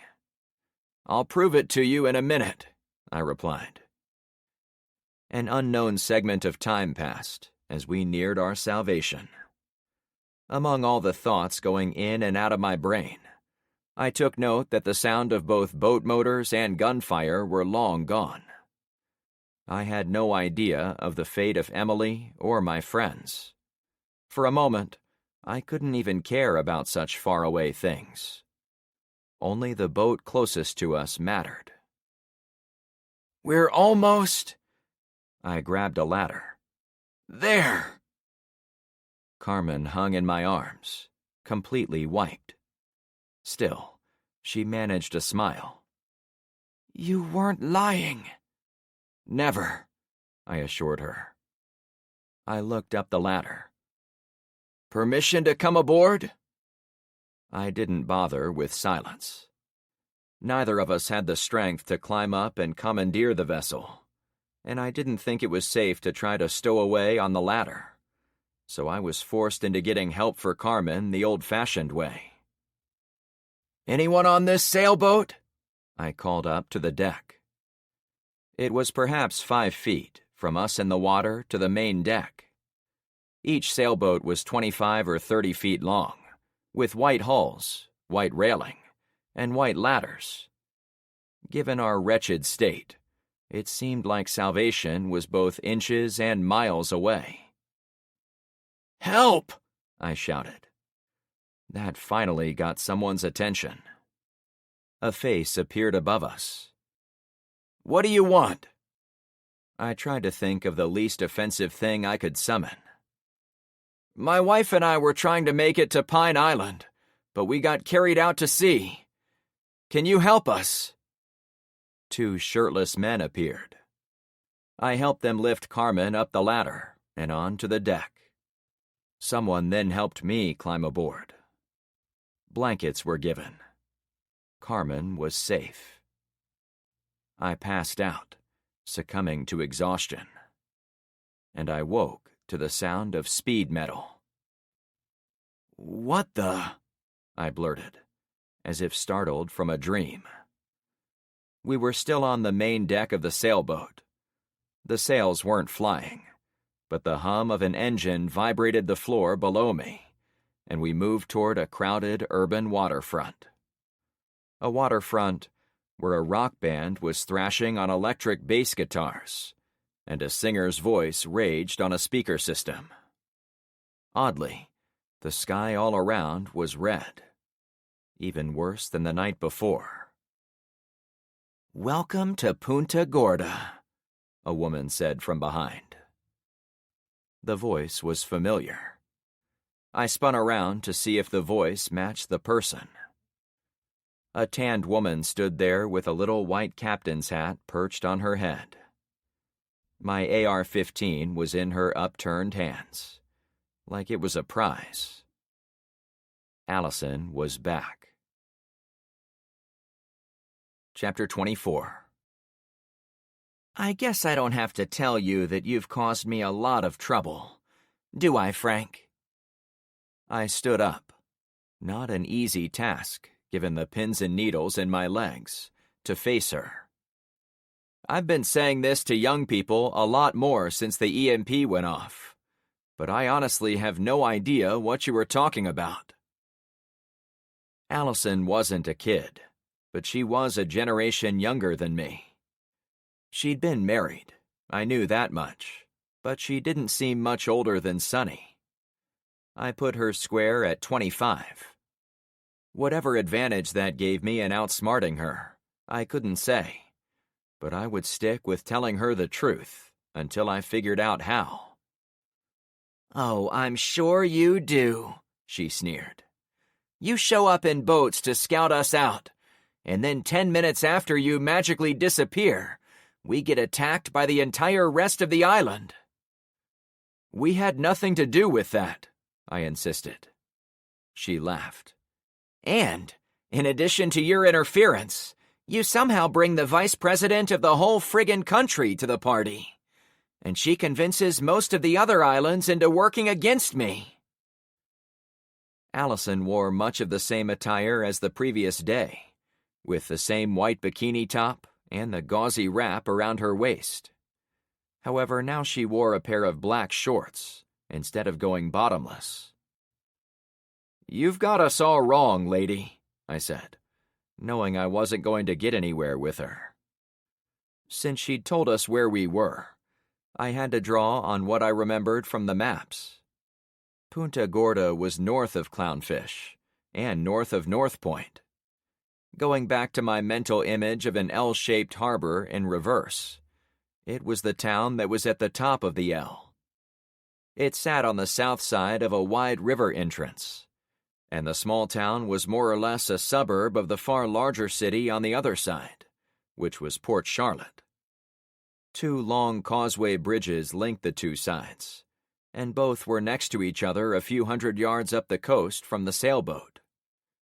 This side looked like a normal town, but the far side was... A fire had burned everything over there. Haunting plumes of smoke lingered over several places on the northern horizon, but it was far away, as if the burning had begun on the banks of this inlet and now chewed through buildings farther north.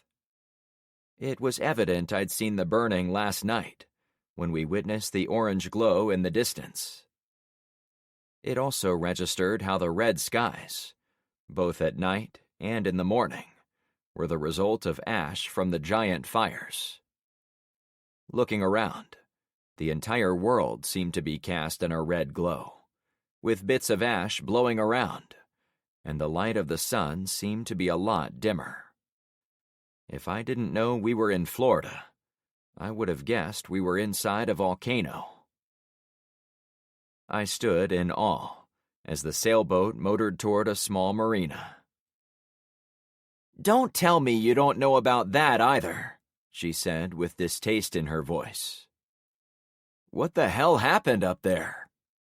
"The Reboot Legion," she deadpanned. "The who?"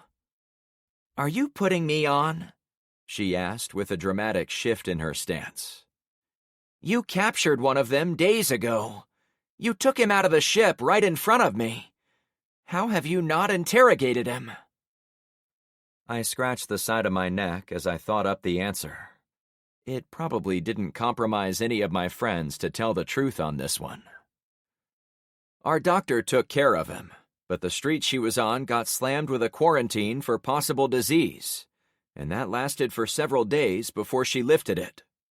I've not had a chance to talk to our prisoner since I've been stuck sailing around the harbor for the past 24 hours. Of course, if you'll let us go, we could go ask him a few questions." "Nice try," she answered. Well, I was being serious. I've heard people mention this Legion group, but who the hell are they? Did they do all that? She sighed, motioned to the man inside the small bridge, and then turned back to me and Carmen. "Yeah, everyone calls them the Legion, but their official name, so I've heard, is the Reboot Legion. We don't know who they are, but we're pretty sure they intended to hit the city with 2 of those cargo ships. But one of them became disabled and ended up beached, as you know.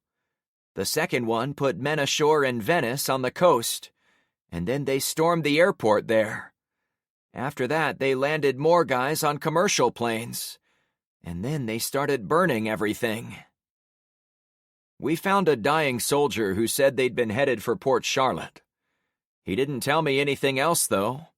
I got the feeling they are pretty tight-lipped. How did you find out what they call themselves?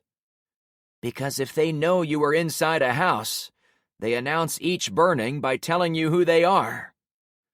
She used air quotes as she continued.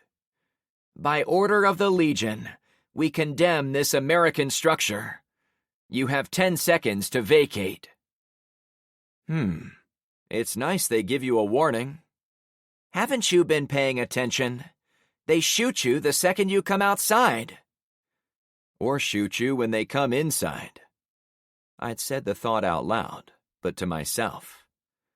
I was recalling how those men in black pajamas had stormed Sonny's home and forced him to blow up the entire house. When the lone survivor stumbled outside, pants on fire, he expressed no remorse, only surprise that he was in the wrong city. It was as if these Legion people had been expecting a cakewalk, and instead got a big American pie slapped in their face.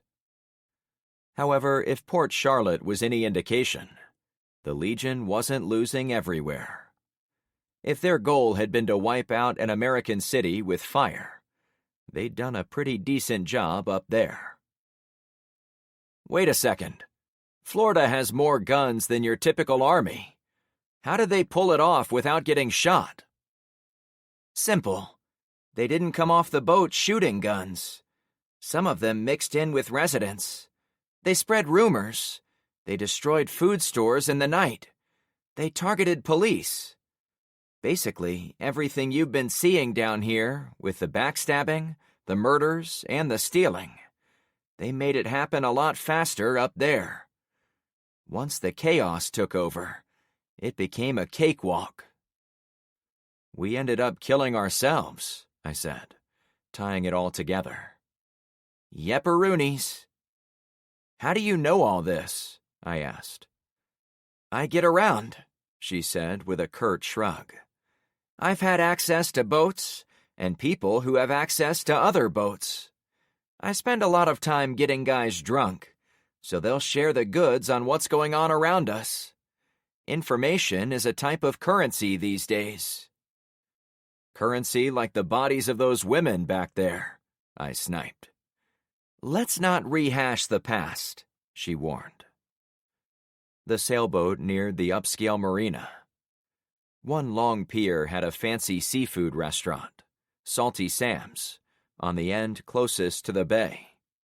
The rest of the place was filled with about 50 slips for big pleasure craft, including some large yachts, multiple sailboats, and one giant fishing trawler. There were also a few slips with boats that had tipped upside down, suggesting the hurricane had done some serious damage up here, too. Allison pointed to the restaurant. It had cleats along the shore next to it, as if boaters in the past would moor there and then spend a pleasant evening inside.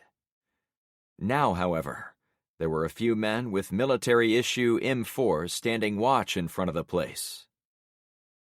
Why the band? I asked as I looked north.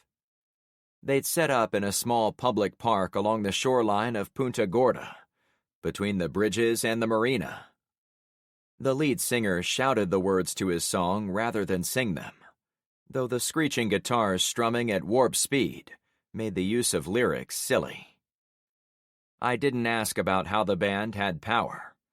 As time went on, I figured out that humans had a remarkable ability to improvise. Old generators and combustion engines would be put back into service to bring power to the few places who could afford it. Let me ask. She reached around her back and pulled out a radio. This is Allison from Bokeelia. Can anyone on this channel tell me why the tweakers are playing speed metal on the beach?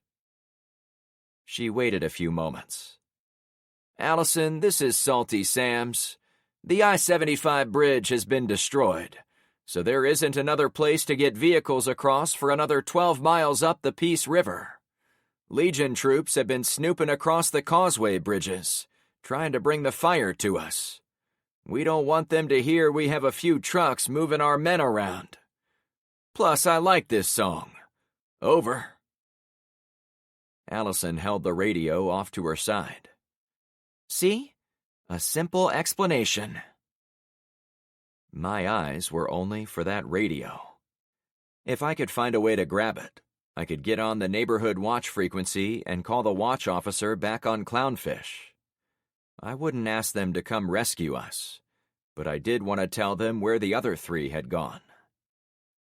The boat drew up to the restaurant pier, and two guys came out from below the deck to secure the lines. Once I saw them, I remembered the previous night when they pulled Carmen and me onto the vessel. I also recognized where they were from. You got away from your island with their help, I said to Allison, jerking my head toward the guys dressed like they were from the yacht club. Oh, don't act so surprised that a woman like me could arrange her own passage on a vessel like this. I'm sure you've got a series of allies out there, too. She suddenly looked around the marina. And maybe you've got some here. I put up my hands.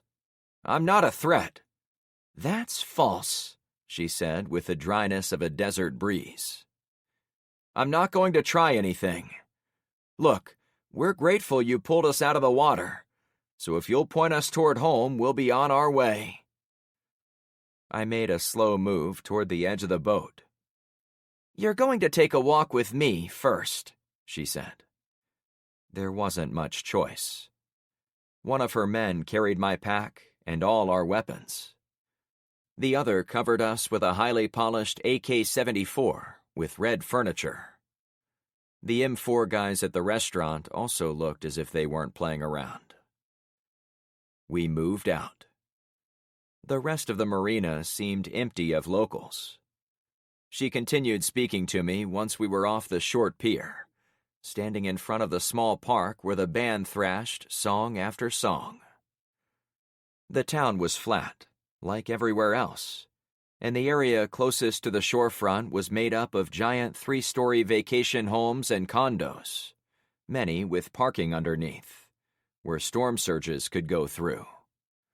Palm trees were everywhere, as were grass-lined walking paths, tiny tourist shops, and knocked-out vehicles. "We're going that way," she said, pointing down an intersecting street that would take us away from the waterfront. It was a couple 100 yards to the next intersection. We started walking. Unarmed and covered by Allison and 2 of her men, we walked the side of the empty street. It wasn't long before the bikini-wearing woman started speaking again. "I did make allies, Frank. Ever since my husband was taken from me by those assholes at Bokelia, I've learned to leave nothing to chance. I helped take over that jacked-up town. I made sure I had allies with boats who needed some of the things I could provide. And then I was ready for the inevitable collapse." She slapped me on the shoulder. "You know Clownfish is going to collapse, don't you? Nothing survives this new apocalyptic world. It's all going to fall apart." "Sure," I said, non-committal. I kept walking. "No, it's true. You don't know this, but your street is famous throughout the region. Even way the hell down in Punta Rasa, where my boat friends come from. They've heard of a powerful group who controls the floundering container ship. And they are eating food from the containers like it is going out of style." "That's not true," Carmen snapped. "Maybe." Allison shrugged with indifference. "I only said that's what they've heard. Rumors have a strange way of traveling in big disasters. In fact, did you know there's a rumor going around that a submarine has been darting between Port Charlotte and the southern tip of Pine Island? That might explain how the Legion agitated those people so they would attack me." It was an explanation I was ready to accept. She went on. "But there is also a rumor of an aircraft carrier far out to sea. People on Sanibel swear they've spotted it on some of the clear days after Aurora passed through. While everyone else was cleaning up the messes, some of them kept their eyes on the horizon, waiting for the government to come help." "You think they've imagined it," I said, seeing her point. "Of course. There's no one out there. Not submarines, not aircraft carriers. These are more Legion rumors being spread around to confuse us. And even if there were, they would be more concerned with raiding banks or vaults of corporations to rescue their precious money. They wouldn't be here, helping us poor schlubs." I wasn't sure if I should tell her what I knew about the USS John F. Kennedy. Dee the drone guy once told me there was a carrier out there, but I'd long since stopped trusting him. For all I knew, he was the one spreading the rumor. "They have to be somewhere," I mentioned in a ho-hum manner. "No, they don't. That's what I'm getting at. I've talked to people from this town all the way south to Fort Myers Beach. There is no one who has the slightest idea what's really out there." She sidestepped and looped the arm of her Ralph Lauren model of a friend. The man's eyes redirected from watching the road to watching her barely covered chest, and I took a moment to appreciate what she was doing. The man forced himself to look away Then he seemed super alert to all threats surrounding us. I wasn't sure if there was more going on, but after knowing Allison's business habits and reluctantly acknowledging her survival instincts, I got the feeling those two guys would do anything for her. It made my job a lot harder. But I should mention my new friends on the water do share my interest in those containers you've captured for yourself. I've been on the Dawn Star. I've seen what's in there. I've given them that intel, and now I'm about to deliver the leader of the people who think they can keep it from the rest of us. She swooned against the guard as we approached the intersection. We haven't kept it from anyone, I corrected. We're guarding it against looters. We allow free travel inside, as you've just confirmed. I'm sure you'll turn that off, now that I'm, not a good person. She had a point, and it would be hard to deny. I'd caught her engaged in prostitution, sexual slavery, and she'd admitted to overthrowing one group and working with another. While she played the part of a defenseless, doe-eyed little girl, she'd managed to stay alive and thrive, where many others would have given up. Still, that begrudging respect didn't change the fact I was her prisoner. You could restore some goodwill by letting us go, I suggested. No way, she laughed. Tick and Talk here are not going to let enemy number one simply walk off into the sunrise. I won't let that happen either. She flashed her eyes toward the other man, who walked in the middle of the street to our right. He smiled back, acknowledging her.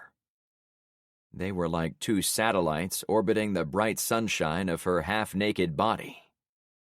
Logic wasn't going to get us free. So where are we going? I pressed. There. She pointed to the opposite corner of the intersection. A light blue porta-potty had been set up there, but it wasn't clear if it had been there before the EMP or was dragged there later. It did look as if it had been through the apocalypse too, as there were numerous bullet holes on the sides visible to us.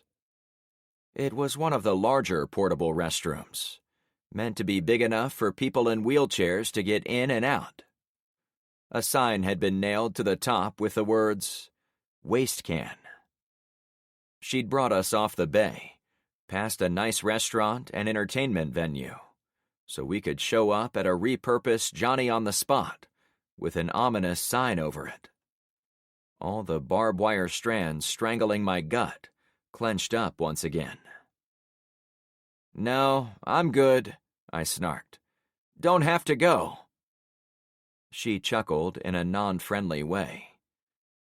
I wish I could say these waste disposal rooms were my idea, but someone in North Point came up with them. I guess we are already sharing our new cultures with each other, you know? We got closer, and I only saw the bullet holes. I slowed. Were they going to kill us in there?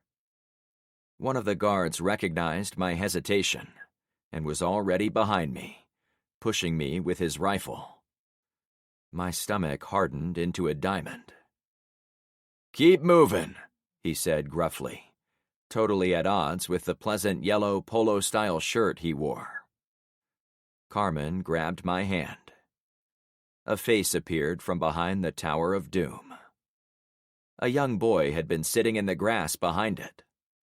When he heard us coming, he peeked around the plastic shitter, then hopped up.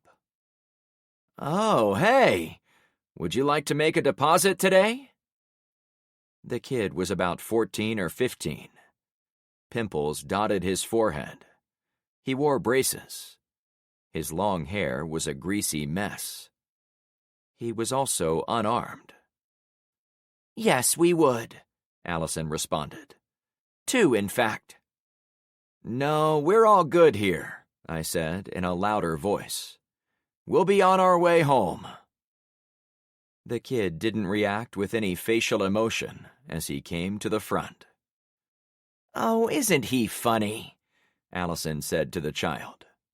"I guess I should have used mouth gags on them."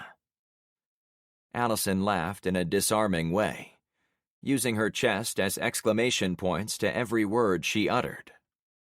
The boy was hypnotized by the interaction, and I knew then that he'd be no help to me. "You're going to have a kid kill us?" Carmen jabbed. "Oh, heavens no," Allison giggled. "He's here to provide whatever means of suicide you'd prefer. Knives, pills. He can even hand a single-shot pistol through the gap, so you can get it done quick." "You expect us to go into that nasty box and off ourselves?" Carmen asked in a hurry, her accent thick, like when she was pissed. "Nuh-uh. No way, sister." "You have no choice. I can have my friends kill you here in the middle of the street, or you can go inside, saving this little boy the horror of seeing it. You can see how this makes a lot of sense, right? I've got to hand it to that sheriff for thinking this up. He has one on every corner in his city. Society can unload all its dead weight, and no one has to be bothered by the sausage-making aspect of it." "Who empties them?" I asked, horrified that my analytical mind had to know the answer. "Adults," she said with a touch of what seemed like embarrassment. "Or so I've been told." She had the two men shove us toward the door being held open by the attendant. The inside was like no porta-shitter I'd ever seen before.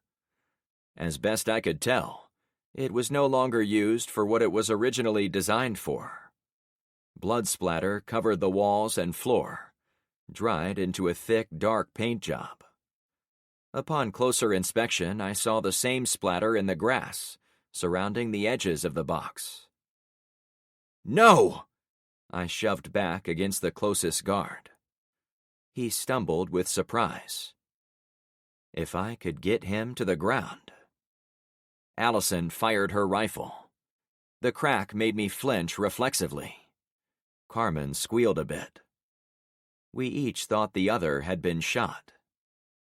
"No one gets out of this alive, Frank," Allison lectured.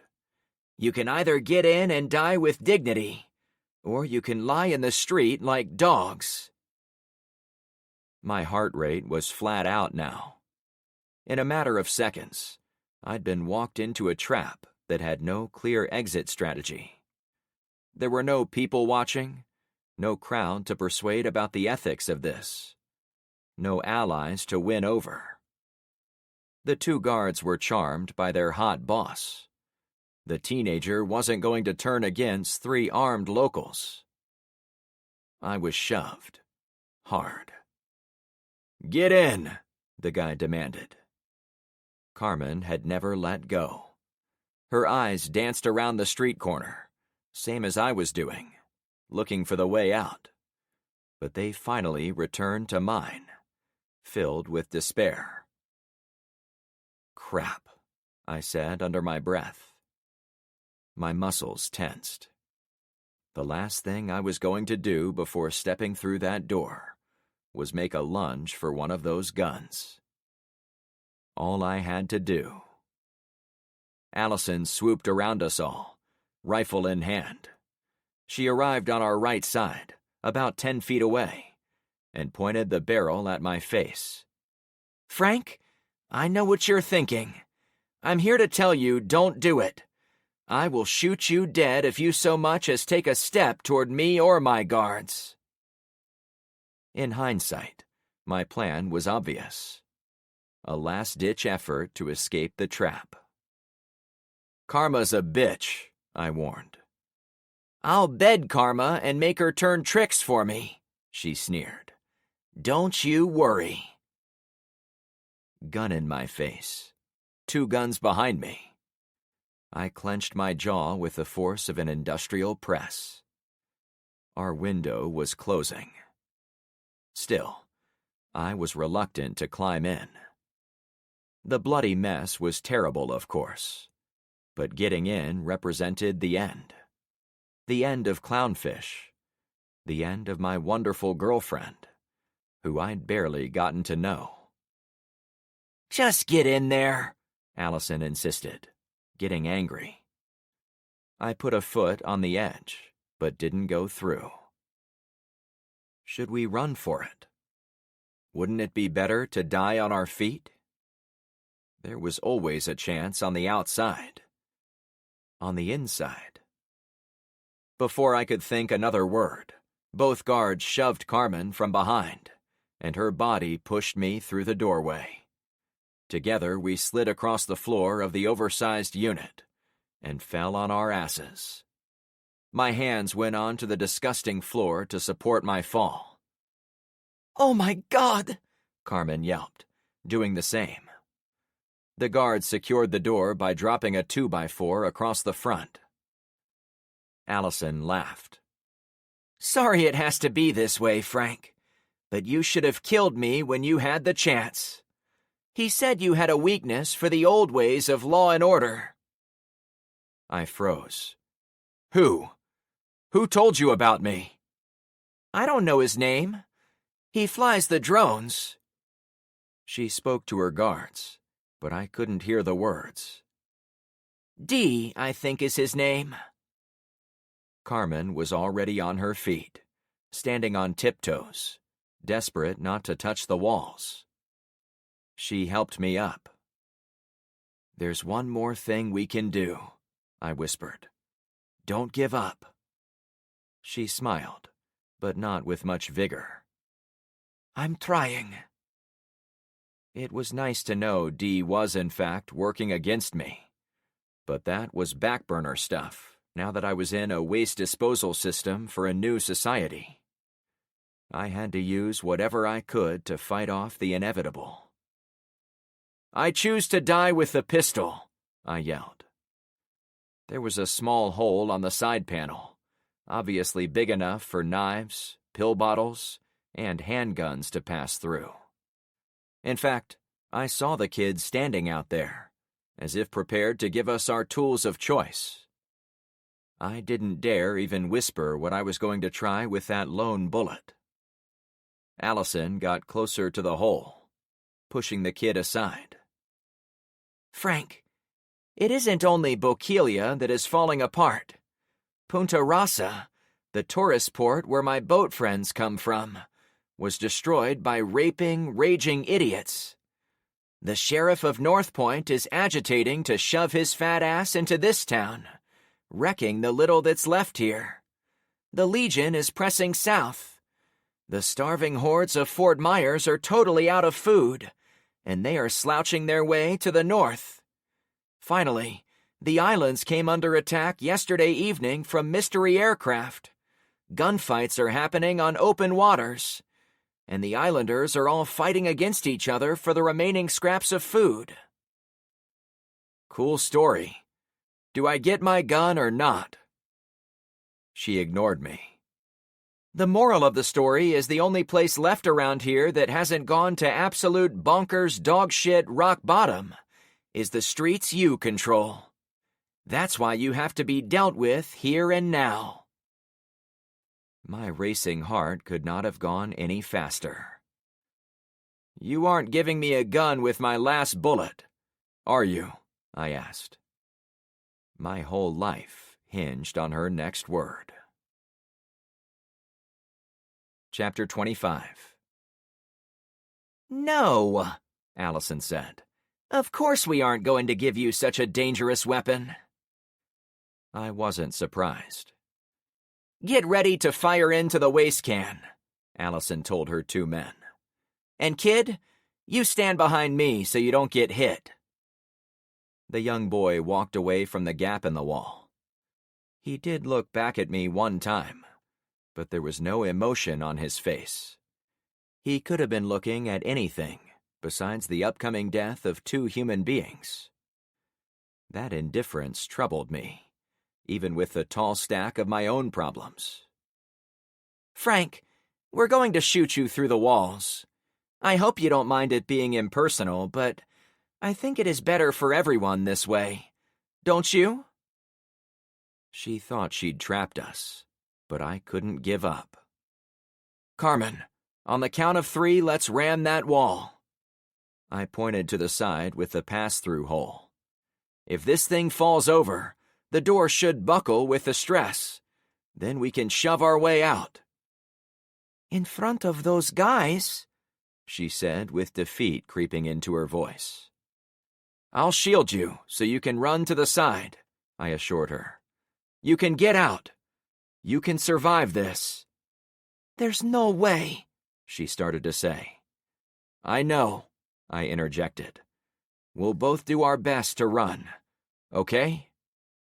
Sure, she said with a weak smile. The walls were horror shows in themselves, but I was going to smash my whole body against them if it meant keeping Carmen alive. Whatever happened to me, my last act was going to be defending her. All right, Frank, let's get this over with. Allison's voice came from the front of the little shithouse, but it sounded farther away. If she'd told the boy to get behind her, it likely meant she was next to or behind the men who were going to shoot us. The picture in my head helped me plan where to plant my body when I was trying to run interference for Carmen. Hold on, I'm using the restroom, I quipped, hoping to delay her. Funny until the end, she snarked. Carmen and I took a few steps to the side, putting us opposite the wall we intended to hit. My lungs could barely fill up before I was exhaling. My body was on edge for the ultimate fight-or-flight action. I counted down in my head. And, I whispered with high anticipation. I held the word, expecting to say go next, but gun blasts caught me by surprise. Go! I yelled. Several more pops happened outside. The two of us ran 3 or 4 steps, and I squared up my shoulder with the wall as I crashed into it. Carmen was a step behind me and didn't weigh nearly as much, but she tumbled into the wall at almost the same time. If bullets came in through the front, I didn't want to see them. We hit the sticky wall with such force, I thought for sure the whole thing was going to tumble over. The wall did bend outward, and the giant plastic box did lift off the ground a bit on the far side. But instead of rolling, the wall itself gave way. Shit! I gasped with shock as I careened over the bent plastic. Carmen came out with me. I fell to the grass, using my upper body to absorb the blow. Before I even knew I was doing it, my reflexes put me back on my feet in a kneeling crouch, all the pain ignored for now. Ahead, I expected to find the 2 men reorienting on us. We might have surprised them with our action, but that wouldn't last for more than a few seconds. Run, Carmen, I ordered. Frank, wait. Allison was walking toward me. I stopped myself from stuttering with incoherence. Allison stood over 2 men who were down on the pavement. The young teen boy was running the other way, not looking back. Frank, she said calmly, I'm not going to shoot you. Allison held up her rifle. Carmen picked herself up off the grass. Is this for real? Allison shook her head, with all the yes in the world. I'm really not going to hurt you. For 5 or 10 seconds I stood there, frozen in my footsteps, with sweat pouring down my back, trying to process the images forcing their way into my brain pan. Carmen and I were on the grass, exhausted and splattered with bloody viscera, at the mercy of anyone with a gun. We hovered next to the busted Johnny-on-the-spot, while the sneaky woman in the white bikini top strolled over to us. Her two clean-cut guards were now crumpled heaps on the pavement behind her. I backed toward Carmen, putting myself between the two ladies. Allison's rifle was lowered, but now she set it on the ground and put up her hands. "I surrender," she said with emphasis. "You surrender?" I asked, dumbfounded. "Yeah, I do, Frank. I shot these men so you two would see that I'm on your side. I want you to take me back to your street. I want to help you keep it safe." I shook my head in disbelief. I would be less surprised if I woke up from a dream right now and found out the whole EMP was all in my head. She took a few timid steps closer to us. "Frank, everything I said earlier was true. The Legion is on the move. Petty tyrants are jockeying all over this part of Florida to take whatever they can find out there. These guys," she pointed to the two dead yacht club members behind her, "they've been chipping around the edges of Fort Myers, making allies, making enemies, and killing everything in between. I had some luck with them when I had the whole town of Bokeelia Beach, but now I'm on my own. I overheard some of them talking about locking me in one of their boats so they could use me when it suited them." Carmen harumphed. "That might be what you deserve after you made those other women turn tricks for you." Allison sighed pointedly. "Look, I don't want to start anything. Those women deserved it after essentially making slaves out of all of us tourists." "No, I don't think," Carmen said, ramping up her argument energy. I held up my hands. "We can't get into this right now. Are we free to go or not?" Allison pointed to the guards. "They have your guns and bags. I'm giving them back to you." I grabbed Carmen's hand and looked her in the eye. "You can lay into her once we are on the move." It was important she knew I hadn't cut her off due to a lack of support for her. I'd done it to get us out of there, before someone found out what had happened. She gave me a small nod. We hurried over to the guards and picked them clean of every item with any value. I soon had my custom AR back in hand, but Carmen and I took the shiny new AK-74s. Both men had also been carrying small pistols. Neither had any extra ammo, but the AK mags were filled to the max with 30 rounds of 5.45 by 39 millimeter. I checked the pockets of both guys, pulled out a wallet, then chucked it on the ground. "You might want those," Allison advised me. "They don't carry money, but these guys are really organized. They walk around with playing cards from a certain set, so they can present them at checkpoints and hand them out to allies when they visit places outside of their jurisdiction." She pulled out a Queen of Hearts card from her pocket. "See?" That's really clever," I said, putting both wallets in my pack. "We'll check them out later."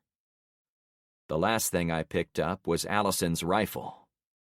She still had her hands up, but she'd moved ever farther from the waste can, perhaps worried we might try to force her inside as payback. "What should we do with you?" I asked the crafty woman. She tossed some of her hair back over her shoulder. "I was hoping you would take this as the gift it was meant to be, Frank. Despite what you think of me, I'm not pleased that I had to shoot these guys in the head. I'm not a bad person." That was highly contestable, but I'd advised Carmen not to tangle with her, and I couldn't afford to get into an argument with her either. The whole city around us was alive with the sound of thrash metal, but there were also gunshots and terrorized screams, like most everywhere else these days. It would not be a good idea to stand around on the street corner and debate ethics. After passing a look over to Carmen and receiving a subtle acknowledgement in return, I offered the rifle back to the tanned woman. I guess I can trust you not to kill us, but I'm still unclear on how much to trust you beyond that. She took the offered weapon. I hope I can prove myself to you, Frank. It was funny how well I'd gotten to know my Cuban girlfriend over the past few days of around-the-clock proximity, and it expressed itself in ways I didn't even know were possible. Carmen didn't scoff, but I could tell by her tone of breathing she didn't believe that would ever happen. Soon, we might be able to share entire conversations with gestures and whistles. Well, get us out of here without taking the blame for these dead men, and it will be a start. I pointed to the guys in the street. Yeah, that's easy. The kid is the only one who knows it was me, so let's go track him down and... She made a shooting motion with her fingers. I couldn't believe what she'd said. Allison burst out laughing. Relax. I would never kill a kid. Carmen and I were stone silent. Seriously, she said, turning serious herself. I'm only trying to lighten the mood after what I've done. You don't have any cocaine on you, do you? My jaw flopped open again. I'm kidding, she guffawed. See? You feel better now, don't you? I sucked in a calming breath. Why don't you leave the humor to us, okay? I suggested. She shrugged. She put the rifle strap over her shoulder and looked like she was done talking, until she practically clicked the heels of her sandals, as if she remembered one more point. Frank, I don't want to ruin the humorous bonding moment we're having, but he said I would really have to earn your trust, so I do want to mention someone followed you two onto my boat last night. Fat chance ever earning my trust, I thought to myself. Who? I asked aloud, sure she was going to mention Emily, my friends, or the Marines. Who else knew we were... The answer fell into my lap the second before she said it. That drone guy landed his aircraft on our sailboat. Aw, for F's sake, I blurted. Are we back to this again? Has that asshole been forcing me around these islands, like I was in a pinball machine? You can ask him, she said, untroubled in her manner of speaking. I can? Yeah. She pointed up. Sure enough, the black drone was a few hundred feet above us. The constant and unrelenting strumming of guitars made it impossible to hear the gentle whir of the drone fans.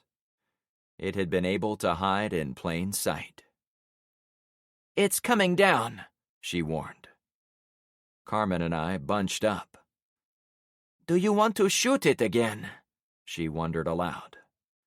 Don't shoot it, Allison cried out. He's going to talk to us. I'm not sure, I whispered to Carmen. Allison came closer while it descended. Frank, you're going to want to trust what he says. Out of all the people I've run across in this shit show, you and this guy are the only ones that seem to be above all the rest of the crap. This guy knows what's happening from here all the way down to Naples. He might be the smartest guy with the most resources out of any of us. That's why I believed what he said about needing to keep you alive and get you home. If he came last night, why did you even go to Punta Gorda? Why not get the sailboats to go to the Dawn Star? She laughed, flashing her playing card for a second. I thought the same thing, but it turns out this card isn't a passport to get me anywhere I needed to go. I did ask the captain if he would consider a little detour, but he didn't trust the drone, and instead wanted to get to that marina to get his fuel and trade. Later, I heard them talking when they thought I was asleep. That's how I knew they were eventually going to double-cross me. So you were throwing in with the one group that seems to be the target for everyone else? I asked, skeptical about any intention she might claim. The drone had come down far enough to join the conversation. Frank, please don't shoot this drone. I'm running low on these things. I won't, I answered, ready to do it anyway if I changed my mind. The flat aircraft settled into a stationary position, as it hovered almost directly over one of the dead guards. I couldn't say if the operator was studying Allison's handiwork, or if it was coincidence. Allison, I'm so glad you decided to listen to me, Dee said through the tinny speaker. When you said you had doubts about Frank, I got really worried. But here he is. Allison tensed, as if the voice had given away a secret. I ignored it. I just want to stay alive, Allison deadpanned, perhaps saying the most honest thing I'd yet heard from her. You aren't going to hurt Pierce O'Rourke, are you? I asked Dee. He's fine, he answered. And given what's happened and where you are, I think it would be better for everyone if we dispensed with the trucks in the night and stealth travel option. Why don't you come directly to my location on your way home? I'll return your man, and we can talk about what comes next. I let out a sigh that came from the deepest parts of my lungs. After spending some of the past 24 hours with the Vice President of the United States and the U.S. Marines, people I trusted with my life, I now found myself hitching my wagon to a conniving, dangerous woman and a drone operator who seemed to thrive on sending me into trouble. But I was far behind enemy lines. We couldn't do it alone. It was time to test if the enemy of my enemy was truly my friend. Chapter 26. Would you guys give us a minute? I asked Allison and her flying friend. Sure, she replied. Carmen and I stepped to the opposite corner, and we stood partially behind a fancy chest-high shrub. We had a little privacy, but I could still watch Allison and the spy aircraft. Behind them, far down the street, a small group of men and women ran from one side to the other, as if they were being chased. I was going to jump right into my thoughts, but her eyes did that thing where they caught the sunlight at exactly the right angle and lit up her entire face. It had been such a long time since I'd had 10 seconds to admire her beauty. What? She asked. The woman had been soaked in the ocean, dragged out, tossed on a boat, and locked in a portable toilet. After spending the night recovering from our swim while on the sailboat, I would have expected her to come across as beat down and spent, but she was as anxious and perky as I'd ever seen her. Oh, I have guy stuff going around in my head right now. Stuff that isn't really suitable for where we are. She stepped closer and put her arms around my waist. Frank, we almost died. Well, about 10 times in the past day. This last one was the closest we came. Give yourself time to process all that. Relax for a minute. I eyed the bush, then the swimsuit imprinting through her t-shirt. You know, I noticed you're wearing the same American flag bikini top that you wore in your yard the day of the EMP. I saw it when I drove by. So you were checking me out that day, she said with finality. I was wondering. I just happened to notice your attire, I said with friendly defensiveness. Uh-huh. It's okay. I didn't mind then, and I certainly don't mind now. When I saw you in it while kayaking, it triggered the memory. I tugged a bit at the hem of her cover-up t-shirt. You said I needed to take a break for a minute. Want to take this off and jump behind this bush to model what's underneath? She laughed. There's my boyfriend coming out again? Yeah. I joined in the laughter of life. I want to be done with the death-defying act, too, so we can do boyfriend-girlfriend stuff again. But we still have a long way to go before we're back on Clownfish safe with our friends. You and I have to think this next part through before we jump right in. What are you proposing? I don't know, honestly. D could have had us killed a dozen times over, ever since the first time he found us. So he's probably not doing this to off us, though I'm still not sure he isn't moving us around like chess pieces. I switched my weight to the other foot, still not right from all those pins and needles. As for Allison, she did save our lives, but it will be a hella long time before I give her even a little trust, especially after the mess with Hendrickson. It's getting to the point where the only people we can trust live within a few houses of each other back on Clownfish. I feel the same way. I brushed the sweaty relief of not dying off my brow. She said she's never been this way, so if we shoot the drone again, we won't have anyone who can scout a safe route out of here. If he scouts a safe way, she said dryly. Again, he could have killed us a bunch of times. Why would he do it here in town? To watch us squirm? She joked. Maybe. I wouldn't put anything out of the realm of possibility anymore. This place seems to be falling apart, same as everywhere else, so killing for sport would just be one more thing happening here. But that's not what you think, is it?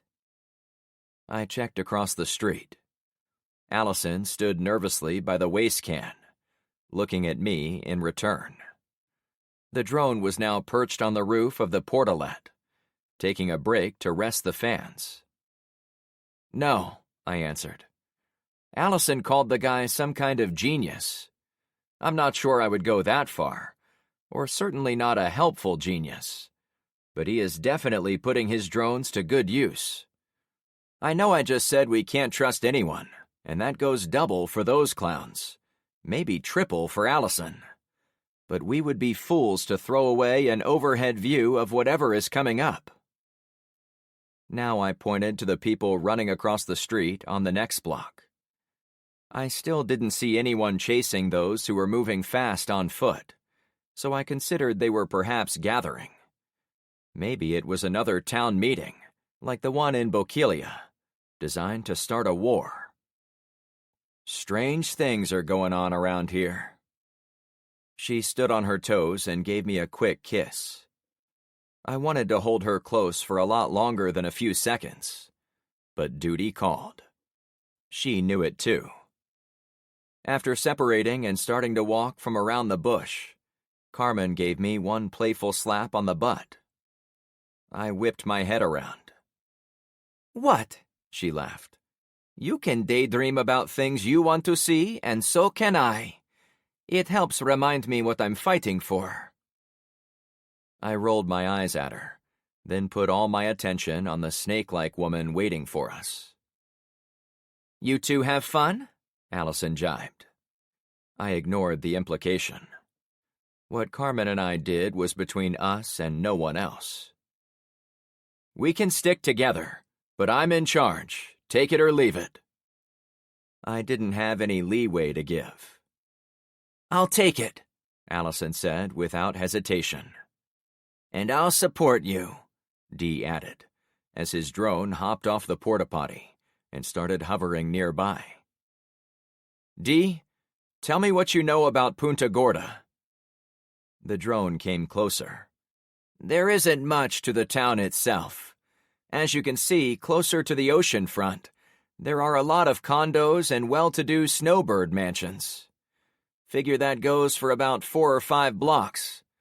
Beyond that, there is a ring of subdivisions, a lot like those in your neck of the woods. And beyond those, there is a huge trailer park, a golf course, and a salvage yard. I was familiar with the golf course and trailer park, as those were the 2 places I'd been during our drive to find Alex and Zoe's parents. The junkyard was across the highway from them, and if I recalled correctly, guards were on the highway bridge near the property. There is one main highway out of town. It has 4 lanes, 2 in each direction, and it goes south all the way to Fort Myers. It was the same highway I'd been on during our escape from the Cherokee and the red Jeep. That piece of intel helped me assemble the entire region, from this town all the way down to Fort Myers. Since my house was about halfway between the 2 larger cities, I reasoned I was maybe 10 miles from home. It would be one quick drive or a few hours of walking back in the old days. Either way, home wasn't as far as it otherwise felt. I'm going to get back into the sky, Dee explained. As we get away from the band, people are going to hear me, so I need to stay high enough not to get easily shot. Even through the little speaker, I could tell by his tone that the jab was meant for me, but I let it roll off. I stood by my decision to protect the VP by blowing up the drone before he could get a look at her. If Emily had come with us, I might have also blown up the drone here in town, to be extra sure. There was something off about Dee, and the way he conveniently showed up at key times was never going to sit well with me. I was sure there was more he wasn't telling us, though I was beginning to wonder if I would figure it out before it jumped up and bit me on the ass. Despite what I'd told her about being in charge, as soon as the drone ascended into the sky, Allison took out her rifle and waved us to follow. I'll get us out of here. Carmen and I shared a bemused look, and then we dropped in behind the other woman. My lack of trust engendered a lack of respect for her. As we walked a few houses down the road, I even began to rationalize having her in front would suck up the bullets of any ambush we might encounter. Eventually, I found myself feeling guilty for allowing the woman to lead us, so I drew up next to her. Allison, you said you've never been here, right? I asked. That's correct. Then there's no need for you to lead. Let's stick together and walk along the edge of these yards, so we have a place to hide if there is any trouble. Okay, she allowed. We passed a house that had been gutted by fire. It was a big one, too, with 3 stories, a huge garage on the bottom level, and a slanted roof made of metal. All the windows were busted out. Flames had dumped black soot on the sides, and anything burnable or meltable on the outside was now toast. Another few houses passed before I caught the sound of active flames. I also saw white smoke blowing around ahead of us, as if the blaze was on the street to our left. Careful, I cautioned, as we came to the next intersection. As I'd expected, the people who'd been running were turning on to the next block. They're heading to the main highway he mentioned, Allison said, pointing to a wide avenue beyond the nearest homes. We can use that to guide us out of here. No, we'll stick to this street for a bit, I advised, knowing it would be more dangerous to travel on any main street in America right now. More smoke carried in on the breeze, and I caught a whiff of an ozone smell. My hackles shot up. That's an electrical fire, I stated. Those are nasty. Should we go over another street? Carmen asked, pointing to the direction opposite the main roadway. We still should go that way, Allison answered, looking where she originally wanted to go. I sighed. I was with 2 women who were self-confident and strong-willed, and those personality traits obviously clashed with each other. I might have gone with Carmen's suggestion, to stick it to Allison, but I didn't want to go on a longer path unless we had no other choice. Let's follow this same road until we can't. 2 middle-aged men ran out from behind the houses on our right. My rifle hung in front of me, ready for action. Hey, holy shit, guys, one of the men yelled as they went by. "They're finally lighting it!" They picked up the pace. "Lighting what?" I asked their backsides. "The Tower of Power, dude!" the guy replied, barely glancing over his shoulder. They chased after the others who'd gone around the corner on the next block. Based on where the smoke was wafting upward, I figured out that was where the excitement was located. "Any idea what they're talking about?" Carmen asked. None of us knew. We walked onward, keeping to the same street. Allison lost a few paces, as she'd been watching the two men. When she jogged to catch up to me, her rifle slipped out of her hands and clacked on the pavement a few times. I spun around in time to see it settle to a stop at her feet. "Shit!" she whined. She bent over to grab the gun, while I watched. "I'm not usually this clumsy," she assured me. "It won't happen again." I watched as she struggled to get the rifle off the ground. It seemed heavy in her hands, and for a few seconds she wasn't able to even get it pointed in the correct direction. "You never fired that before today, have you?" I asked. At first she tried to ignore me and get the rifle situated correctly, but it ended with slumped shoulders and a long, heavy sigh. "No, I've never even had to hold one until today. Others carried them around when I was running things." I was already not a fan of hers, so maybe I was jaded in my belief she was the type of woman who used her body to get a lot of the heavy lifting done for her over the years. I did see her on that kayak at the Dawn Star, so she got one mark for doing that on her own. But her operation of the boat brothel on Bokeelia was literal slavery of people doing things to Allison's profit. She'd somehow gotten the sailboat guys to do her bidding in taking us on board and keeping us alive. And I didn't doubt her highly exposed breasts played some role in that. Lucky for me, my heart was already safely in Carmen's possession. "Also, my husband hated guns," Allison said to finish her speech. That made me feel a tiny bit of sympathy for her. I walked over and motioned for her to give me the rifle. Once she did, I looked it over. A small sticker on the trigger guard showed it as an HK-416C. It was a small carbine with a stubby collapsible stock and a short barrel.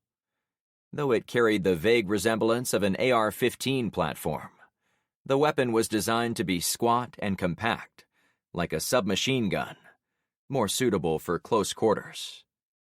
She didn't need to know any of that. "My friend would love this thing. He is a big fan of Heckler & Koch rifles. Hell, I might swap you for my Bravo Company AR, since it got wet and dirty last night."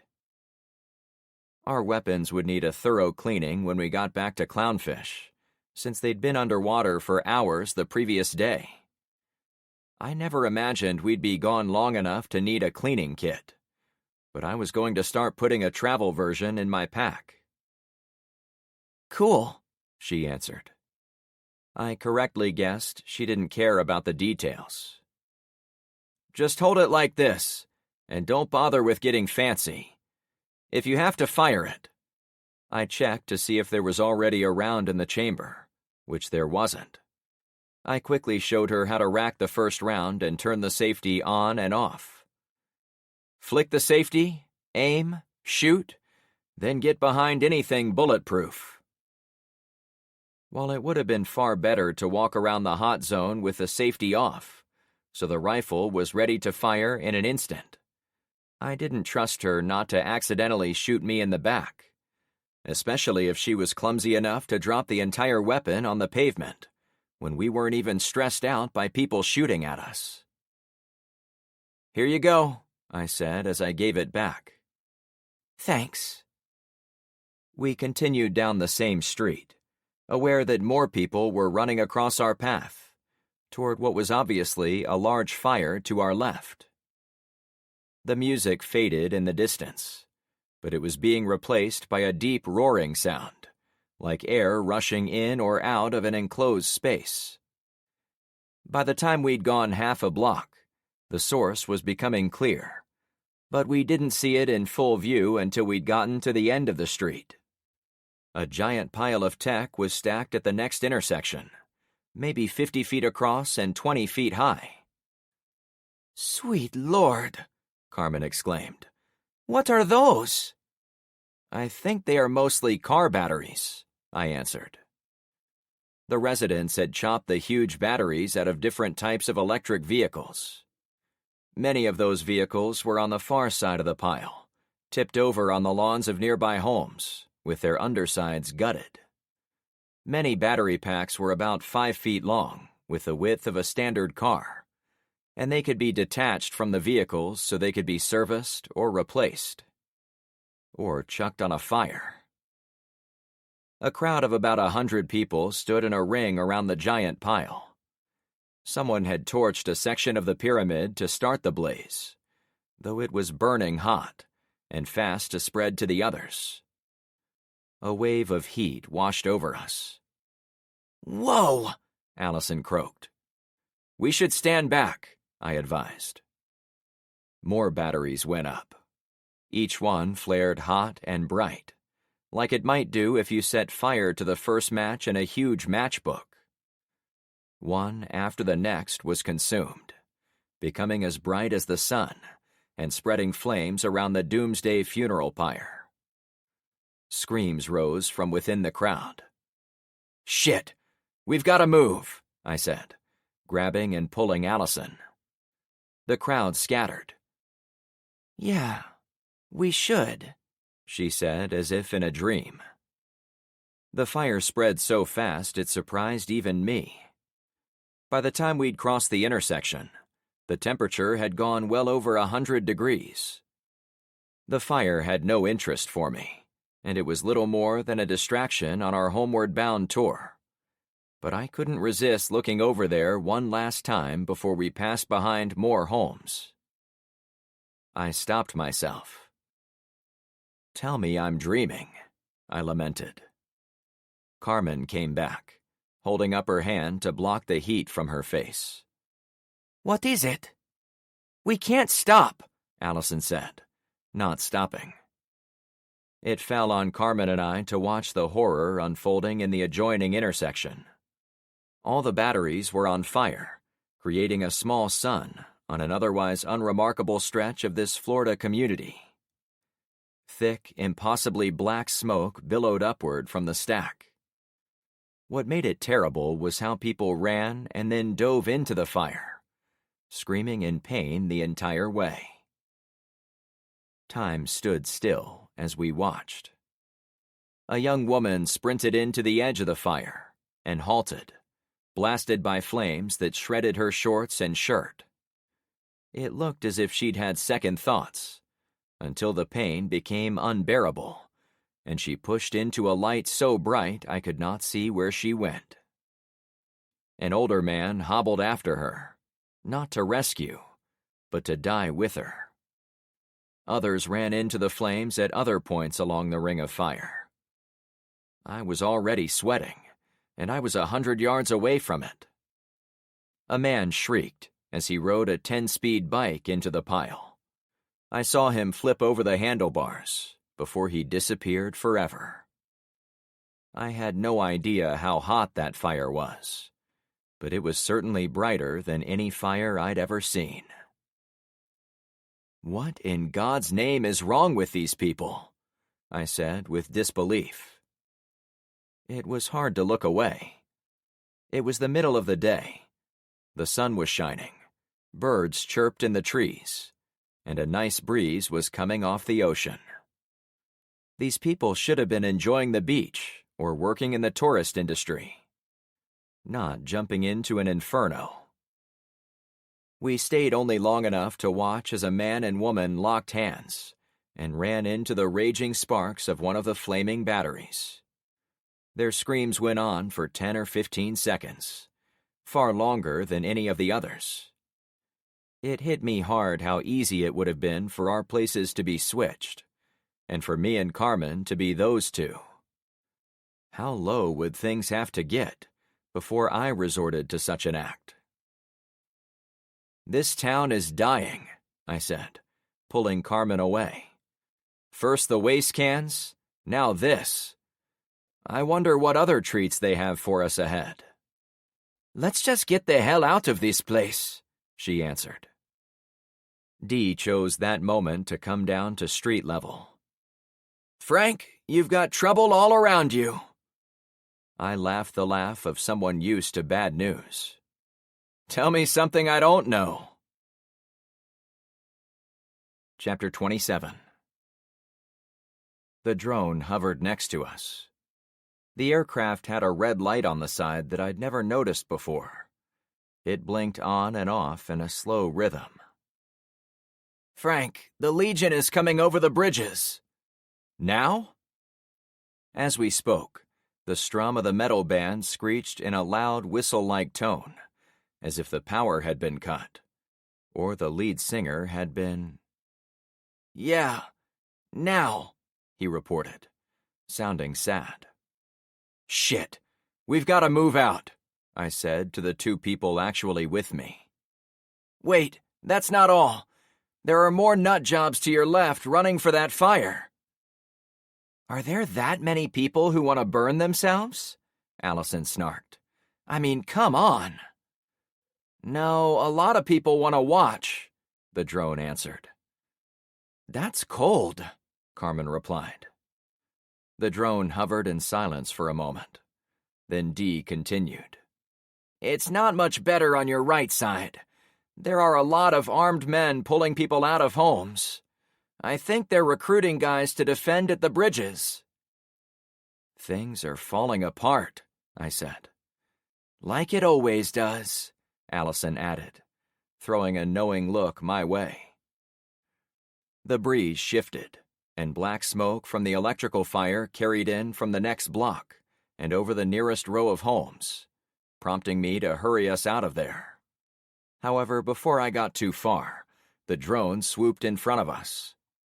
"Frank, I know this couldn't happen at a worse time, but the power is almost drained out of this thing, so I have to bring it back to its charger, or you're going to have to carry it out." "I'd rather not," I answered. "I don't blame you. I turned off the automatic recall so I could stay with you as long as possible, but now it's going to be close getting it back home. I'll try to send another one up there, but I don't have as many as I once did, so you might be on your own for a while. However, it's all good, as I'm literally a mile down the road you are standing on. I'll be waiting at my door." "We'll be there," I assured him. "I'll want to see my neighbor when I get there." "Understood," he answered, as the plastic aircraft engaged its fans, tilted forward, and cruised away. We continued walking. The following block was one of those oddities in the apocalypse. The houses all looked lived in and whole, with nothing suggesting they were occupied by anyone but the original homeowners. In fact, the only clue something wasn't normal was the long grass growing in all the yards. However, when we passed through the following intersection, I knew right away the next block was the opposite of normal. A large single-story building had been torched and gutted, but it wasn't until we'd walked half the block before I saw the sign hanging above the front door. "This was the town's library," I deadpanned. Carmen bent down and picked up a small children's book. A corner had been burnt away, but most of it was still intact. "It looks like the whole place exploded." The building itself seemed fairly new, and it was designed in the local Florida style of white stucco exterior with colonial Spanish influences. But any charm the place might have once had, the collapsed roof and sooty exterior ensured it would never have it again. "Why would they burn down the one place that could help them survive this apocalypse?" I wondered aloud. "Why do people do anything?" Allison answered. They aren't like you and me, Frank. They don't think about what happens 5 minutes after they burn it. They don't think about 10 years from now. They don't reflect on lessons from their past. They only think in the moment. And I use the word think very liberally.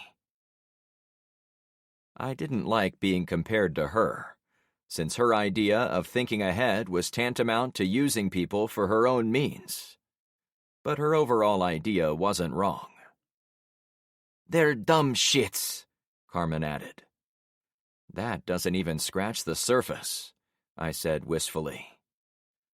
As every reader of books about the end of the world most assuredly knew, the library was the storehouse of everything necessary to rebuild human civilization. To destroy it was a lot like shooting yourself in the kneecap. I would not want to visit this place in a year. They won't even know how to grow their own food or tend a simple wound.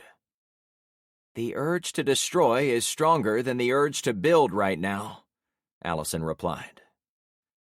I looked at her and did a double take. She'd actually said something that made a lot of sense.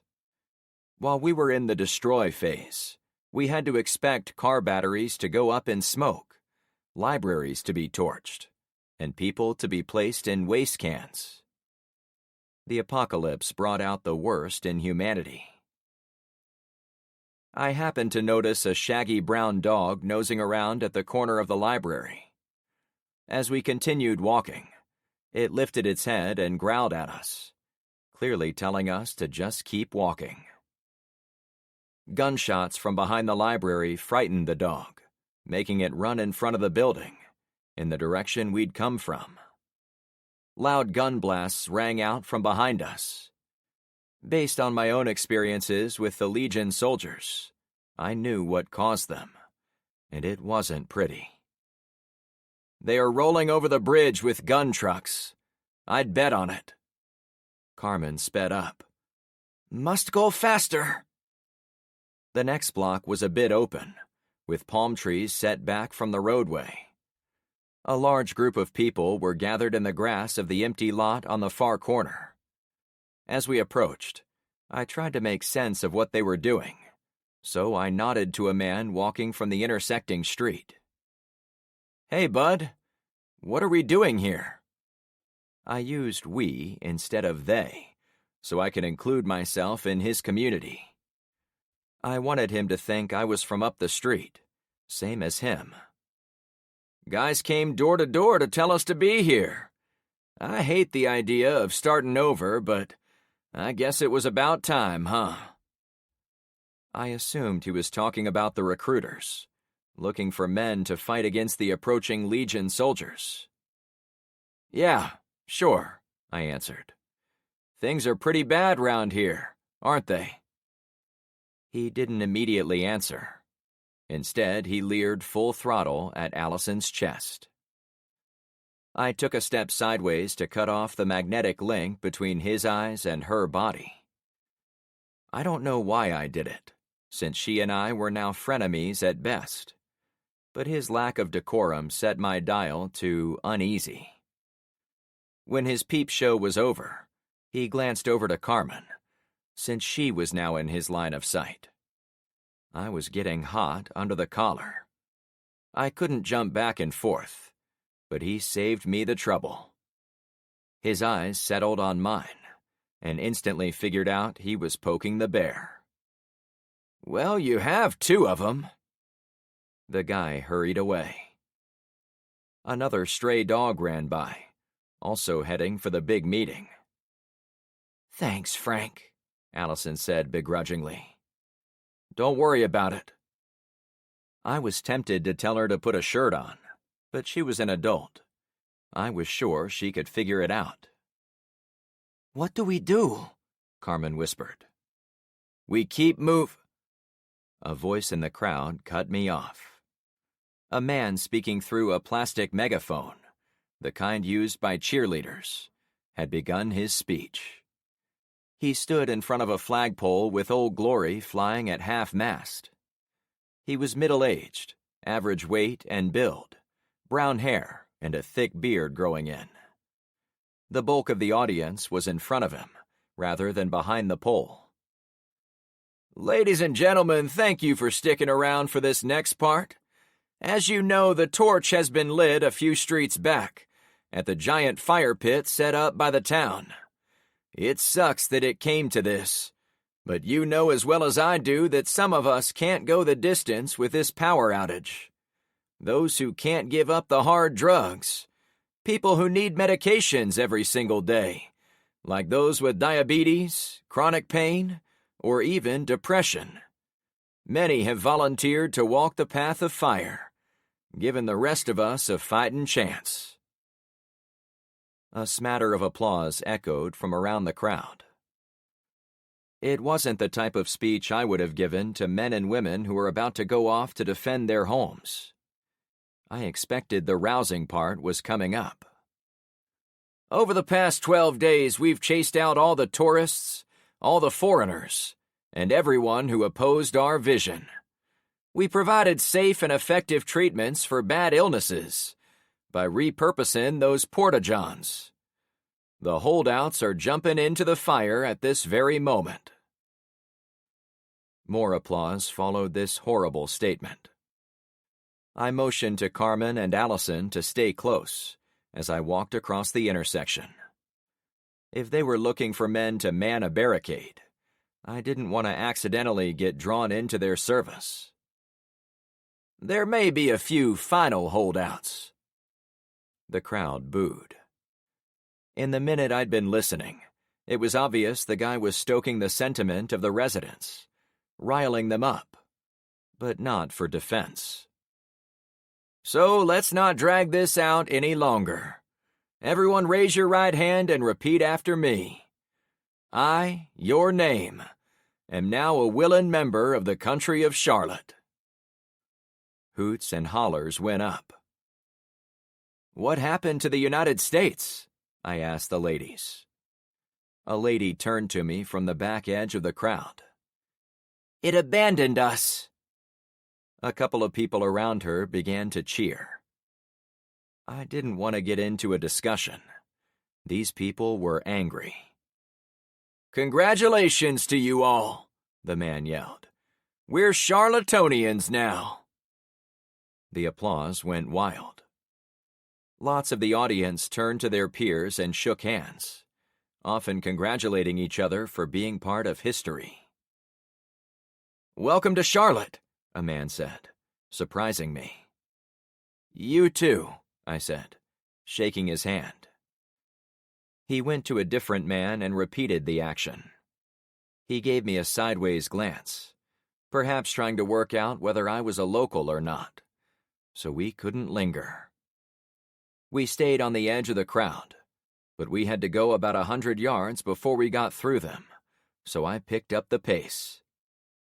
The guy with the megaphone addressed the residents again. I was sure he was going to ask them to defend their territory, since the Legion was coming for them. As our first act as a new nation, we have to dispense with the old. You know what to do. He pointed to Old Glory, then stepped away from the flagpole. The residents in the field got out their weapons, whatever they'd brought to the speech, racked them, disengaged the safeties, and then unleashed a thunderstorm of fury against the American flag, blowing sideways on the tall metal pole. Bullets struck the pole with loud clanging sounds. The rest ripped through the fabric, especially the shotguns firing buck or bird shot. After about 20 seconds of the intense barrage, the lower rope was shredded, followed by the one on top. The flag fell toward the ground, and a good number of the people continued to shoot it on the way down. Their stray bullets were lined up with the closest house, and several windows exploded as their shots went through. The crowd laughed uproariously. "Whoa!" the guy remarked, kicking the remains of the flag as it lay on the grass. "Nice shooting, guys." He didn't mention the owners of those houses. "We don't have a flag for our new nation, but we're taking suggestions. Come see us up here after we head into the break." He looked at someone I couldn't see from where we were. "You ready?" I couldn't hear what was said. The guy raised his cheer funnel again. "Get your guns reloaded, my friends, because you're going into town to stake your claim. Anyone left in their homes at this point is obviously not interested in joining us, so we'll make it easier for them to move out. You keep whatever you find." The leader fired a pistol in the air. It set off a race, with many of the men spreading out in multiple directions. "Just when I thought I'd seen it all," I said in a low voice. "These guys don't care that they're about to get overrun by soldiers. They only want free stuff." "They're going to get it," Allison agreed. "Let's not linger," I said to the women. Some of the men came toward us to start, but then they went for the first house on the left, beyond the flagpole. They were dressed like normal people, with shorts, short-sleeved t-shirts, and sneakers. The only thing remarkable about them was their guns, a mixture of handguns, scatterguns, and rifles. "Go take what belongs to you for our new country," the speaker called. The guys on the move cheered as they approached the door of the large home. One of them racked his shotgun and blew a hole in the door, followed by a kick from a second guy. In moments, 3 or 4 men went inside the house. There was a huge part of me that wanted to grab that megaphone and remind these folks they were under threat of armed conflict.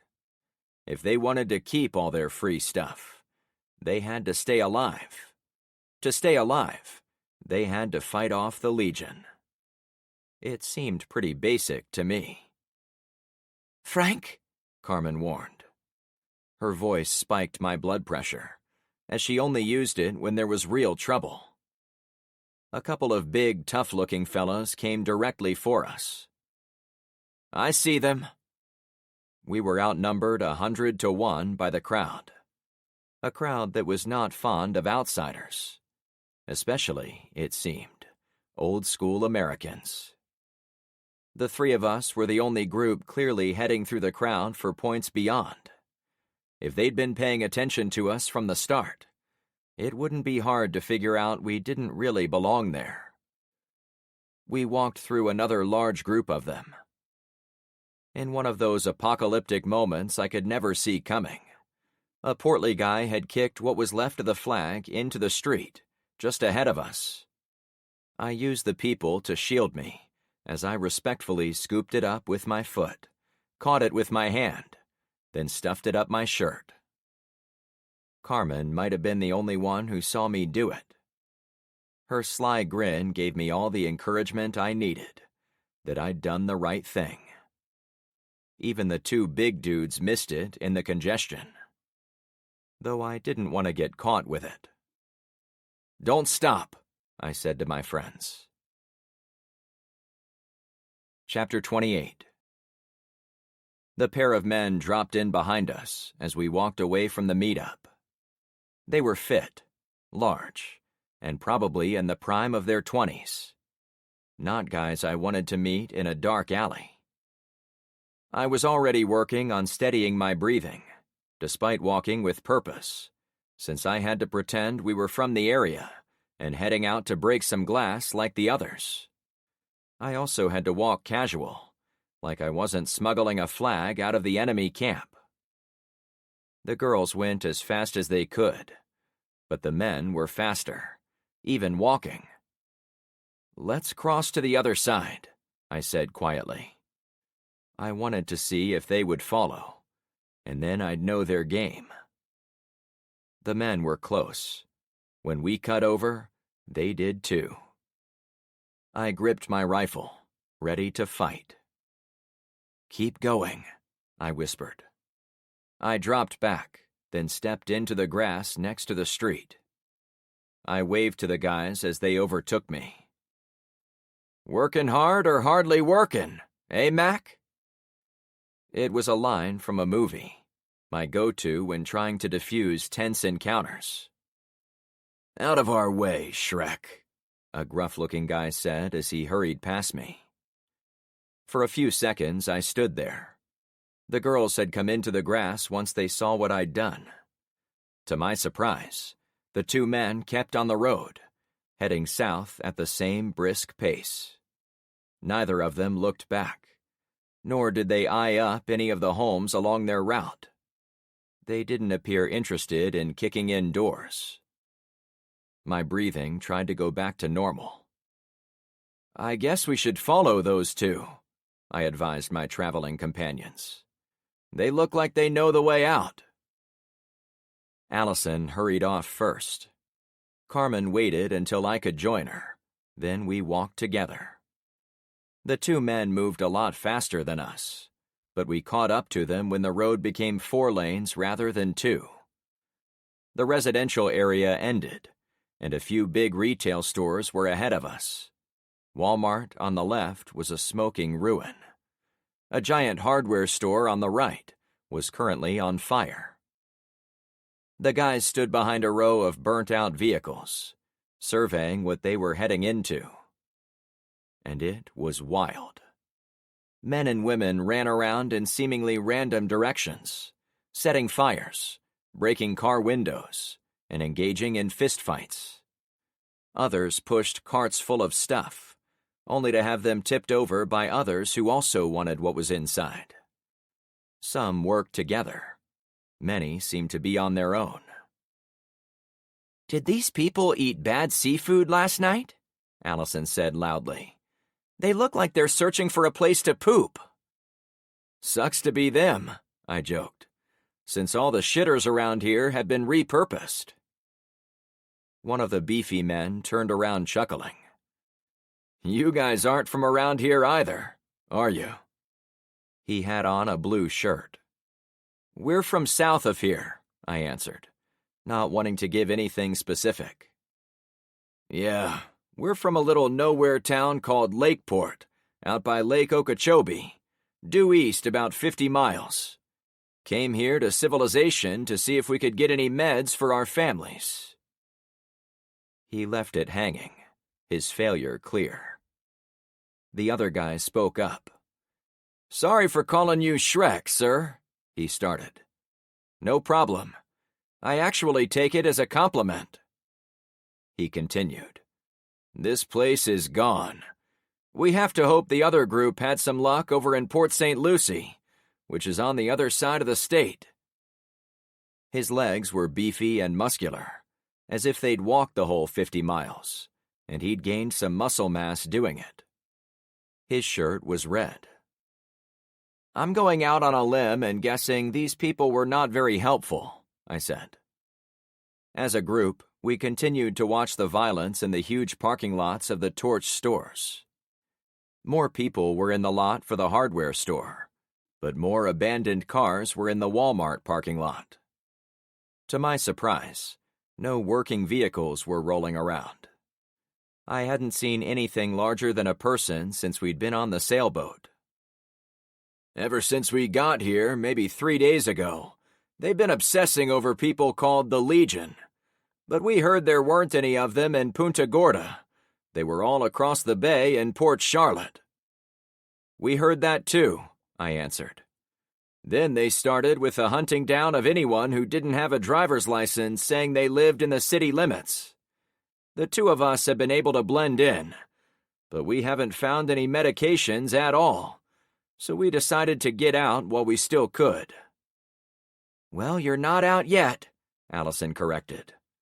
"We have red skies here and bullets flying every which way. How are things over in Lakeshore, other than no medicine? Any better?" The guys looked her up and down, from the sandals to her shorts, to the decorative wrap around her waist, and finally to the tan lines around her tiny bikini top. As a man who was sensitive to the motivations of strange guys in the apocalypse, I judged their interest in her to be normal male behavior, and not that of perverts who write free candy on the sides of their panel vans to trap their prey. The red shirt guy replied, "The town is pretty quiet. At least, it was. Nothing like what we found here. Nothing like Port Charlotte, which has been burning for days. The Legion is about to come through here, I added. That's probably why these guys are trying to get in one last hurrah. Same with those idiots around the flagpole. It didn't explain the Walmart, since it had burned days ago, but it might explain everything else. Once the Legion troops crossed the bridge and began burning everything in sight, word of doom would spread fast to every point in the town. The Legion are attacking right now? Blue Shirt asked with worry in his voice. Yeah, we had a friend tell us. We also heard them kill the music with bullets.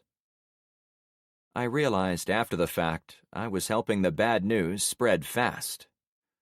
Sweet Jesus, he exclaimed. They better not come out to us. There's thousands of square miles of empty forest and swamps to get lost in. We'd wear them down if they ever tried.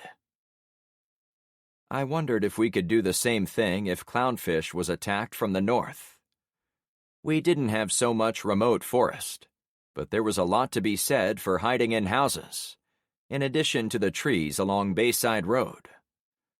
Canals made it impossible for vehicles to get anywhere fast. Plus, there were still a lot of mud pits and washed-out sections on the streets. There weren't 50 miles of road where we could whittle them down, but we had a solid 10 miles to make a good dent. A gunshot erupted from a nearby parking lot. Okay, nice to meet you guys, but we're going that way. Blue pointed to the east. Good luck, I said. You too.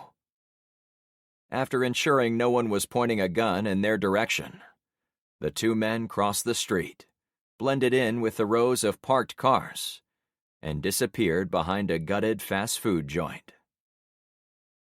I never got their names, I said, much too late. Getting the names of like-minded individuals might become important as the apocalypse went on. If I ever found myself near Lakeport, it might give me access to two allies. We've got our own problems, Allison said, gesturing ahead. The blood in my veins stopped. More people were dying. Men pushed each other in the giant yellow shopping carts of the hardware store. I counted 5 at least. The guy in the basket was shooting a handgun at the men in the other baskets, while their drivers tried to move in random patterns to help protect them. A group of perhaps 50 men and women stood at the edge of the parking lot, cheering and holding wads of cash, like they were watching an Olympic sporting event. One of the riders was already slumped over. It wasn't an immediate danger to us, since we had a bunch of cars between us and them, but the bullets flew in every direction. It was only a matter of time before a bystander was taken out, maybe a kid, and it would be even less time before another rider was shot dead. I might have taken it as a one-off, but there were bodies in the culvert next to the roadway, suggesting past participants, those who were killed, had ended up in an open grave. There were 20 or 30 in there already, hinting that they'd been playing this game for a while. This is what absolute lawlessness looks like, I said sadly. Not only are the police gone, but so are morals, a respect for life, and a purpose for living. Almost everyone we've seen in this little town is resigned to the fact they are going to die in this nightmare. Some have just gotten to it a bit faster than the others. I never imagined it could get this bad, Allison stated quietly. At least back in Bokeelia, we weren't trying to get each other to die. I didn't bother reminding her about the holding of slaves back on the island. It was becoming ever clearer.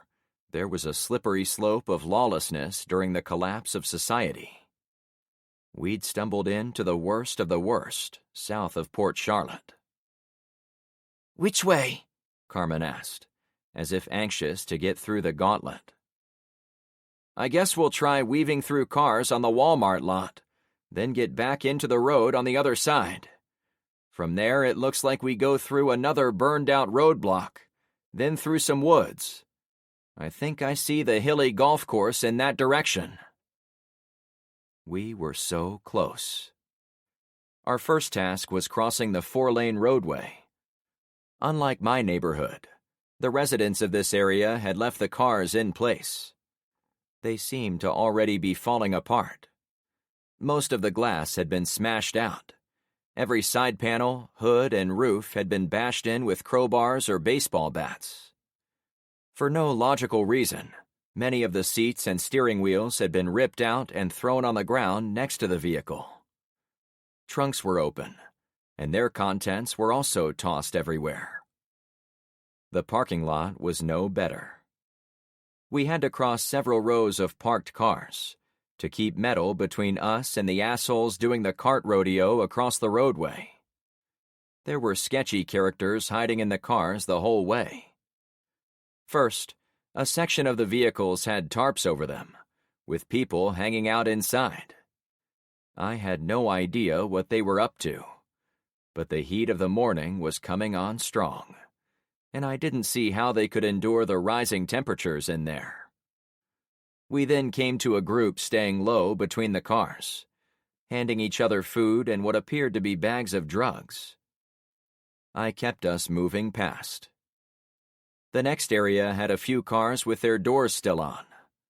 Inside, with the windows down, chickens squawked as they fed on hay and grains that had been tossed inside. When we passed those, the birds jumped and struck the door, startling me. Birds, I laughed. Next time it might be dinosaurs, Carmen ribbed. Come on, you two, Allison said, passing us. I let her lead for a bit, figuring frenemies let each other do that. She was sneaky in a healthy way, as she led us through the final few aisles of cars. She didn't know shit about guns, but she knew enough to stay low, to not poke your nose where it doesn't belong, and she had a good sense of direction. All that changed when a guy in tattered clothing jumped between two of the last cars before the end of the lot. Hello, sweetie. How much? Allison stopped, unable to pass where we needed to go. Not for sale. She backed up. Next aisle, I said, taking the lead. I've got food, he bragged, sidestepping into the gap between the next two vehicles. Sorry, friend. She isn't interested in any deal you've got to offer. I backed into Carmen as I got out of the gap. The guy had to be on drugs or had mental issues based on his behavior. We all held guns, and he was unarmed. His lack of fear signified a lack of brain usage, and I didn't want to get into a situation where I had to hurt him. What about the other one? He shouted. I ran to the front of the last car and waited as the women ran for the open roadway. The crazy guy came around the front bumper of a black Honda Civic, with eyes plastered on my companions. Neither of them are interested, I said in my heart-attack serious voice. My rifle was aimed vaguely in his direction. My voice made him look at me. Then he saw my gun and put his hands up. You got any trash, man? I just need a little. The man was maybe 25, but his face was pockmarked and gray, and his teeth were black. While he stood there, he immediately dropped one hand and pulled at his thinning hair. Nope, go bother someone else. I thought about my words for a moment. Actually, you should go find a place to sleep it off. Stop hassling people. He looked at me as if I'd explained the universe. Yeah, man. That's right. I'll go sleep it off. Go for it, I encouraged. He did a dramatic half-turn, hit the front of the car, seemed to realize it was there, and then he turned in the correct direction and stumbled away. I caught up to Carmen and Allison, always checking behind me. "We're done with the cars," Allison declared. "We're not safe yet," I deadpanned. "And you might consider putting on a shirt. You keep bringing unwanted attention to us." "Oh, come on, Frank. They're still going to see my ass." Without shame, she turned her backside to me and slapped her shorts. "No one hassled me back on Bokeelia, no matter how I dressed."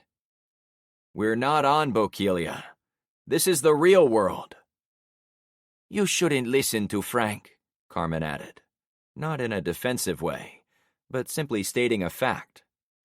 "He kind of lets us figure out things on our own. But you always know he's looking out for you when he gives little hints."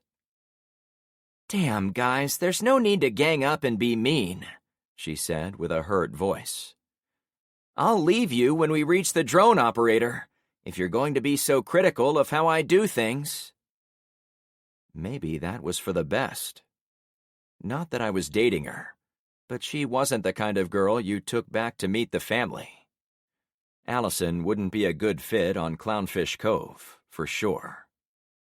"Let's go," I said, not wanting to argue in the middle of the street.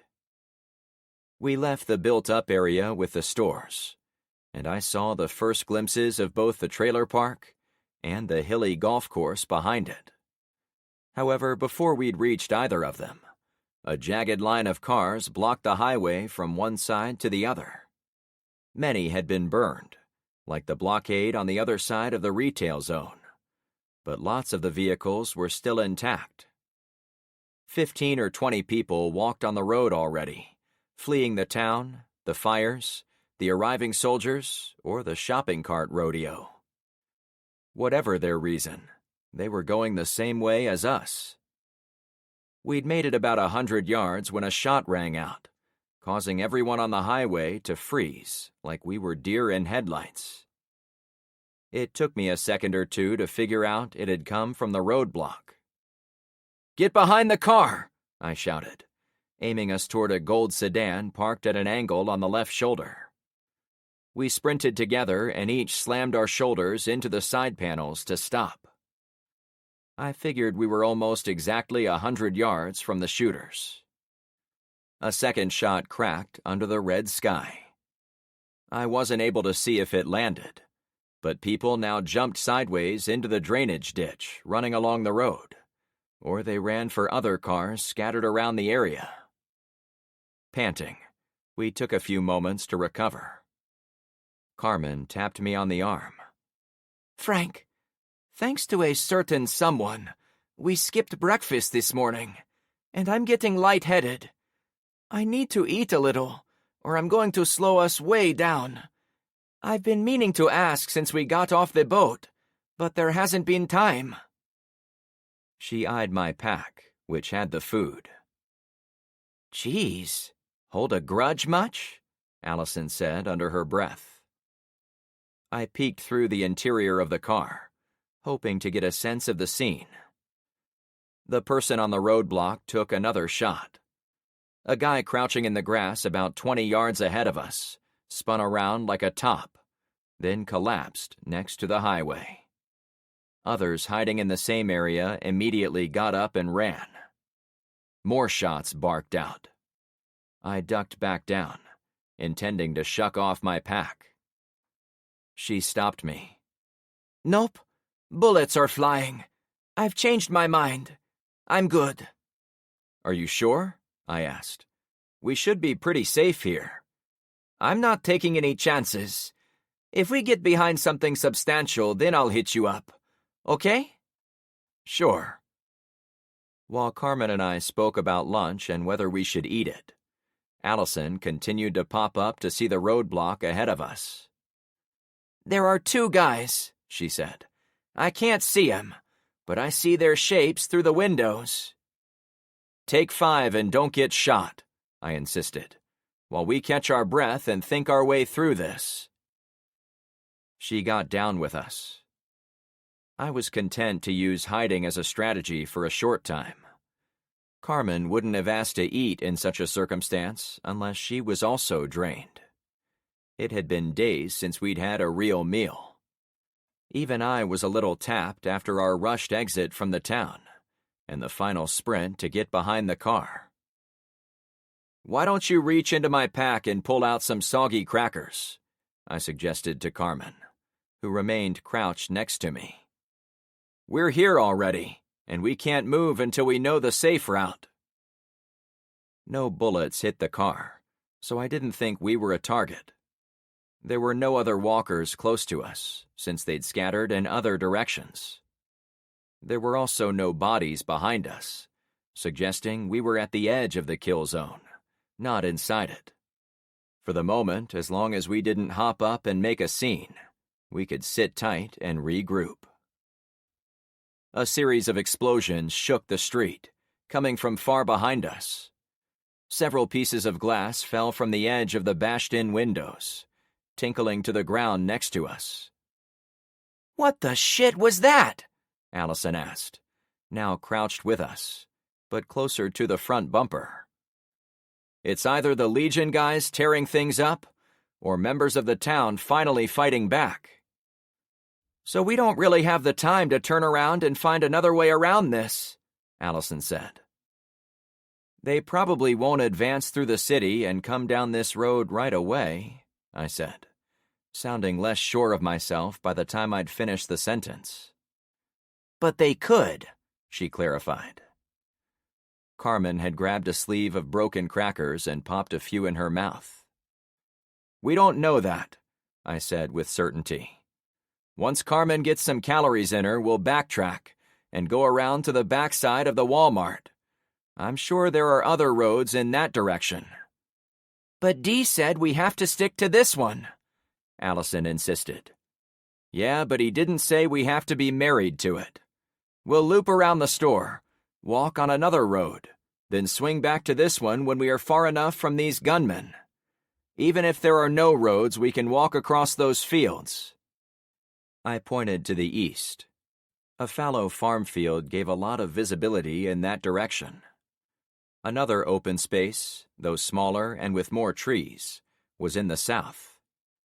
On studying the area, the shooters had found a choke point and seemed to be guarding it to prevent anyone from getting out of the kill box that was once Punta Gorda. Or they'd set up shop there after finding the vehicles already in a line. Or they'd pushed all the cars themselves.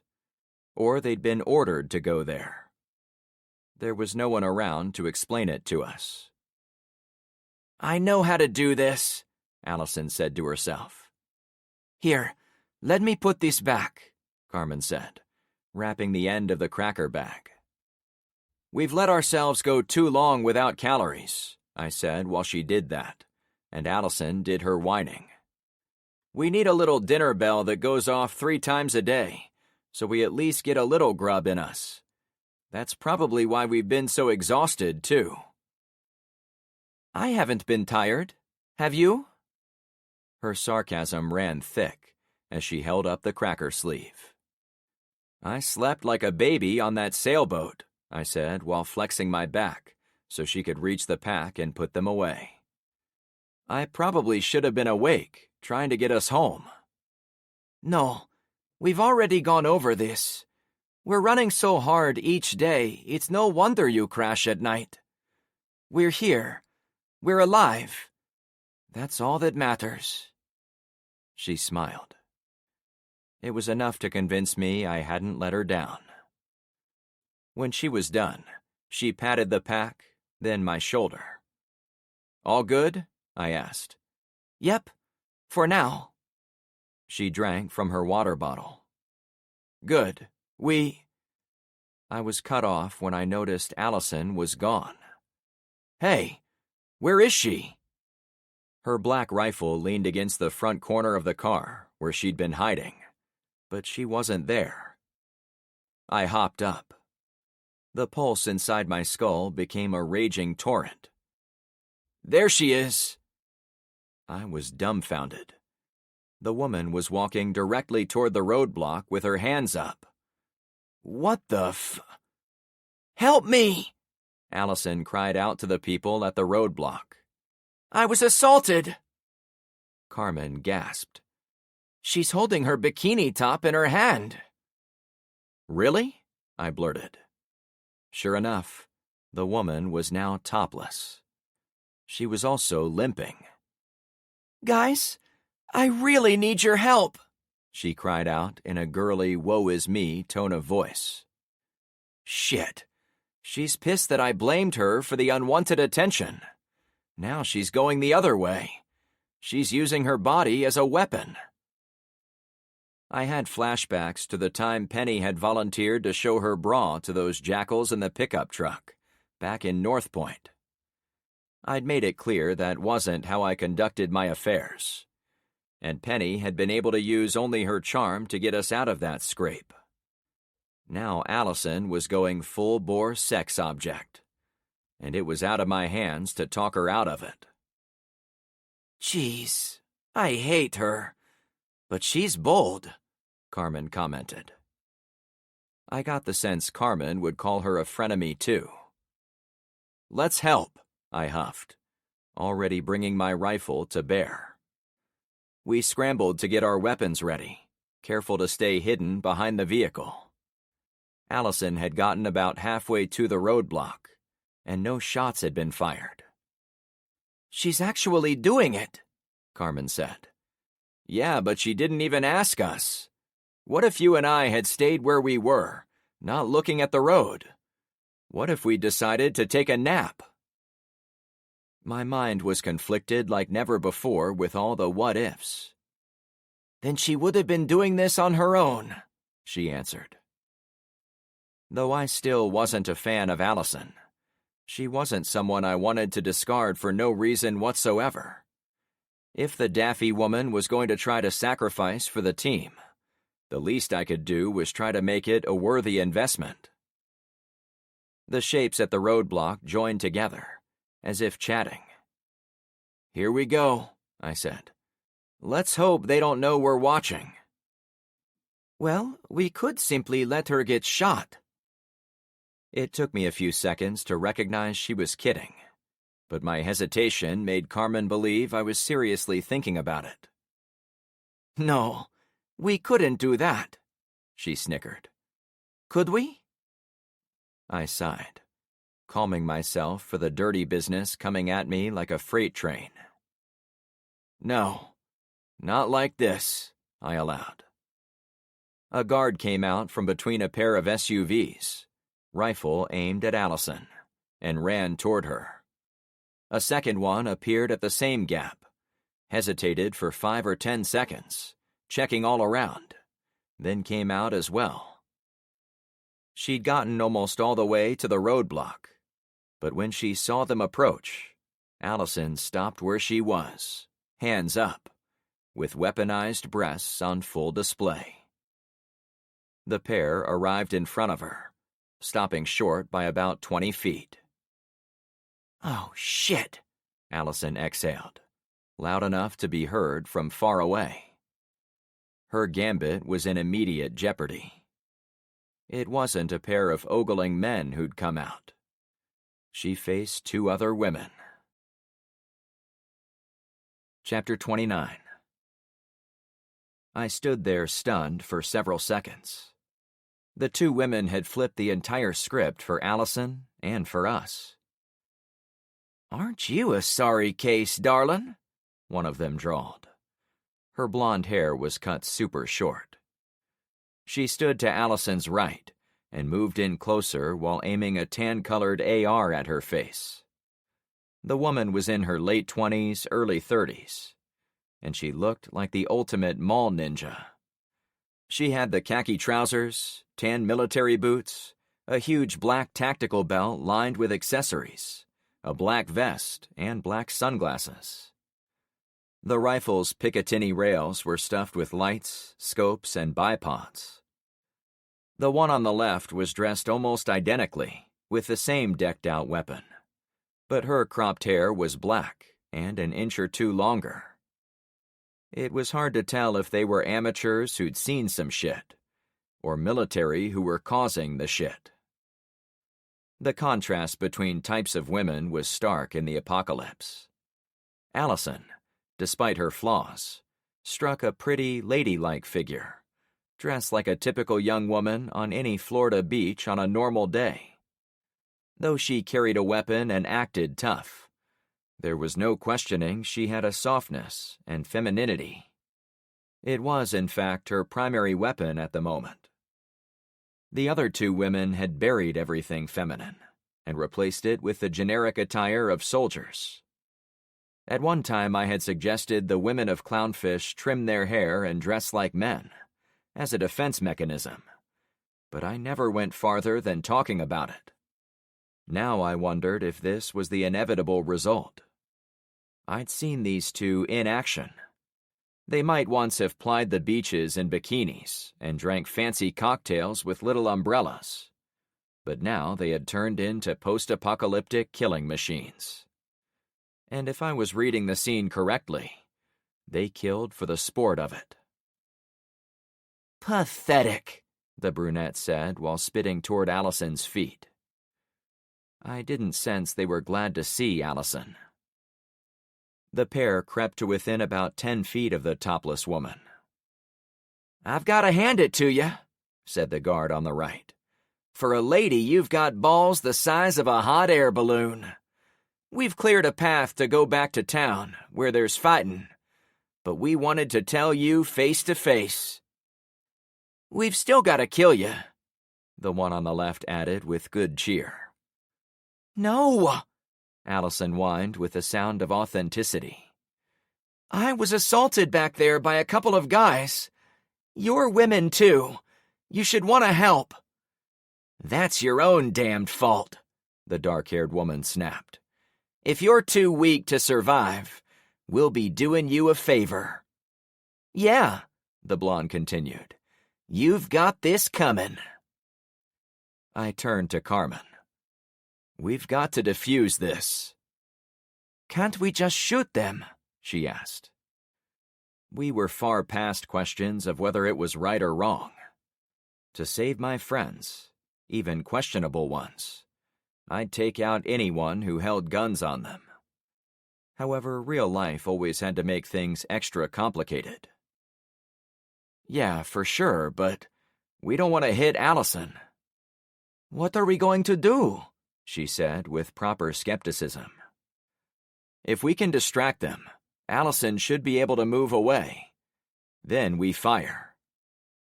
My breathing quickened. I hopped up from behind the car. "Yo, don't shoot my friend." My rifle was in my hand, but not aimed at them. There was still a chance to settle this without bullets, though I didn't expect it. The women were lightning fast. They were too far from the safety of their roadblock, so they converged on Allison and used her as a shield. They grabbed her arms and tried to pull her backward. They seemed to know my game right from the start. "No!" Allison squealed like a little schoolgirl. "I'm hurt!" The blonde woman leaned around Allison's shoulder. "Don't try anything!" she yelled at me. Allison screamed, then wrestled free of the women by shaking and diving. It was a smart move, using her sweaty arms to break their grips. However, it set in motion another defensive measure of the armed women. For half a second, it was me and them staring across the open terrain. However, their lightning quickness translated into fast thinking. Rather than panic or give up, they both lifted and aimed their weapons at me. Every drop of blood in my system stopped, as if that might help hide me. At the same time, I raised my rifle and looked down the scope. Allison scrambled the long way toward the roadblock, sensibly looking for cover. I lined up the rightmost lady. There wasn't time to steady my breathing. I fired 2 rounds with my best attempt at aiming. Then I ducked down, before my hair was cut as short as theirs. Incoming rounds thumped against the frame of the car. "Stay next to the wheel," I urged Carmen. "That's Frank Advice 101, she laughed with gallows humor. "You don't have to tell me twice." Bullets pinged around us for a few more seconds. Since the car was parked diagonally relative to the roadblock, we had most of the length of the vehicle between us and the shooters. But it also made it difficult to line up shots in return. I had to aim through the interior, around and through the stanchions of the broken windows. But I had to try. "Get ready to lean around the front and shoot over their heads," I panted. "Over?" she said with surprise. "Yeah, there isn't time to aim, and I don't want you to hit Allison with a wild shot. I need you to make them worry about multiple shooters." Allison had gotten herself free, but she was almost directly behind the two women relative to our hiding spot. "Oh, right." I waited for a 3 count. "Now!" She leaned around and fired. I stood and peered through the windows. A series of high-pitched cracks suggested more bullets were coming at us, so I dipped back down, unable to return fire, but intent to try again in a couple seconds. A round ricocheted through the interior and out the side door. It punched through only a few inches from my side. My gut was a stone. The vehicle wasn't going to keep us alive forever. More pops. I peeked over the top. "What the?" Allison, still on the ground, had a pistol in her hand and aimed it at one of the women. She fired at the dark-haired one, sending her sprawling forward like she'd been punched in her back. The blonde woman dipped into a crouch, spinning her rifle back toward Allison. "You bitch!" the guard screamed. I saw what was about to happen. With my old man speed, I lifted my rifle and checked the scope. The woman's back was impossible to miss at less than 100 yards. The hash marks of my sight painted her shoulder to shoulder. She and I fired at almost the same time. Allison fired her little pop gun a second later. I sent out 4 more rounds, doing my best to keep the scope in front of my eye, so I didn't accidentally hit Allison, always a concern of mine. My target fell to the ground. The scene fell silent. Allison struggled to get up, then fired her pistol into the prone bodies, several times each. Carmen and I moved toward the front bumper. "Thanks for the assist," Allison said in a normal voice. "You can come out." The bare-chested woman triumphantly stood above the 2 corpses on the pavement. When she saw me, she put the pistol in her waistband at about the 2 o'clock position, then covered it with the wrap that had been around her waist. "Shit, she was armed the whole time," I said with begrudging respect. Carmen grabbed me by the elbow. "Yeah?" I asked. "Frank," she whispered, "you've got to watch your back with her. She's maybe the most conniving woman I've ever met, and that includes the bitches on my high school cheerleading squad." I smiled. "You were a cheerleader?" She slapped me on the arm. "You're drawing the wrong lesson. You have to watch her." "I know," I said, back to being serious. "But I also have you to watch my back." She leaned around, as if to check out my backside. "I'll watch this all day long." "That's my girl," I said softly.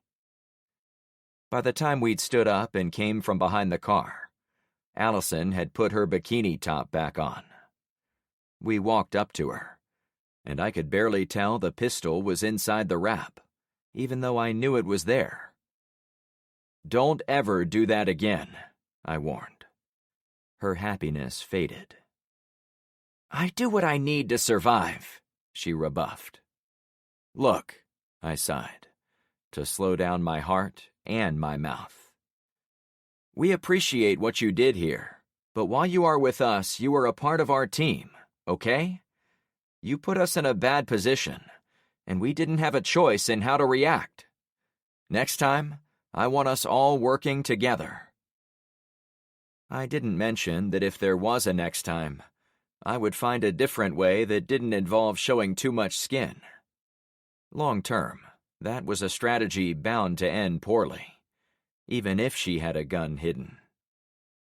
Her chest heaved, along with her lower body, with some shaking in her hands. Allison's bravado and self-confidence was next level, but even she couldn't deny how close she'd come to being shot to death. Her system was now dumping out the excess adrenaline, which made most people take a healthy look at whatever had caused it to spike in the first place. Her discomfort made me feel a little better, since it meant she wasn't totally cold-blooded. "Sorry, guys," she said with contrition. "I thought I could handle them on my own, like I did for the 2 sailboat guys. But..." She'd been holding one hand over her left bikini cup, and drew our attention to it. "It was damned close. She put a bullet through my top." I grew worried. "Are you hit?" "No," she chuckled. "She shot this while it was in my hand." I let out a breath. "I can see you care, Frank," she said. "Sorry about earlier. Maybe I can take one of their shirts." She pointed to the downed women, both obviously dead from head and upper body wounds. "I'll help you," Carmen offered. "Thank you." I kept watch while they did the necessary switching. Then we carried everything to the roadblock to give ourselves some hard cover. "Take it all," I advised. I now had 2 extra rifles slung on my back, one over each shoulder. Carmen took the rifle of the second woman, and we found a pair of backpacks stuffed with canned fruits, retail bags of beef jerky, baby wipes, and loads of feminine products. In post-apocalyptic terms, we'd struck the jackpot. I gave Carmen a couple of minutes to wolf down some of the jerky, and finally make good on her request to eat something real. The constant drumbeat of survival kept us beyond busy, and the everyday activities of normal life, such as eating, using the restroom, and taking care of oneself, all went far to the back of the line. Speaking of the restroom, I took a minute to walk a few cars down and water one of the tires. They did the same thing the other way. "You guys ready?" I asked when we all met back in the middle. As I got there, I caught sight of motion to our right, coming from the scattered trees between us and the next leg of our journey, which was the trailer park and the golf course. It came in low, only a few feet off the ground. "Look alive," I said. I was 90% sure it was one of Dee's drones, but there was no point in taking a chance. The machine whirred onto the highway and got to within about 50 feet before it slowed down. "Frank, I'm glad I caught you." It was Dee. "I saw you from my observation tower, but I couldn't get a drone in the air soon enough to warn you about these 2 shooters." "We took care of them," I chuckled. "I can see that," he replied. "So, now what?" Carmen needled. "Are you going to point the way, or just hover there looking at us?" "Of course," Dee answered, sounding as if she'd put him on his heels. "I got this drone flying because I had to tell you the Legion force is already cutting through Punta Gorda." "We didn't waste any time in town," I answered. "Good. They are moving faster than I ever could have anticipated. I can't watch them for long, since they have drones that knock mine out of the sky. That also means I can't loiter over you like before, or they'll come and investigate." I had no doubt the soldiers would move fast through the town, since no one was standing up to defend it. Another issue is the guards at the trailer park. They also lay claim to the overpass where the highway goes by, so you can't go that way to get to me. You'll need to come here by using a side entrance of sorts. And where are we going? I asked. The drone lifted a few feet. You see that junkyard? Normally I'd have you go to the off-ramp and go in the front entrance, but that isn't possible anymore. Instead, walk through the trees and come through the side entrance. I'll have someone waiting there to let you in. A junkyard? I pressed. It sounds more like a trap. If I wanted you dead, I could have helped any number of people take you out. When you get here and see what I'm doing, it will all make sense. I had to trust him. Again. I swallowed hard. There were few good choices these days. We'll see you in a few. Hurry, he said through the little speaker. I don't want those soldiers in black to see where you went. I turned around and looked behind us. Are they that close? Not far back, perhaps half a mile, I saw one of the black gun trucks cross from one block to the other. A second one stopped at the intersection and fired its top-mounted gun along the axis of the road, in our direction. Shit! Move it! I insisted. We grabbed our stuff and ran into the grass. To that tree! The distant echo of machine gun fire chattered away, and several thuds sounded from the roadblock, like someone throwing fist-sized rocks at the cars. Some made weird noises as they passed over our heads, like they'd skipped off the pavement and tumbled away. We had to sprint about 50 yards before we found a tree big enough to protect us. Once there, we squatted behind it, as more of the big machine gun rounds impacted all around the area. Wow, they really don't care who they kill, Allison remarked. It occurred to me that if we'd waited only a few more minutes, the two women guarding the blockade might have run away to avoid being struck by the ordnance. The flip side, however, was that the three of us would have been on the wrong side of the car, and possibly pinned down when the fireworks show began. On balance, things worked out to our benefit. From our new vantage point, we had a bit better field of view back into the town of Punta Gorda. There were now several black, smoky fires added to the battery fire, suggesting a serious fight was already in progress. A large drone hovered over a house close to where the gun trucks had appeared. It seemed to say, "Come look in this one," as it floated there. I didn't think it necessarily looked in one direction either. "Guys, stay hidden a little longer," I advised. "We'll move when the drone is gone." The chatter of gunfire was almost constant in the background. I wondered if all those men and women who'd been shooting at the flag were now engaged in firefights with the Legion troops, or if they were still trying to steal the property of their fellow citizens. It took about 5 minutes before the drone moved on. "Okay, let's go," I said, already moving out. We ran through the trees without looking back. By the time we reached the final stretch, we had a good view of the junkyard and the rest of the area. The trailer park and golf course were across the highway, out of our sight, though we'd seen bits of them on the walk in.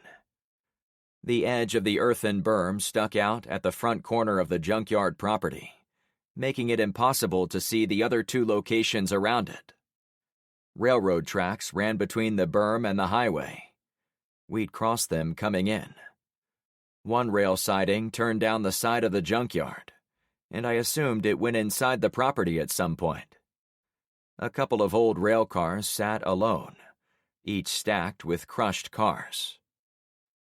The junkyard itself ran from the highway berm well into the marshy lands of western Florida. It wasn't wet and mucky where we were, but there was a swamp lake near the rear end of the property. The owner of the yard had used frames of junk cars to create his fence, though the ones at the way back were half sunk in the swamp.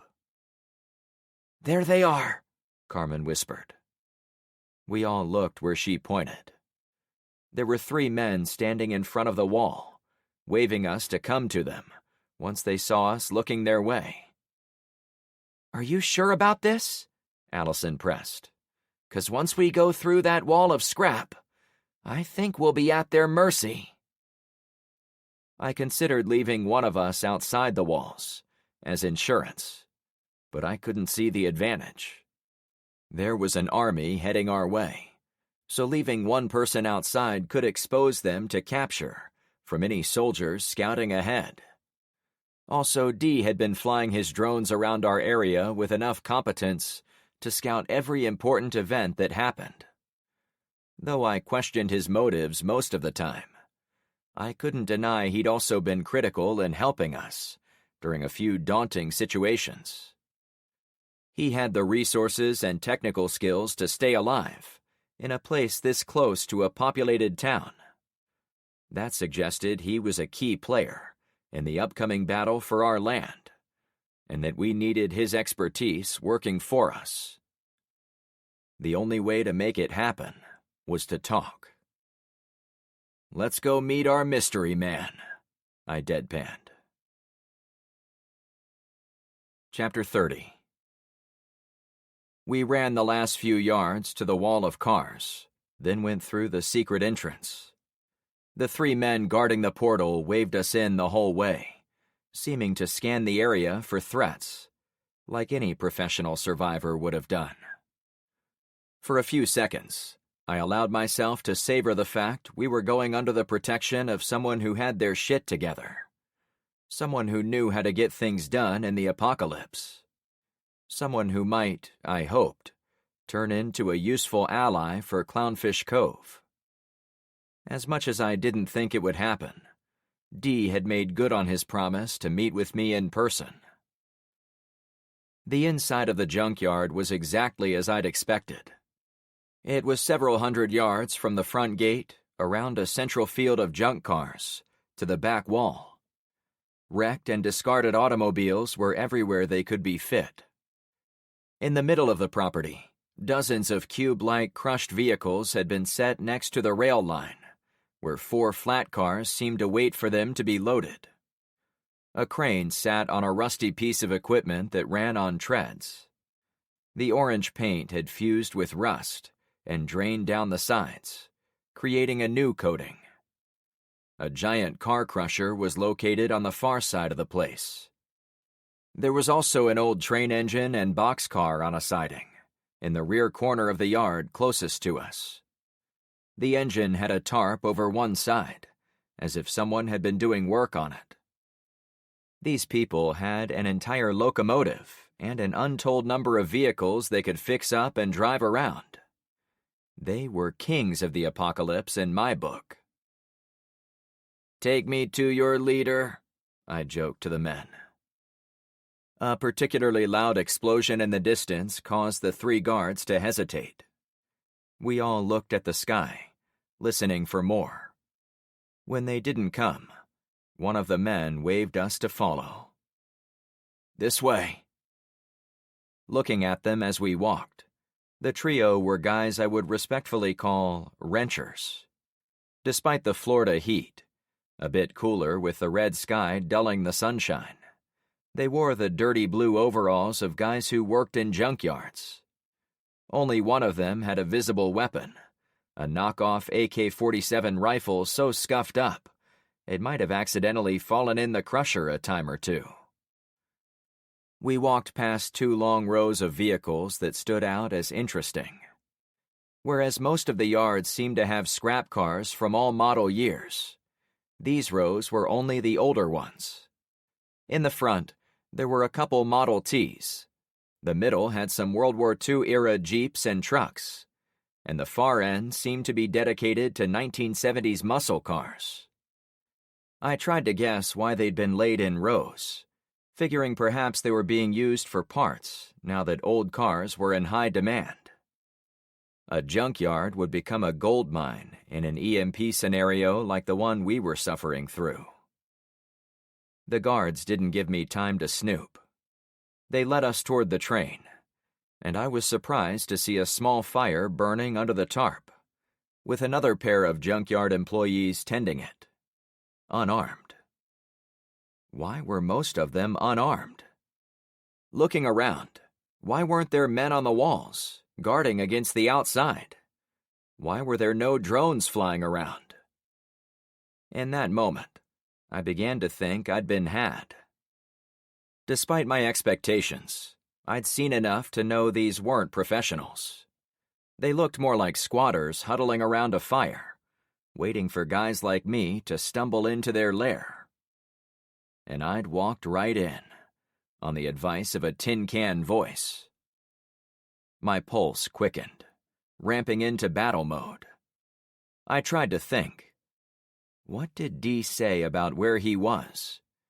Did he say he would be here, or that he simply wanted us to go here? What if he'd sent me into a trap in exchange for his own safe passage from the groups organizing in the Fort Myers region? Allison seemed to think I was famous around the land. Maybe she was in on it.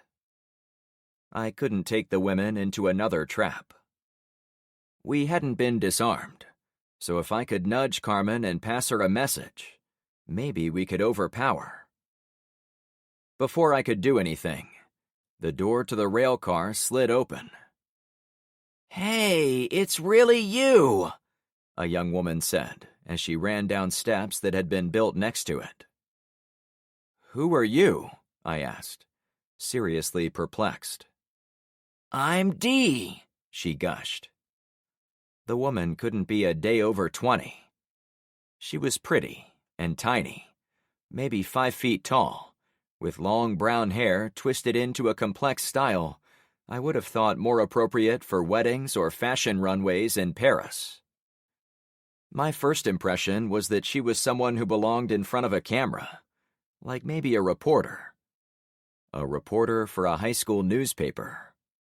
Certainly not a technical geek who flew drones all over the countryside. I looked around her into the car, expecting a wary old guy to pop out, saying he sent this kid as a test. "Hey, it's really me," she stressed. "My Cybertruck is out back, if you want more proof." My eyes were still on the car. It wasn't empty in there. In fact, it appeared as if the interior had been refurbished to be livable. I held them there for a 5 count, and was about to return my attention to the little girl. But I caught sight of someone peeking around the door with a handheld video recorder. There was the real Dee. I was sure of it. "Oh, come on down, guys," Dee called in sing-song. "Might as well meet our new friend." 3 youngsters emerged, 2 boys and another girl. They were about the same age as Dee, maybe even younger. The girl was taller than Dee, a bit big-boned, but the 2 boys were rail-thin and otherwise unremarkable. It was one of the boys holding the camera. They were not spec ops.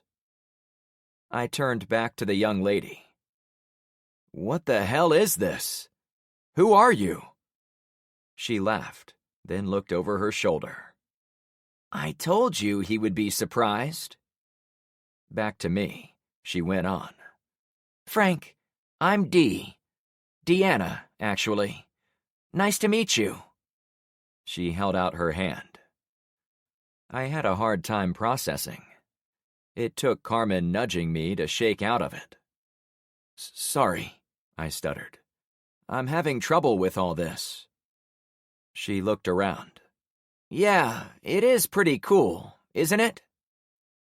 Her voice was a bit deep for a girl, and on consideration, it did sound like the one from the speakers of those drones. However, there was one easy way to prove she'd been flying the small craft.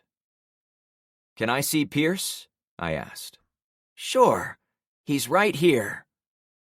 She pointed to one of the guys who'd walked us from the side entrance. You? I asked. Penny had shown me a few pictures back at home, but I'd missed identifying him, as I'd been expecting him to be in a cage. Hey, he said, how's Pen? I've been worried sick about her. My mind did another somersault. Why wasn't the guy locked up? Wasn't that the whole reason I was supposed to come here? She's fine, I said with the voice of a sleepwalker. Wait, if you aren't a prisoner, why the hell didn't you come back to your wife? He laughed wistfully. Believe me, I've been trying to get home from Tampa this whole time. But you have no idea what's going on out there. When I stumbled into this place to survive one more night, I realized I wasn't the only one here. When I discovered Deanna was flying drones, she let me watch over Clownfish a few times. Watch over Penny and Daisy. You didn't answer my question, I reminded him. He let out a beleaguered breath. I wanted to, but Dee was very persuasive, as you'll see. To my surprise, he waved his arm toward the girl, and she faced the boy with the camera. Hey guys, welcome back to my channel. Today, as you can see, we finally got the man, the legend, the teenager wrangler himself, Frank Douglas. I had to double blink my double blink. What? I asked with straight-up shock. Deanna beamed as she turned from the camera to face me, as if doing a woman-on-the-street interview. I know this is a surprise for you, but I've been talking up this meeting for days, so I wanted to give my viewers a taste of the real, unfiltered Frank. Will you consent to an interview? I looked over to Carmen, who seemed as shocked as I was. I also checked out Allison. She was snickering, as if she'd been in on it. You knew? I asked. She put up her arms. I was as in the dark as you were, I swear, but I do enjoy seeing you get rickrolled. Deanna cut in, looking over her shoulder toward the camera. Viewers, rickrolled comes from the meme with the Rick Astley video called Never Gonna Give You Up. I'm sure you've heard it on your phones. It basically means to promise one thing, and then dump a surprise on them. I clenched my jaw, still not sure how to process this. Finally, I settled on D. Can you explain what's going on to me like I'm 5? Why are you doing all this? Her eyes lit up. Sure. I thought you would never ask. Let me take you on a brief tour, and then you'll understand. Sorry, viewers, I know you guys all know this stuff, but let's give Frank a hand up, so he can be as smart as you. Deanna walked up the steps to the train car, waving me to follow. I turned to Carmen and saw her roll her eyes. It made me feel a little better, as I knew she was as confused as I was. When I got to the top step, Deanna met me, then directed my attention to the junkyard. When I was 18, I had a boyfriend who... The 3 kids all hissed. Yes, we don't like him, do we? The cameraman panned the camera to the boy and girl. Then he turned it on himself while shaking his head with evident distaste. It annoyed me in a way I found hard to put into words. In fact, this whole encounter was so far beyond what I'd been expecting. I almost wanted to go back outside and keep looking for another drone operator. One who had their shit together and didn't talk in Generation Z riddles. Dee continued once the camera was on her. So with that boy's help, I bought some coin thingies with all my savings, which was about $800 at the time. I broke up with him about 10 minutes later, Because let's face it, I was too good for him. The peanut gallery nodded along. Anyway, the crypto coin went up like 50,000% or something. And just like that, I had $500,000. I had to call up that asshole to help me get the money, but he tricked me and dumped all my profit into what he called a shitcoin, since that's the kind of dickhead he was. I had no idea where she was going.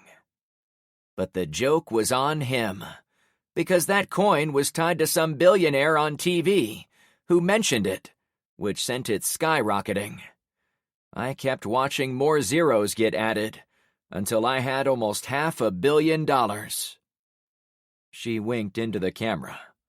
All reported on my taxes. So you have more money than God, Allison surmised. Yes, Allison, that is correct. By the way, I'm sorry I didn't get a chance to introduce you. It's fine, she answered. I'm enjoying your show. Love your hairstyle. Deanna curtsied. Thank you. It was all for the camera. It was all fake. There was no way she flew drones. Hey, I interrupted. Where was I when you dropped that note asking me not to shoot your drones? The ship, Deanna replied. Where was the drone parked when I first talked to you? On your roof. Damn, it was really her. You've been out there virtually, so you know the world is gone, right? That video you're making isn't beaming out to hundreds of people. 10 million people, she corrected. I make 20 grand each time I say hello to my channel. I slapped my face. I'd clearly spent my career in the wrong profession. Frank, let me finish my tour, okay? Sure, I relented. Carmen clasped my hand, probably recognizing I was getting impatient, but I had good reason. There were problems upon problems swirling around me in this apocalypse. Clownfish was in danger. My friends were on a boat heading out to sea. Worst of all, the Reboot Legion was coming. And they were having a video session. You've got 5 minutes, I stated, trying to take control of the chaos. Sure, right. Well, as I said, I'm rich, so I turned it into a video channel project. I left my parents, bought this junkyard, and began doing what my viewers wanted. She pointed to rows of vehicles closest to her train. Destroying shit. The trio cheered. It grated on my nerves like chalkboards rubbing chalkboards. You've got 4 minutes, I said, now firm that this was all I could stand. Carmen squeezed my hand, driving my blood pressure out of the red zone. Yeah, she went on. I started out by buying old things in the Port Charlotte flea markets and pawn shops. Then I brought them here to break them. Old mirrors were cool. Fancy chandeliers were a lot of fun. Then as I got more viewers, I went for more expensive items. I've done Rolex watches, diamonds, and one time we even burned some old crusty Babe Ruth baseball cards. That blew up my channel, and I hit my first million. You destroy valuable stuff? I asked, beyond shock. Oh, yeah. It pisses some people way off, but they watch it to get mad. Others watch because they just like seeing stuff get destroyed, she said as if it was logical and sound. But why? It's what the Disaster Fam wants, she said, as if it clarified everything. Disaster Fam? Yeah, I'm Deanna Disaster. This is where I do my YouTube channel. She pointed to the yard. And the cars? I was almost afraid to ask. I realize now it probably wasn't a good idea, she snickered. But there were so many old cars going around those first few days. I couldn't resist the temptation to buy them with fistfuls of cash, and then film myself destroying them. I know we aren't rolling live with the camera, but imagine the numbers when we go back online, and the fam sees that I destroyed the most valuable things on Earth, while this was all going on. I took a minute to mourn. A quick count put the total number of vehicles in her special selection at maybe 25 or 30. I saw expensive Range Rovers, built-up Jeeps, a little yellow school bus, classic oldies from the 30s, 40s, and 50s. There was even a cab-over-engine semi that looked as if its engine had been coughed out the front. Ruined. Totaled. And for absolutely nothing. I'd believed it was a one-off when I'd stumbled upon Homer and his friends breaking those solar panels. I could almost forgive him for not understanding how valuable those panels were to getting some degree of power restored. At the time, his zest for breaking things had me weeping for his generation. But I took comfort that he was one person. Now, not only was there another young person breaking things, but there was an audience of millions cheering it on. I might have called bullshit on such an outlandish statement, but there was no reason to think she was lying. The broken vehicles were right in front of me. Well, this explains why there were so few working cars in Punta Gorda, I said, as if burying an old friend. Now, Frank, I can tell you are not happy I did all that. But I stopped as soon as I realized this was going to be going on for a long time. That's when I started flying the drones. That's when I started researching leaders around the region. That's when I decided to stop doing things in here and start doing things for my viewers who were living out there. She pointed over the wall. It's true, Pierce jumped in. I haven't seen her break anything since I got here a few days ago. So our trip here was for nothing, I said. Then looking at Penny's husband. No offense. I was already not a fan of the guy. None taken. But you could have left at any time. Why didn't you go back home to your wife and daughter? Is it because you told her you wanted a divorce? A divorce? He snapped. Who told you that? She did. She showed me a text message you sent to her phone. I thought about it for a second, realizing I was still living in the old world, where showing text messages was possible. Actually, she told me about it. Pierce was an older man, late 40s perhaps. It hadn't clicked until that moment how Penny had married a guy like him, given how young and vivacious she seemed. He had blonde hair, with a hint of thinning above the temples, and he seemed decent looking, but not the level of guy I would have imagined for my lovely neighbor. Again, my whole image of Pierce was clouded by Penny's complaints about him, including how he made her work out all the time, how he worked long hours in other cities, and it was topped off by that final message to her. The guy seemed worried. I swear, I never sent a text message to her. I would... He paused, thinking, before snapping his fingers. What? I asked. It's a long story, but I think a woman borrowed my phone to send that message. A woman? Carmen snarked. From bed? Allison added. No, there was a woman, but nothing ever happened. That's why she sent that message. She tried to break us up. Mm-hmm, Carmen hummed. I held up my hand. Hold up. Let's stay on what's important right now. We've taken the tour, seen what's going on here. If you don't mind, we'll grab Pierce and head for home. I could use a hot shower and some chill time in front of the TV. We all knew I was telling a joke. You can't leave, Deanna protested. Not yet. Why? She pointed inside. Because I have to show you what else my money bought for us. The pixie woman backed up, beckoning me to see inside her railcar.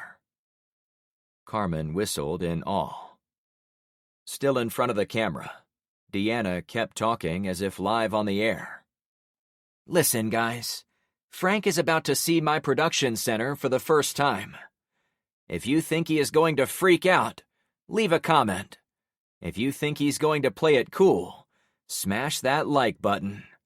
And don't forget to subscribe if there is anyone out there who hasn't already. She'd timed it perfectly, as if doing these videos were her life. When she was done speaking, she motioned me toward the far end of the car. A man sat in front of a large metal desk, facing away from us. He looked up at a wall of about 10 giant video panels. 4 of them were blank, but 6 of them showed full-color video feeds. One was focused on the Dawn Star. I identified one looking at the hospital in North Point. One was currently flying over open water. One showed the 2 bridges of Punta Gorda, now crammed with vehicles heading south. That was the Legion making their move. As I walked closer, I zeroed in on the one in the top right corner. I experienced nostalgia and homesickness in a 1-2 gut punch. That's Clownfish, I said, gazing toward home. This video quality is amazing. Spared no expense, Deanna chuckled. I only had eyes for the video screen. Many of my friends had come out to the circle. It seemed like the guy flying the aircraft had put it in the middle and invited them out, as if to get a big selfie. There was Kyra, Rainey, and Tyler, holding Zoe's hand. In the background, at the row of containers blocking our street, I made out LeVar and Ben keeping guard. Em's blue hair stood out. She also held hands with a boy. I'm sure her dad was around. I saw the cheerleader, Kimber, standing with Nikki and Alex. Was she wondering where Sonny had gone? Luke and Melanie stood on my driveway, perhaps keeping watch over the scene, like good leaders would. Shane was behind them in my garage, holding his rifle, being a sheepdog. A mishmash of teenagers gathered closest, as if wanting to be the first to talk. And also front and center was Penny, carrying her daughter in her arms. Of everyone, they seemed most hopeful that the flying ambassador would have good news. A bespectacled man turned from his chair at the desk. Frank, this is Dr. Klaus Uding. He flies the drones during the boring parts, until he needs me to talk to people. He used to work for NASA. I hired him for $1 million a year to fly these drones like a boss, so I would have the best video images from the air. He was worth it, too, but he has been even more valuable since the EMP went off. Nice to meet you, Frank. Hard not to be a fan after what I've seen up there. He pointed to my friends. Yeah, you too, I said, distracted by that same lovable group. Wait, how is all this possible? This tech should have been trashed when the EMP went off. Ah, let me tell you how lucky Deanna is, Klaus mused. When outfitting this control center for her, she asked me about the specs and said money was no object. Since I wanted to be inside the production booth with no interference from the outside, I had them install a NASA-grade M-cage liner, which turned out to be exactly what was needed to survive the EMP. All the computers and the onboard generator survived, as did the fleet of drones. Everything was locked and secured the morning it happened. I don't get up until 2 in the afternoon, Deanna said. That saved all of this, Klaus reasoned. I looked again at the screen, my mind awash with how this place was both a horrific reflection of the old world and a treasure trove of possibilities for the new one. My notepad had pages and pages of things that needed to be done, but there was only one thing I wanted to do at that moment. "Can I talk to them?" I asked. Of course. This is what we've all been waiting for. Deanna ordered the camera guy into another position using hand gestures. Go ahead, she said. Klaus rolled aside and showed me the talk button on a lone microphone set on the desktop. "It is keyed to the drone on your street." I slowly approached it. My people were there. If I only had time to say one thing, what would it be? Carmen put her hand on my back. "Oh, such love," Deanna whispered to her viewers. I ignored that I was being filmed. My neighbors would be listening to the tinny little speaker, same as I had done. "Hello, it's Frank." Cheers went up. The people on the screen all got excited. Penny's dimpled smile lit up, as did a similar one from Daisy. Someone picked that moment to cut onions in the room. A tear rolled down my cheek. To connect with them again was incredible. It had only been a day, but I felt as if I'd been away from Clownfish for years. Away from my new family. I'm coming home. This concludes Neighborhood Watch 8 by E. Isherwood. Narrated by Kyle Tate. Copyright 2023 by E. Isherwood. This unabridged audiobook is published by arrangement with E. Isherwood and was produced in the year 2025 by Tantor Media Incorporated, a division of Recorded Books, which holds the copyright thereto. Please visit tantor.com for more information on our growing library of unabridged audiobooks.